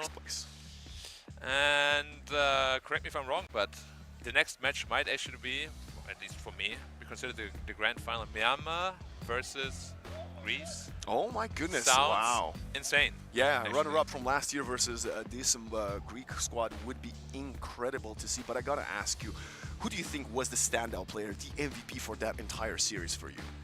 The entire series, that's a tough one. I think as so often with Greece, even then back then at the Boston Major, it's always a huge team effort. Like I don't think any single player can actually really exist without the other. Like the players never really had individual success, but when they're all together, then they have a lot of success as a team. So that's when the magic happens. Very hard to pick an MVP for me. I would say, not sure. I would say Spartan because he's taking the interview. Absolutely. Well, ladies and gentlemen, that is it for the Philippines, but the story continues with Greece. And right now we have an interview with you and Spartan. Thank you very much for that, guys. Spartan, congratulations on the victory on what seemed to be quite a long series. Talk to me about the experience coming here, playing alongside your fellow countrymen for national pride. Okay, hello guys, I'm Spartan. We came here as Team Greece. We thought like we're gonna win easy, but everybody looks to be, I don't know, really performing really well. So it looks very hard. We actually lost to Kyrgyzstan. Kyrgyzstan lost, now we won Philippines. I thought Philippines are probably gonna win the tournament, but right now I feel very confident because we really warmed up. Well, during the group stages, when we took a look at some of your results, you went 2-1 in 2 of those matches during groups. Why do you think it is that you're struggling to find that consistency heading into this? Okay, so the problem is like that we are not warming up and we are not used to play straight official, and this is a big problem right now, and it actually makes the games very uncomfortable, and that's why we are underperforming. We cannot find ourselves easily, but as the time goes, we are getting better and better. That's why right now is the 3rd series or the 4th series, and we are getting better. So we just need a bit more warm-up, and we're gonna win it, I think. Yeah. And playing against the Philippines in this one, yourselves and Philippines, arguably some of the strongest, most favorable teams heading into this event as well. Do you think playing them day one of playoffs has worked in your favor? Do you feel like everybody's energized and ready to take on the rest of the competition? I think after this series, that's what you're asking, right? After this series right now, I believe that we will win this competition. Right now, I'm very confident about it. Because like, as I said, like Philippines were, for me, the best team here. But yeah, they were lacking position 1, and we actually focused on that, and that's why they lost. They were super talented, and they actually played super good. Well, you guys are going to be facing Mongolia next, so talk to me. Yeah, they did win, so talk to me, how are you feeling about that? Okay, so wait, Turkey lost or Belarus? Belarus was versus Mongolians? Yeah, I think, yeah, okay. I didn't see them. I don't know how they are, how they look inside of the game. I have no idea about them. I heard that they are good, and Myanmar as well. But my opinion is that Philippines were the best. So I'm sure that we will do our best. Now, yeah, we have the big chances to win it. Thank you so much for joining me. Congratulations again to Spartan and Co representing Greece, and it's back over to the desk. Thank you very much, Jasmine. And of course, shout out to Spartan and the gang who have gotten themselves into the next round of the competition. I like the fact that he put the respect on his opponents, recognizing that they were the favorites for a reason, but now they have the confidence going into the rest of this competition. Gentlemen, what a result. What a game. Unfortunately, carry Ench did not work out. He literally spotlighted that exact hero. Spartan, the only thing he said is they didn't have a carry. We focused that. That's why we won the game. I mean, that is the case, right? When you have the draft of players like that, you know, sometimes you might have those moments where you don't have that perfect carry player, like he was mentioning. They tried going Ench. Realistically, should it win a game of Dota right now? No. Do they have the confidence to try it? Yes. That's commendable in itself, but I feel like if Philippines just didn't get, if only they weren't that creative. I feel like if they were just a little bit more tame, they would have probably taken it to Greece, and we easily be talking about Philippines right now. But the fact that they did go for carry Ench, it's just a little bit too out there, from my opinion. Like, I'm trying to be nice and not to get too detailed on it, but it's like, I feel like it's not the hero at all. I would have never suggested this in my life, but Greece, they identified the weakness, they put them in this position, they forced the draft to maybe cause Philippines to have to think this way, and yeah, Greece struggled a little bit. Of course, there were moments where Ench was able to do some pop-off plays, but yeah, Greece fundamentally outdrafted them in this third and final game, and that's all that matters. It's single elimination. Even for people at the top of their game, you know, like every now and then, sometimes you can just get it wrong, right? And that's unfortunately what's happened here. T-Gov and both Spartan got it wrong because Ench is an amazing carry. Everybody else let her down. I mean, to be fair, they did a lot better than I thought, honestly, with the carry Ench. There were a few fights where she was the one standing there throwing out the impetus shots. If you just put this on paper, you might have said that, wow, this is an overperformance, even if it's a loss. But like, Enchantress is strong because, like, in the support position, when you're like pos 4 or 5, and then you pop off, right? It's because at like 30-40 minutes you become a core because you've got the Hurricane Pike. You become an additional source of damage that you now have to respect. When you put it straight away into a core role, there's no surprise factor of when will Enchantress have the items from support. When she transition to be the core. She's the core from the get-go, so then you can cut. Like a lot of these fights, Desire on the Muerta, it was throwing out his like dead shots onto Ench, putting down the slows, like doing everything as possible to like contain where the Bambi was, the Enchantress, to then take the fight elsewhere. Then also like Skylark on the Lycan, he was then chasing down an Invoker or running at a Snapfire. So the entire game plan from Greece was just disjoint them early on in the fight, don't allow them to just set up Enchantress to right click. And if it was a support Ench, we then have like a melee body, a carry who initiates, who then activates it. There wasn't that hero to enable the Ench, so the carry just, it wasn't there. That's a big part of it. I mean, as you say, when you're a support, like you come on late game, it's also the case of like, you're not the focus when you're the support, so you can kind of become that kind of like, oh yeah, the extra thing to think about. When you're all that there is to think about, it's really easy to kind of counterplay it. So Ench has like two main ways you can win the game if you're playing in core. I played a ton of core Ench, probably more than anybody in this room, I would guess. So the one thing you could do is overwhelm the game from the start, just utilize your really strong early timing. They did that with the lane at least? But yeah, it didn't really extend into the mid game properly, but they just had some great ideas to play against it on the side of Greece, just kind of playing fast. So then your other option is just to wait until those BKB timings get a bit low, because unfortunately you don't do anything into BKBs. You're also playing against two big issues in this game. One was the Lycan who can get on top of you really easily. The other one is the Ember Spirit, who will never really take any damage from you, because he's jumping around disjointing everything, and sucks against disjoint. So there was every now and again where she could like get off the enchant onto the Ember, which gets rid of his fire shield, which is like kind of feels nice at the time, but then getting any meaningful damage onto him is really, really difficult. So yeah, and then as T was saying, who's going to make any problems on the front lines? You know, like you've got a Leshrac and an Invoker. These guys aren't going in and stunning or like, you know, throwing out like big ultis, team fighting in any way. Like it's just, yeah, it didn't really come together at all. Quick trivia for the panel. Who do you think had more deaths in the game? Spartan or the rest of his team combined? The rest of his team combined? Yeah. Was Spartan just that's a very all of the loaded deaths? question. No, it's do you think Spartan or the rest of his team? Who do you think had more deaths? Spartan. The reason why is because the rest of his team had crazy amount of mobility, crazy amount of disjoints, Ember, Lycan, the kind of heroes. And we saw many times they just could not lock them down. How many fights would Spartan die first and no one else? So I would say he has more deaths by 1. Okay. Okay, I assume you're going to agree. He actually has less deaths by 1. He had 13. His entire team, excluding him, was at 14. Spartan was, the sacrificial lamb, always going in. I would argue, maybe, for the series against Mongolia, he wants to tame that down, maybe by about 4 or 5, just to ensure he's, double it. and give it to the next person. Yeah. No, I think, realistically, the game was good from Greece. I think this draft was really into their play style. Spartan, he likes to be the initiator, he likes to go first. I think sometimes that is also his undoing, where he sometimes can complicate games by always, I'm dying first, go fight on my death, it's a good fight. I think that logic can maybe hurt them. I think it is good to see that they have good confidence. They beat Philippines, they believe Philippines is the best team. They think they can win it all now. But I think that mentality, if they don't go and study Mongolia quickly before the next series, I think Mongolia will give them a reality check.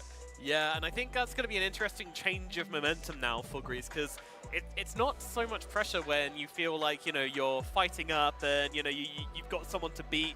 Now that you view yourself as the top dogs, how is that going to play out for them? Is that going to... there's some players which say there's no such thing as too much confidence, but I can definitely see the Greeks potentially getting overconfident, which we kind of saw a little bit of game 2 as well. But the warm-up helps. Having this first series, like the fact that they've come in, they've played their first series, and no warm-up, they get to win this, that then really pushes that next series, the quality will just step up another level. I mean, this is something that actually Spartan was speaking about as well, right? The fact that they didn't play any warm-up games, and I know all of you at home understand just how helpful that first loss of the day can be. Sometimes you just need to put that pub in, lose, get it out of your system, then you can still go on to win the rest of the competition. Of course, Greece now favoring themselves to be able to do so, but there's a very, very strong challenger awaiting them in the next phase as we have Mongolia coming up to take on Greece. Another upset though on the other side of the bracket here, Nomad. Sweden, not only did they get the W, but Turkey eliminating Myanmar. A Myanmar team being coached by Forev, having a lot of consistency, a lot of cohesion within the squad, and nonetheless, they still went down 2-1 in that situation. Yeah, they had a lot of success through the groups, but ultimately when it comes to the playoffs, you just don't know how the team's going to react, and yeah, unfortunately, it's hard to say what exactly went wrong. You know, obviously we were focused on the series which we were covering, but it can always come down to the point where you just... I mean, I think for tournaments like these, sometimes a team can just stumble across something which really, really works for them or really, really works in the meta. And I feel like that's what may have happened with Turkey here, where something finally clicked for them. And then to be able, as a not super established team, to go back and kind of like fix that and change that and flip the script and be able to figure that out. And of course, you know, Myanmar, they are an established team, so it's hard to even apply that to them. But yeah, it can just be really tricky to adjust on the fly, especially when, you know, these guys, these players which kind of come together for Turkey, tricky to adjust to, for sure. I think coming into it, I'm just shocked that both Turkey and Sweden are now top 4. I think it's, you know, very easily, I think a lot of us had maybe Sweden could do an upset, maybe Turkey could do an upset. Turkey could do an upset. Like, both of these teams were, you know, the underdogs in their series. Even though maybe not by much, but it felt like they were the underdogs, right? The games that we saw in the group stage, the quality that they're playing so far, how quickly they've meshed together. But to see Sweden and Turkey now here, we would have top 2. One of these teams that starting the day were expected to potentially get eliminated are now going to be one of your grand finalists. Yeah, guaranteed. There's no way around it. So really impressive to see. Another thing that has somewhat concerned me, I did manage to catch a little bit of the Myanmar game. There's the one that they lost, the second one. And that one they were playing with a Naga Siren. Obviously, we got to see Naga Siren losing. You know, I'm concerned for the teams playing Naga and losing, but I'm happy for the Dota world if Naga is losing. That just makes me warm and fuzzy on the inside. No, that hero's hype, man. I love that hero, you know? You jump into a team fight, you just start getting all excited for it. Someone use an ultimate and then pause. Let's calm down, okay? Let's everybody take a breather, okay? Don't get too excited. Let's not have fun here. So you're saying Dota's too quick of a game for you. You like it when you're able to take breaks. You'd rather have it maybe more round-based. Maybe have it a couple minutes at a time. Maybe it could also be called Counter-Strike, because then you can, you know, quick intensity, then you can take a breather. Yeah, we're all getting older. We're all getting older. We need to take our time, you know? Like, wait, how old are you again? 29, I think. Are you? Oh, okay. Are you? Yeah, yeah. Okay. Almost 30. Heading on 30. Yeah, so it's coming up soon, January. I was hoping I was the only non-30-year-old here. Nah. But Y'all are two all 20-year-olds. I say 20-year-olds, but I think they would be surprised. I think if people asked us to put us in age order, we did this earlier. I'm pretty sure. Yeah. I'm pretty sure it would be the opposite of what it actually is. You know what they say, boys, black don't crack, you know? We out here. Of course, Greece didn't crack, Turkey didn't crack, Sweden did not crack, and Mongolia did not crack either. The question is, who's going to crack in the next phase? Because if you lose the next matches that are coming up, you're not completely out of the tournament, but you're out of the running for victory. Third place is the best that you can accomplish for yourself, and nobody really wants to be third, especially considering, if you look at all of the players in these teams, literally all of them, right? None of them are playing in the upcoming lands. No one's going to Bangkok. Nobody's going to the Blast event. So if you fail to win here, Nomad, right? That's it. No land victories are possible for you in 2024. That's a scary statement, sir, but it's absolutely true, yeah. Although a lot of people from the outside see this event as maybe like secondary to some of the really, really big events going right now, to these players right here, it's everything. You know, this is their life. Dota is their life. You don't get here if Dota isn't your life. You know, that's how much it means. So to come here and get a chance to prove that in this way, as representative of your country as well, Snare, it's a big deal. It's a very big deal. Couldn't have put it any better myself. Of course, that big deal is going to be coming up in just a little while. So go grab a glass of water, get some outside, get some fresh air, and join us to get into the next round, the semi-finals here at WEC 2024. So we'll see you in just a moment to continue the magical Dota action here in Riyadh. Well, ladies and gentlemen, and viewers around the world, again, we're back with another story, but this time it's a new story with Dota 2 taking place right here with WEC 24 Iesf Riyadh. Let's start. Over the past 2 days, 16 countries from across the world, all divided into 4 groups, were battling it out for the next round. On day one, we had the higher seeds final matches, resulting with 4 countries heading to the playoffs. And then in day 2, we had the lower seed final matches, also resulting with 4 countries taking their places to the playoffs. And now let's take a look at the countries and the groups that made it to the playoffs. In Group A, we have Saudi Arabia, Venezuela, Sweden, and Philippines. Philippines claimed their spot from the higher seed, while Sweden advanced from the lower seed. In Group B, we have Mongolia, Turkiye, Australia, and USA.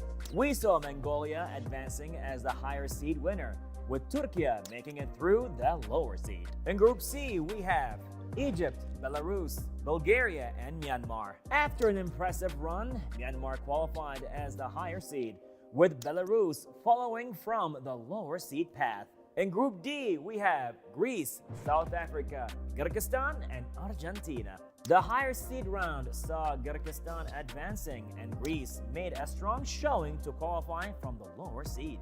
Well, ladies and gentlemen, and viewers around the world, there you have it. 8 countries all advancing to the playoffs, all continuing their story right here at the World Esports Championship 2024 in Riyadh for Iesf. So, let's see what's gonna happen. Let's continue that story.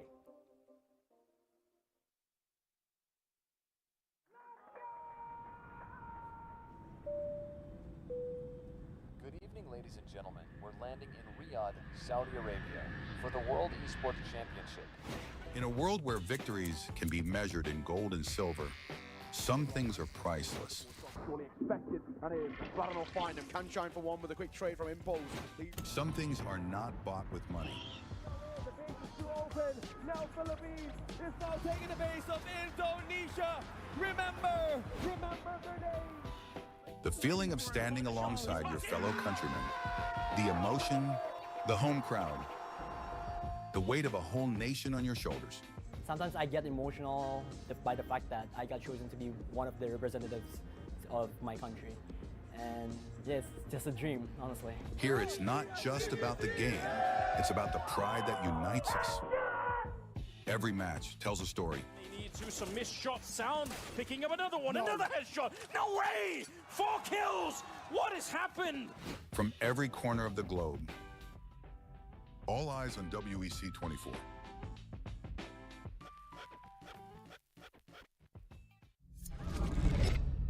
Early 1970s. The world was discovering the boundless possibilities of esports. While esports offered endless enjoyment and addictive allure, it lacked a certain depth and a sense of purpose. It needed something more, something larger than a trophy, something beyond individual gratification. That's when a vision emerged. A vision of uniting the world through esports. The International Esports Federation and the World Esports Championship were born. Its mission was clear: to create a stage where nations could unite and compete for the ultimate title, World Esports Champion. For these athletes and nations, the World Esports Championship was more than just a competition, more than just a game. A chance to make history, to leave a lasting legacy, to inspire a generation, and to represent their nation. Over the years, Iesf started achieving greatness, year by year. Korea, Indonesia, Israel, Romania, worldwide. The World Esports capital changed, each year expanding significantly, getting bigger and bigger. Fast forward 15 years, Iesf was determined to show the world the most valuable World Esports Championship. 140 nations gathered in Riyadh, Saudi Arabia. The WEC 24 story. 2024. Saudi Arabia prepares to host the 16th World Esports Championship after a spectacle made in Iesf, Romania by Iesf for WEC 23. New president, new challenges, and quite a bumpy road ahead. As the calendar turned to January, the national qualifiers took place, breaking dozens of records. In a wingspan of 3 months in every nation across the globe, athletes competed to get one step closer to the World Esports Championship and represent their nation on the global stage. However, as fate would have it, the road to WEC 24 was far from smooth. Things went south. 2 out of 3 offline regional qualifiers were forced to go online. Even though that barrier occurred, the online regional qualifiers shattered previous viewership records. The hype for WEC 24 was real. Meanwhile, Africa. Iesf showed just how much potential is hidden in Africa. Over 180 athletes, 17 nations, and thousands of fans. All in one place for one specific reason: esports. The bumpy road came to an end. The slots for WEC 24 were secured and everyone was ready. The much anticipated 16th World Esports Championship set sails. WEC 24 Day 1.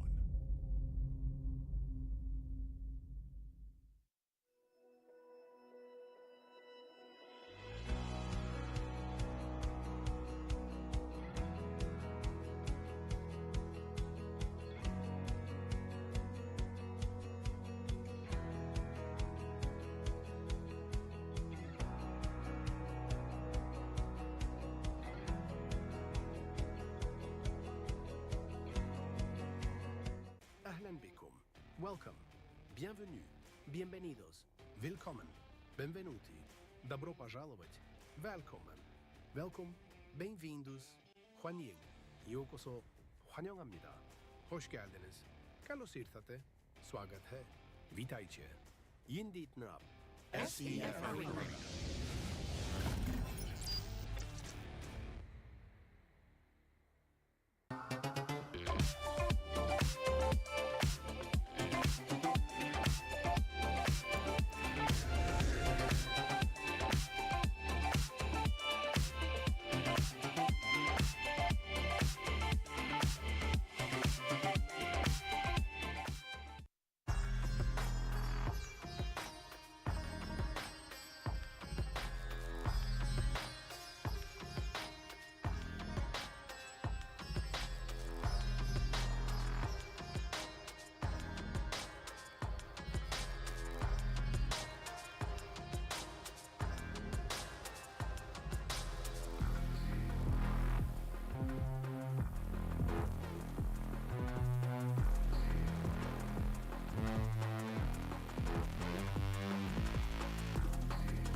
shit, or I might just throw another fit. You know I can't help but this, cause they know they can never touch this. So baby, let me talk my shit, or I might just throw another fit.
Well, there's no problem. If you had a gun, shoot him in the head.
To go for the run.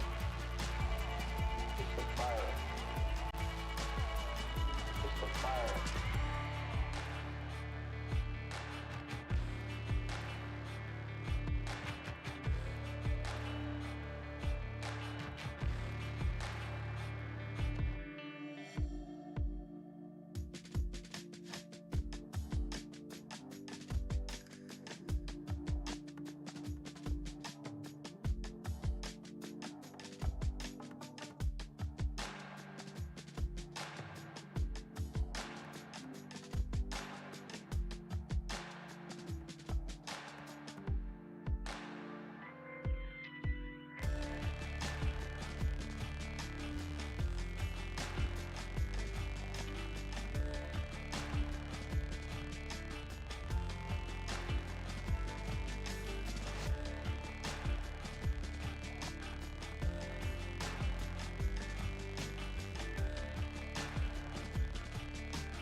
cause they know they can never touch this. So baby, let me talk my shit, or I might just throw another fit. You know I can't help but this, cause they know they can never touch this. So baby, let me talk my shit, or I might just throw another fit.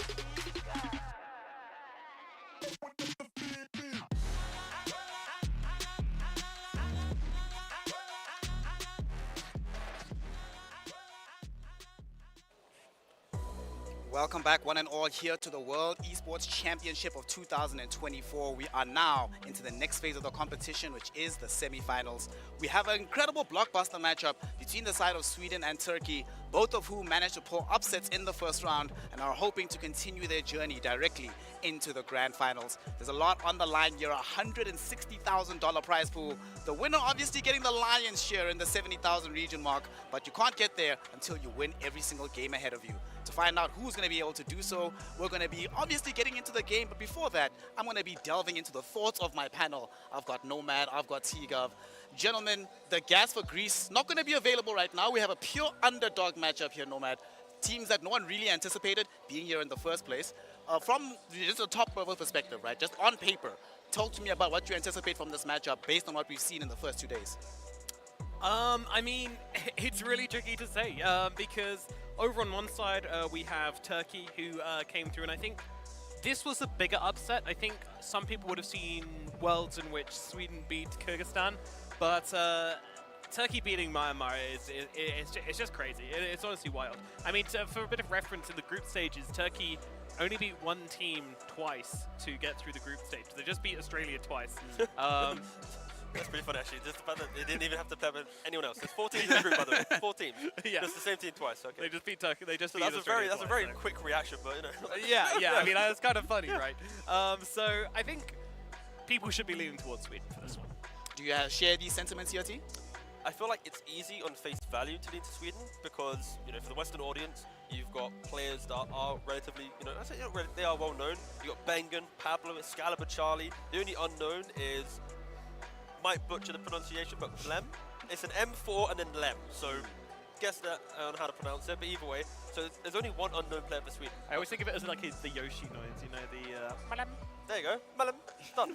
But then for like Turkey, some people know Kurt and Kelly from pubs, you know, it's up and down, mixed reviews, won't go into detail. But the rest of them, they're all pretty high MMR players, right? Like we're looking at like the carry player being around 500 Immortal, that's at least, what, 12.5k, you know, MMR. Some of their mid laners, or the mid laner I think is around 200, so now he's talking about 13k plus. Like the fact that the entire Turkey roster, we're going to look at them shortly, is like MMR wise, they're up there.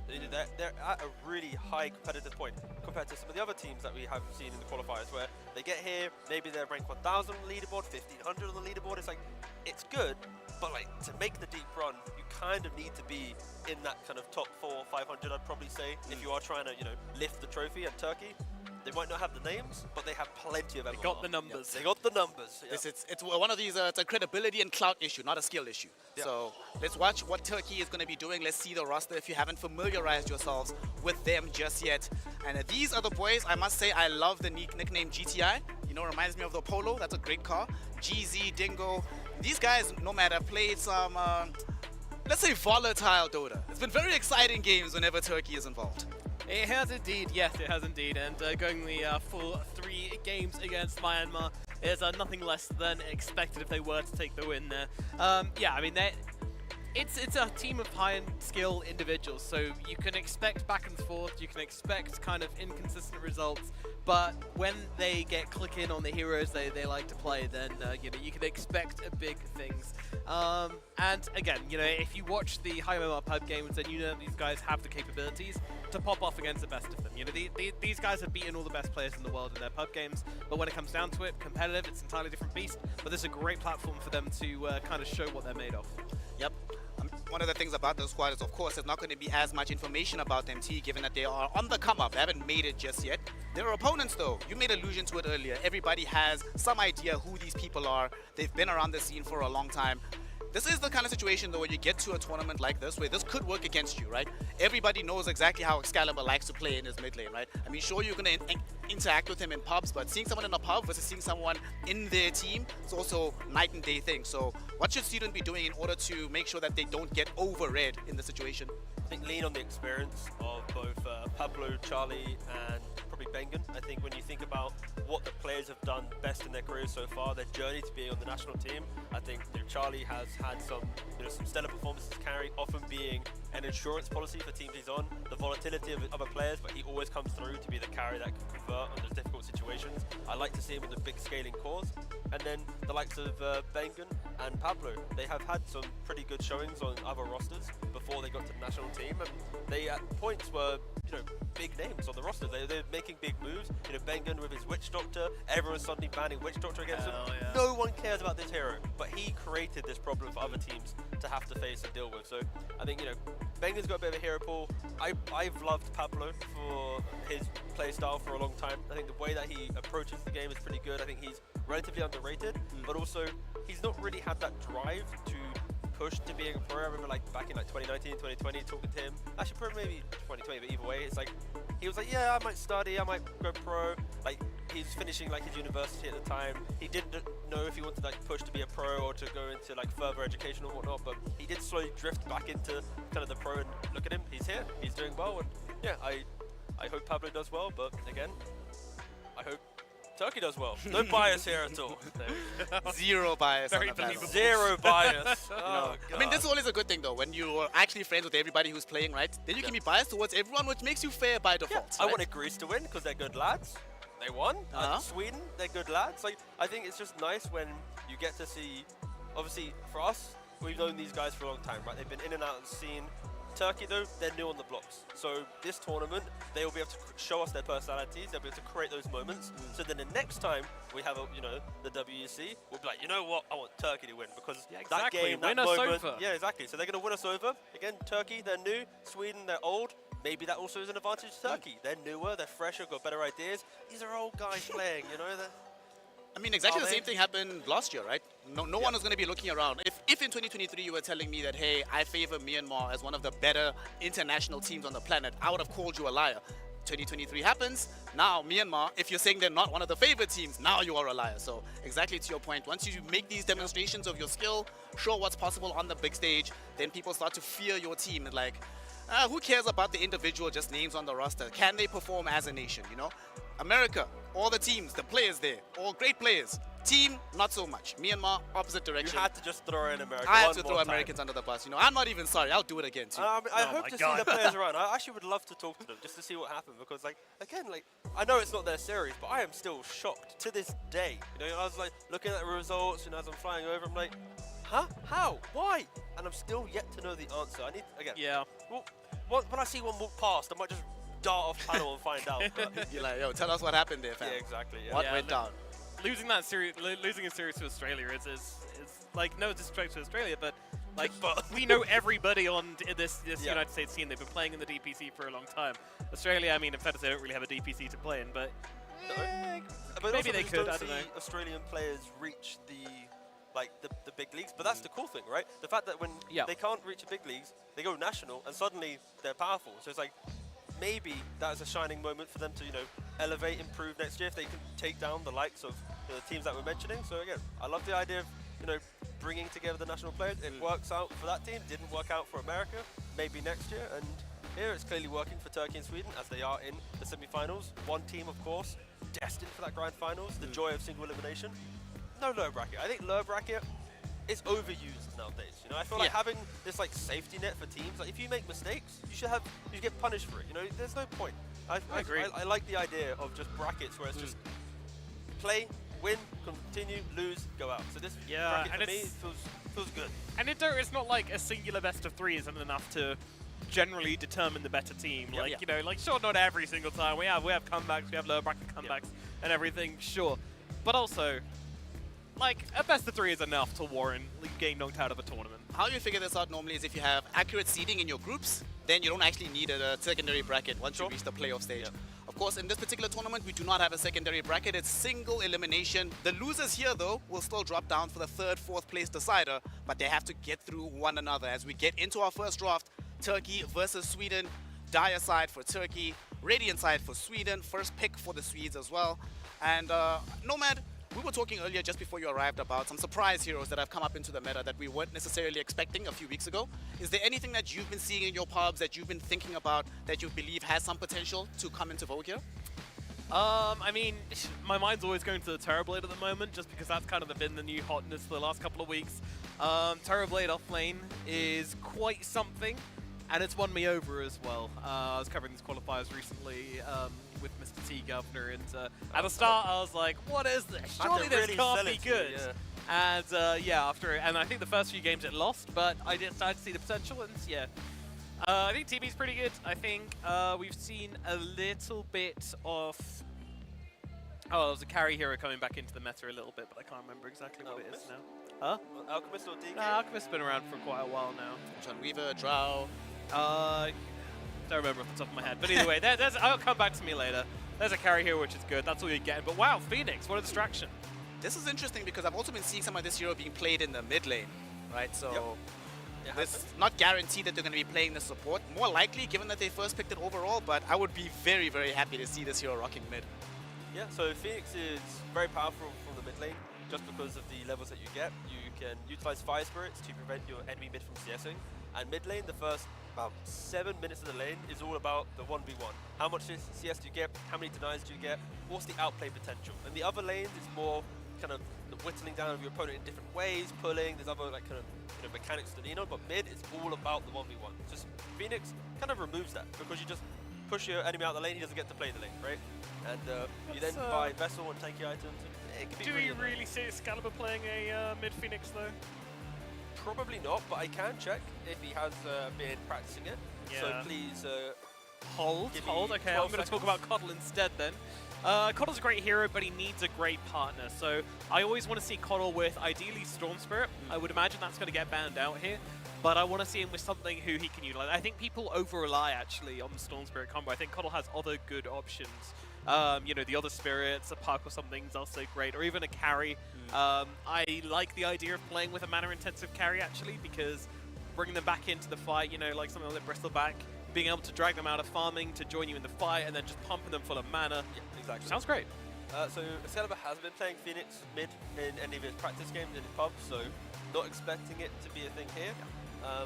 That at least, going to the best point about Coddle, I think there is a over-expectation for you have to have the Storm like he's mentioning. Even just the idea of having recall, not even utilizing Chakra. You could just bringing a hero to a fight that you want to take is very valued. Like the reason why Io was in meta for so many years, relocate. I'd take hero to fight. Sure, you give attack speed and this stuff, but the idea of just repositioning in itself was important enough. So yeah, I think Keeper Light can be very high value. Of course, you want to have some type of hero to buff up, but just the idea of playing the map quickly is already a thing that Coddle does very well. It's actually to that point I've seen Coddle play with Recall and Timbersaw, which I lost that game. It wasn't very fun, but must have felt very good to be playing on the other side. Yeah. Sure. My favorite combo is Nature's Prophet and Keeper of the Light. You know, you're down in one lane, recall back. He's reducing the cooldown of Teleport as well. Sure, more trees. Okay, that's a bit keen. To keep it a bit more grounded though, I think like Pangolier, Kotal is also very fine. I think there's plenty of options. There's so many. Right now, like Bristle, like you mentioned, is available. Sanking, there's Pangolier. Like anyone who has a less than 10-second spell that you want to use again in a fight, you have Chakra. Now, rather than getting 2 off in a fight that lasts maybe 20 seconds, you're now going to get 3, maybe even 4 off over the course of the entire fight, which is much higher value. So yeah, I don't mind Kotal Sanking. It is very quick on the map, but BKBs and stuns are the way to deal with this, right? Tank up, don't die to the initiation from the Sanking, and then just right-click, turn it around, right? And I feel that's kind of where Charlie does do something his best. Of course, like Medusa, and this type of archetype could be pretty good. For now, they go for the Mars. Mars is like your generic offlaner that plays into most matchups.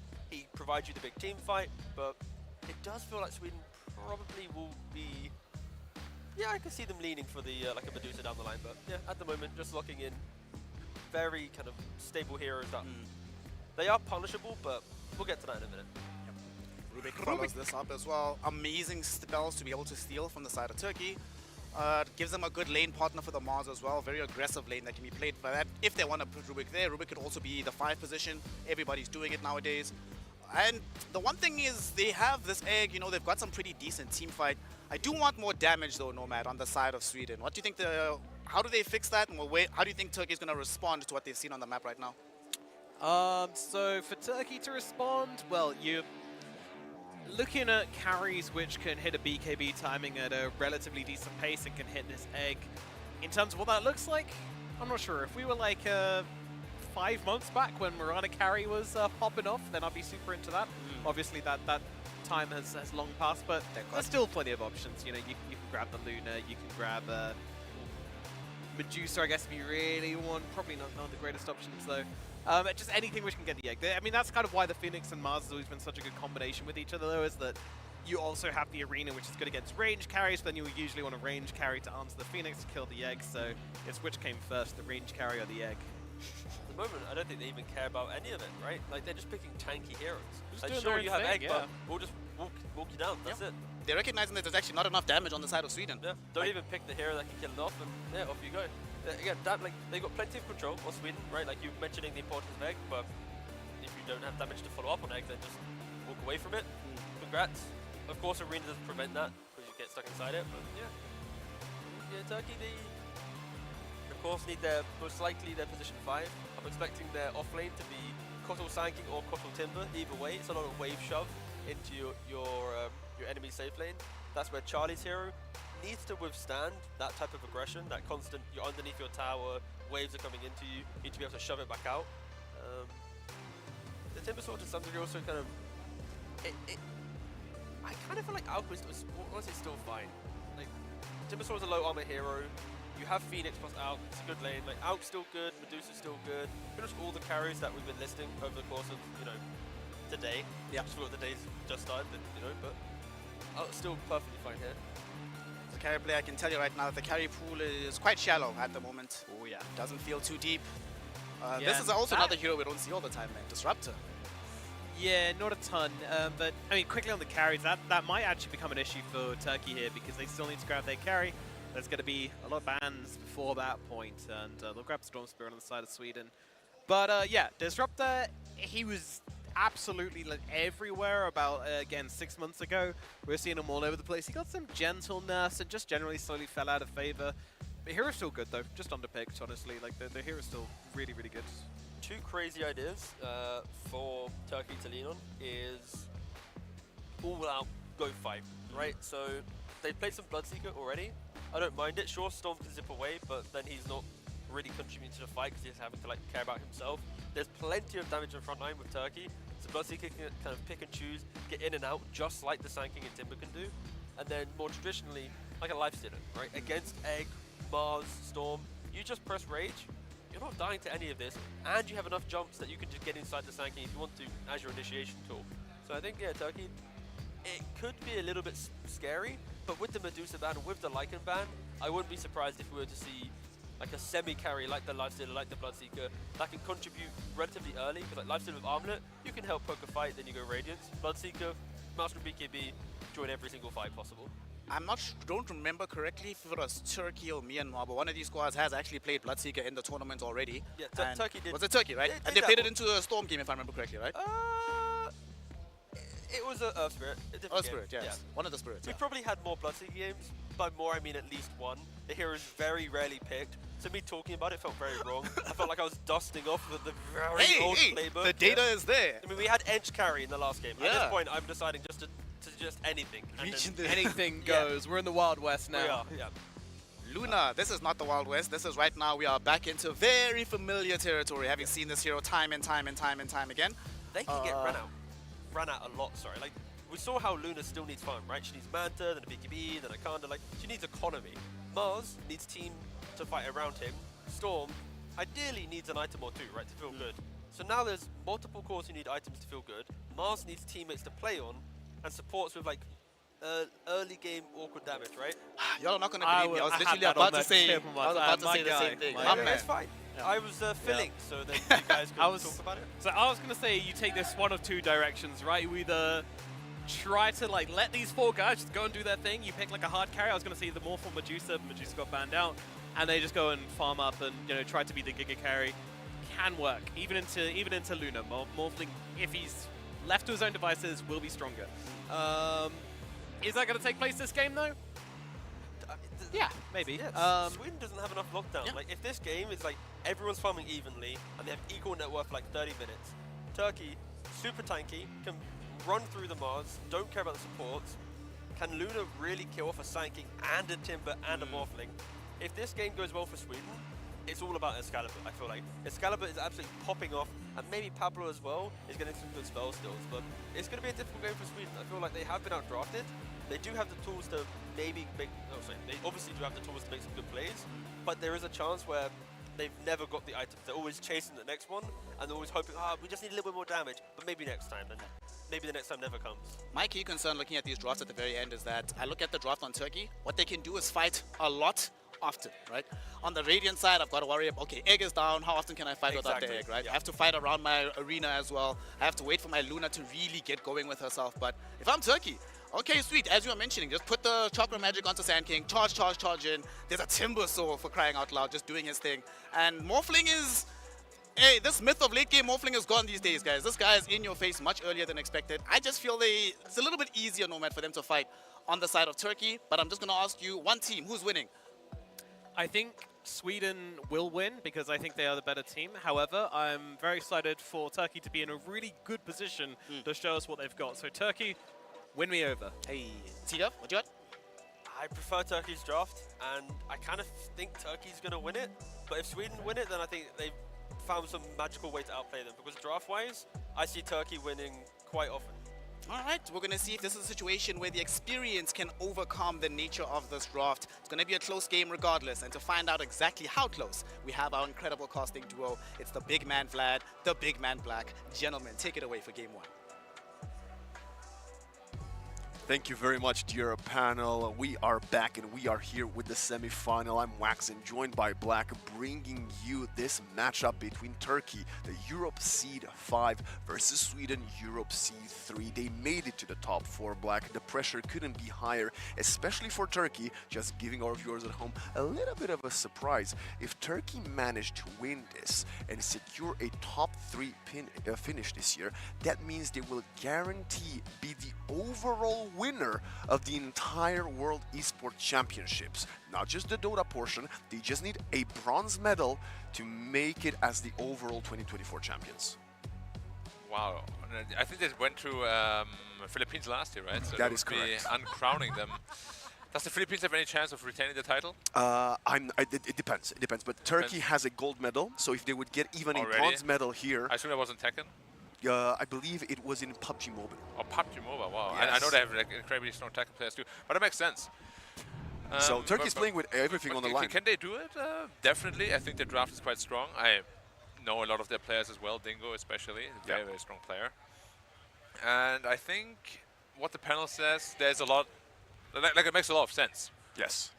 The fact that they can fight whenever they want to, whereas Sweden is very cooldown reliant, especially in this current meta, it's going to make it very tough for Sweden to withstand the assault, I think. And it's not like their mid late game is much better either. So, as I said, Storm has to pop off. If he can't, it might be a really, really one-sided game. But then again, you have Disruptor against the Storm anyway. You know, it's not going to be an easy game for him. Well, these two teams, Black, have met once before in the 2024 circuit for World Esports Championships. It was the 4th place decider in the qualifier that Sweden clutched 2-1. So Turkey couldn't get it done then, but at least won a map from Sweden. This time it will have to be both maps. And with this draft, I know the panel really kind of sided with Turkey's picks here. And honestly, I tend to say I agree. As do I. But of course, I also want to say I'm a responsible adult. At the end of our previous series, I said some wrong things, like that Myanmar already won. Yes. Because I just assumed they're heavy favorites for me, you know. But obviously, Turkey is here, not Myanmar.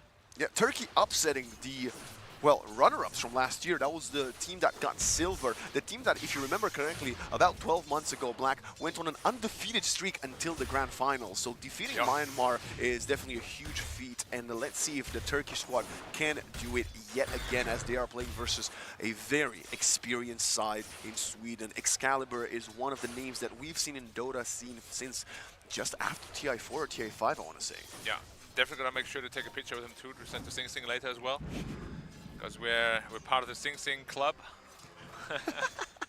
But yeah, for sure. Like, seeing Excalibur in a tournament, it's been a long time since I had the pleasure to do so. Yes. So yeah, wishing him all the best. But as you said, it's not easy to take down Turkey here. Yeah. We're probably riding a little bit of a high as well after beating Myanmar. I'm just looking at a lot of stats right now, and I'm very surprised. So Turkey so far has only lost in 2024 as a nation versus Sweden, they're playing them now, and versus Mongolia, who is in the other side of the semi-final.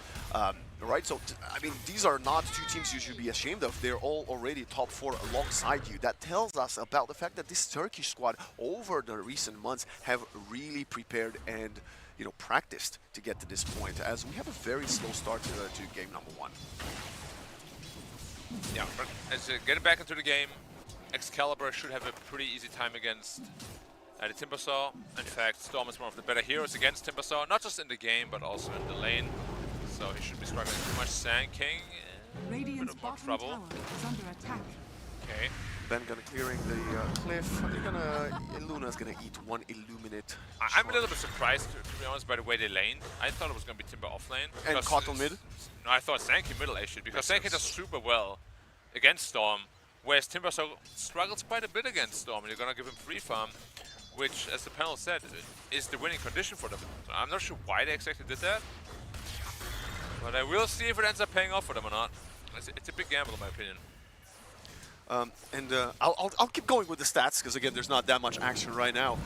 Turkey has actually defeated Greece as well this year. So all the 4 teams that are in the top 4 have played each other. Well, Turkey has played all of them, and they defeated Greece, lost to Sweden and Mongolia once, respectively. So that's, you know, interesting, as Malem up top and Dingo with Stoic are trading a lot of blows. Who's gonna die first? That's the main question, and I think Stoic is gonna run away from Malem and gonna enable Dingo to find the first blood. They even steal the Lotus, pops the salve. Stoic will not fall if he uses this in time. Nice. Fade Bolt will not get the kill, and Turkey squad draw first blood. Lane is still going very well for the Radiant though, like CS-wise. Yeah, you got a kill, but what's going on in mid lane there? Well, nothing much should really be happening on most of these lanes. Even top lane, you don't really want to die to a Morphling ever. Like the only time you really die to a Morphling is if you overcommit on him, which obviously Morphling managed to bait him in a little bit, yeah. I mean, we're all falling for it, you know. I mean, I played this game for, I don't know, 15, 16, probably longer years. Yeah. And I also fall for it, you know. It's just like so hard to judge sometimes, you know. Oh, is he gonna morph up in time or not? Oh, yeah, he did. Well, I'm dead. And he's not. But sometimes you get the kill and you're like, ha! Gotcha. Didn't morph up fast enough. Exactly. It is actually something that happens a bit more often in Dispatch, because a lot of the players are going for the 4-4-2 build, so only 2 points in morph, because they're going for the burst, adaptive strike, and waveform combination. A lot even just go 1 level nowadays. Yeah. Wow. So let's see how quick Dingo will be with his fingers. So far, he's doing very well. The best, actually, on the Dire side, popping the Elastic Charge for his team. But the Luna and the Storm Spirit are having way better of a time, as Excalibur is getting into action to GTI. GTI is eating a bit of the nukes, and Excalibur continues his aggressive presence in mid. Yeah, playing melee heroes against Storm is almost never fun. The Ram just deals so much damage. Timbersaw, once he gets level 6, he'll probably be okay and just farm and spam out the lane. Oh, Kurt. Careful, my friend.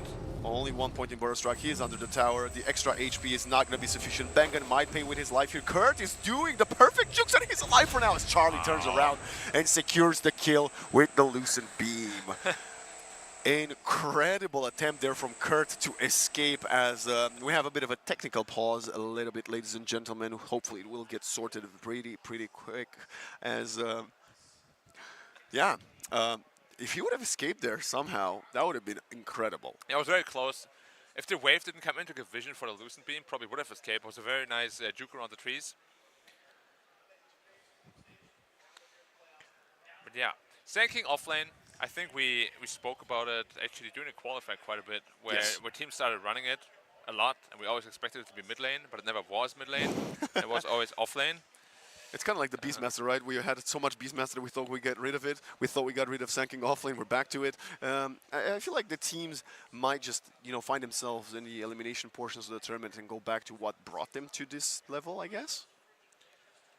Yeah, which and Sanking offlane can work in some rare cases. It's just you need levels on the hero because you need every skill to be maxed out at some point. Well, at some pretty early point in the game, because yeah, you can max out Sandstorm in the lane, but then you don't have Boros Strike. Okay, you can max out Boros Strike, you have Sandstorm. Like, it's just a very EXP starved hero. But I also think, and correct me if I'm wrong, but I think Stinger Sanking with a great support by his side would be really good at punishing the Luna, because Luna's range is not that big, right? But when you have a Keeper of the Light, he doesn't really help you that much. No, it's a much more spam-oriented hero, which again, I thought the Timbersaw was going to be there with him. Yeah. Because Timber loves that mana, he's a very mana-starved hero. Radiant are scanning. Right. And now Morphling is getting quite strong with his threats up as well. What do you think of this Morphling Luna late game matchup? Because obviously, I feel like every single pub we have it, and in most competitive games is also there.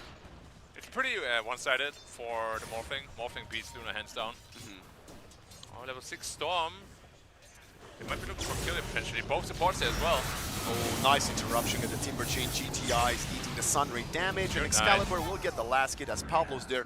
The Illuminate of the Keeper of the Light shows up, and oh, your support is gone. They immediately capitalize on it. They have a glimpse. Level 3 waveform as well. Body block here, perfect from Stoic. We have a TP from Pablo, but nice telekinesis, slowing Dingo down, and Malum is going to be fine. He even has a salve he's going to use after playing with his items in the inventory. And Sweden so far showing us that they have a much better understanding of their strength in the lineup with rotations. Yeah, they're looking very comfortable right now. And as we said, Storm is going to be the guy to look out for. Excalibur is having a great game for himself. Oh, Kurt. And Sanking is probably dead. He's going for this. He might get a kill on Bengan. Bengan has to Icarus dive out of it, but Kurt eats another Lucent Beam, and a final right click from the Phoenix will get the job. And like, where is Jeezy?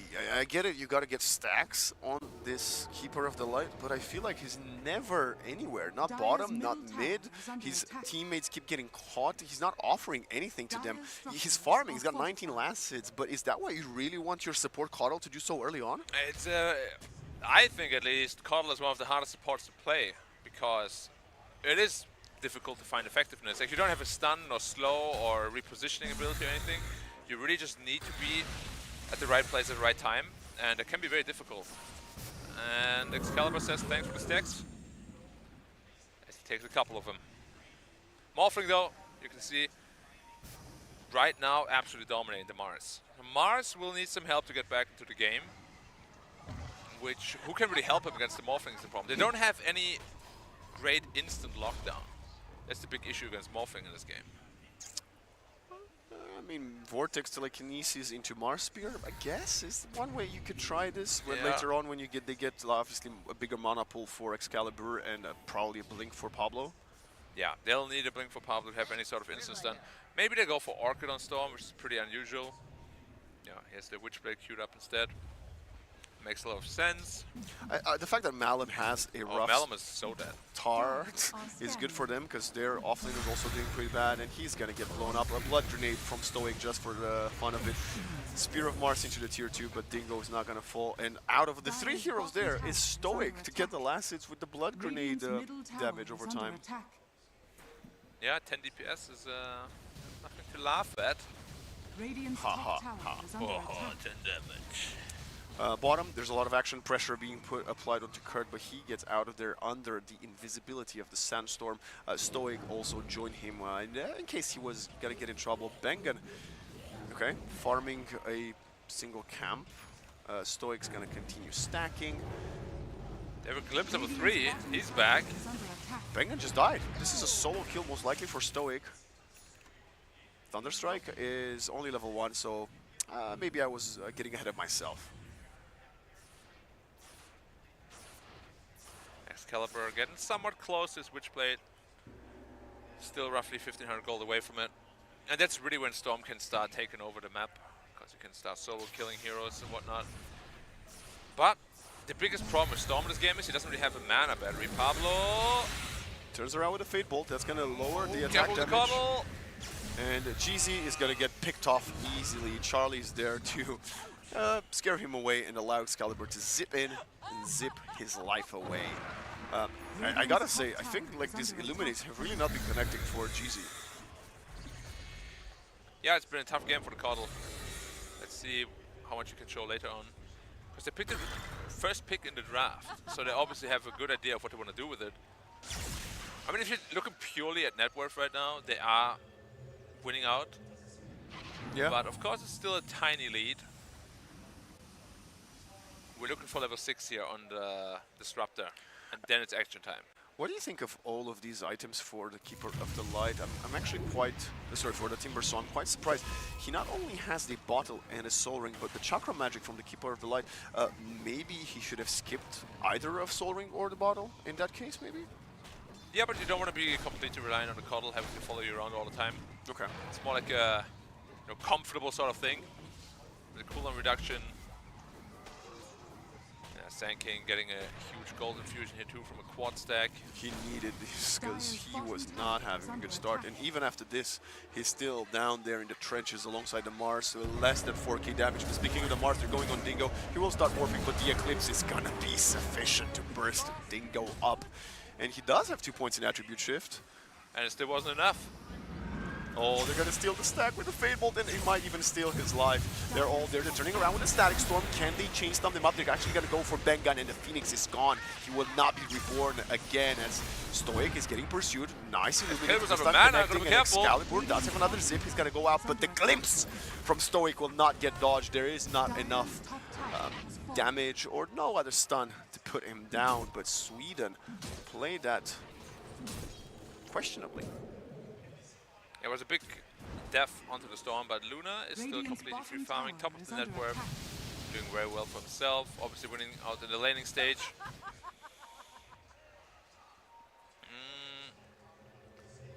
There's gonna be no blink on the Sand King, so they're not really looking for initiation, they're looking just for sustainability in these fights, which means they're gonna be very reliant on the glimpse. Playing purely around the glimpse, it can work depending on how you approach these team fights, but as I said, it really means you can't ever really take the initiative. And that means you should be the aggressor in that front, right? To make them... You have to make them run away. And then pull them back. And pull them back, yep. I love seeing the Disruptor. I think Disruptor is a great hero. I just... Maybe not... This might not just be the meta for him. I think Disruptor is a cheat hero. I hate playing against Disruptor. Says the Bane mid player. Yeah, but you know, it's fun, at least. I do gotta bring something back up about this series. You know, it's the semifinals, the teams are serious again. We went from a Death Prophet Enchantress safe lane carry back to the status quo of Morphling and Luna, which I don't know if I prefer, actually. Well, both have its advantages and disadvantages, right? Yeah. But one wins games and one eliminates you from the also tournament. Sometimes wins games. Depends on the game. Yeah, the DP did win, that is true. Hey, anything can work, as a very famous Dota player once said. Did Excalibur, like, go AFK for like 3 minutes? I swear you said he was quite close to having his... I mean, that death set him back a lot, and he had a couple of rotations as well.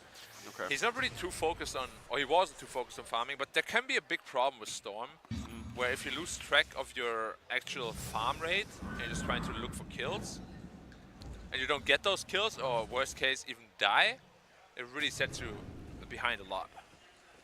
Interesting this T build from the Keeper of the Light. He went straight for the Glimmer Cape. So nothing too spicy. Like, I'm trying to understand what the thought process was behind picking it first. Maybe they wanted to go for something as a Storm, or maybe a Medusa themselves later on.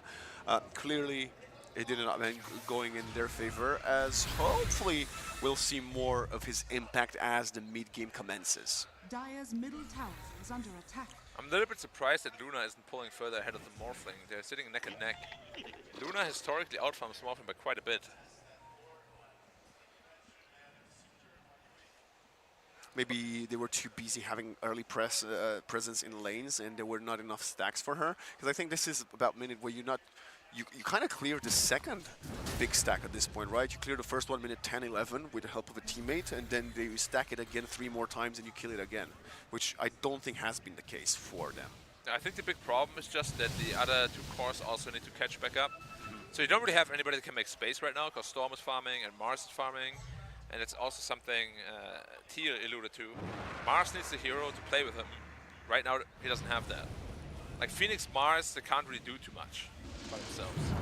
Oh, Supernova gets popped. Okay, but you're dead anyway. TPs? No? Team? Okay. Bengen, that's gonna be just a dead It's a long Phoenix. cooldown too. Tier 1 dead. And they could go maybe for another Tier 1 or maybe a smoke play with no Supernova. And now Mars really can't play with the Phoenix. Well, that's another big problem of their lineup. The only real catch is your Phoenix until Ruby gets farmed enough. So your Phoenix, your Mars. So if Mars is not having a good game, which he's really not, game can become incredibly difficult. Yeah, world-renowned catcher Phoenix. Of course, yeah. I'm pretty sure I wanted to say Storm, but then I said Phoenix. Then I wanted to say Storm again and said Mars. So what I really tried to say was Storm is an amazing catcher, but if you don't have heroes to play around with you, it's very difficult to actually make anything happen. Yeah.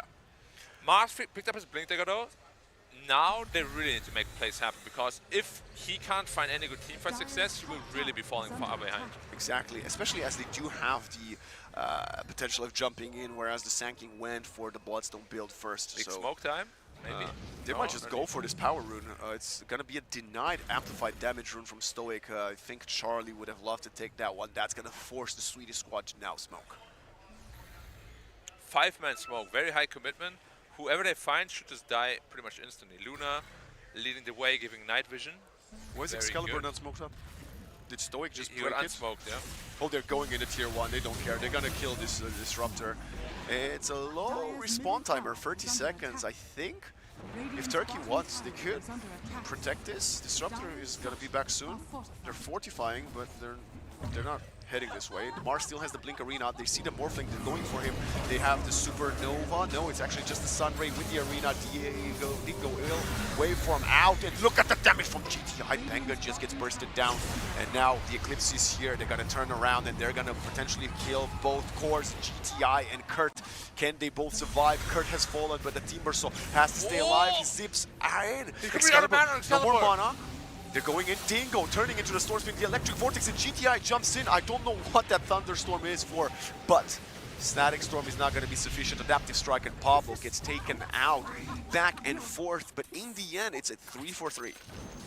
Very, very deep dive by Sweden there. I thought they were just going to get a kill and be happy with it, but they were looking for more and ultimately get punished for it. Sanking almost didn't die because he just got his Bloodstone, but couldn't leech enough health. BKB next on the menu for Luna. Once that's up, he should feel pretty immortal in those team fights, at least early on, until Morphling gets some right-click damage.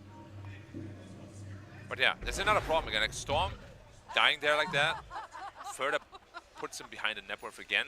Yeah, and his Galvanized stacks have been suffering. Every single time he seems to find some assists or some kills or any impact, he then instantly gets caught right away. Yeah. And that's a big part of Storm's game, of course, nowadays. We're looking for BKB next on the Morphling as well.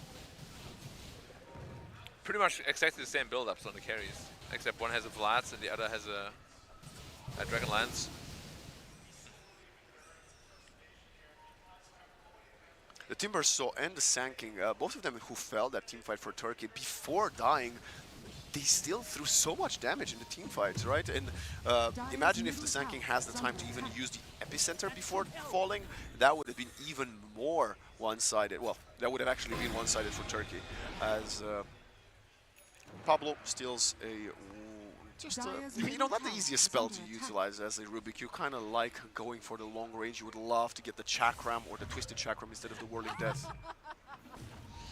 Yeah, I'm wondering when Turkey might potentially be looking for a smoke. Right now. Well, right now. All right. Good call, coach. Good call.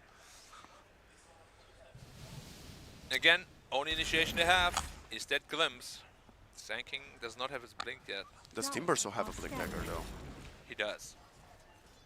But no stun, unfortunately. I think they're looking for the Phoenix potentially. Are they gonna use Static Storm? Supernova gets used. Okay. And this time he will stay safe. They don't want to go deeper. But if you have a re-smoke, you just re-smoke now and you go again, right? They're pinging top. They spot the Rubik. Sanking goes for him. The TP from Stoic is there, and Pablo does get Static Stormed. TP out. Glimpse. He was not used in time, though. I thought he was used a bit too early. But Pablo, with a nice attempt. I think it was still in cooldown from the Phoenix. That's why Stoic waited so long.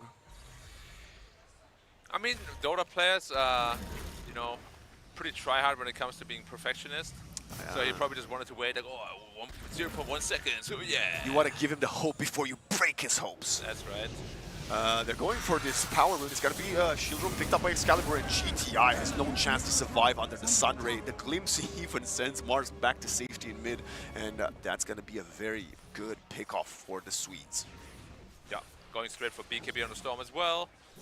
No solo pick-off, anything shenanigans, just playing and itemizing for the team. I really like that. Because a lot of players, I think, would be flirting with the idea of going for, you know, Kaya, potentially, to scale a bit better, but nope, straight BKB. You initiate a team fight for your team, make sure that the Mars and Phoenix can get the spells off in the best way possible, and they're smoking up straight away. Who are they looking for? Storm is pretty light on mana, so they have to be a bit careful with that. I think they wanted to potentially contest a Torment or Wisdom Rune, but they're going to get there way too late. Both supports are almost dead, though. Yeah, so if they got there in time, it would have been great. But right now, I don't think you'll find them. They're all low HP. They go to reset. They're using the Morphling illusions to push the lane. So it will most likely be a wasted smoke, unless someone TPs to their heads. Okay. I mean, his teammates were pinging them, too. They're like, yo. What are you up to? Yeah. Not right now. Whoever called that, massive play. 9-second BKB on the Luna, also why it is smoked up. And she has now finally taken a slight lead ahead of the Morphling with 1,400 gold. Yeah, putting somewhat of a gap in between the two of them. But yeah, Luna historically doesn't match up really well to Morphling, especially once it comes to late game. Luna is much more of a team killer, whereas Morphling puts out the pain into his single targets better. Yeah, and Timbersaw right now is really squished. They have to be careful. Oh, we're looking for Excalibur. No. Yes? Oh, he still...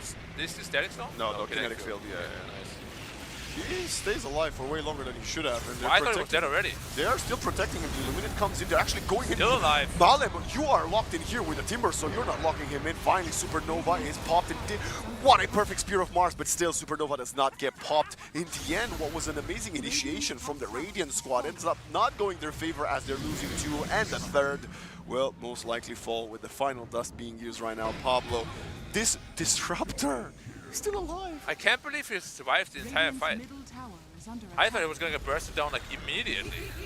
The fact that he didn't even die until the very end. I wish we could see how much heal was done in that team fight from the Keeper of the Light. Radiant's middle tower is under attack. But hey, that's not a feature that we have in our fight recap, so we can only wish. GTI is going to have an Aghanim Scepter for the next skirmish, and Turkey is right now taking over the mid-game on the back of what was... Roshan, okay, yeah. Morph can pretty much solo this with the Vlads. Very interesting. You know, you try to kill a simple Disruptor, and then the entire mid-game gets turned on his head. They are getting out of there. Okay. Yeah, I mean, it is a bit scary because they don't see anything, but now they're like, nope, it's not scary anymore, because now they see things. So yeah, with this Aghanim Scepter, Timbersaw is going to be absolutely unkillable. And of course, it's the usual build-up. You get the massive shield to either survive, or if you really want to, you can blink in on top of other heroes. It's an 800 burst damage nuke, and just a massive amount of damage. I really like that item on Timbersaw. It gives them a lot of different dimensions to play with. Yeah. I agree. I like Axe Timbersaw as well. Although 100 gold for Storm BKB. I did used to like the second actual chapter as well, but you know, 2024, we can't have anything nice these days as they get a tormentor. They're below half HP. Excalibur goes out and they are getting smoked on. If someone gets jumped, it could be a massive play from Turkey. The scans are flying in. They're not connecting. They're just walking around the scan somehow. Huh. Those kind of interesting. Amplified damage as well in the bottle of GTI for him. They're going for 2 hexes right now on the Coddle as well as the Timbersaw. Not sure how close Coddle is. I mean, he's pretty farmed, so it shouldn't be too far away. I feel like he should be more farmed. He's only 700 and 1,000 gold respectively ahead of the Phoenix and the Rubik. Yeah, but his cores taken pretty much most of the map, so he's taken, you know, the scraps. Okay. Although that hex is going to be really, really important, so maybe they want to prioritize it a little bit more. They will continue using the rest of this couple of minutes of Aegis to farm as the Sankington Disruptor TP back bottom to secure some more farm, push back the wave. And Sweden says, oh, we believe they've broken up, and they have, and they're smoking up. They want to take advantage of the potential numbers that have been split across the map. The only problem is they might be running into the Morphling, and if you can kill him once, I'm not sure you can do it back-to-back twice. But they're gonna try. Oh, never mind. Off the mark. And now if they get glimpse. For glimpse.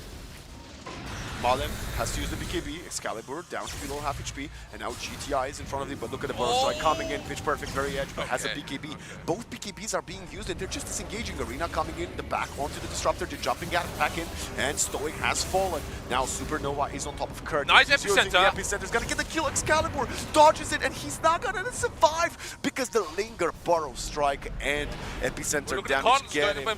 Jeezy's continuing to pressure. Charlie turns around with the Eclipse. He still has the BKB. He's going to man fight 1 versus 3, but no, he has the penalty. He's gonna survive. Just barely. That was a close one. One more auto attack. That's it. All right, this fight could have been absolutely horrendous for Sweden, but even trade in the end. So game is still very much playable. But next fight, Morphing is going to have Butterfly, and so of course his damage output is going to be a lot higher.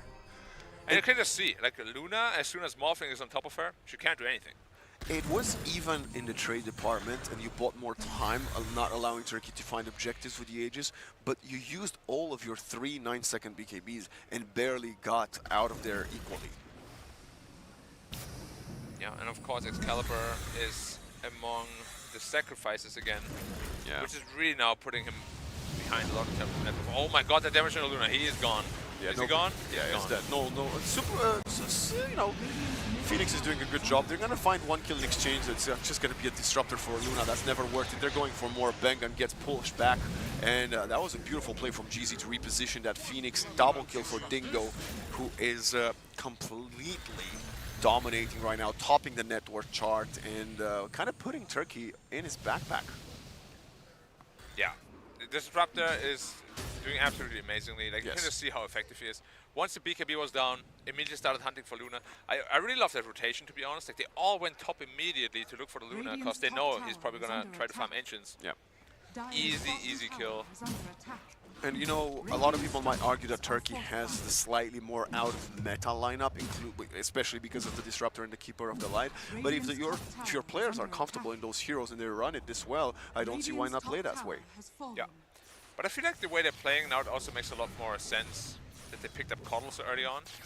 It just allows them to skirmish all the time. They're always full health, pretty much. If anyone's missing health, Coddle will top them right back up. Yeah, same with with the mana. Yeah. And the draft came together really nicely. Aegis is about to expire in 30 seconds. But they made really good use of it. Now they're quite far ahead. Yeah, I'm not even sure if Excalibur has any galvanized stacks left, or any to have an impact, as he is getting severely out-farmed, and does have a BKB, 7 galvanized stacks, not that bad. Oh, I thought it would be even worse. What should be his next item? He has a shard. What would you like to see from him, Black? He probably really just wants to play the front line, so Shiva's God is probably pretty good. How far is he away from that, though? I mean, a long time, you know. He's not very farmed, unfortunately. Wouldn't you want to see another smaller item before that? You could go for Hex too. It's very hard to build into a smaller item right now. I think we need something big, game-changing. A Hex could potentially catch Morph off guard and maybe get a kill on him.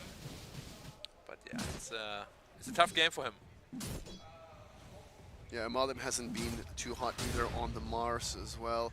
He's 0-3-7, and you mentioned he needed to find some early kills with the Blink so he can accelerate his net worth. Clearly that hasn't happened.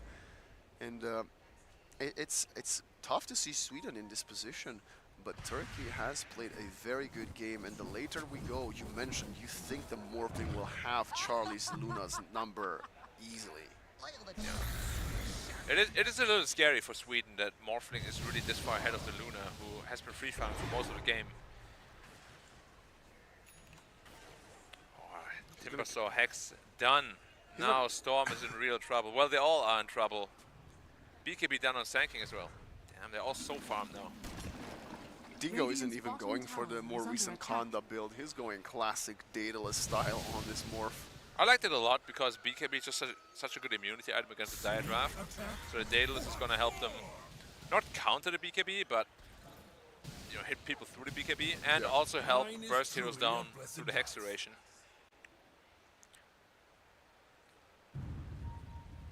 Roshan could spawn in 90 seconds. They're playing together. They want to protect each other. Turkey not wanting to, be caught off guard because the pick-off potential is there now from this Radiant side lineup, right? So if you're gonna play as 5, we can always turn it around, and we've been highlighting how much Cheesy's been doing to keep his teammates alive. Yeah, now it's just about taking objectives, trying to secure the next Roshan, which we'll see when it spawns. It's very likely to spawn on the bottom side. So I really like that they're taking control of this lane and setting up good vision for it. Morphling deals a lot of building damage. Like, you have to respect it for sure. You still have a Cliff, but kind of been given away for free. So he went for the Parasma instead on the Storm, just a little bit more damage. Okay, makes me wonder, do they really need more damage though, or? I think they need damage to burst Stoic first, because there's been a couple of times where they jump Stoic and they don't kill him, and he still uses his spells. If you jump on top of him and kill him before any glimpse, any static storm, even a kinetic field, at least you'll have numbers advantage. They are in the Roche pit, they're really praying to have an early respawn timer, but Sweden is heading their way. 3, 2, 1. Happy Roshan Day in 20 seconds. Wow. Well, then now we know where the game deciding fight is going to take place. They have good vision though. They see them right under there. Question is, are they brave enough to give up the high ground? Answer is yes, they are. And we've been in this situation so many times. Oh, whoa! Okay, pumping. They need to push out the lane as well from the Dire side. Yeah. Okay, Dingo just shows up. He says, okay, I'm tired of shenanigans. They spotted the Roshan. Is there a Thunderstrike in the pit? No, Stoic wasn't there. He's going to fight it now. He's going to throw the Thunderstrike in. They're going to spot it. And let's see if they're going to get scared by this Luna illusion. Well, the thing now is Morphing can just solo it if they really want to do the Roshan. They don't get scared. The Luna illusion will disappear. He's so close to Daedalus on Morphling, like 100 gold away. But I don't get it. Is this going to be the status quo until Roshan goes top? Like, what's the deal? Okay, finally, the Morphling goes in the pit, just like you asked for. You'll hear the roar, they're jumping in. It's an instant hex onto the Phoenix, and now look at the burst. GTI doesn't even manage to use the Aghanim, so he's gonna fall. And now the Morphling is 1 versus 2 in the arena, but the Sanking has joined him up. They're both being up, and Mars, Supernova, coming in with the Sun Ray. This is a very good fight for the Radiant. They're fighting the Keeper of the Light, but Dingo does kill Malin. Now, it's gonna be a Spirit Vessel on the Morphling. He does not have a Manta style again. The PKB ran out. He's using the Lotus, but look at the stun Burrow Strike onto 2, instantly stolen from Pablo, and they're all dead. They managed to do it, but GTI with the buyback is gonna find 1 kill for his troubles. They are all fighting for this. They know how important this Roshan is. GTI, you need to get out of there. You don't have any dispel, you don't have a Yule Scepter, but you do get a dive back. Oh gosh, this is pretty much the worst case scenario here. It's gonna be a Roshan as well for the Luna. It's very tough. Like Timbersaw obviously doesn't want to die like that. He couldn't get his Agam Scepter off early enough, so they had enough damage to actually burst him through it. Massive fight. It's like a 10k gold swing for them. And as we said, it's also gonna be a banner and an Aegis for them. They're taking their sweet time killing this Roshan. Yeah, their teammates just kind of left them. Of course, they know there's no real contestation here. Nothing they can do about it. Aegis, banner. Look how much money Charlie got on the back of that team fight. He got 4.5k, and the next item I feel we should be seeing is maybe a Satanic? There's some different avenues. You can go for like a Daedalus if he wants more damage, or a Swift Blink if he wants more mobility. Satanic if he wants more survivability. But it seems like right now they just want to burst heroes in the BKB windows, so probably either mobility or damage would be what he's really looking for. Stoic is trying to farm his Aghanim Scepter. That would be a huge game changer. Yeah, a game-breaking ultimate if you can ever get it on Disruptor. Of course, you would love to have a Blink Axe, but I would also love to be a millionaire. So, you know, in life you don't get everything you want. True, unless you want it hard enough. Okay. Radiant are scanning. Charlie is pretending to be an illusion to see if someone oversteps. Okay. He will now Diago DC Kurt. He's getting speared into the trees, and look at Excalibur jumping in, and this sinking. Good night, my king. GTI gets stunned, interrupted. Supernova on top of him. There is a Spirit Vessel. They're slowly chain stunning him. He has the Axe up. The Eclipse will pop up. Meanwhile, there is a solo kill from Excalibur. Got onto Stoic, and they're dying one by one. Turkey's collapsing at the feet of Sweden. 3 are dead. Morphling and Coddle cannot do anything without the support of the other heroes, and now the lineup is a little bit falling apart. Like we said, how fast they can be on the Turkey side, but to counteract that, this is like the classic Dota that was played like many years ago, where it's always team fight against split push, and if the team fight lineup wins a couple of fights, it becomes almost impossible then for the Turkey side or like for the split push side to fight, and that one Roshan fight is all they needed on the Sweden side. Yeah, first set of Rex will get easily claimed. And we all know what happened after the tower is gone. Now it's ping pong time. Whee! It's just so silly. Thankfully for Turkey, they have tier 2 towers top and bot, but you're never happy to lose your Rax in this fashion. And mid lane fully open for the take-in. They're most likely going to find a tier 2 top as well. I don't think you want to fight into the Aegis for a tier 2 here. Yeah, now the question though is, unless they get the perfect initiation, can they actually take a straight up fight? Excalibur is getting real strong. He's close to his blue hole, I believe. Yeah, the blue hole indeed. There it is. Axe completed. Luna is feeling very strong as well. I mean, even banging on his Phoenix. 3,000 health, got Shiva's guard. Sanking again, he got caught out? Okay, fine. Mars wasn't nearby, he's actually went back to defend it. That's why GTI is going so aggressive. And they would love to have the vision to find someone and pull them back in since the Mars isn't there to help. But Sweden will not make any sort of mistakes on that front. Slowly disengaging, going back. They have another 90 seconds on the Aegis, but I think they're just going to use it to farm. Neither of this team won a national world championship before the day.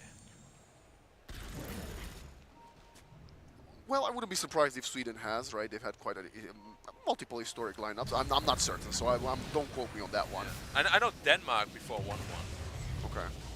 Well, I'll do the research and I'll let you know next game. Yeah, next live. Thank you. But I mean, there haven't been that many nation like tournaments, right? Yeah. So hard to ever win one. Oh, Disruptor Axe. It could be the game changer. If he gets a Blink Dagger now as well, like I've seen it the other day, like a Disruptor bought Axe, sold all his items, and then bought a Blink with that. Did you watch my pub? That's what I do. That's what every Disruptor does. Yeah, don't copy me, ladies and gentlemen. It sometimes works, almost never, but when it does work, it's good. AOE Doom, You lock them in your kinetic field and you think you're the MVP. And I gotta say, Stoic has played a very good early to mid game, but the last 10 minutes have been rough for him because of all the BKBs and all the survivability, and you got a Storm that jumps on top of you every single time. It's quite hard to do anything after that point. Yeah, and that is the sort of weakness of the Dire lineup. Oh, there are no Sankings there. Spear. Shish kebab, and you're dead. I hope he has buyback. He does. Oh, they're going back in. They want to get something back. Look at the Phoenix. Oh, they would love to kill him in time. But look, the Static Storm commands. There is no BKB on the Luna. That is the AoE Static Storm with the Aghanim Scepter, and 2 cores are done. 2 minutes, no buybacks on either the Luna or the Mars. And now the chase continues. They're not going to stun Bengan, and he will TP, but the Glimpse is back in time as Stoic is the man of the team fight, getting 2 in the black hole of the Disruptor, and the Glimpse back, and Turkey are back in action, Black. There was a trump card though, and now they know about this axe. They didn't know it previously because they didn't buy any piece. They carried nothing on him. Yes. So, caught by surprise for sure. Now is the question how they're going to retaliate, because having that threat in mind, it becomes actually quite tough to play the game now. If you ever get instant hexed by like a Timbersaw or something and then Disruptor on the top, Yulina is dead. Before, Luna was the frontline tank to give your team basically information what to do. Yeah, and now you can't do that anymore. Yeah. You can't save her. Excalibur wasn't even there for that team fight, and the biggest problem is you have no Luna, no Mars for a minute or so. Okay. Sunstorm stolen, but it's gonna be 1 Rax taken for Turkey, evening things up this time around. There's no way in which you can test it. The question is, are they gonna go for bottom as well? 40 seconds, no Mars. Okay, they're going to mid. They want the tier 2 first. Well, if anybody wondered why Disruptor X is so strong, you just saw it right there. You just witnessed it, Yeah. Okay, they're still on high ground. Telekinesis. Dingo is not afraid at all. Okay, he's jumping in. Electric Vortex onto 2 heroes. Dingo turns around and right clicks. They really want to kill Stoic, and the Disruptor is not going to be long for the word, but uses the Stoic Storm. But I don't even know. The Storm got out of there somehow, and now Kurt is there on top of him, getting the Rubik kill. Bangun, you need to get out of there. Fuel Scepter the rounds last moment, but he will fall. There is nothing he can do to survive. Sacrificing 2 bodies in order to protect your racks. Yeah, maybe a little bit premature. Could have probably waited just a little bit longer for their respawns to happen. But as you said, they at least do protect their racks as well. There's still a man down. But I don't think without your Disruptor you don't take any fights. A key right now is your most important hero. Without Disruptor, fighting becomes incredibly difficult. Tormy, claimed by Charlie. The Moonglaves are a very good ability. I think one of the better shards for a position 1. Yeah, it's alright, not too bad at all. Now's the question though. What's the question? Will Disruptor be able to carry his team once he has a Blink Dagger? I mean, we might be at the point where Morphling will do it again, right? The big hiccup was the team fight, they lost bottom, and that's why Morphling started falling behind. Yeah. At this point, he does have the buyback as well. They have the Coddle Axe now too, so their team fight's actually getting stronger and stronger. Now they have Sanking, Coddle, and Disruptor. And Morphling, casual 8,000 gold, might want to spend that because it's a lot of money.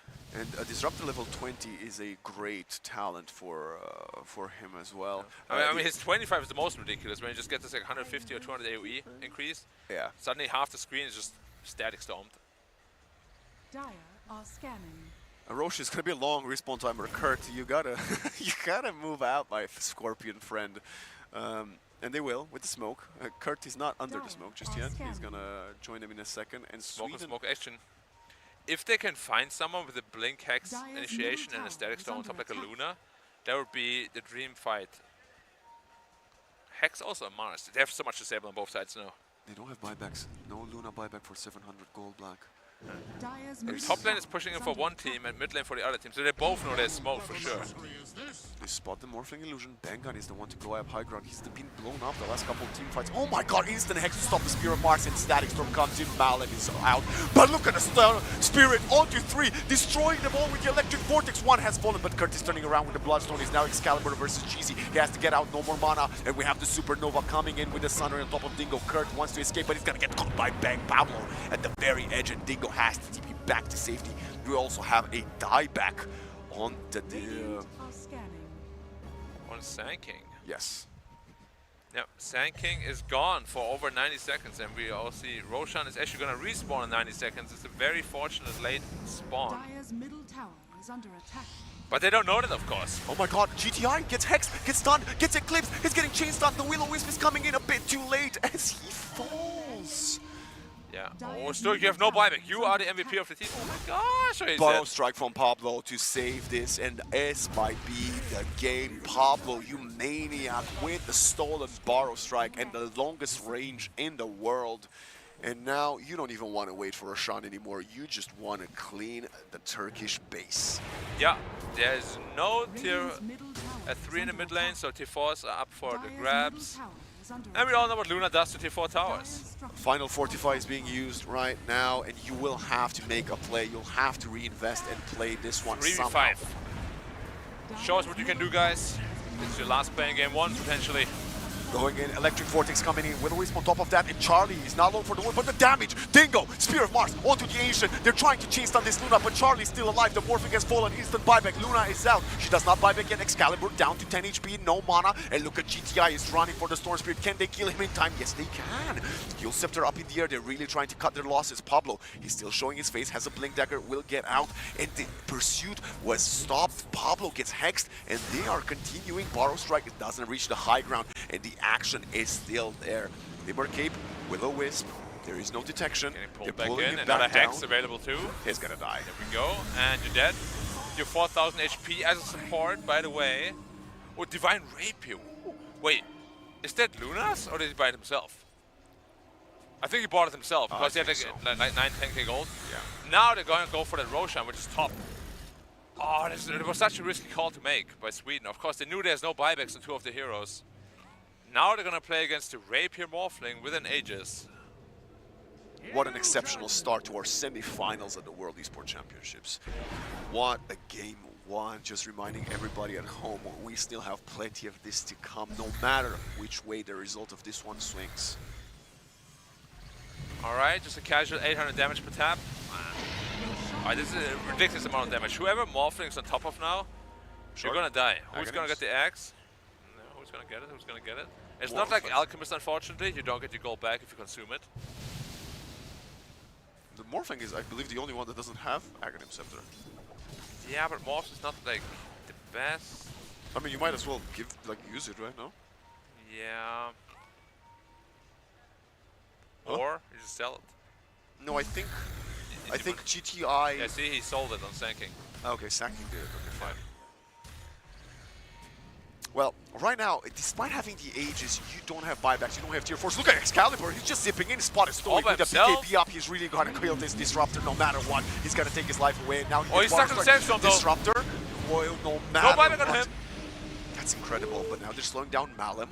He's getting slowed by the Keeper of the Light with the Solar Bind. Blinks out. Another perfect Borrow Strike and the Epicenter coming in. Malum turns around with the BKB. Dingo is there as well. Arena onto 2 Supernova. He's gonna get right click. He's very big, very hard to kill, but the right clicks are very fast from Dingo flying in. Instant buyback from the Phoenix, and it's again a 4 versus 4. 4 versus 4. Storm is a big hero though, but we all know so is Disruptor. Without Disruptor, they actually cannot fight. They need a bounty rune. They need a bounty rune for Excalibur to have his buyback. I actually think what Excalibur did is the correct call, because you cannot fight without Disruptor. It's been a long time since I last saw support being so important to a team.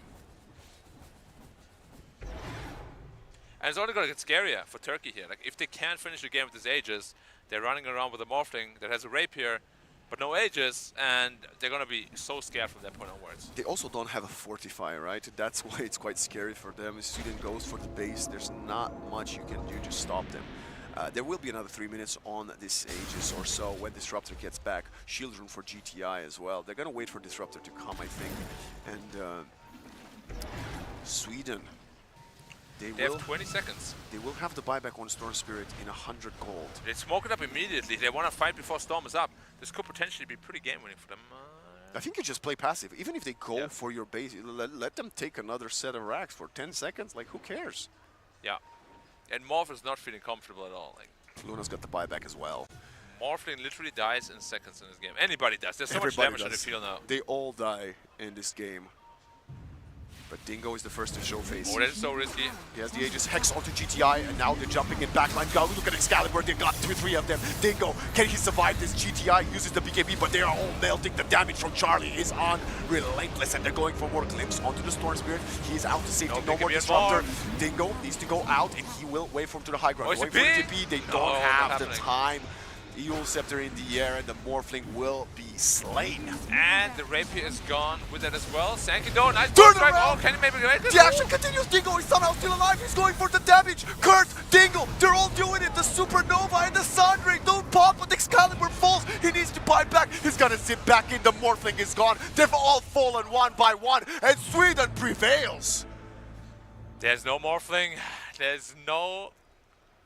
Oh my god, they can't even do anything now. Luna has the Rapier, has the boost of travels too. He's just going to take the throne, no problem. This is it. There is 145, 35 seconds until Disruptor is back. This would be the story of the century. They have to try to burst her with the 2 heroes. That means they have double hex. Maybe the burst damage is enough. You have to try right now.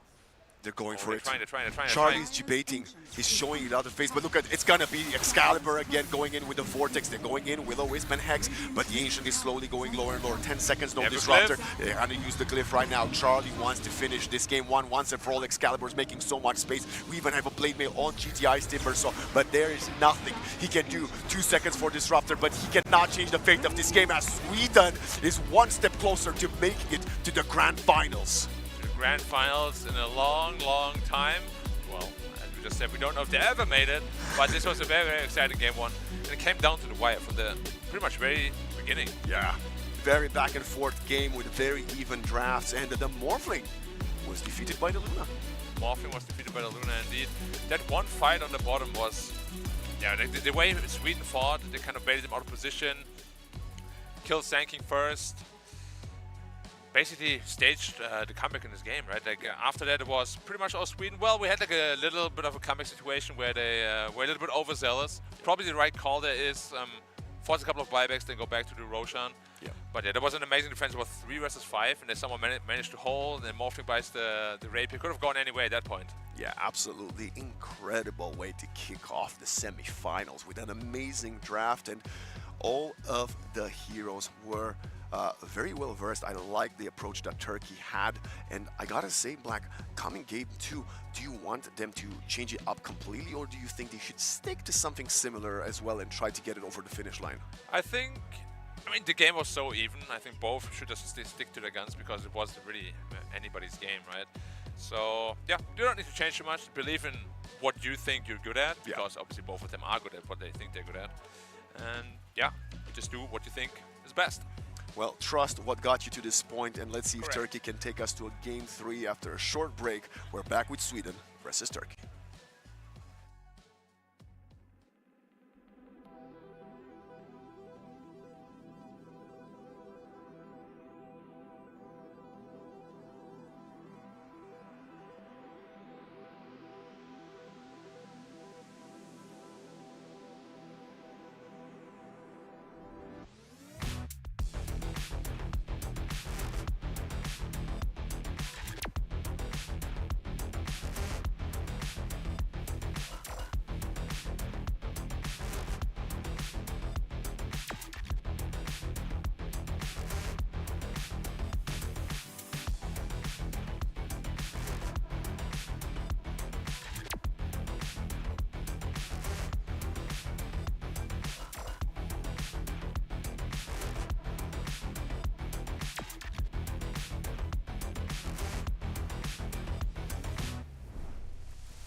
welcome back one and all for some more WESC 2024 action. We have just witnessed Game 1 concluding between Turkey and Sweden, and although Sweden did win the game, it certainly proved to be a blockbuster experience for all of us watching this. Of course, to get our thoughts about exactly what happened, why this ended up being a Sweden victory, I've got the wise men of the North, T-Gov and Nomad. Gentlemen, Nomad, I'm going to start with you. We were all sat there watching the game, right? Together. At 32 minutes, I'm like, this is over. Let me go take care of some business. I come back. Things look radically different. Walk me through what happened between 30 minutes and the end of the game here. I mean, what didn't happen? Piece by piece, I want every kill, every assist, every creep kill.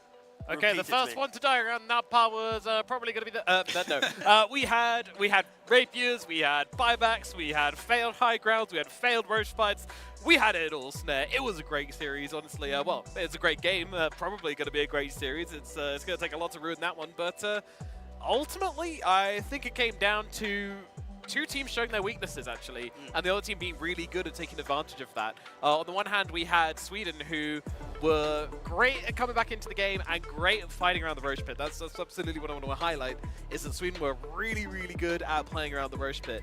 And Turkey really weren't. They suffered a little bit of the one-by-one scenario. Yeah. Over on the other side, though, Sweden weren't so great at pushing high ground. They're a little bit hungry to end the game, which is fair enough. That Morphling was very scary. They wanted to get out of that one as quickly as possible. I don't blame them, but there's a better way to do it than just running down the middle lane, basically, which is essentially what they tried doing over and over again. But on top of that, though, like Turkey, at this 27 minutes with the first Aegis themselves, they had like a 7k lead. They were trying to progress the map themselves. Like, they didn't go high ground, but they knew, you know what, let's wait for the next one. It's the fact that they waited for the next Roshan.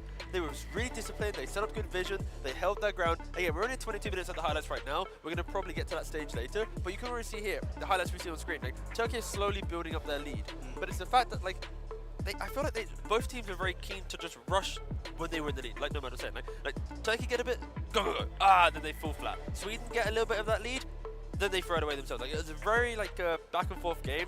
Both teams are overplaying their hands. So I would argue Turkey, if they had a little bit more discipline. Actually, it was this fight here, right? So Timber has already jumped in first and died. Mars then keeps two to the side, whilst Sweden is able to then deal with the Kotl. Then it's a late buyback from the Timber to try and take the fight, but it's already a little bit too late. It's not really a good position. And then Sweden get 4 kills, and I believe this is Roshan for themselves. Like, that fight there, Turkey, they had the position advantage, they had the setup, they had the net worth, they had everything, yet they just weren't able to capitalize on that Roshan. And because of that single fight, Sweden fully back into it. They get the Aegis, they go mid. Sure, they make some blunders because they overextend their hand. They make the game very, very spicy. But that single 34-minute fight from Turkey, if they were just a little bit more disciplined, we'd be talking about Turkey winning the game right there. There's a couple of other moments where Turkey could have maybe turned things around. Of course, Nomad, you were mentioning their weakness around the Roshan pit. We get to see it again, but it's deja vu. It's the same fight, kind of. This fight, though, is where things could have turned. I feel right now, right, if Turkey decide we want to completely disengage, allow Sand King to cover our retreat, maybe this could have worked out, but by the time they come back... He didn't have buyback. Yeah. This was a really awkward fight, because they're fighting with Timber buyback still on cooldown for 3 minutes, Morphling still on buyback for 3 minutes as well, and then Sand King and bought to get into the fight. So as soon as you have that kind of disparity in buybacks, it does feel like a Hail Mary. It was close though. Watch the Sand King. He's trying so hard. I don't want to lose. Oh my goodness. Very unfortunate, this fight. The big thing as well is not only do they die in this fight, they don't have buybacks, they also give away a Rapier to Luna.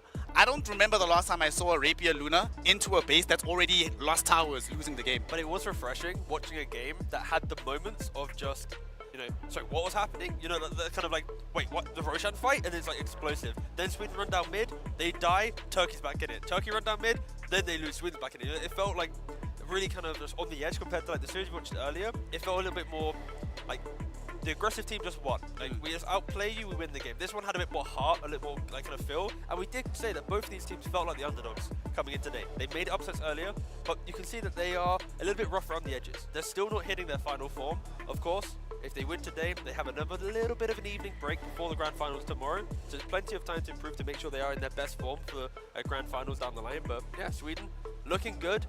have to respect the early game though. This draft that they had with the Storm, the Mars, the Phoenix Rubik, it was punishable.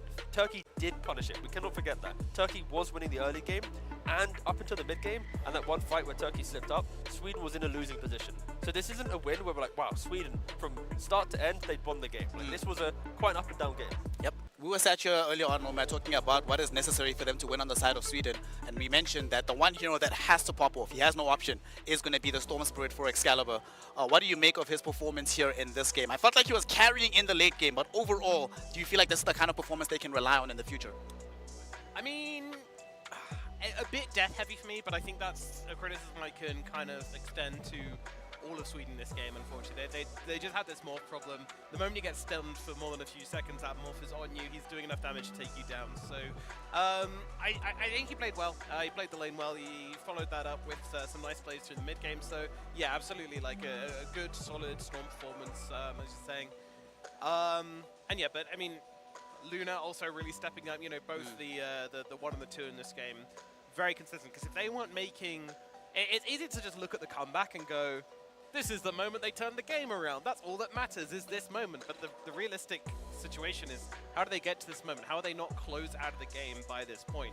And to figure that out, you have to look about what they did when they were behind, so they didn't get too far behind. They still stood a chance of taking that Roche fight, and that does come down to the Storm Spirit mostly, setting them up for a few extra pickoffs, a few little plays, a few kills on the morph, which stopped them just absolutely getting run over by Turkey, and then gives them that opportunity later on. Yes, Turkey made mistakes, but Sweden stayed in the game long enough to force that to happen. I mean, there's also a moment, given the comeback situation of this scenario of this game later on, if they didn't manage to take the Rex after that initial Roshan fight, right? Let's say by some miracle they held on the high ground. What does the balance of the game look like for you if you're on Turkey, not afraid of losing one fight and instantly losing the game?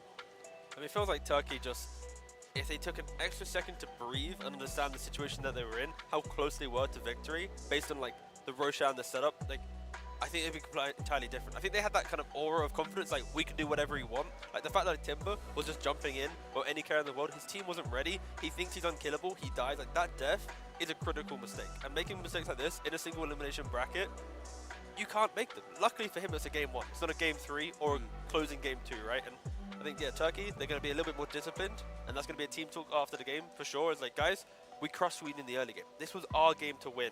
We just can't make these mistakes. And I think it means that, you know, coming into the second one, if Sweden now get a little bit too confident, like, hey, we can do it. Even when we're losing the game, we can still win. We're so good, you know. If they like that, then again, I think game 3 is on the horizon. I wouldn't count Turkey out yet. Maybe, but you know, we did all kind of unanimously agree that Turkey had a drafting advantage in this game round. So do you think that's going to happen again for the next one? I mean, a draft can be good, but your play can be inconsistent. I think we're seeing some inconsistency in Turkey's play. So even if your draft's good, you are going to make mistakes. So make sure that your mistakes aren't game-losing. Because Sweden made mistakes, but they weren't in a position where it gave away the game-losing Roshan or their Ancient to explode, right? And that's going to be the key difference in these two teams. We're going to be witnessing if they can make those adjustments heading on into our second draft. It's available right now. Sweden, yet again on the Radiant side. Turkey will be playing on the Dire. And look at this at the start of the draft. They say, you know what? Mad respect, Charlie. You're not playing that hero ever again, sir. Yeah, we said earlier today, like with Greece, that play against Skylark, ban Skylark. I feel like with Sweden, play against Sweden, ban Charlie, right? Like, we already know that Excalibur plays a lot of heroes. He likes to just try a little bit of everything. He has all the spirit heroes at high level. He has just, again, he's a bit of a playmaker, right? So yeah, banning him is pretty difficult. The offlane, relatively unknown player. We don't know him from teams outside of the national team here. So again, respect the Mars, but that's about it. Charlie, he is like the big lad. He's probably had the best results of any of these players outside of the national team. So yeah, I like the respect. It's good. Let's see here. So we had our Vans. Sweden took out Phoenix, Tiny, the Timbersaw, as well as the Shadow Demon. So another hero from the first game being removed in this one. And we have an opening of the Clockwork. Sigh. Oh well, hope you have your beds and blankets ready, ladies and gentlemen, because we have a Naga Siren game. Yay. No, it's good. It's fine. It's nice. I like Naga Siren. I honestly don't. I feel like Okay, first of all, let's unpack why don't you like it, and I'll say why I like it. All right, I like it for the reasons why it's good, right? We were talking about it earlier. Why don't you like it? Why don't I like it? Yeah, I want the because dislikes. when I start to engage a fight, right, I want to kill a bunch of enemy heroes. Then they press R, I can't do anything. When my BKB expires and I'm trying to get myself away, she reels me back in and I can't go anywhere. When I'm trying to de-push waves, just trying to do my thing, all my effort as a carry is just completely nullified by this one support that just throws illusions into the lane. It's not very fun to play into, basically. Exactly, and that's why it's That's fun why to it's good. watch. What I'm hearing here is carry player doesn't like it when support players are allowed to play the game. Yeah, exactly. Yes, actually. Yeah. How dare you have impact in the game? Not for me. Yeah. But of course, we are going to have to look between the Clock and the Naga Siren. What you just described is very good tools against a Clockwork. Clockwork likes to have, you know, quick initiations, explosive plays. When I find a hero, you follow up and get that kill. But that initiation is like, I hook shot in, extra second, carry joins me. So there's always like an extra 1 or 2 seconds of like buffering after a hook shot to enable reaction time. And Naga Siren, of course, with the song, I like in these matchups going for like a Blink Dagger. I feel like people don't buy this item enough on Naga Siren because in those big moments, we saw it earlier today, he went for Drum. He did not care about Blink, and how many times was the song needed, right, to turn it around? So I think here could be an option, but the lane, reeling it, the second spell, paired with Shadow Fiend. If you're too far up the lane, you're going to be under tower, getting triple raised, and getting deleted. So it's a really, really powerful lane. No complaints. Sounds tricky to deal with, T-Governor. I sure hope they have a plan in place. Let's I don't hope know if so. they do or not, we'll find out. But one thing I do like is the Clockwork doesn't answer the Naga Siren, but any of these like really nice long distance stuns are always going to feel pretty good. Just give you that like small percentage chance of clutching out an interrupt. I like that. It's not too bad, but yeah, we'll see how it works for them. Beastmaster going to come out now as well. Again, all about that long lockdown. God, they have so much vision right now on the Dire lineup. Clockwork, Beastmaster. I would like, definitely now, I'm kind of sad that they're the ones that banned a puck. I definitely want a mid laner that's able to exploit that vision. Get that long range jump in. Perhaps pierce to where the Naga is, kill her off, or even force the song and get out. Do any heroes fit the bill for you that are able to accomplish that, team? At the moment, I'm just worried for Turkey that the Beastmaster can be a hot or cold pick right now. Excuse me. It's very good against Shadow Fiend. Shadow Fiend wants to stand his ground, BKB, right click, but the laning phase, you're laning into Naga and Shadow Fiend. If you get one active 4 position, we tri-lane the Beastmaster at some point, he might not have a lane. So who will that free up is the question. That's always going to be the case of who's going to be able to kind of springboard off that when you make that kind of distraction, that kind of over-adjustment we tend to see sometimes, especially into these particularly spicy heroes. What's interesting here is that they have gone for... So usually in this position we see them kind of going for the double pick quite quickly. They seem to be taking their time this time around. Yeah. Burning deep into that reserve time, 50 seconds left. Other 4 position heroes that can play with the Beast. We have Hoodwink. We're going to go back for the Rubik. Okay. Okay, so they steal this away from Pablo. He did have a couple of really cool steals in the previous game, so you want to deny him that. You may be scared of giving away the Beastmaster Primal Roar. You can now steal Song. It shouldn't ever happen, but it can happen. It happens more often than we'd like to all admit. Yeah. I mean, I think ultimately this isn't a Rubik we're looking so much at spell steal. But maybe more of like what you're going to get from Fade Bolt, what you're going to get from Lift, you know, that repositioning spells just get them that further away from the Naga Siren. There's a few nice aspects to this hero right now. There's also something very interesting. What's that? Whenever Thompson sees a Shadow Fiend in his pubs, he will pick Rubik mid every single time. Okay. I'm making that last part up, but he picks it a lot, okay? Dramatic effect. Let me do my thing. Are you alluding to the Rubik and Shadow Rays interaction? Yes, exactly right. Exactly right. So with basically, if Rubik just spans out a bunch of Shadow Razors, they get absolutely massive. They do loads of damage. They cover up the entire screen at some point. It's just this fun little interaction between his innate and his passive. Yeah, it's pretty cool. Will we see that this game? I hope so. I hope that Excalibur's willing to cook. Surely at least once we'll get to see it. Oh, we're having a lot of cooking here because while Sweden went in for the Mars Hoodwink, you know, we've seen this lane many times in the past. Very strong lane in general. Gives them some team fight, good interaction with the Arena and the Requiem of Souls. They come in Turkey for hyper aggression. We go Ursa. We don't get to see Ursa just in general all that much. I don't believe he's been picked in this tournament.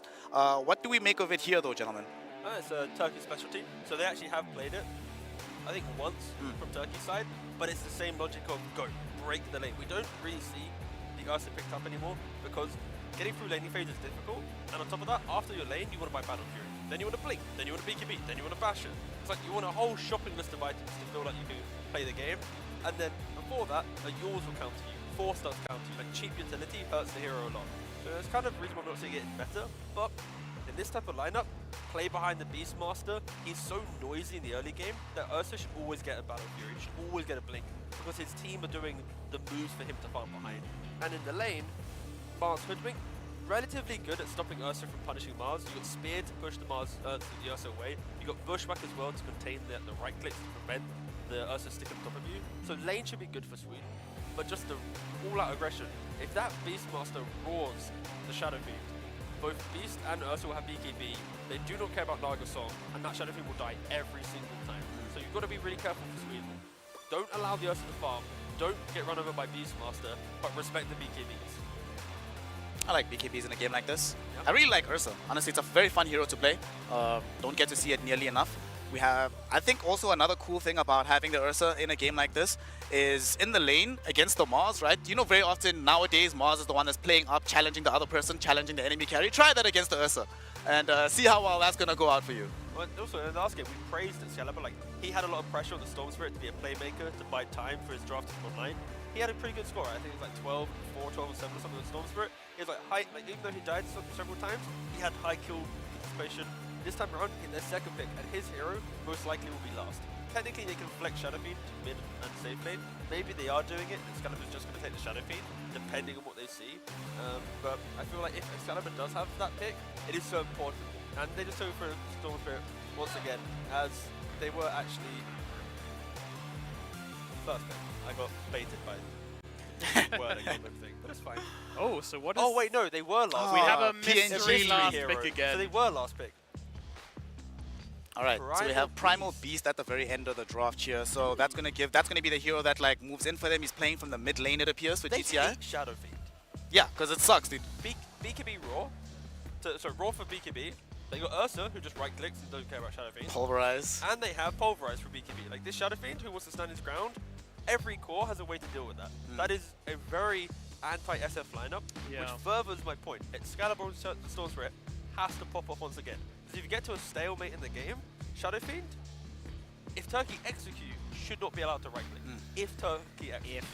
It's a very big if, and I can see a world where the Shadow Fiend gets very big indeed. We've actually watched a lot of Ursa in some qualifiers recently, and one thing which is an issue is you're making stacks, but Dota's very active in the first 15 minutes these days. If you don't have that Battle Fury by then, and you don't come and clear through those stacks, guess who's going to come and take them from you? Big Daddy SF, the Swagger Fiend will be back. Yeah, so if they're not hyper aware of that, then it's a real opportunity for Shadow Fiend to get into the game really, really quickly, and that can be a problem. I think Sweden have a good shot though if Charlie itemizes side differently. Like Hurricane Pike to help disengage, I was thinking the maybe same, like a Silver Edge or something SMY additional to perhaps? punish. Yeah, maybe, yeah. But like BKB still good value, high value, but the journey there, I think some utility to be independent. Like don't rely on his team to save him, and then he can make some smaller plays to outplay. Like when he jumps in, boom, I'm now disengaged, you're out of position, team, kill that guy. He tried killing me first, right? And then you play from numbers advantage. But Sweden have the tools. It just feels like it is slightly harder for them to win this one based on the draft. But we said that in the last game, they found the windows to do it and they won the game. So you can never count Sweden out. But once again, I feel like draft, Turkey has the slight advantage. But that doesn't really mean much, it seems. What do you think, Nomad? You were giving us mention of how Sweden could win. Do you think they're actually going to win this game? Yeah, I do. I think what I said is going to happen. I think they're going to have an advantage in the early game. Their lanes look a little bit better. They can use that to invade the triangle, find those stacks which they're going to over-rely on the side of Turkey because they're not quite as experienced in playing this kind of level. So, yeah, I think Sweden's going to take it. Well, we'll see if Sweden, with the solidity of their draft backing up the Shadow Fiend, will be enough to take themselves into victory and secure grand final placement, or if it'll be Turkey with this ruthless aggression showing us a Game 3 that we're all desperately wanting to see. To find out which outcome will be presented before us, I present to you Black and Vlad. Take it away, gentlemen. Thank you very much, Sean, and the rest of the panel for that amazing introduction to the game 2 Black. We are back at it again. The underdog, the team that people want to see perform better is the Turkish squad versus the favorites, the ones that came in swinging higher seed from Europe, winning game 1. And we have an Ursa for the Turkish side. What are your current thoughts on the hero in the meta? I think Ursa has all the tools carry needs, except one, which is being able to push towers.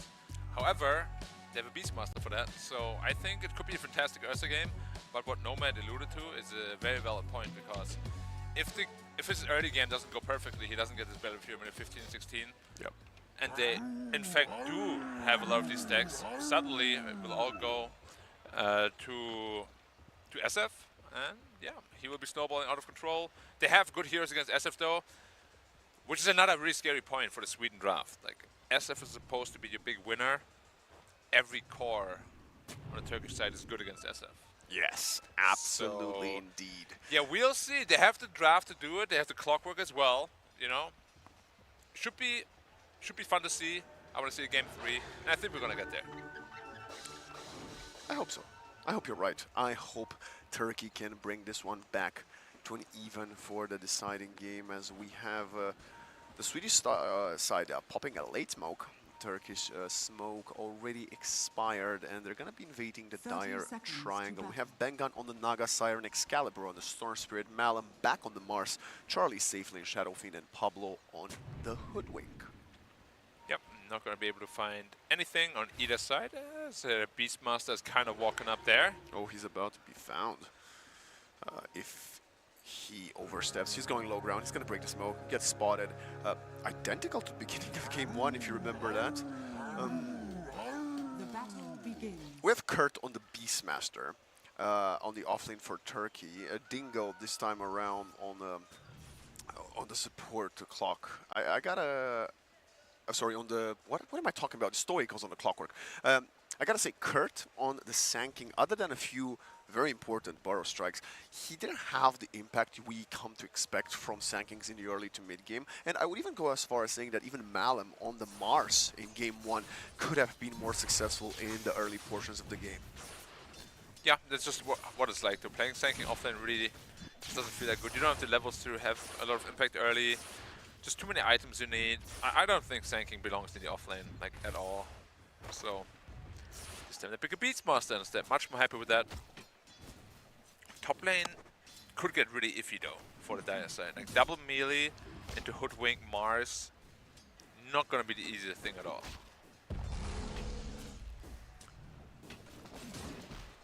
Also, if the Ursa does get on top of you somehow, could be rough. But I do agree with you. I think Jeezy going with the Rubik up top with the Ursa might have been slightly better. Not going to be the case, so we should stop theory crafting for now. As Bengan, position 5, Naga Siren, the second Naga we get to see today. Let's see if this one will be successful, as the first one did lose the game, surprisingly. It was in the Greece game in the quarterfinals. Yeah, funnily enough, even though I think Naga is usually always good, this might be one of those games where Naga is not going to feel that strong. Oh, Dingo's taking a lot of damage. Blood Grenade, Battery Assault, no careful. Stoic, and that's got to be a perfect Earth Shock on top of them. Which a couple more right clicks either side, it's gonna... Okay. There's a spear available now. Dingo, Bushwhack gets connected, and he's gonna be a perfect chain stun, a double kill, most likely, going for Malum. And Acorn Shot gonna get the second. It's gonna be Pablo to find the Ursa, as Sweden continue riding the momentum of game 1. Yeah, game is going very well for them already. Ursa, with a bad laning phase, can become a hero that has absolutely no impact for the longest time. So we'll see how it goes from top. But again, double melee into range and Mars. It's not going to feel good at any point in the laning stage. What do you think of this matchup of Primal Beast versus Storm Spirit? I mean, we know Excalibur is a Storm Spirit specialist. We saw some of that in game 1. Do you think Primal Beast likes playing into Storm? Now, Storm loves playing against melee heroes, and Primal Beast is no exception there. Yeah. It's also a very movement-based hero, but you have slows with every right click with Overload, of course, and you also have a pull-in. So you're quite happy to play into the Primal Beast. And this time around they have a Beastmaster Raw and a Primal Beast ult, but it's not going to be that easy to catch a Storm as it was in Game 1 with a Disruptor. Yeah, no, I have to agree with you on that front. It's going to be quite hard.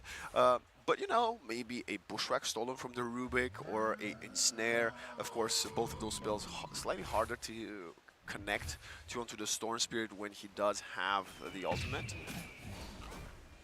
And that's a lot of work, even still, just for Jeezy to achieve with his Rubik. Yeah, it's going to be tough to catch a Storm this game around. And this draft is, I still favor Turkey a little bit, but I believe Game 1, Turkey had an even better draft than they do in this game, and Sweden managed to turn it around and win. So, as T-Governor already said, I guess it just doesn't matter. Just play better. It wasn't one-sided victory, right? That was until the nail-biting of a game as Malin gets pushed back by the clogs from Stoic. Dingo is not going to pursue more, just allowing Stoic to do some of the work with the battery assault. And Dingo will focus on trying to get these last hits. Yeah, it's a lot of creep on the tower. Man's going to be very happy about that. Shadow Fiend is quite low in HP. All the Wild Axes spams connecting to him. He does have a wand, so he's not in any trouble. Unless maybe Stoic could rotate with the Clockwork to take him by surprise, but letting your Ursa alone is not something you kind of want to do. He really wants to force out the blood, a wand to be used there. Jeezy throwing at everything, including the Blood Grenade at the Shadow Fiend. Will have to pop the wand now. And that's what I said. Clockwork is coming through. He did get scanned though, and now the Fortified. I don't know if there's much else you can do. They are connecting another Fate Bolt. Nice Bushwhack, but the Shadow Fiend falls. Charlie and Pablo gonna go to the Afterlife, and Bengun gets pushed back by the Cogs. Blood Grenade, a couple more right clicks from the creeps. Wild Axes don't connect, but the kill is a kill. And see, like, I know my analysis sometimes. I knew it was gonna happen. I called it. You did? And to be fair, Sweden was aware of it. Like, that's why they fell back. That's why they used the scan on top of the Twin Gate. But maybe Pablo's TP was in cooldown, or he didn't want to commit so early. Storm double 6. There's no real counterplay for the Primal Beast, as he already charged in one more overload, and you're gone. I can keep hearing the Swedish players. Every single time they get a kill, they are very hyped, which is beautiful to see, but not something I would traditionally say is something you expect from Sweden. I don't know if I agree with that, because a lot of them are streamers, right? Okay. So, I mean, if you're a streamer, you become, you know, are more they streamers or active. screamers? What's the difference? Streamers are streamers. I see. Like, every single person I know that transitions into becoming a streamer Thompson? starts screaming a lot. Yeah, even Thompson too. Like, you suddenly start talking a lot more, you know. But you have to, like, you kind of feel like you have to. I see. Well, Pablo. Stoic's been doing a lot of good work with these expanded armature cogs in the early game, including that early rotate bottom. I never know if I like these things. Like, it just feels like people just walk out of them every time. He was dead there if it was a normal cogs. Honestly, I'm on that wave. I think the other facet, the armor hookshot with the reduced cooldown, is kind of legit sometimes. It's very situational, right? But I feel like a lot of these pro players just constantly resort to the expanded armature. And we'll see if it works out this time around. Like right now, Stoic... 4 euros here. Goodness gracious. That's a lot for support, Clockwork. Well, they appreciate the importance of getting the Wisdom Rune, and I appreciate that from Excalibur. Giving Pablo the bottle, get the Wisdom Rune for the support's XP, and then refill the bottle instead of using it himself. It's about the small things. Bottom tower is under attack. Small things in life always do it up, don't they? Naga is very high level already at GTI. Now also level 6, but 1v3. Oh, he's caught. And that's why people ban Naga. Good night. Okay, Stoic came in, he showed us he's got a cogs. It allows Excalibur and Pablo to farm some of them. Even Bengun gets involved with the last hit there. And yeah, I mean, this is kind of what I wanted to see from the Naga Siren in the Greece game earlier today, and we didn't get to see it. Right now, Bengun has been using this hero's strength very, very early on with the Ensnare to reel in. Yeah, it is a very strong rotating hero now, which, as you said, in our first series today, we didn't really get to see too much of that. It's going to be level 6 soon as well. Might be able to pair up with the Shadow Fiend. Do a nice Song Requiem combo, and stealing the stacks, no problem. As I say that they're actually not going to try to attempt that. Oh, level 6 Beast as well. Kurt is going to be rushing the Drums of Slum, also the second Beastmaster we get today. Yeah, it's always a strong hero. Always as well. Self-smoke from GTI. Huh. I mean, he can probably solo kill a lot of the heroes on the Radiant squad if he gets on top of them, but smoke will get broken by Pablo. They are picking each other. Jeezy just dies to Charlie and Bengan. Now roar, but Song of Siren comes out and it's gonna stop absolutely everything. It's a perfect setup for Malins. There's Rina. It's gonna let it go. Requiem of Soul. Not the best chain stun, but the Fear will connect to them, and there's nothing you can do with a 5-player rotation bottom and a double kill for Charlie, and a single kill for Excalibur. That is a ridiculously high level Naga. Like, level 6 at minute 8:30. Position 5. Super fast. Super, super fast. And of course, they're gonna be feeling really good about that, building up a nice, comfortable early lead. However, Ursa is, getting quite farmed. And now the ults have a long downtime, of course. We'll see if they can make use of that or not. I don't think you can. This Ursa hasn't she doesn't even have the Claymore yet. I think Dingo needs to keep on farming a while longer before he might try to get active. But meanwhile, speaking of getting active, Excalibur just does that. And yeah, Sweden kind of in cruise control for the first 10 minutes of this game too. Yeah, starting to look like the game is falling out of Turkey's hands just a little bit. Everything is going Sweden's way so far. 1v3 though. Okay, that's gonna be most likely a kill on 2. Excalibur does get pushed by the cogs. Very nice from Stoic there. Bengat does not have Song of Siren, but he does connect with another net. Pablo, beautiful bushwhack. It's gonna be a nice trade. GTI falls, and they're going deeper. Bengat doesn't care. Nice tanking the sharpshooter. Very good play from the Rubik. Can they get anything in exchange? The answer is no, because the TP got cancelled instantly. One more cock push. Not gonna lead to anything. Nice rotations overall. They're happy to just kill anyone at this point. Of course, they would love to kill the SF, who is pretty far ahead of everyone at this point. But yeah, Ursa's farming, that's what he wants. Beastmaster is farming okay as well. Primal Beast is the one really suffering right now. And we've seen a couple of times when Primal Beast has a really tough early game. You want to go in and be tanky, it's just you can't. Like, you don't have the HP pool to do so. Doesn't have the facilities for that, big man, as Malum is now speedrunning a Blink Dagger. He already has half the gold for it. If he goes a bit deep, he could get caught.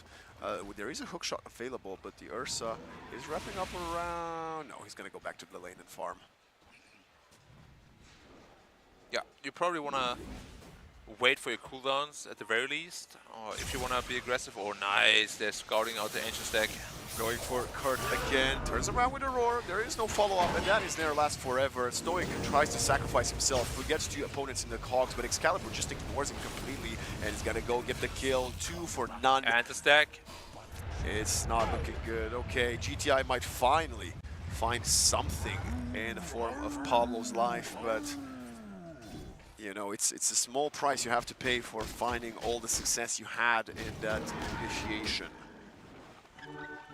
Yeah, well, good news is Ursa at least is very close to his Blink Dagger.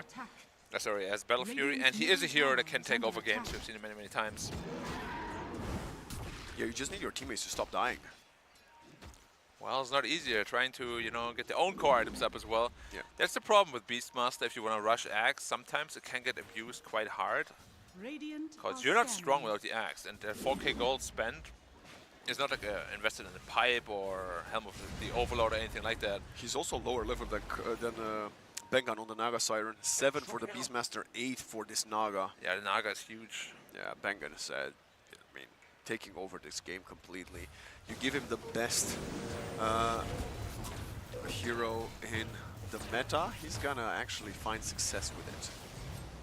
Yeah, I like it a lot. Showcasing why Naga is considered to be so strong. Exactly. Well, Battle Fury's up now, so the Farm Fest may continue. Got a good timing. Like, pre-minute 13 Battle Fury. It's fast. Yeah, it's really good. But then you compare him to the Iesf, who's sitting at 7.8 already. That's kind of nutty in its own right. Yeah, I mean, the Shadow Fiend and the Naga Siren both are considered two of the strongest heroes in the current patch, and right now, like you just mentioned, this is proof of why that is the case. We have to keep in mind, though, SF is still incredibly hard countered by all the heroes on the Dire side. So he might have a good game right now, but it can change in an instant. Pablo, is he gonna get pulverized? No need even.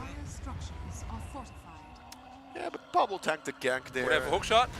Okay, connecting to the Shadow Fiend. This could be the TP coming in right away from Excalibur. GTI is not sure if he wants to commit there, and is just gonna sacrifice Stoic to the Radiant hero. Steals the bounty rune and then falls back. He's actually gonna run away. Bengen would love to throw his 25-second long ensnare onto him, but he will be safe. Yeah. Gold lead is diminishing a little bit, and Ursa hasn't been touched in forever. So the game, I would actually say, stabilized in quite a nice way for Turkey, because Beastmaster's also still farming.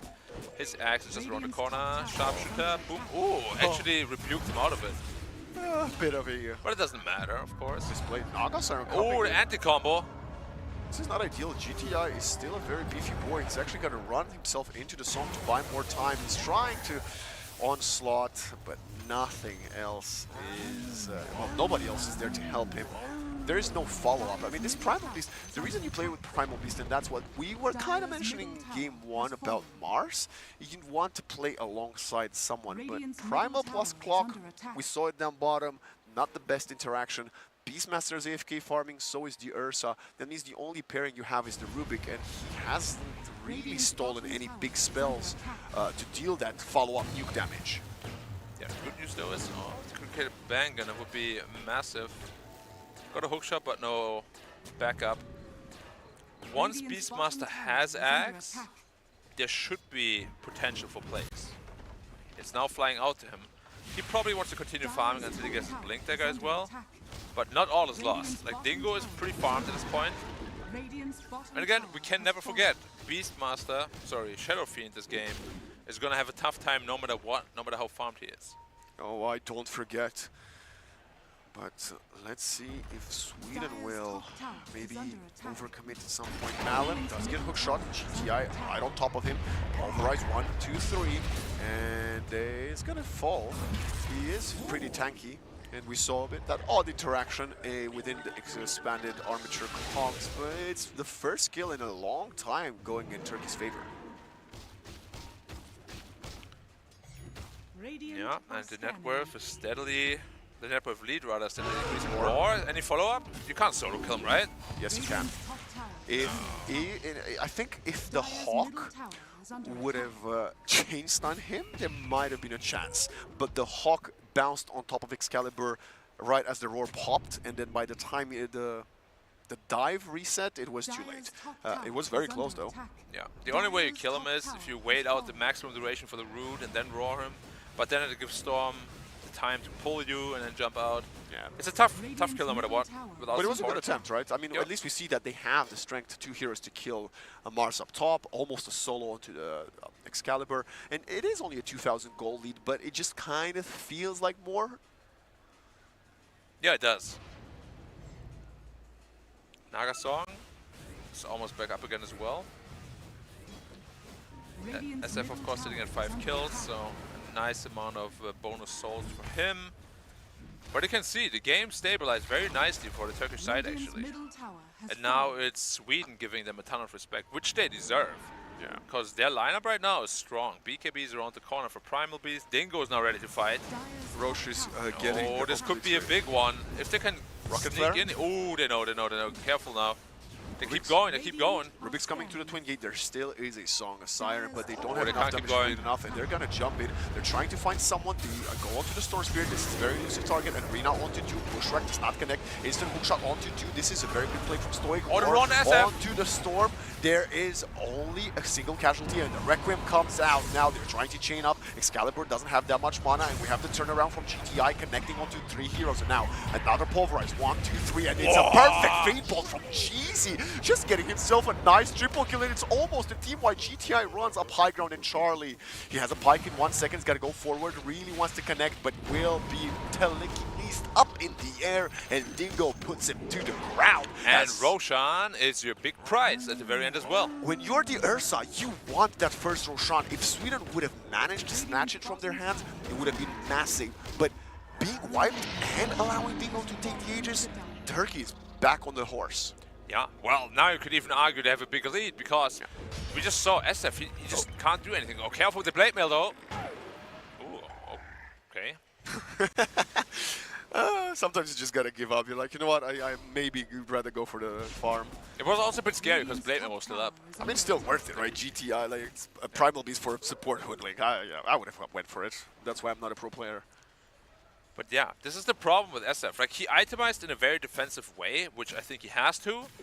But at the same time, that also means he just doesn't deal any damage. He didn't do anything that fight. He casted a Requiem, and then he tried to kill the Primal Beast, who had like 400 health, and just dealt no damage. It was very good from the Primal Beast when he connected with the second Trample Onslaught combo, and then Rubik came with the Fade Bolt on top of him that got him the triple kill. It's a lot of this unnoticed damage, right? We don't have any of the big AoE spells like the Disruptor Static Storm from game 1, but it all adds up. Yeah, and now they're feeling the heat on Sweden. They need to get something done. But what can they find? Maybe support Rubik, Primal Beast? He might have a speak at this point. Spear, Arena, Invis, there is a sentry already preempted on the ground. Okay, okay. Another 5-player rotate for this. Excalibur finding another kill, Dingo. He's just vibing. But just before the kill, Primal Beast did purchase his BKB, so he's not going to lose that much money. There's also Yules here for the Hoodwink. Is he going to look for the kill on Kurt? It's a pretty free one on the Hoodwink, if he wants it. They don't have the vision. He doesn't really want to throw his life for a support in the tier 2. As Stoic steals an illusion rune. It's Clock Illusion versus Naga Illusions. What is Dota 2 this time? She's got a full Solar Crest as well on the Naga Siren. He's rich. The Philosopher's Stone as well. I want them to go for farming more and more. I want them to really go for that Tormentor on both sides. Jetpack, teammate telekinesis. Oh wait, what? They've gotten the Tormentor? Maybe that's why the Ursa is low HP. Who dropped it? Not sure. Well, I think Sweden should also do the same, right? The Shard of Naga, we spoke about how important it is. The Boomerang is also a pretty decent spell. BKB on Ursa, he is more than ready to fight, and his smoke up straight away. They do have the reset button, of course, of the Naga Siren still, but double BKB means you catch the SF, he's dead, whether you sung or not. Radiant's middle tower is under attack. Oh, they might be running into him as well. You could roar the Naga and pulverize the SF, right? Oh, there's the Naga right there. Or pulverize the Naga and roar the SF, that also works. Ursa's on the SF at the same time. Yep, that's what's happening. And he got raw too. There. Yep. One by one, they're going to the afterlife, and that's going to open up the map for them. And they might steal the Tormentor, but they're going to start with the Wisdom Rune first. Look at look at Stoic. He's like, I'm taking the Watcher, guys. Can we head for this, please? Dingo? He's like, nope, no enrage. I'm not doing it. Yeah. Well, still 1.5 minutes left on the Aegis. Dire's bottom tower is under attack. And I don't want to be that guy, you know, but you are that guy. I'm not sure what SF can really do this game. I think the name of the game might be later on when we will have a Naga Siren with a bigger AoE song and then an Electric Vortex AoE. You come in Requiem. But that's the thing, they're all gonna have BKBs. Oh, we want a combo? BKB. Oh, Excalibur. Oh, he got lifted and there's a pulverize available. Hookshot just for the safety, and once you are gone, no more Storm Spirit. A little bit surprising. I feel like he could have jumped further there. Definitely could have. Definitely. Probably, you know, panicked a little bit. It's a tough game. There's lots of pressure on you. I can definitely say as well, the Swedish team has been completely silenced over the last 6 minutes. Yeah, well, it's always hard to, you know, be very motivated and high spirits when the game is really going against you. And yeah, obviously we spoke about it many times at this point. It's beating a dead horse, but the draft is really massively in the favor of Turkey. And this game around, they're making it work very nicely. They force out the tier 2 Fortify. Yep. And Dingo wants to maybe go for all of it. I don't think his Aegis has that much longer. So he should be pretty safe there. They're going to even use the cogs to create some separation. They do see the Beastmaster with a very deep placed Observer Ward in the Dire jungle, but he's going to blink out. And do you really want to go so deep into the Mighty Mines to find him? The answer seems to be yes. Would be a very massive kill by just dipping out. You know what I never understand? Like, why do SFs not skill at least one level into the soul? Feast of Souls. There's also this attack speed talent with it. It's of course, you sacrifice a couple of souls, but if you pop it after like a Requiem, it's a massive amount of damage increase. And I feel like it just takes like one player to do it, and then everybody will do it, but literally every person right now is just skilling stats. Completely skipping it. And honestly, as a support myself, I have the same question for you, because this is an answer for you, dear Black. I've been theorizing that 1 point it would be so valuable. Dire structures are fortified. What is the idea here for Turkey? They know they're massively ahead. Do they just want to control the bot side and give up top? I think so. I think they want to trade because for some reason they might be afraid of fighting without the Aegis. It doesn't feel good to trade though when you're this far ahead, especially when you have triple BKB. Like triple BKB for you means we are invincible, we want to kill you. I think vision disadvantage is quite a good reason for them not to trade, especially when you play the tier 2 up area by the Mighty Mines. The team that gets there first has the first Cliff Observer Ward, so they have the upper hand from the get-go. And they now also have a bash on the Ursa. So he can practically solo kill almost anybody at this point. Whenever we're gonna get the GTI Aghanim Scepter for the Primal Beast, I think that's when Turkey will be completely unbeatable. They feel pretty unbeatable now, I get it. But I'm just saying, you know, if you want to take all the safety measures, you could wait another 2 to 4 minutes for the Roshan and the Axe. Yeah, another... How much is the next Aegis really gonna do for them? I think a lot. I think it's not necessarily about using the Aegis, but also taking it away from Sweden, because if you do lose a team fight and the Shadowfiend gets the hands on his Aegis, that's gonna be quite scary. One for himself. Bye-bye, my friend. Or as I said, maybe not bye-bye. He's pretty tanky. Okay, bye-bye. Oh my goodness, GTI jumps onto 4. It's a lot of splash damage. Instant roar, and the Shadowfiend gets forced out to the low ground, but the Pulverize is there. Song of Sirens is not going to be enough as the BKBs are running them through. We have a buyback from the Shadowfiend and the Clockwork. Pablo does manage to throw a Sharpshooter in, but look at Excalibur, he's just falling.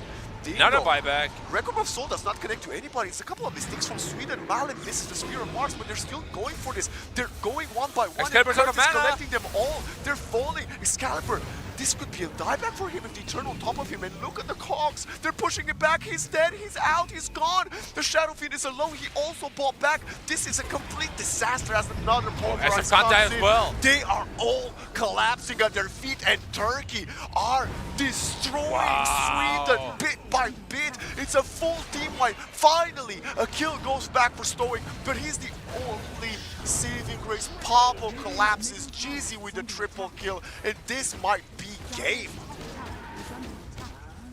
SF just can't do anything. The buybacks as well, like they felt the need to do something. Of course, like you invest so much money into buying back, you need to get a couple of kills in return, but nothing. Ursa still didn't use Enrage at the time, just enrages, runs away. Everybody else disengages. They're playing really, really well, Turkey, this game. Yeah, early game was a bit rough.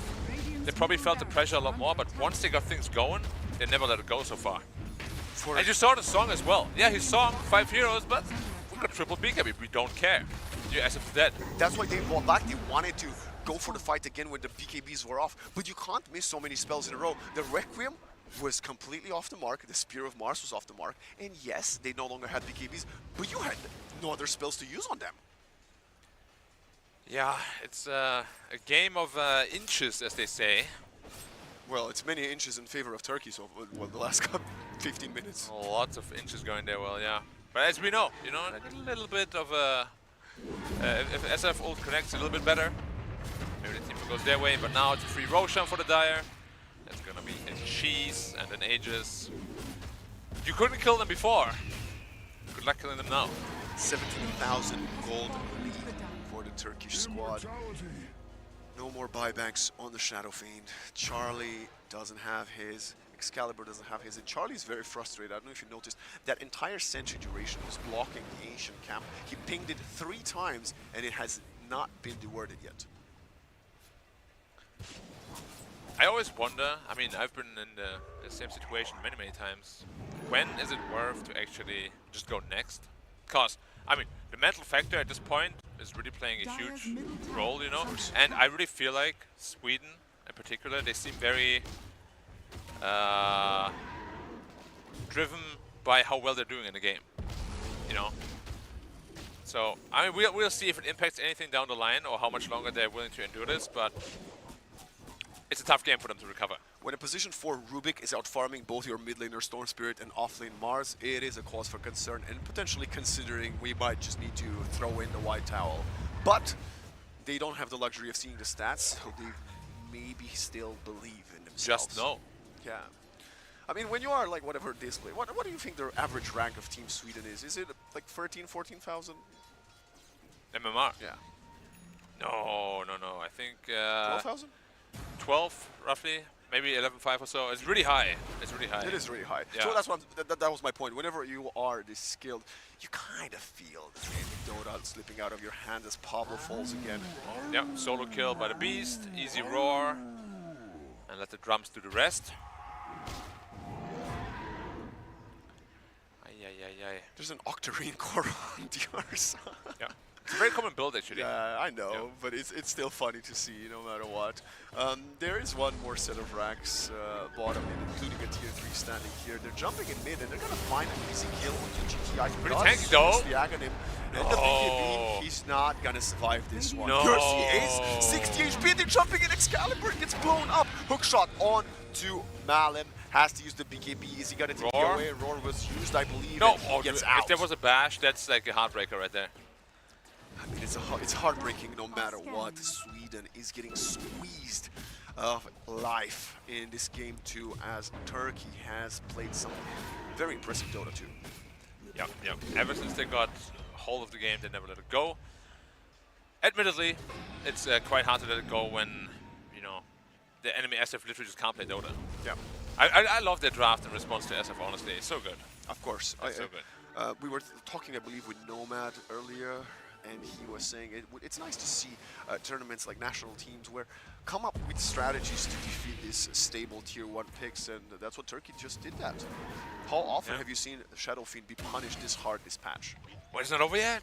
We still got one team fight ahead of us, at least. Banner coming in, Dingo's going for a BKB. Dingo's Rage big. is going for it, and oh my goodness, Pablo is deleted, and now we have the deep roar going for Bengan. Instant refresher from Kurt. He wants to go for more. He's gonna use it onto an illusion just to create some separation, but he will fall to the right clicks. The damage is there, and the Requiem of Soul that protected the Ursa. You couldn't be really using it that way, but it was stolen from GC. That's why they're all on pause. And look at the pushback with the Cox. Charlie gets lifted and sent to hell. Dingo coming in. Age is lost as Malum arrives with the Spear of Mars. Stole the Requiem of Soul. GC, what are you on? He's on a godlike spree. He's going for more. He's gonna clean them all, and they are out of the map. It's only Bengan standing between Den and the game 2 victory. He does buy back. Still buying back, still fighting back. Oh, Spear of Mars, almost to the fountain. It's only a clockwork, so even if you do kill Stoic, he's not the one that Are they even gonna kill him? No! He's alive with the jetpack. My goodness gracious, Sweden's trying everything they can, and the banner is also still standing protecting the creeps. Well, Turkey is respecting respawn timers. Do they want to stick around a bit longer? Apparently so, yes. They're committing. They have an enrage, they have the BKB again, that's how long I've got the melee racks, and now it's time to go out with full discipline. Yeah, 28k ahead now, and I gotta say, sometimes it's time to do it, you know? You gotta press the magic buttons. I think at this point, if you didn't call it earlier, right now you're just playing to maybe get over the hump. Yeah, this could just be a case of kind of digesting the loss. Yeah. You know? And kind of planning ahead what you maybe want to do next game. Or maybe this is the Or maybe just kill him, all right. 2.1k gold lead, gone. Wicked sick kill streak taken there. I actually think at this point, I mean, of course, killing the Ursa is massive, but I think killing Jeezy's Rubik, who's racked up, I believe, about 10 kills at this point, might have given you even more of a gold influx. Well, look at him, he's 10, 2, and 16. He has the Axe, Steel Storm and Requiem, and the Spear of Mars. Yeah, I mean, with these two spells, he can actually solo kill the Iesf, probably. Yes. If he wanted to. I think he can definitely solo kill. I think he can solo kill anybody who's not Mars. Maybe even Mars. Because to be honest, like the only thing Iesf is going from, oh, you're dying, don't do it. They're killing themselves. Kurt, you can't be doing this, my friend. Okay. At GTIs, I got it by myself. Nope, it's already back to full. Round 2, hookshot Stoic. Okay, the first duel didn't do it. The second one will finish it off. Oh, that's entertaining. And he now gets the boulder toss. Is that what it's called? Yeah, or rock toss or something, I'm not sure. Well, he throws a rock and it breaks up into more rocks. Oh, they're smoking up. Sweden's going for the last hurrah. They still they know for sure. The lanes are pushing in and nobody's defending. This is the cookie cutter Dota knowledge. If they're not defending lanes, they're doing something. At least Excalibur has a BKB. It took him way too long to finish it, but he does have it now. How's our Iesf looking? Purely defensive still, 3,000 health. It's a lot of health, but health doesn't do anything to you if you cannot hit back. You gotta be able to hit back. You gotta be able to kill. And despite how great of a start Bengen had, ever since we spoke about Solar Quest, what was it, minute 14? He's only finished another Glimmer. Alright, it's go time, 5-man smoke. This is probably also a pretty obvious one, but at this point, all Turkey needs is start the fight, and you're good to go from there. Kurt's dealing with the illusions, do not want to allow Bengen to cut the wave or pull the creeps away from the push. Deep scan, Excalibur's about to walk into it. He doesn't have a BKB, but he's getting bashed and chained No buyback. Leashed. No buyback for him, and we still got double roar. Someone use a trusty shovel, get a bounty. He needs 200 gold. Radiant's middle tower is under attack. Creeps are in the opponent's base. Only top lane seems to be pushing out. Dingo hits the tier 4s. There is no fortify for the Swedish side. Good news is their building damage is pretty horrendous, so they won't be able to finish the game just yet, I think. GTI just went to whack the tower once.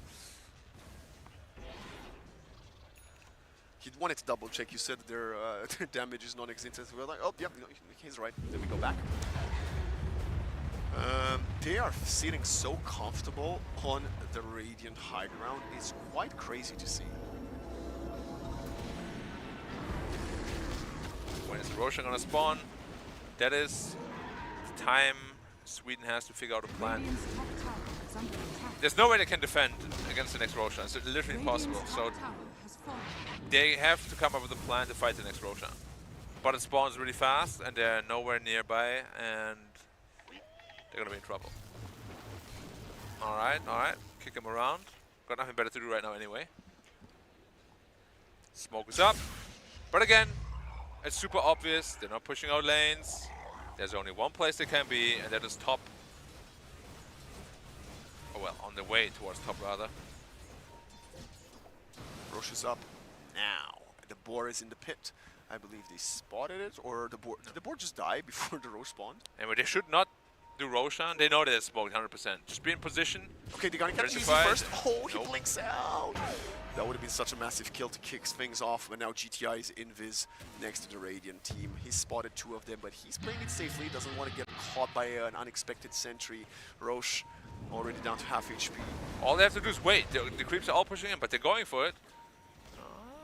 They're taking it easy, but they're not taking it easy. Zipping in, they're going on top of the Mars. Mallet, there's nothing you can do. They want to kill Stoic, but there is a roar all the way up north, and it's going to be the clockwork to fall in just a matter of seconds. Song of Siren comes in, roar onto the Shadow Fiend, and they are all offsetting. Nothing is actually going in the dire side. It's a stolen song again! Yep.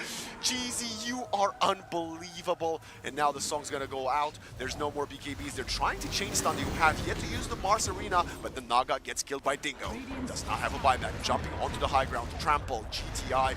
wants to get a kill onto the Mars, but Malik's still Don't wreck him. They're trying to get out of there. Hookshot does not find anything. Dingo is going deeper for Charlie, and Excalibur is there with a Vortex. They're just right-clicking the Shadow Fiend. You need to protect him. He does not have the Requiem to BKB. He's trying to get a kill, and he will find one, but the Shadow Fiend is also being killed. Pulverized, going in. Excalibur is gone. Double kill is Cheesy. Steals another Requiem. Pablo wants the TP, but I don't think it's gonna matter as the Fate Bolt is there. Godlike spree for GZ, and it's only Malum standing in front of his tier 4s. Well, the resiliency has to be commended. I don't think many players and teams would stay in this game. Oh, GZ steals the bulwark. It looks very funny. He does have the Aghanim, so it's slightly more efficient than the Mars one. And I love how you were saying in the game 1 of this series, you haven't seen such an impactful support as Stoic was on the Disruptor. Well, this game, GZ with the Rubik wanted to prove us that he can replicate some of that as well. The buybacks are not invested yet, Black. Yeah, well, if you don't buy back soon, there's nothing to buy back for, because the game is over. You have to do it now. Excalibur, they're going in BKB. Kurt turns around with the Roar. They cannot get down top Still of them. Requiem still. Another Requiem that was still available. Excalibur is just eating all the AoE damage, and Dingo's focusing the Ancient. Buyback from the Clockwork. Look at the cooldown. Off, and they're falling back. His Requiem only has a 1-minute cooldown. It's almost halfway gone already. He doesn't even want to steal another spell because that would reset the Requiem. The Requiem is ridiculously strong on Rubik. Like, it did so much damage and the fear duration as well.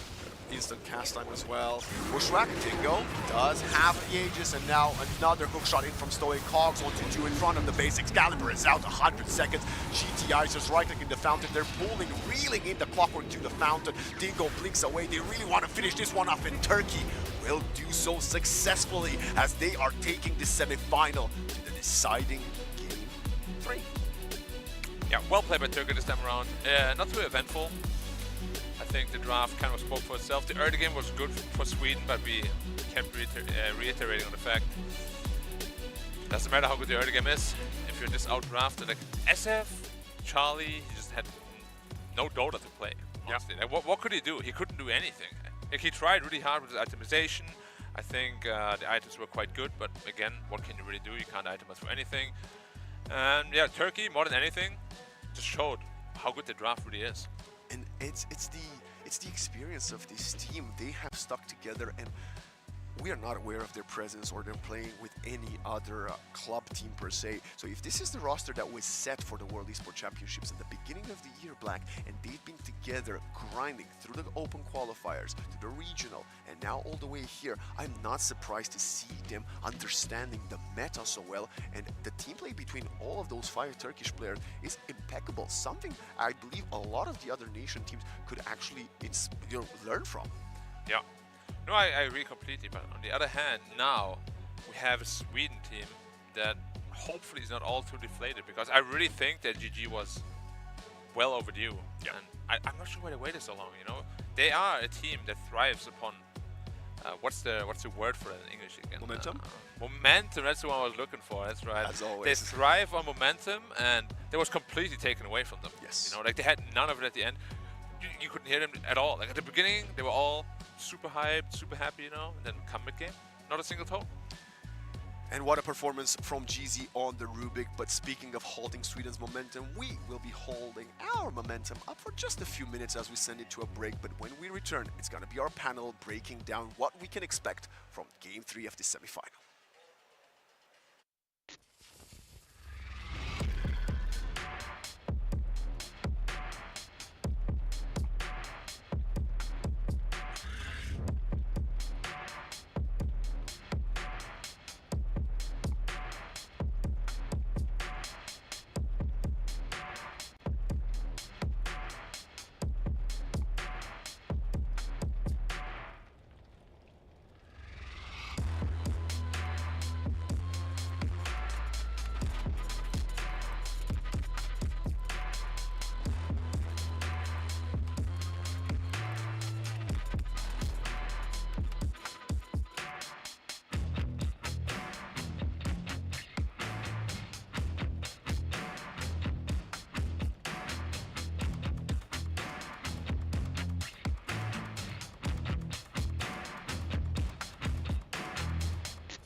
Well, there's no problem. If you had a gun, shoot him in the head.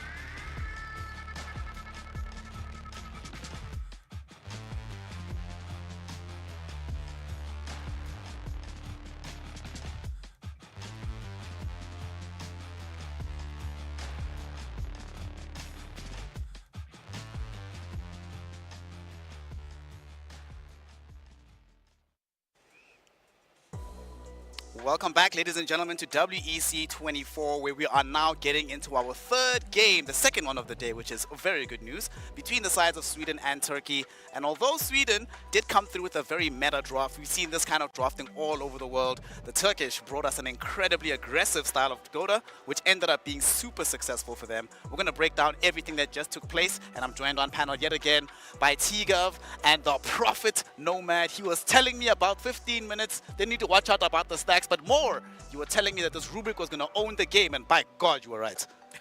Yeah, I guess I did slide that in there as well, so I'll take that one. 1 out of 2 ain't bad, but yeah, I mean, Rubik kicked off. Easy Rubik, very, very strong.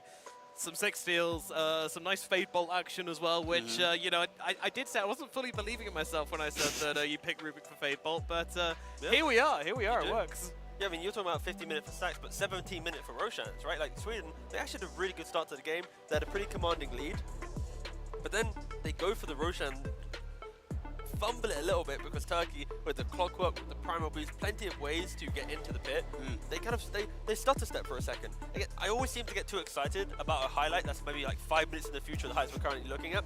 But we're going to see like Sweden, they're kind of making their moves, they're bringing Charlie into early engagements, and this momentum in the early game convinces Sweden, you know what, it's our time to Roshan. We do not want Turkey to get it with the Ursa. It's absolutely free. You get that Aegis onto him, and he runs wild in the early game.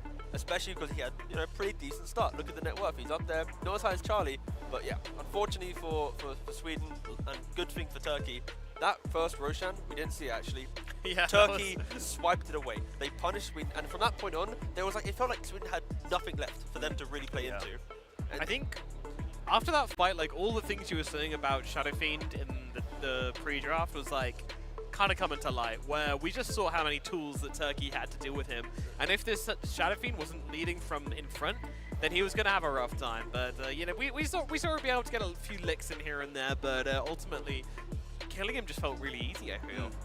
Far too easy just over the course of this game, and they kept being able to yet again keep breaking these fights, right? Only a couple of times did we see a super successful song as the game was scaling later and later. It did really feel, looking at these heroes, you were mentioning, we have Ursa, we have Primal Beast. They don't have to be in the same place at the same time. You could song us, but the fight is still positioned badly for you afterwards. I mean, 2 games in a row now, Turkey have lineups that are so aggressive, but not in the sense of just like pick off, more just the tankiness and how quickly they get online, right? Like in game 1, a Timber, a Sand King, just so many layers of jumping you, finding you, and frontline. Like frontline is a thing that's so important in Dota, and right now, look at Sweden's lineup.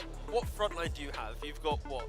Shadow Fiend with some items. Other than that, everyone else is like a re-initiator. Naga wants to use Song when you're jumped. Mars wants to use Arena to jump. Hoodwink wants to play for the trainer. Still wants to jump. Everyone's jumping. Look at Turkey though. Ursa, he wants to get into the middle of the fight. Soak some damage. Clock, into the middle of the fight. Primal, middle of the fight. Beast, middle of the fight. Like, there is such a difference right now that Turkey, both of their drafts, have so many layers of I'm going to be tanky that I think maybe Sweden need to think about this. And we saw it actually recently in some qualifiers. The Ancient Apparition was rising up in popularity with like a Ukrainian player called Kaori. That could be an answer here, because 2 games now Turkey have leaned on tankiness to be their big kind of, you know, their trump card. Where's the countermeasures? And maybe in game 3 Sweden identify that as well, because I feel like it's glaringly obvious, and I'm hoping Sweden identify that. Otherwise we could just see a repeat, especially if Turkey get this type of draft again. This is probably one of the strongest Turkey drafts we're going to see in the tournament. Perfect for their kind of playstyle, hyper aggressive, always online. Very few times, except for the couple of fights where they were playing around Roshan on Dire side, very rarely, Nomad, did we actually see them on their side of the map. Even when Turkey were behind in the gold lead, you saw most of the fights are either on the river or on the other side of the river. So even if they lose that fight, Sweden is the one that's moving to address them. They're not the one driving things forward. Going into the 3rd game, do you think Sweden should start to think about maybe we also need to be the ones that dictate the pace of the map? But I feel like that's what they tried to do in this game as well as the thing. Like, it just kind of felt like this Ursa ended up being an unstoppable force. I don't know if they were getting too distracted by the supporting cast around the Ursa and not actually dealing with the man himself.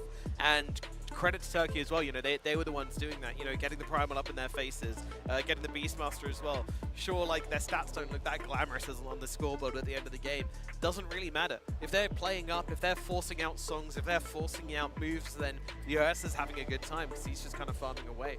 If I am Sweden right now, I'm going to let Turkey have first pick. Okay. I'm banning Primal, I'm banning Timber, I'm banning maybe even like the Clockwork as well. And then from there, we see what happens. But I'm taking all of these initiating frontline heroes out of the pool and forcing them to have to rethink. Because they're respecting Shadow Demon, they're respecting Phoenix in the ban phase, but I've like, even though Turkey lost game 1, Turkey didn't lose game 1 because Sweden outplayed them. Turkey lost game 1 because Turkey misplayed at the Roshan.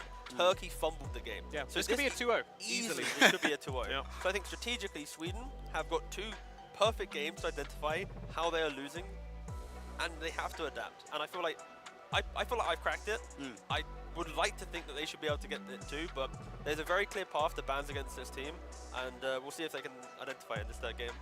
I mean, those bans would be cool if they do, Nomad. Instead, if they decide maybe we want to go the other route, right? Not ban their crazy heroes, but figure out a way to break the tank ability. T already mentioned the possibility of Ancient Apparition. Another way we've seen teams in the past deal with hyper tankiness is either by Scarly Buyers, which don't really exist in Dota anymore, or Spirit Vessel Buyers playing hyper aggressively early. Do any of those Vessel Buyers that are in the game right now feel like you could imagine Sweden playing them into a game 3? Potentially. I mean, Vessel Buyers is a bit of a difficult one because the item just doesn't feel super good on cores right now, and supports don't want to buy it either. So like 2 main heroes, Earth Spirit and Phoenix are the 2 main heroes that do it. Yeah. There's 2 which will, and even with Earth Spirit, you know, like we see so many people just not bothering with it. go Blade Mail. Yeah. I think it's a tricky one. I think Shiva's is probably the better answer. It gives you a whole bunch of other stuff. Like, sure, it's not some massive percentage, but the fact that you just kind of get on everyone in the fight usually with a nice big Shiva. So I got the hero. Hit me it's up. Medusa, Charlie Medusa, right? You want your Mantis Guardi buying Medusa, that deals with one layer of tankiness. You then find a hero that can buy Shivas from the off lane or mid. Many can buy it, right? Vessel you probably ignore, but if that's how they want to respect tankiness, that could be a way that they approach it. But to rely on just like Medusa being the main hero, it's been banned out. I think both games Turkey have banned it out because they respect Charlie Medusa highly. So it's like, you either ban the heroes, you either get Medusa early, but open yourself up to getting countered to like an anti-mage or something, which is pretty hit or miss nowadays. It still works though. Yep. But again, I feel like we've all kind of come to the conclusion there is a path for Sweden to walk, and maybe moving away from Mars could be an option, right? Because Mars does lock you into, I buy Blink, I buy BKB, I press Arena. That's good, but against this type of Turkey strategy, does it really reliably help you? Like, yes, it's good for securing a fight or two, but does it counter Turkey? No. Yeah, like, does it enable Sweden? Yes. You're not killing a lot of these heroes inside one arena as well. Like, we even saw in the last fight with the Primal, they arena him, and they spear him, and they still not dead, so then they pop the song, and then he charges, and it's like, sure, they get the kill, but then, like, they're just not doing anything for, like, 4 minutes, whilst the entirety of Turkey just farm up, and this Ursa's just farming through the jungle like an absolute lawnmower. It was ridiculous. So, yeah, I also think there was a pretty... electric lawnmower? Or like oh, no, we're talking full petrol, you know. It's eating the planet. Maybe even a ride-on. I don't know. Really plowing through that garden. A big garden. Huge garden, and yeah, the Ursa's just chewing through it all. So, I mean, that's the thing. He had so much garden to mow that game. They need to restrict his garden somehow. Bring in the fences. So, yeah, ways to do that. Answer the counter, answer the initiators. Are they doing it, T? Yeah, they've done 3 out of 4, right? They good. still respect Phoenix quite highly, hence they're putting it in, but they still banned out Primal, Clock, and Timber. The only one that they're leaving in the other one, what's the other one I was calling for? Was it Tusk? No, you called for Clock, you said Primal Beast, and then you said Sand King, what, Timber? Timber. Yeah, to be fair, I threw Sand King into the mix, but my main 3 were these, so you know what? I'm pretty happy. They've walked the correct path. Step 1 complete. I have another outside shot. Step 2 win. Another outside shot from the off lane as a hero that can, if you don't want to be playing Mars, right? If that's the agreement, pick something that has a bit more dynamism in the game. I want a hero, obviously we've spoken about anti-tank, right? We want a hero that's able to actually have presence in the middle of the fight, a hero that doesn't die immediately and that can itemize as necessary for the game.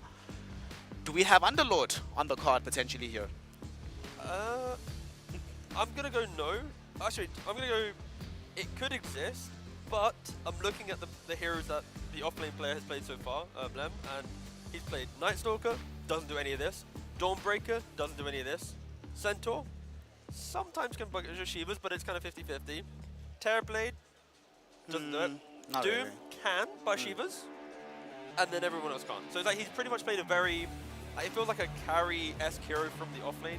Mars being like the most traditional offlaner. Everything else is kind of like, I want to play offlane, but also I don't want to play the offlane hero, so I'm going to try and like meet in the middle, and we'll compromise on like Dawn and Mars as like our heroes. But yeah, it's.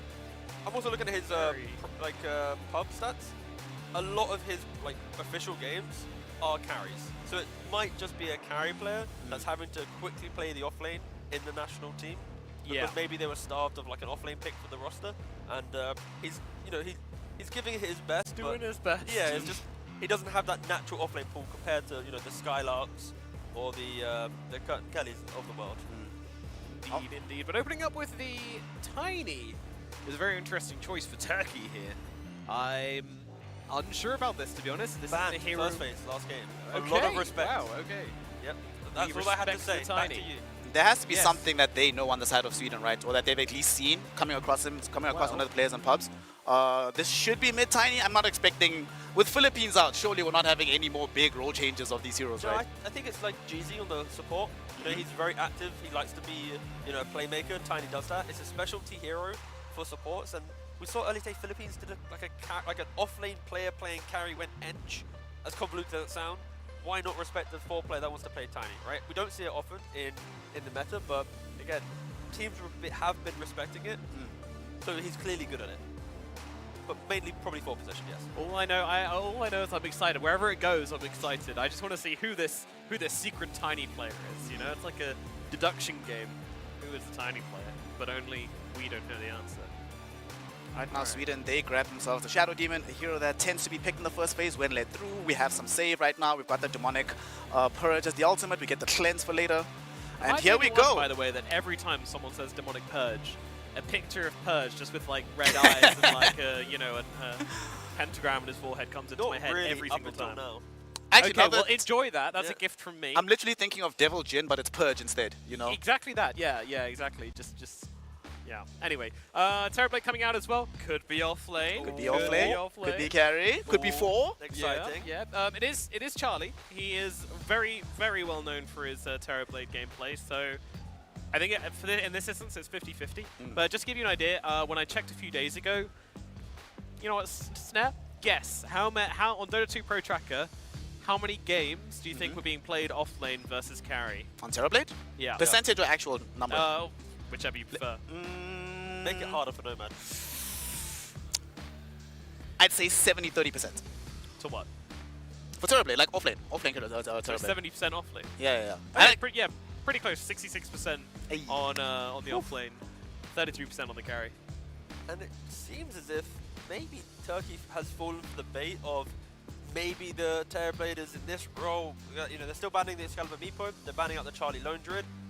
Still opening up for the Medusa. The hero that we've been wanting. Yeah. Terrorblade Medusa, you might argue it's too griefy. Griefy? I didn't mean to say griefy. I meant to say greedy. Oh, that's what. No. Now you meant what you said.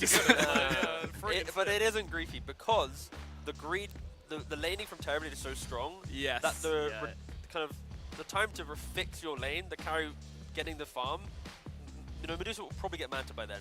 So by the time that your carry has fixed his levels in the jungle, you're looking at Medusa as Manta, and you're like, ah. And then by the time you want to go run at the Medusa, she's already got one component towards her Butterfly or her Skadi that we were talking about on the pre-show to this game.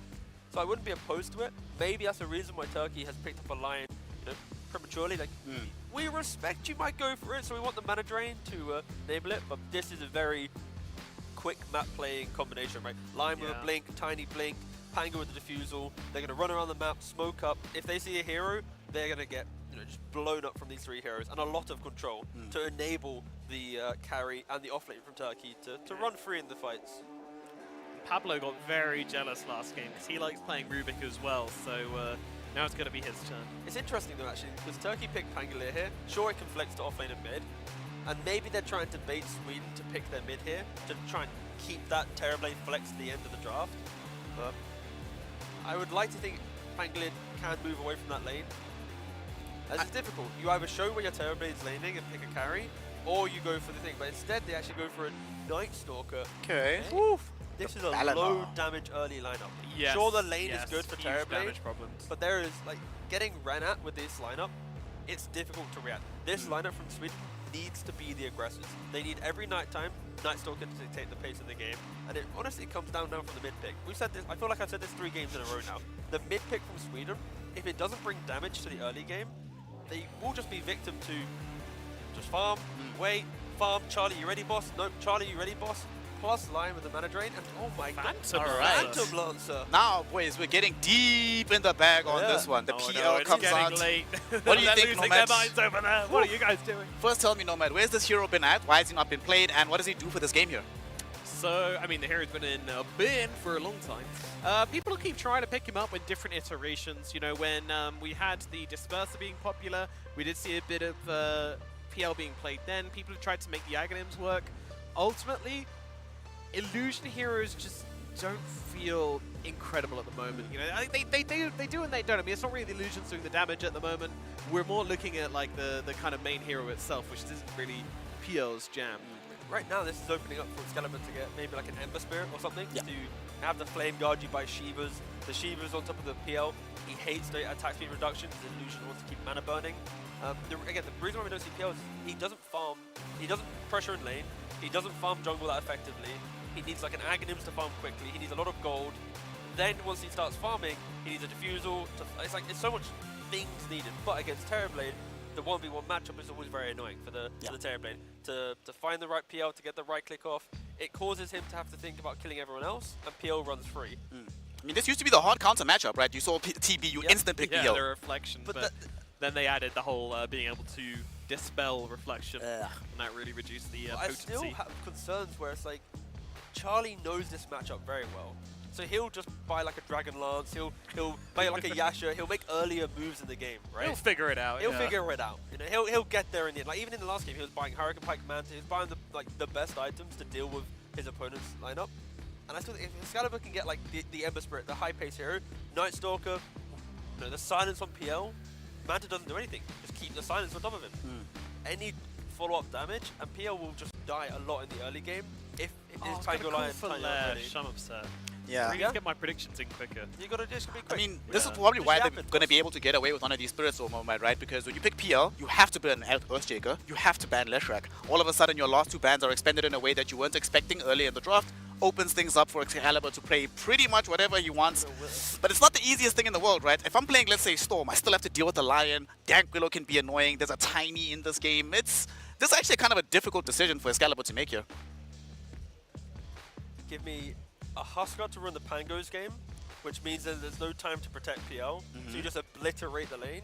Or give me an Ember just for the game plan. Like, you know, you get Gleipnir, Shivas, BKB, super chill, super stable. You can play it anytime. I would like Queen of... Oh my goodness! And Necrophos. Look, to a shout over there as well. This hero has a spell. That was from Sweden, yeah. He has a spell called Sadist, right? You know, Sadist exists, therefore some pain is available. Some shouts are happening in the background. This is what I miss, by the way. I love, like, once we get to the national events, it's having, like, the little moments. Like, Sweden did some little chants earlier. Turkey's now doing it. Like, they weren't feeling too confident. I saw when they're playing on like the secondary stage, when they lost the game earlier, they felt pretty defeated, but they've now got what, I think 2-3 wins or so in a row-ish. Technically they lost to Sweden, but still it's like they're on momentum, you know, they're feeling good. Yeah, they're playing hype games, you know, like 1-1 in playoffs, you know, great position to be in, let's go. But they picked PL though. Like, okay. PL. And they also with Necrophos, yeah. Okay, we had a quick little discussion about PL, right? So Nomad, give me the quick rundown on this Necrophos. What does it do for this entire game? What do you anticipate Excalibur running with this in the lane? It gives them everything they need except damage. Like, you don't have that big burst damage. What you do have is slower building AoE damage, like tankiness, right? Yes, yeah, like the frontline Shivas, which we wanted to see. You can buy Radiance as well. You can get Radiance, which is really good versus PL. Yeah, exactly. Like there's so many items you can buy, which is going to make you feel really, really nice on this Necrophos. However, going in and getting kills is going to be super difficult for this lineup for the side of Sweden. So they're going to have to find a way to the late game where all three of their cores are having a game, which is going to be really difficult because it's Night Stalker, Necrophos, and then Terrorblade farming up behind them as well. But on the flip side, PL just doesn't really do damage in this game. Like, he's playing into a Shiva's No one's going to die. Yeah, it could just, this game could just exist the entire night. But I'm pretty worried for PL. I think maybe like a Bloodthorn style build could help him a lot in some clutch moments. TBs right now, sometimes buy Radiance. Necrophoses can buy Radiance. Like, all the big items are good. Getting comfy, it's going to be a while. Yeah, but we don't see PL for a reason. We're now seeing Necrophos. It's a pretty good Necrophos game. If Turkey win this, then there is something about PL that we're maybe all not understanding at the moment, and we're going to be showing what it is, but I think Sweden does have the better looking draft. I just don't know if PL has the damage. All right, you're favoring the side of Sweden. Nomad, when we wake up, are we seeing Sweden or Turkey? I am going to put my faith in this Necrophos pick. I'm going to go Sweden as well. All right, so we have two backers of Sweden on the panel here, which automatically means it's going to be a Costa's Curse. They are donezo. They are playing a very peculiar draft with this last pick Necrophos, but so are Turkey, relying on the prowess of this Phantom Lancer. Let us see which out-of-pocket strat is going to end up superior here as we head into our third and final game of the evening. I bring you for the last time of the night, Vlad and Black. Gentlemen, make this one exciting. As always, thank you very much, Sean. And we are underway with some spicy picks. The draft has been covered pretty much at length by our panel. But before we continue on that note, I want us to continue where we left off, Black. And that is the mental strength, the momentum that was halted and taken away from Sweden, stripped off by Turkey's performance in Game 2. Well, yeah, I thought initially it might be a problem, but apparently they've been letting out some war screams here, war cries. On both sides, the Turkey squad also had like a good huddle. Exactly. Yeah. So I'm wondering how much it actually is gonna play into effect, if at all. Maybe they had like a nice a break talk, figuring things out. I mean, I briefly spoke to Pablo. He said, yeah, we pretty much had the game one after the early game. We kind of through, so we're not like too disappointed or anything like that. Of course. So I'm like, okay, yeah, cool. Well, you guys got it. Good luck. Let's speed run you, ladies and gentlemen, through the picks that we have. It's gonna be a Phantom Lancer carry on Dingo for Turkey, Stoic, Lion, GTI on the Tiny, Jeezy on the Dark Willow, and Kurt on the offlane Pangolier, whereas mid lane, Excalibur will be taking the Necrophos, Malem on the Night Stalker offlane, Pablo on the Rubik, Bengan on the Shadow Demon, and last but not least, we will have Charlie on the Terrorblade. Yep, well, as a Chronicle Necro spammer myself, I love this game for Necro. Lane is going to be easy. If it was me, I would build into Radiance for sure against the Phantom Lancer. And it's definitely a game that Necro can take over pretty much single-handedly. Like they do not have the damage to really kill him. And yeah, I like it a lot. But that is if he buys Radiance. If he doesn't buy Radiance, then it's not my build, and I won't be happy. Ah, I see how it goes, Mr. Dominic. It's Radiance, Shroud, okay? Radiance, Eternal Shroud, you're unkillable, and you deal a ton of damage. Okay. Well, I'm actually very much relying on this GTI Tiny to take over the game. So far, he's played 3 back-to-back melee core mid matchups, and let's see if this Tiny is going to be at least half as good as his team so at Primal Beast as Dingo. A great sneak there from Dingo. He will be eating a lot of damage from Charlie's Terrorblade, but it's a TB. You're like, he's going to have to TP up onto anywhere. Malem. Oh, he's good Hunter and a Knight too. And he's dead. Oh, I love the sound of money. Passive skill level 1. I understand why, but I still think Void might have been a bit better. He wouldn't have been saved by it there by any sort of imagination, but at least he would have maybe helped him secure the range creep in lane. And Night Stalker, there is a solid reason why we don't see this hero very often, Black. It is very situational, and he needs to be enabled by the rest of his squad. He cannot be the one to do what a normal offlaner does, and I believe this is one of the reasons why Excalibur has been flexed onto this Necro, to kind of take a bit of that frontline role that most other offlaners would like to have. Night Stalker just wants to get in, chase you down, silence you, maybe kill you, and then get out. Yeah, I'm very worried though for the Night Stalker, because they are giving him the quote-unquote easy lane Stoic. Good night, sir.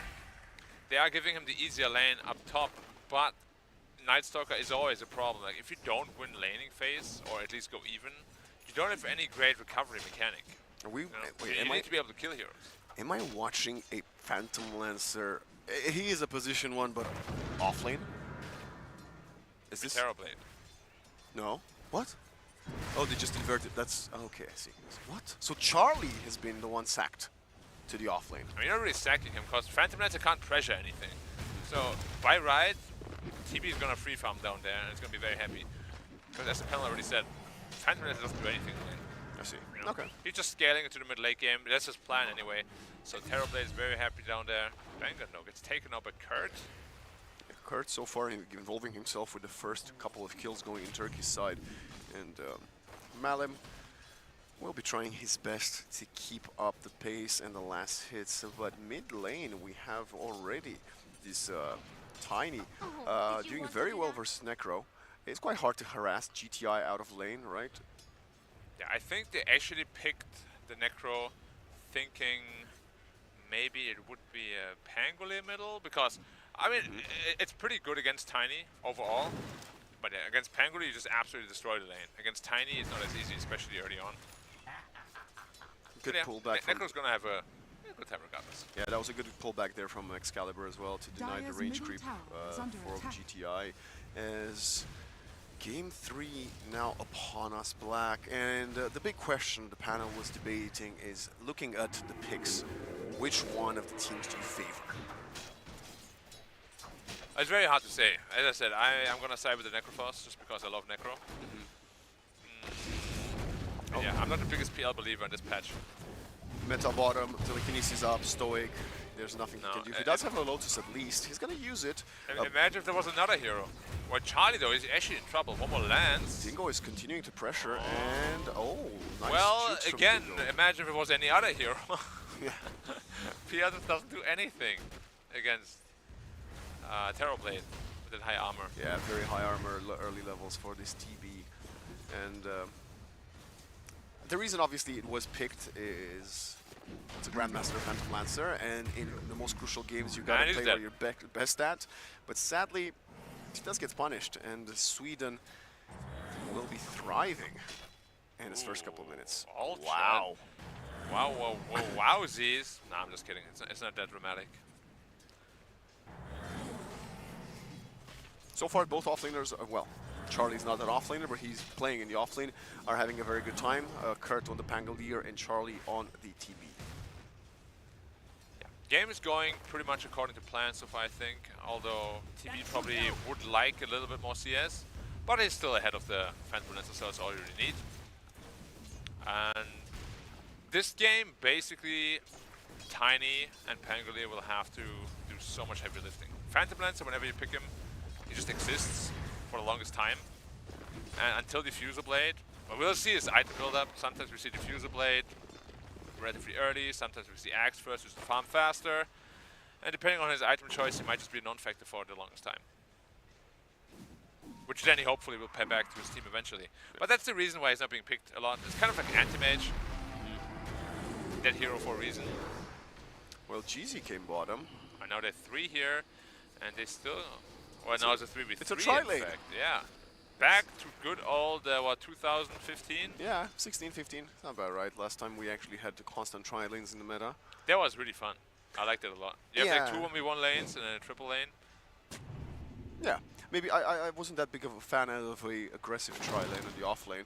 I was more of a 3-1, 1-1, 1-3. But Stoic gets disrupted and right-clicked down by Charlie, who is now dominating early on. GZ really wants to find Pablo, and that's going to be successful, but he will most likely fall. There is no Shadow Realm available. A lot of poison stacks on top of him, and 2-for-1 favoring Sweden.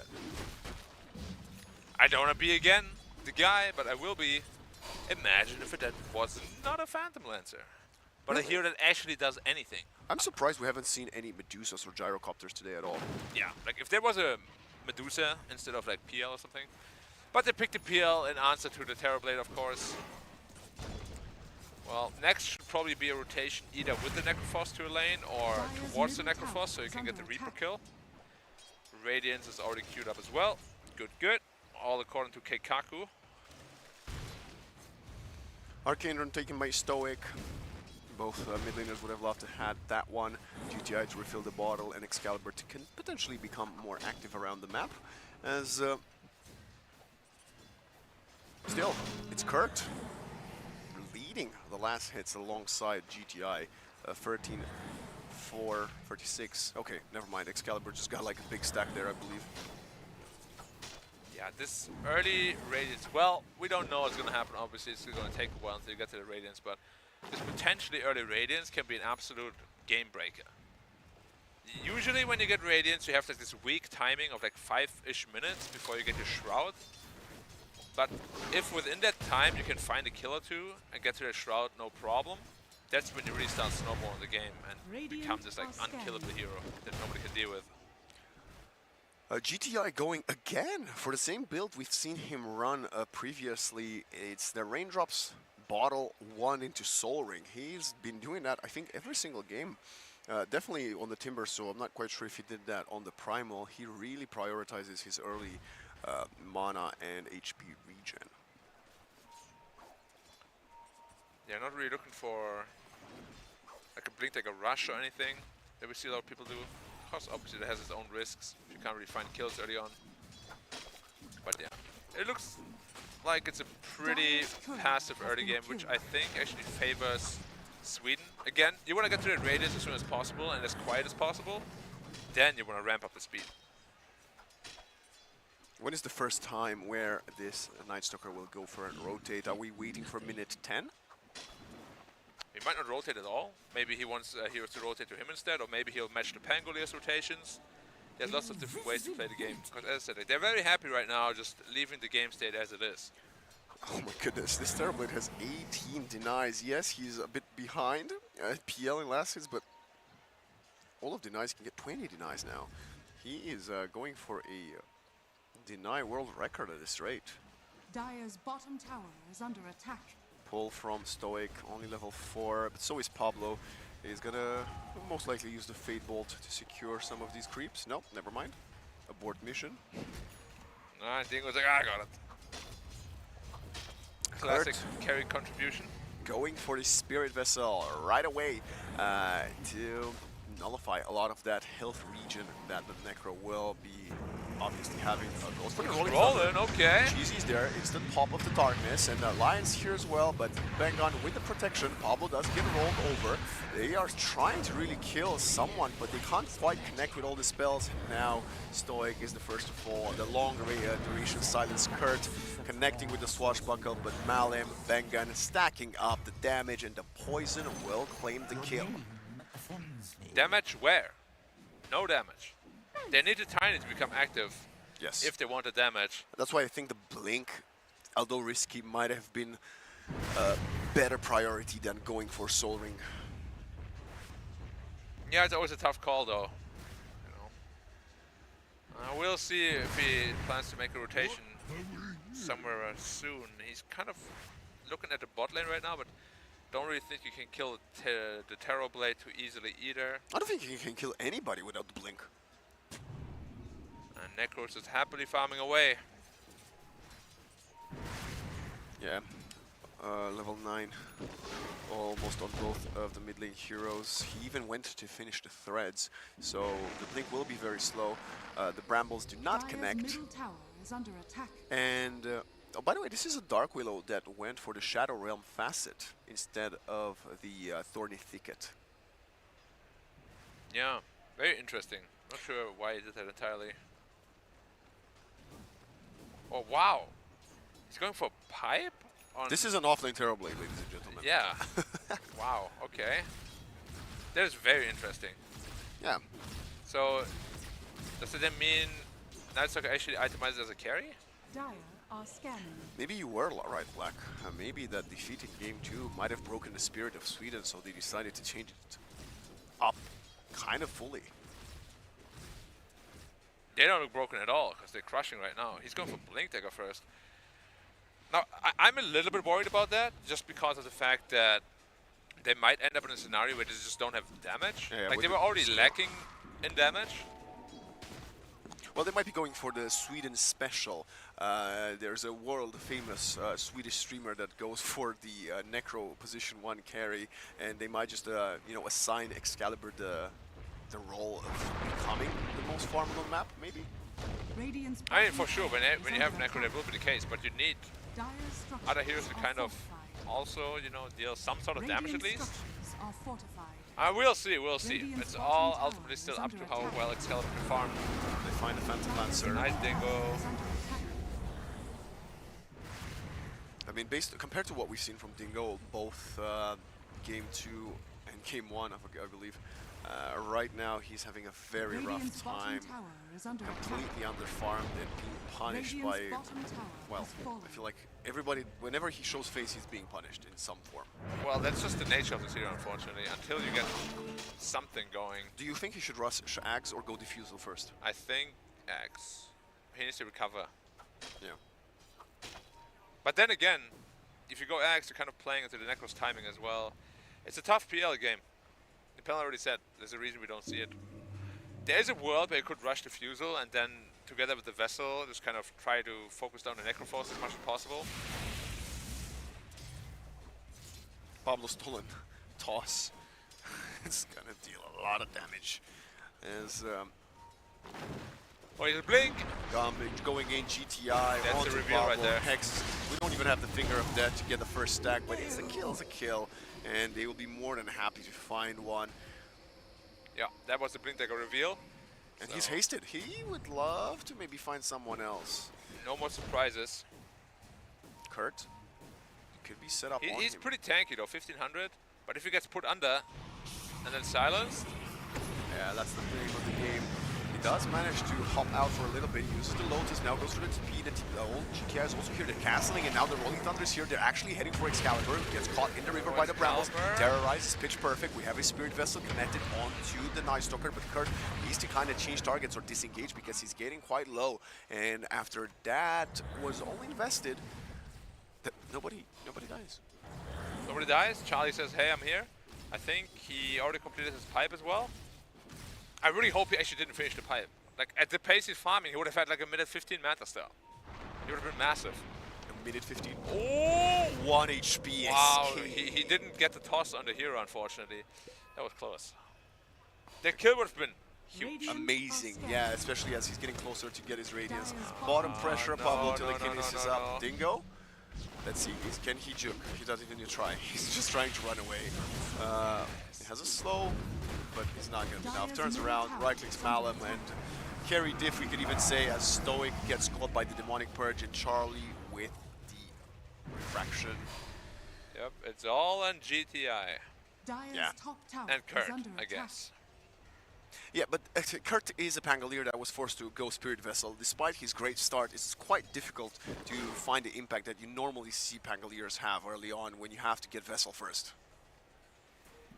Yeah, you're not wrong. And Necro is about to finish his Radiance, so that's when his farm is really going to pick up. Blink, pick up on Night Stalker as well. They got all the tools they need. The supports are rich as well. Game is going to be hard. Lion barely got his level 6 now. I really like the only issue I can predict with what they're doing right now is damage issues. Like, they have good overtime damage, but no burst damage. And that might eventually become a problem. I believe our panel also brought this aspect up, but there is a slight argument to be made that it won't even matter at one point, right? If you keep scaling and outfarming your opponents. But this is a great stack, finally collected. Speaking of collection, it's going to be a collected life and a Rolling Thunder stolen by Pablo. Kurt keeps on rolling. He will have to fall back now before he gets caught of the 4 dire heroes that have TP'd here. I also don't think that the panel anticipated the carry TP to go for pipe though. Like, Offlane. That's literally a Manta style. Like, he would be so farmed right now. I mean, He don't already get me is wrong, so the farmed, yeah. pipe is good for now, but it's not really how TB wants to play in this kind of game. Dire are scanning. We'll see if putting all the X in the Excalibur basket pays off. I mean, if the farm continues to be like this and Charlie is never going to be killed because he has a pipe, he will be farming GTI. Oh, it's going to be a Reaper right here. And the stolen Rolling Thunder. It's not even an easy one. No Reaper? Doesn't even want to use it at this point. GTI goes around, has the blink. Okay, fine in the Reaper, just to secure that, he was a bit pesky there. Now they're going on Charlie top. Pipe though. What is he gonna do here? Nothing, because Malib is here, they're jumping in, they're turning around. Kurt is gonna try to TP out Bengan. Is he gonna range in time? It's gonna be Pablo first. They're getting them one by one. Turkey is faltering in this game 3 as the draft from Sweden is very, very overwhelming. Yeah, very overwhelming. And the way they play right now, the pipe actually makes perfect sense. Yeah. Completely overrunning them. Phantom Lancer is trying to find anything. I think he's close to finishing his axe at least. But yeah, they're really far behind at this point. There's the Eternal Shroud soon. Must have watched my stream a lot. There will be an Eternal Shroud on the Necro and a pipe from the TP. Oh, he doesn't even have Aghanims. It's minute 17. Yo, he's got 6k net worth. Of course he doesn't have Axe. That feels terrible. It is. Well, at least he has an Iron Talon, I guess. That's good. Yeah, always the ever so positive Black Dota, ladies and gents. The GTI is smoking in the jungle. Let's see if you can find someone that's not an illusion, because that would be completely disastrous. Oh, you don't want him either. Yeah, you don't want him either. The pipe is too strong. They can't kill Necro. They can't really kill Night Stalker. They can't really kill supports. Are they finding a support? I think Shadow Demon is the only target that you can maybe kill. Yeah, and Rubik maybe. Yeah, but even Rubik is a challenge because he has this magic resistance in it. And he has the Shadow Demon with him to protect him. It's scary days. Well, Axe, buy the Axe. There we go. Staff of Wizardry finally purchased. Level 11 on this Phantom Lancer, and one of my best friends is a big Phantom Lancer fan. If Turkey's game trajectory continues to be this one, I'll be like, I told you don't play this hero. Don't say that. He'll be sad enough as is. Smoke up. They got Reaper again, and Demonic Purge. Amplify spell damage coming in from the Shadow Demon will make Rubik and Necro even more dangerous than they have been so far. GTI, he needs to blink out. He gets caught. We need a TP. We need someone to help your Tiny. He's the only saving grace, and we have one stun from Stoic. He does get Reaper sided and killed. Stoic gets caught by the disruption, and that's 2 for none again. Well, the good news for Turkey is PL is a hero that can carry 1v5. If given the chance. In this meta? I don't think so. Yeah, I can trust. Oh, I got caught, but what? No follow-up. Radiant structures are fortified. And Charlie happily farming away. Radiant's middle tower is under attack. GTI, the one core that fell to Swedish rotations the last couple of times is tragic, because it still is the top network hero on the Radiant side. He's the one that you would like to be, enabling the rest of the squad, not just taking the brunt of these rotations. Yeah. Yeah, it's tough. It's tough to be Radiant right now, especially because everybody knows it's an elimination game. But that's also what surprises me a bit. Like, it's an elimination game, and then you go for risks like PL. It's very... I kind of feel like it's like a level 1, game 1 kind of hero pick, GTI? Yeah. No Reaper at least. Yeah, but the spells aren't really connecting. And Excalibur is here, so is Charlie. They're slowing him down. The PL is here. We see a couple of bounces, and now there's a perfect Earth Spike connecting onto multiple, but the Glimmer came, and the Sunder coming in. Charlie's back to full HP. Excalibur gets the kill onto Dark Willow, and they are not even tickling this Swedish lineup. Malin goes deeper, and it's gonna be the Reaper off cooldown, taking out and slicing Dingo. Stoic is gonna get chased, is gonna get Force Staff, Earth Spike, killed. And Charlie's on a wicked 6 spree. The Swedish team is alive. Middle tower has fallen. 11k lead. Warcry's coming out as usual. And the game looks... no, Kurt. Oh, almost irrecoverable at this point. Yeah, he gets caught, he gets stunned. He's gonna try to walk out, but Darkness gets invested. The TP was already used. Charlie comes in with the assist, and Kurt falls again. 20-4, minute 21.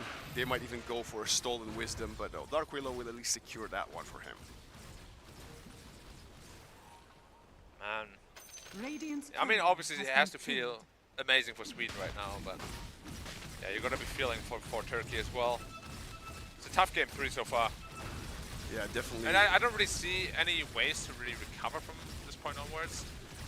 It's tough.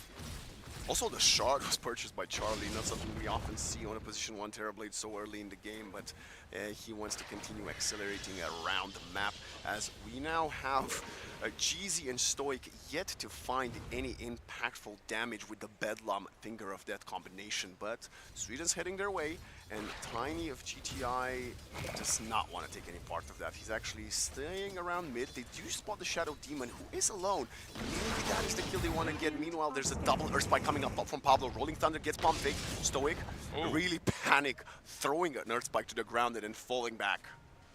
Yeah, probably reflects the state of mind real well of the Turkish team right now. Yeah. Honestly, all they can do at this point is stall, try to push out side lanes, somehow get to late game, where usually damage issues don't exist. But how do they do that? That's up to them to find out. It's too much for me to answer, I'm sorry. It's an amplified damage rune on this Necrophos, and the rest of his team is coming towards him. I believe Sweden at this point might even find themselves in a possibility of going for the Roche kill. Tormentor will get claimed, so we are gonna have the extra brambles by the crown. Yeah, I think TB shard is like one of the best examples of a shard that just constantly keeps getting buffed to the point where it's bonkers. Tier 2 tower will fall, no more 45s. He now has the full Manta style as well. What's the next item for the Phantom Lancer? It has to be the Diffusal, right? If he still thinks it's worth it, yeah. I feel like he needs Diffusal, BKB, Nullifier, Skadi. Well, Sweden thinks they can end the game right now, which they might not be wrong, to be honest. I just force them back. Okay, I like it. No need to go too crazy. 24 minutes already hitting the tier 3 tower. Stolen toss yet again, as GTI is, again, the only hero on the Turkish side to hit over 10,000 net worth. BKB available from Malem, and all the items are coming along very nicely for Sweden. Smoke up. Yeah, they're just looking for the PL. They don't deserve to kill him. Nice Shadow Realm from GZ. Did not want to commit to the TP just yet. He's going to use the Bramble to slow them down, but the toss over the Brambles. Telekinesis back in, and GZ will get claimed. Nice Earth Spike to buy some time. Lots of Brambles on the ground, especially with the one stolen from Pablo. But the tier 2 seems to be the one that Sweden is going to be heading for right now. Yeah, should be a pretty easy tower if they want to commit for it. Doesn't look like they do right now. That should help. Right, go back to farm. Okay, very, very patient from Sweden. I understand it is a game 3, but the lead they have is unquestionable. Yeah, they're hugely ahead. And it's probably just a matter of time until they go for that Roshan. TB is now going back to the more traditional route as well. Yeah, it's up to Sweden to make some pretty big mistakes in order for Turkey to get back into the game. Dire are scanning. It doesn't really look like well they're really gonna commit any mistakes anytime soon. Well, this is Stoic. He breaks the illusion, he gets instant metamorphosis. Pablo is there, steals the Earth Spike, and it's gonna get denied by the neutrals. As the darkness continues, they want to find the Phantom Lancer. They are telekinesis the illusion up here. Dingo is there, Rolling Thunder comes in, but the BKB from the Night Stalker is up to play. Rolling Thunder coming into all the players, and GTI is isolated between 4, and Reaper of Scythe takes them out, and now Kurt loses his swashbuckle, and I think they're about to lose the first of the ranks. Yeah, well, they still have a cliff to possibly defend, maybe some Phantom Lancer lances, but again, they just have so much sustain on the Dire side. Okay, go back, play safe, there's no nighttime. They are so patient. I like it though, I like it. There's no need to risk anything. Very disciplined. If you use your cooldowns, you know, there's no way the Raiden can go for any sort of Roshan play. It's impossible. So, yeah, I really like this a lot, what they're doing. If you have a lead, make the lead bigger. Well, We were bamboozled. We really thought they're going to put up and step on the gas pedal, but they're slowing down again, going back to get more of their items. And what's next for Excalibur? Is this a Lotus? Is it an AC? I'm not even sure right now. Shiva's guard, maybe? It must be Shiva. Lotus is great, Shiva's is great. That's the good thing about Necro at this point in the game. He has so many great options. Even Kaya, Sanj Kaya if you want it to be. I think that's the next item he's looking for, a quick buy, but right now he had the armor plate, right?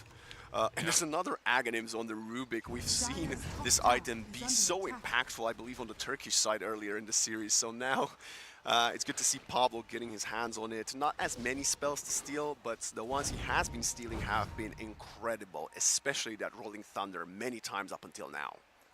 Yeah, Rolling Thunder is going to be amazing. Earth Spike, Hex, there's so many spells to steal. Even the Stone Spirit Lance, like you wouldn't expect it, but it's a lot of damage. Of course, bouncing into all the targets, and because the Arcane Supremacy, it goes even further through all of them. GTI did commit fully for the Kanda.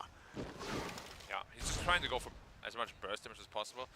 Now, I am going to say I think Turkey is doing a good job at just trying to push out side lanes, so Sweden can't just outright end the game. But all they're doing, as of now, is delaying the game. They're not really stopping the bleeding, because the advantage is still steadily going to Sweden's favor. And eventually they will go for the Roshan, and then the high ground push is imminent. Are you ready for that? And the more you do farm, you can hope to contend with them, but when the Terrorblade is going to come and knocking at your door with a Butterfly, I'm not quite sure you've got the capabilities to deal with it. As GTI clears the wave, blinks out, and TPs back to safety. Again, doing what you said, cutting the wave, making space for themselves, want to get the Wisdom Rune, but GZ and Kurt are going to break the smoke, and Darkness in, Swashbuckle out, but the silence is pretty much permanent. Telekinesis back up and down. Godlike spree for Charlie's Terrorblade. And what even is his score at this point? Good question. Probably, I don't think he died at all this game, right? I don't think he has so either. Probably 9-0. Wow. On an off-lane, well, safely an off-lane Terrorblade. A rushing pipe first is... That's the thing in Dota. Like, oftentimes you find a build that's super broken, or for example on the off-lane. Yes. But then you realize, oh wow, this is actually really broken on a carry too. Because by right, it pretty much makes the hero immortal. Yes. You know, and if you're immortal as a carry, obviously you just farm really aggressively, which makes you farm faster, which in turn, you know, doesn't matter if you spend the money on the pipe. Because to begin with, you can even help your team out a ton with it. Like a lot of the early game success, I think, actually comes from that pipe. Just the Radiant not having enough damage to go through that barrier. And of course, every time Tiny saw him, he's like, ah, well, you got a pipe, I don't want to deal with you. I can't deal with you. And normally Tiny loves farming a Terrorblade in the first 20 minutes of the game, so that was definitely not the case. Shiva's also completed. He also has a Cloak of Flames for extra bit of magic resistance on the Necrolite. There's also a Glimmer Cape and a Solar Crest for Bengan, who also finds a Shield Rune. I feel like the story of this Game 3 has been how immune to damage can we make ourselves? When you're looking for that Roshan, Sweden, nighttime is in 20 seconds, then it's probably go time. You would imagine so. GTI, pretty close with BKB, but I'm gonna admit that this game is not really a game changer. I wonder what Peel is up to be honest. We haven't really talked about him or seen him at all this entire game. The Pangolier? Phantom Lancer. Oh, yeah, Dingo's been... Dingo's been chilling. I like how we're taking a quick look at this scoreboard. 9-0-6, you are correct. 9 kills for Charlie. And they get a catch here. It's gonna be this Dark Willow. Cheesy. I think it could have probably TP'd away. I assume the TP was in cooldown. That's what the play we often see, Shadow Realm TPing out. Oh, Rolling Thunder. They would love to... Pablo? No, it's just out of there, okay. Oh, they were actually looking for him. The Earth Spike was very close. Sadly, not going to find it, and they all have to TP out of there. At least they pushed the top lane. That's right, pushed. Now Necros is going to shove it in all the way again. Oh, Roshan is top right now. You know what? I think Tigov on the panel might have been right. This game could be going on forever. I know it's only minute 13, but I'm just saying, Sweden has such a big lead. I'm surprised they haven't gone for Roshan yet. Yeah, they're playing a very calculated, slow game. now it's go time for Roshan, though. They all are moving towards there. Okay. There is no Rolling Thunder either to use it to contest it. So it could be the right opening as Turkey's forced back to push the waves. And like you mentioned, we're not quite sure what Dingo's items are right now. I hope he's found at least 1 or 2 more since we last saw the Aghanim Scepter. Radiant. Even that is not nearly enough, unfortunately, for him. He needs like to be fully slotted. He needs a Bloodthorn too at some point to counteract the evasion. The problem with PL is just, in his current meta, that he needs too many items. Like you need that to counter this, and you need this to be survivable, and that and that. So he's going for an Octarine Core approach actually, which is pretty old school when you think you literally can't fight. So it makes sense in this game. And once he has the Octarine Core, it is going to be very potent. But ultimately it's just all spam damage. You know, they have no way to really kill any heroes. Whoa, whoa, whoa. That was a lot of damage. Aetherlin's Phantom Lancer is not something I thought I would be casting in the semi-final of the World Esports Championships, but there's a first for everything. Yeah, well, Octarine Core was very, very common. And Dark Willow is, well, she is out to heaven. Actually, we'll be waiting for her respawn in the fountain. Malum found Dingo there. Dingo is also level 18, and that is when PL kind of starts feeling at his strongest. Not with this build per se, but you know, there's always an upside you have to be considering. Radiant's middle tower is under attack. Now, they got Aegis, and there isn't really much more for them to do, to be honest, other than push out the lanes. Necro already shoved in the bot lane, Rubik is pushing in mid. Radiant's Top tower will be gone, that is the last tier 2 remaining, and it's probably just go time for the base. I don't really see a world right now where, as long as they just let Charlie be in the front lines, I don't think they can lose the fight. The only way they can lose the fight is if they overcommit heavily into maybe like tier 4 towers or something. Yeah. But yeah, Sweden right now looks really disciplined. 25-4, 25,000 gold lead, another 3 minutes on for the Aegis. We're about to get a nullifier in a few moments for Malum's Night Stalker as well. That's a lot of damage. Yeah. Kanda's pretty good on Tiny. And Tiny is a pretty strong hero overall. The only problem is he hasn't found the impact kills that he would love to. And now, finally, Shadow Realm TP out will work out for Jeezy. Do you think his name's Jeezy or J-Easy? Too easy, I don't know. You should ask him when we meet him next time. Radiant's bottom tower this game is under attack. kind of feels like a matchmaking game. Like nobody really wants to make a move. Everybody just is farming, you know? I feel you could definitely tighten the screw a little bit if you're Sweden here. Like, yeah, you're out farming them massively, but you really don't want to fall into like a scenario where suddenly this PL does have Octarine Core and really starts becoming really annoying. Here they go. Tier 4 or Tier 3 gone.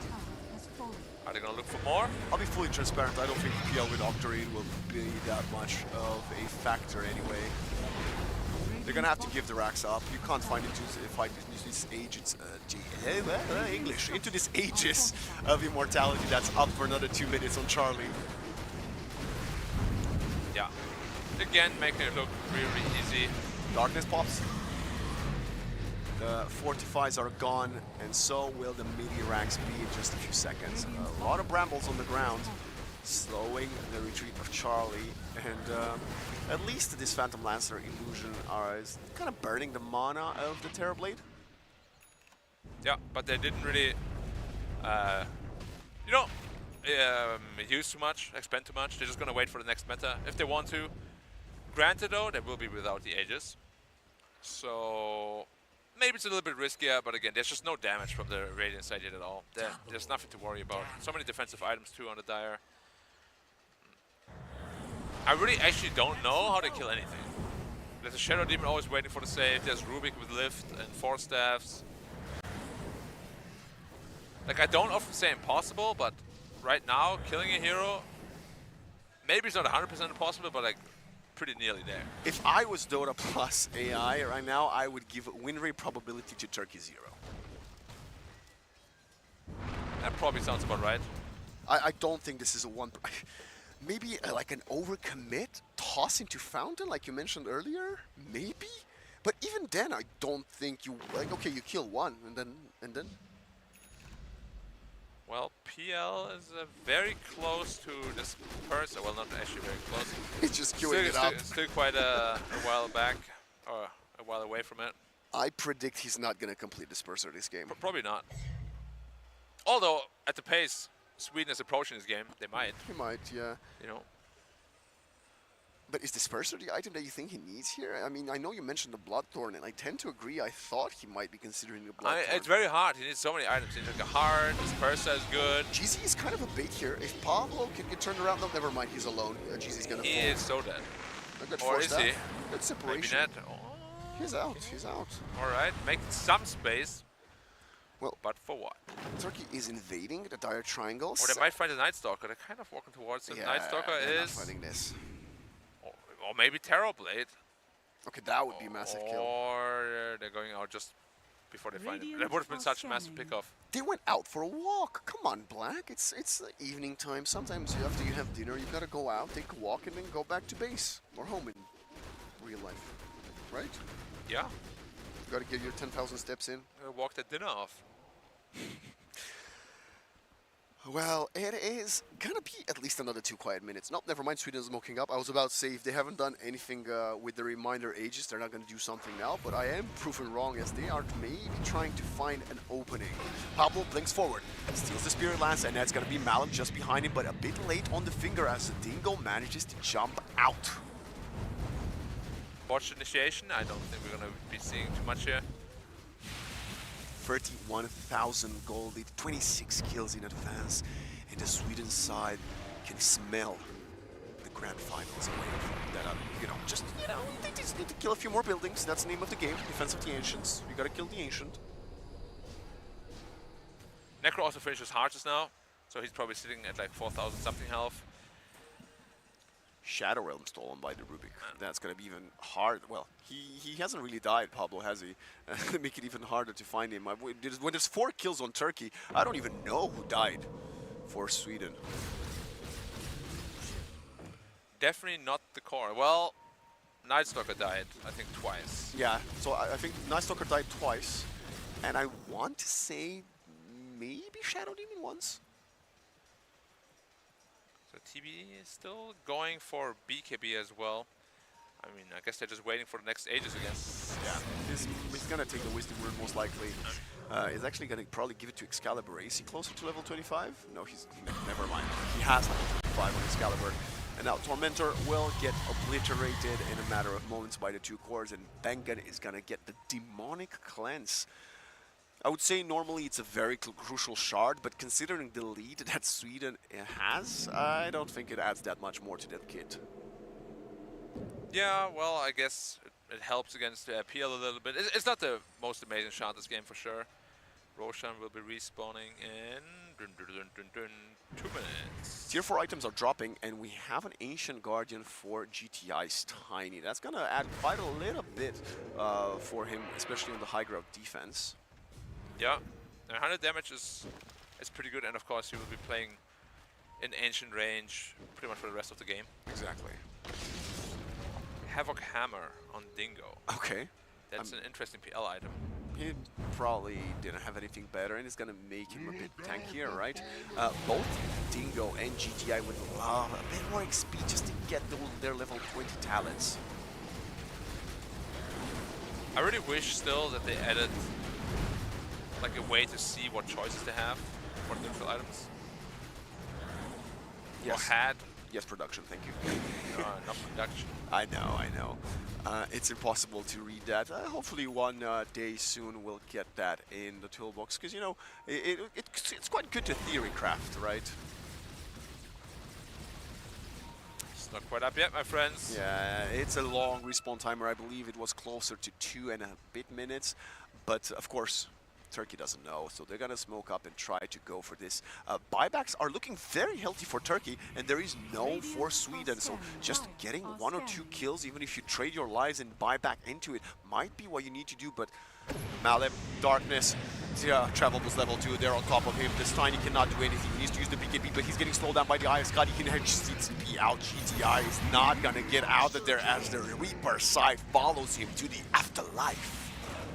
Easy kill into the Tiny, Rest is scrambling to get away. GZ probably gonna get caught as well. They have way too much chase, Nullify applied, and you're gone. Now is the question, do they want to go for the GG or do they want to, you know, take it slow? Well, the Roshan is spawning in 5 seconds for them, so they will not have the luxury of spotting that. They're probably gonna try to force a buyback here from GTI. Fortify does get invested right away. Yeah, I mean, they probably also felt Excalibur was taking literally 0 damage. He's just full health permanently, then hardest way too much regen. I really want Same as Charlie. I really want to see the post-match statistic to see how much damage is Dingo dealt, because I feel like it must be below 20,000. Maybe even less. Well, if you were a PL believer before this game, I got bad news for you. 42 minutes in, 42,000 gold lead. That's 1,000 gold lead every single minute. And if you know anything about Dota, that is not a that is not something that ever happens, or often at least. As this has been a hell of a tournament for Turkey. They will still be playing tomorrow if they go out on their shield today for the 3rd bronze medal place, and they are walking up mid. They're not smoked up. I'm not quite sure whether, I guess they pushed a wave. Excalibur is there alone. If you would get a kill on him, that would be, well, any kill here would be great for Turkey, as they've only found 4 in this entire game. Even if all 5 heroes go on him, which they do right now, they just have no damage. Last TPs. He's full HP. He's turning around. He's actually healing as they're pursuing him. Terrorize comes in, pushes 2 of them back. Rolling Thunder TP out, and Stoic will die. Rolling Thunder stolen instantly by Pablo, and they're continuing the chase. Excalibur, I think he might actually be healthier than he was before he got jumped on. I think if they hit him for 1 minute straight with all heroes, he might still be healing more. Like, I think he could stand up and shake their hands in the post GG, and he would still be healing too. Well, final set of racks is getting pursued. Jumping from Malib onto Dingo, a Spike, Reaper of Saturn. The Phantom Lancer's gone. No buyback. 4 versus 5. The pursuit continues. Sweden right now breaking 50,000 gold lead at minute 44. They are taking every single racks out. Demonic Purge onto GTI, and he gets obliterated. Does have a buyback. The toss doesn't deal any damage. They are 100 HP, pretty much 100 mana. They're trying to find something. They're not even gonna contest. They call the GG, and Sweden has made it to the grand finals. Well played against Sweden. Again, I think this game around actually was mostly based on draft. Very well done. Huge amount of discipline as well. Yeah, the way they played it, maybe a little bit too slow, but they knew there was no danger of ever losing this game if they played it slow, just because the Radiant has 0 damage. I love the itemization, very tanky. Every hero had like 2,500 and above HP. No doubt ever that they were going to win this game. Yes, there was no doubt they were going to lose this game, right? So they were full confidence. Oh, sorry, yes, sorry. Yeah. Of course they're going to win this game. Full confidence from Sweden, and I have to say, on the back of a questionable victory in map number 1 and then faltering in game 2, I'm happy to see that they are the team that made it to the grand final, back of considering what it was an outdraft, right? It was an outdraft, but at least the game plan that they stuck to and they executed till the very, very end, which is a great quality of a team that wants to now contest for the gold medal tomorrow. Yeah, I think that game 1 especially was probably a serious winner for them, because pretty much everybody agreed that they were outdrafted, but they outplayed, overperformed in that game 1. It's ultimately what clenched them the 2-1 victory. Yeah, well done. Game 3, there's not much to talk about, unfortunately. Complete outdraft, outplayed in all the lanes pretty much. They outlaned them as well. They put the TP against the PL. Made so much sense because PL can't pressure anyone. Yeah, even out-itemized, you could even say, with that rush pipe from him. Yeah, no, it was really good. It kind of makes sense if you think about it. If the carry can't die, he's going to farm faster because he can farm more offensively, and he's not going to get punished. They're actually like scared of ganking him. because he's so tanky and he's thunders and it's just too turns many it around, problems. metamorphosis, a couple right clicks, and you're gone. Incredible, incredible all around from Sweden, who are now our first grand finalists for Dota 2. And you were asking me if they've ever won an international event for the national team. And if they haven't, well, tomorrow they will have the chance. But before we send it back to our panel, I gotta ask you, Black, who do you think was the highlight player of that entire best of 3 for you? The entire best of 3. I do think probably Excalibur. I feel like in game 1 he played really solidly, despite having a rough start on Storm Spirit. He recovered very nicely. And in game 3, I don't really think he made any mistake. Like, he didn't die at all. Itemization was spot on, because it was my itemization, of course. Well, it was it's a close one for me between Charlie and Excalibur, but there were also some great performances from the supports in there. Both Pablo, Jeezy, and of course Stoic in game 1 on the Disruptor, despite losing. But that will be it from us, ladies and gentlemen. We're gonna let you with a quick interview with our winners. Well, ladies and gentlemen, first of all, congratulations for Team Sweden, and what an amazing win. So the question would be, you know, a lot of people, viewers around the world, and everybody's like, this is an interesting team. You got a streamer, you got people pretty much been in the game for a long time, you got new faces. How do you make this happen, this synergy? We just started playing together recently, but we have had such a good energy. Everyone just doing their own thing, the good vibes all around. We just here to have fun, and everyone shines from that. Just we're connecting. I love that. It is amazing. Keyword, fun. We're here to have fun. Exactly. You know, to create memories and all of that. How are you feeling so far, your experience right here in Saudi Arabia, Riyadh, for the World Championship? Feeling so good. It's amazing to be here. The best shawarma. Something to remind ourselves with. Shawarma here is pretty good. So now, pretty much having the good vibes, the dopamine is so high. Who do you think you're going to face in the next part of your journey right here in the championship? We want to see Greece, our boys in Greece. We want to face them in the final. We want to face Greece, ladies and gentlemen. This is going to be a very interesting one if Sweden will be facing Greece. Well, anything you want to say back to your family, friends, and fans, even in your own language? Thank you for all the support. I really appreciate it. I'm having the best time, and yeah, thank you so much. We're having fun here, everybody, taking place in the Kingdom of Saudi Arabia, Riyadh, with the WEC 24 Iesf. And it's back to you, amazing talents. It's WEC, baby. 24, we have our first finalist confirmed in the form of the Swedish lineup after a comprehensive victory in that third and decisive game. Also some great words there from the new big kid on the block. Not many people know the man's name, but certainly it will be on everybody's lips right now. I'm back in the panel. I've got the North Gods. It's T-Gov, it's Nomad. And Nomad, the prophet strikes yet again. You were telling me possible itemization from Excalibur. What if he builds Radiance, disables this PL? Not he does immediately, he builds Radiance, PL does absolutely nothing in the game. Yeah, I mean, that's why they picked it, right? Like, the Necrophos comes out, and what do you do? But no, I mean, we kind of knew what was coming from the Necrophos. I would have liked to see Turkey kind of try to address this. I feel like the Necrophos comes, and they have to, you know, we have this draft where we're looking like, okay, you got some damage, like, get creative. Like, you have to push the boat out here. I think just going for your standard PL items of, like, Aghanims, Diffusal, and then, like, even going for the Octarine before the Bloodthorn, like, that was insane to me. Like, I think, like, you're on a sinking ship, and rather than trying to, like, you know, patch up the holes, you're just trying to throw more water out, in my opinion. So they need to cook a little harder, I'd say. I mean, realistically, I think Turkey kind of just fumbled the bag in Game 3. You know, Game 2, we're praising their drafts. We love the idea. We identified some new heroes that were enabling them so much. Sweden also identified that. They banned them out. And then looking at this draft, like picking PL, we do not see PL competitively. Coming into this tournament, there is no reason for PL to also shine. There is a lot of flaws in the hero.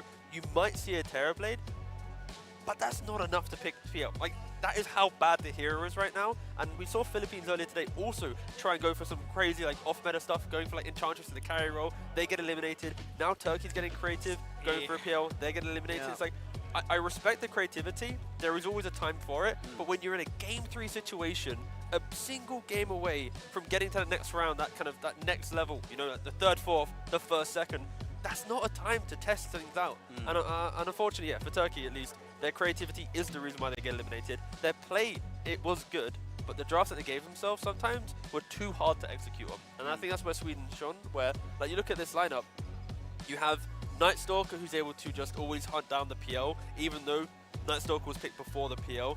Then Necrophos as well can counter him with the Radiance build. Charlie, I love the fact that from the carry role, he's still going for that Manta and the Pipe, because a lot of the early game damage that we were talking about in the draft, the Tiny, the Lion, the Willow, that is all magic damage. So now your carry going for a Pipe enables the Necrophos to go for a greedier build with the Radiance. He doesn't need to think about his own magic resistance. He still goes Shroud. So there's a perfect layering of Sweden's lineup to take the fight to Turkey and just remind them, hey, you have a bad draft. Hey, we're sending you home. And that's exactly what Sweden did. Yep. I really like what Black was saying about how Excalibur was probably the person to focus on here. This itemization in this draft, Nomad, right? Let's say we're in a magical world, this game is still going, we go 30 more minutes, right? Legitimately, I don't think he dies at all. Like, I don't know how in Dota 2, with the draft that they had on their lineup on Turkey, they were ever going to be able to deal with the farm Necrophos the way he was building here. Yeah, I mean, again, like you look across Turkey's side, there is no nullifier. You know, there's only the Orchids to really kind of try and get upon him. I feel like nullifier is kind of a key item versus Necrophos, and that's the point where you buy it, you go to kill him, you try to get things back on your terms, but they just never hit that point, unfortunately. And I'm not entirely convinced they could either. Like, I'm not going to sit here and be like, oh, they should have forced it. Because, like, what are you going to do here? Like, the Tiny, his items are kind of set. That's why I don't see the hero so much at the moment, because you kind of have to follow the flowchart. Same thing with Phantom Lancer, I guess. I mean, we don't see the hero anyway, but I think the only way to make it work is by following the flowchart as well.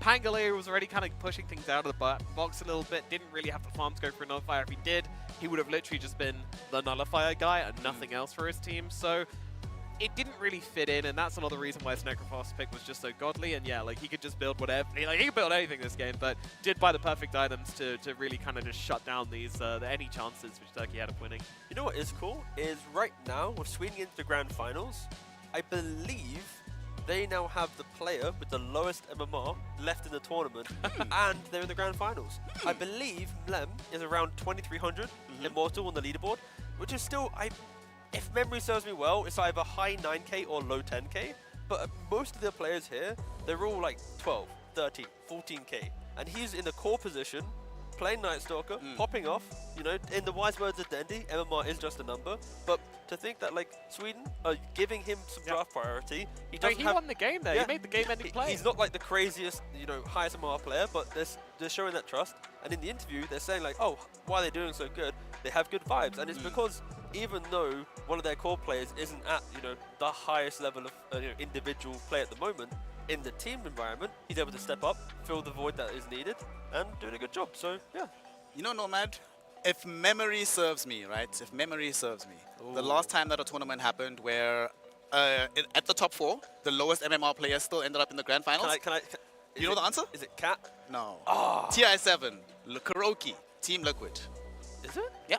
Oh. He was the lowest MMR of the 4 teams that were left at the end, right? He was the lowest MMR then. Go finals, win. So I was remembering Cat from South America. This guy was like, I think 3 or 4k, maybe even 5. He was like, everyone else was like 9k. This guy was like rocking up to lands from like maybe it was SG, and he was like half the MMR of some people. It was, there've been some like legacy names, but Lem is not that. He's not half the MMR of these guys, just to be clear, right? Yeah, but he's still very good. Yeah, still. I think it's just cool. No, it shows that teamwork, friendship, and like lifting each other up is the key to success, and not just going, sorry, we don't want your opinion or whatnot. And there is prestige here as well, you know, like we did have at the start of the day, Execration with just like one less player than normal coming into this. We also had Myanmar, which was Yangon Galactus.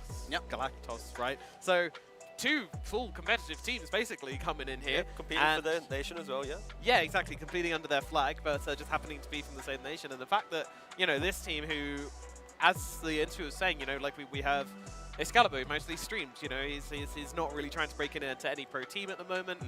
We have, you know, Malem, who's kind of new to everybody here. And then we do have some pro players as well, but that mix is being the most successful team here. It's super cool, and I think it encapsulates kind of the tournament excellently.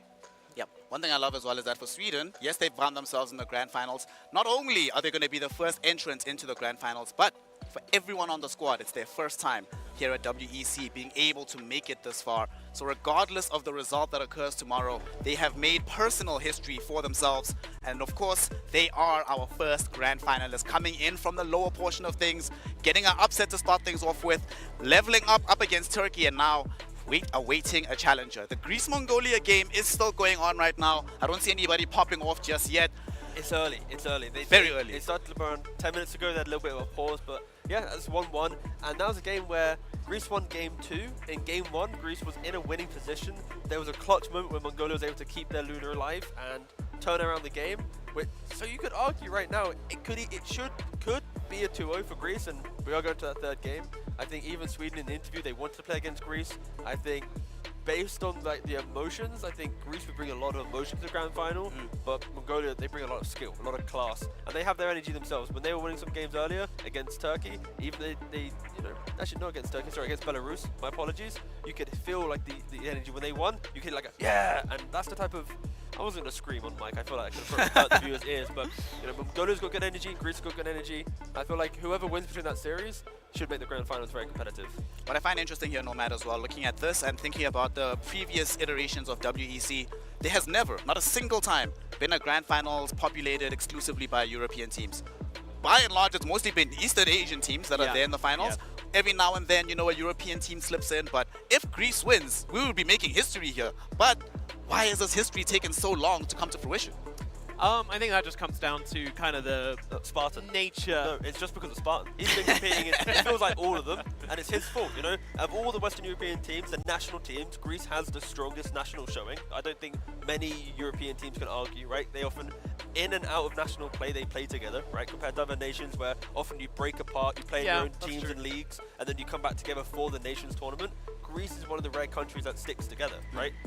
Turkey, you could argue as well, so that's the reason. It's all Spartan's fault. Do you believe? Oh man, what does Spartan do?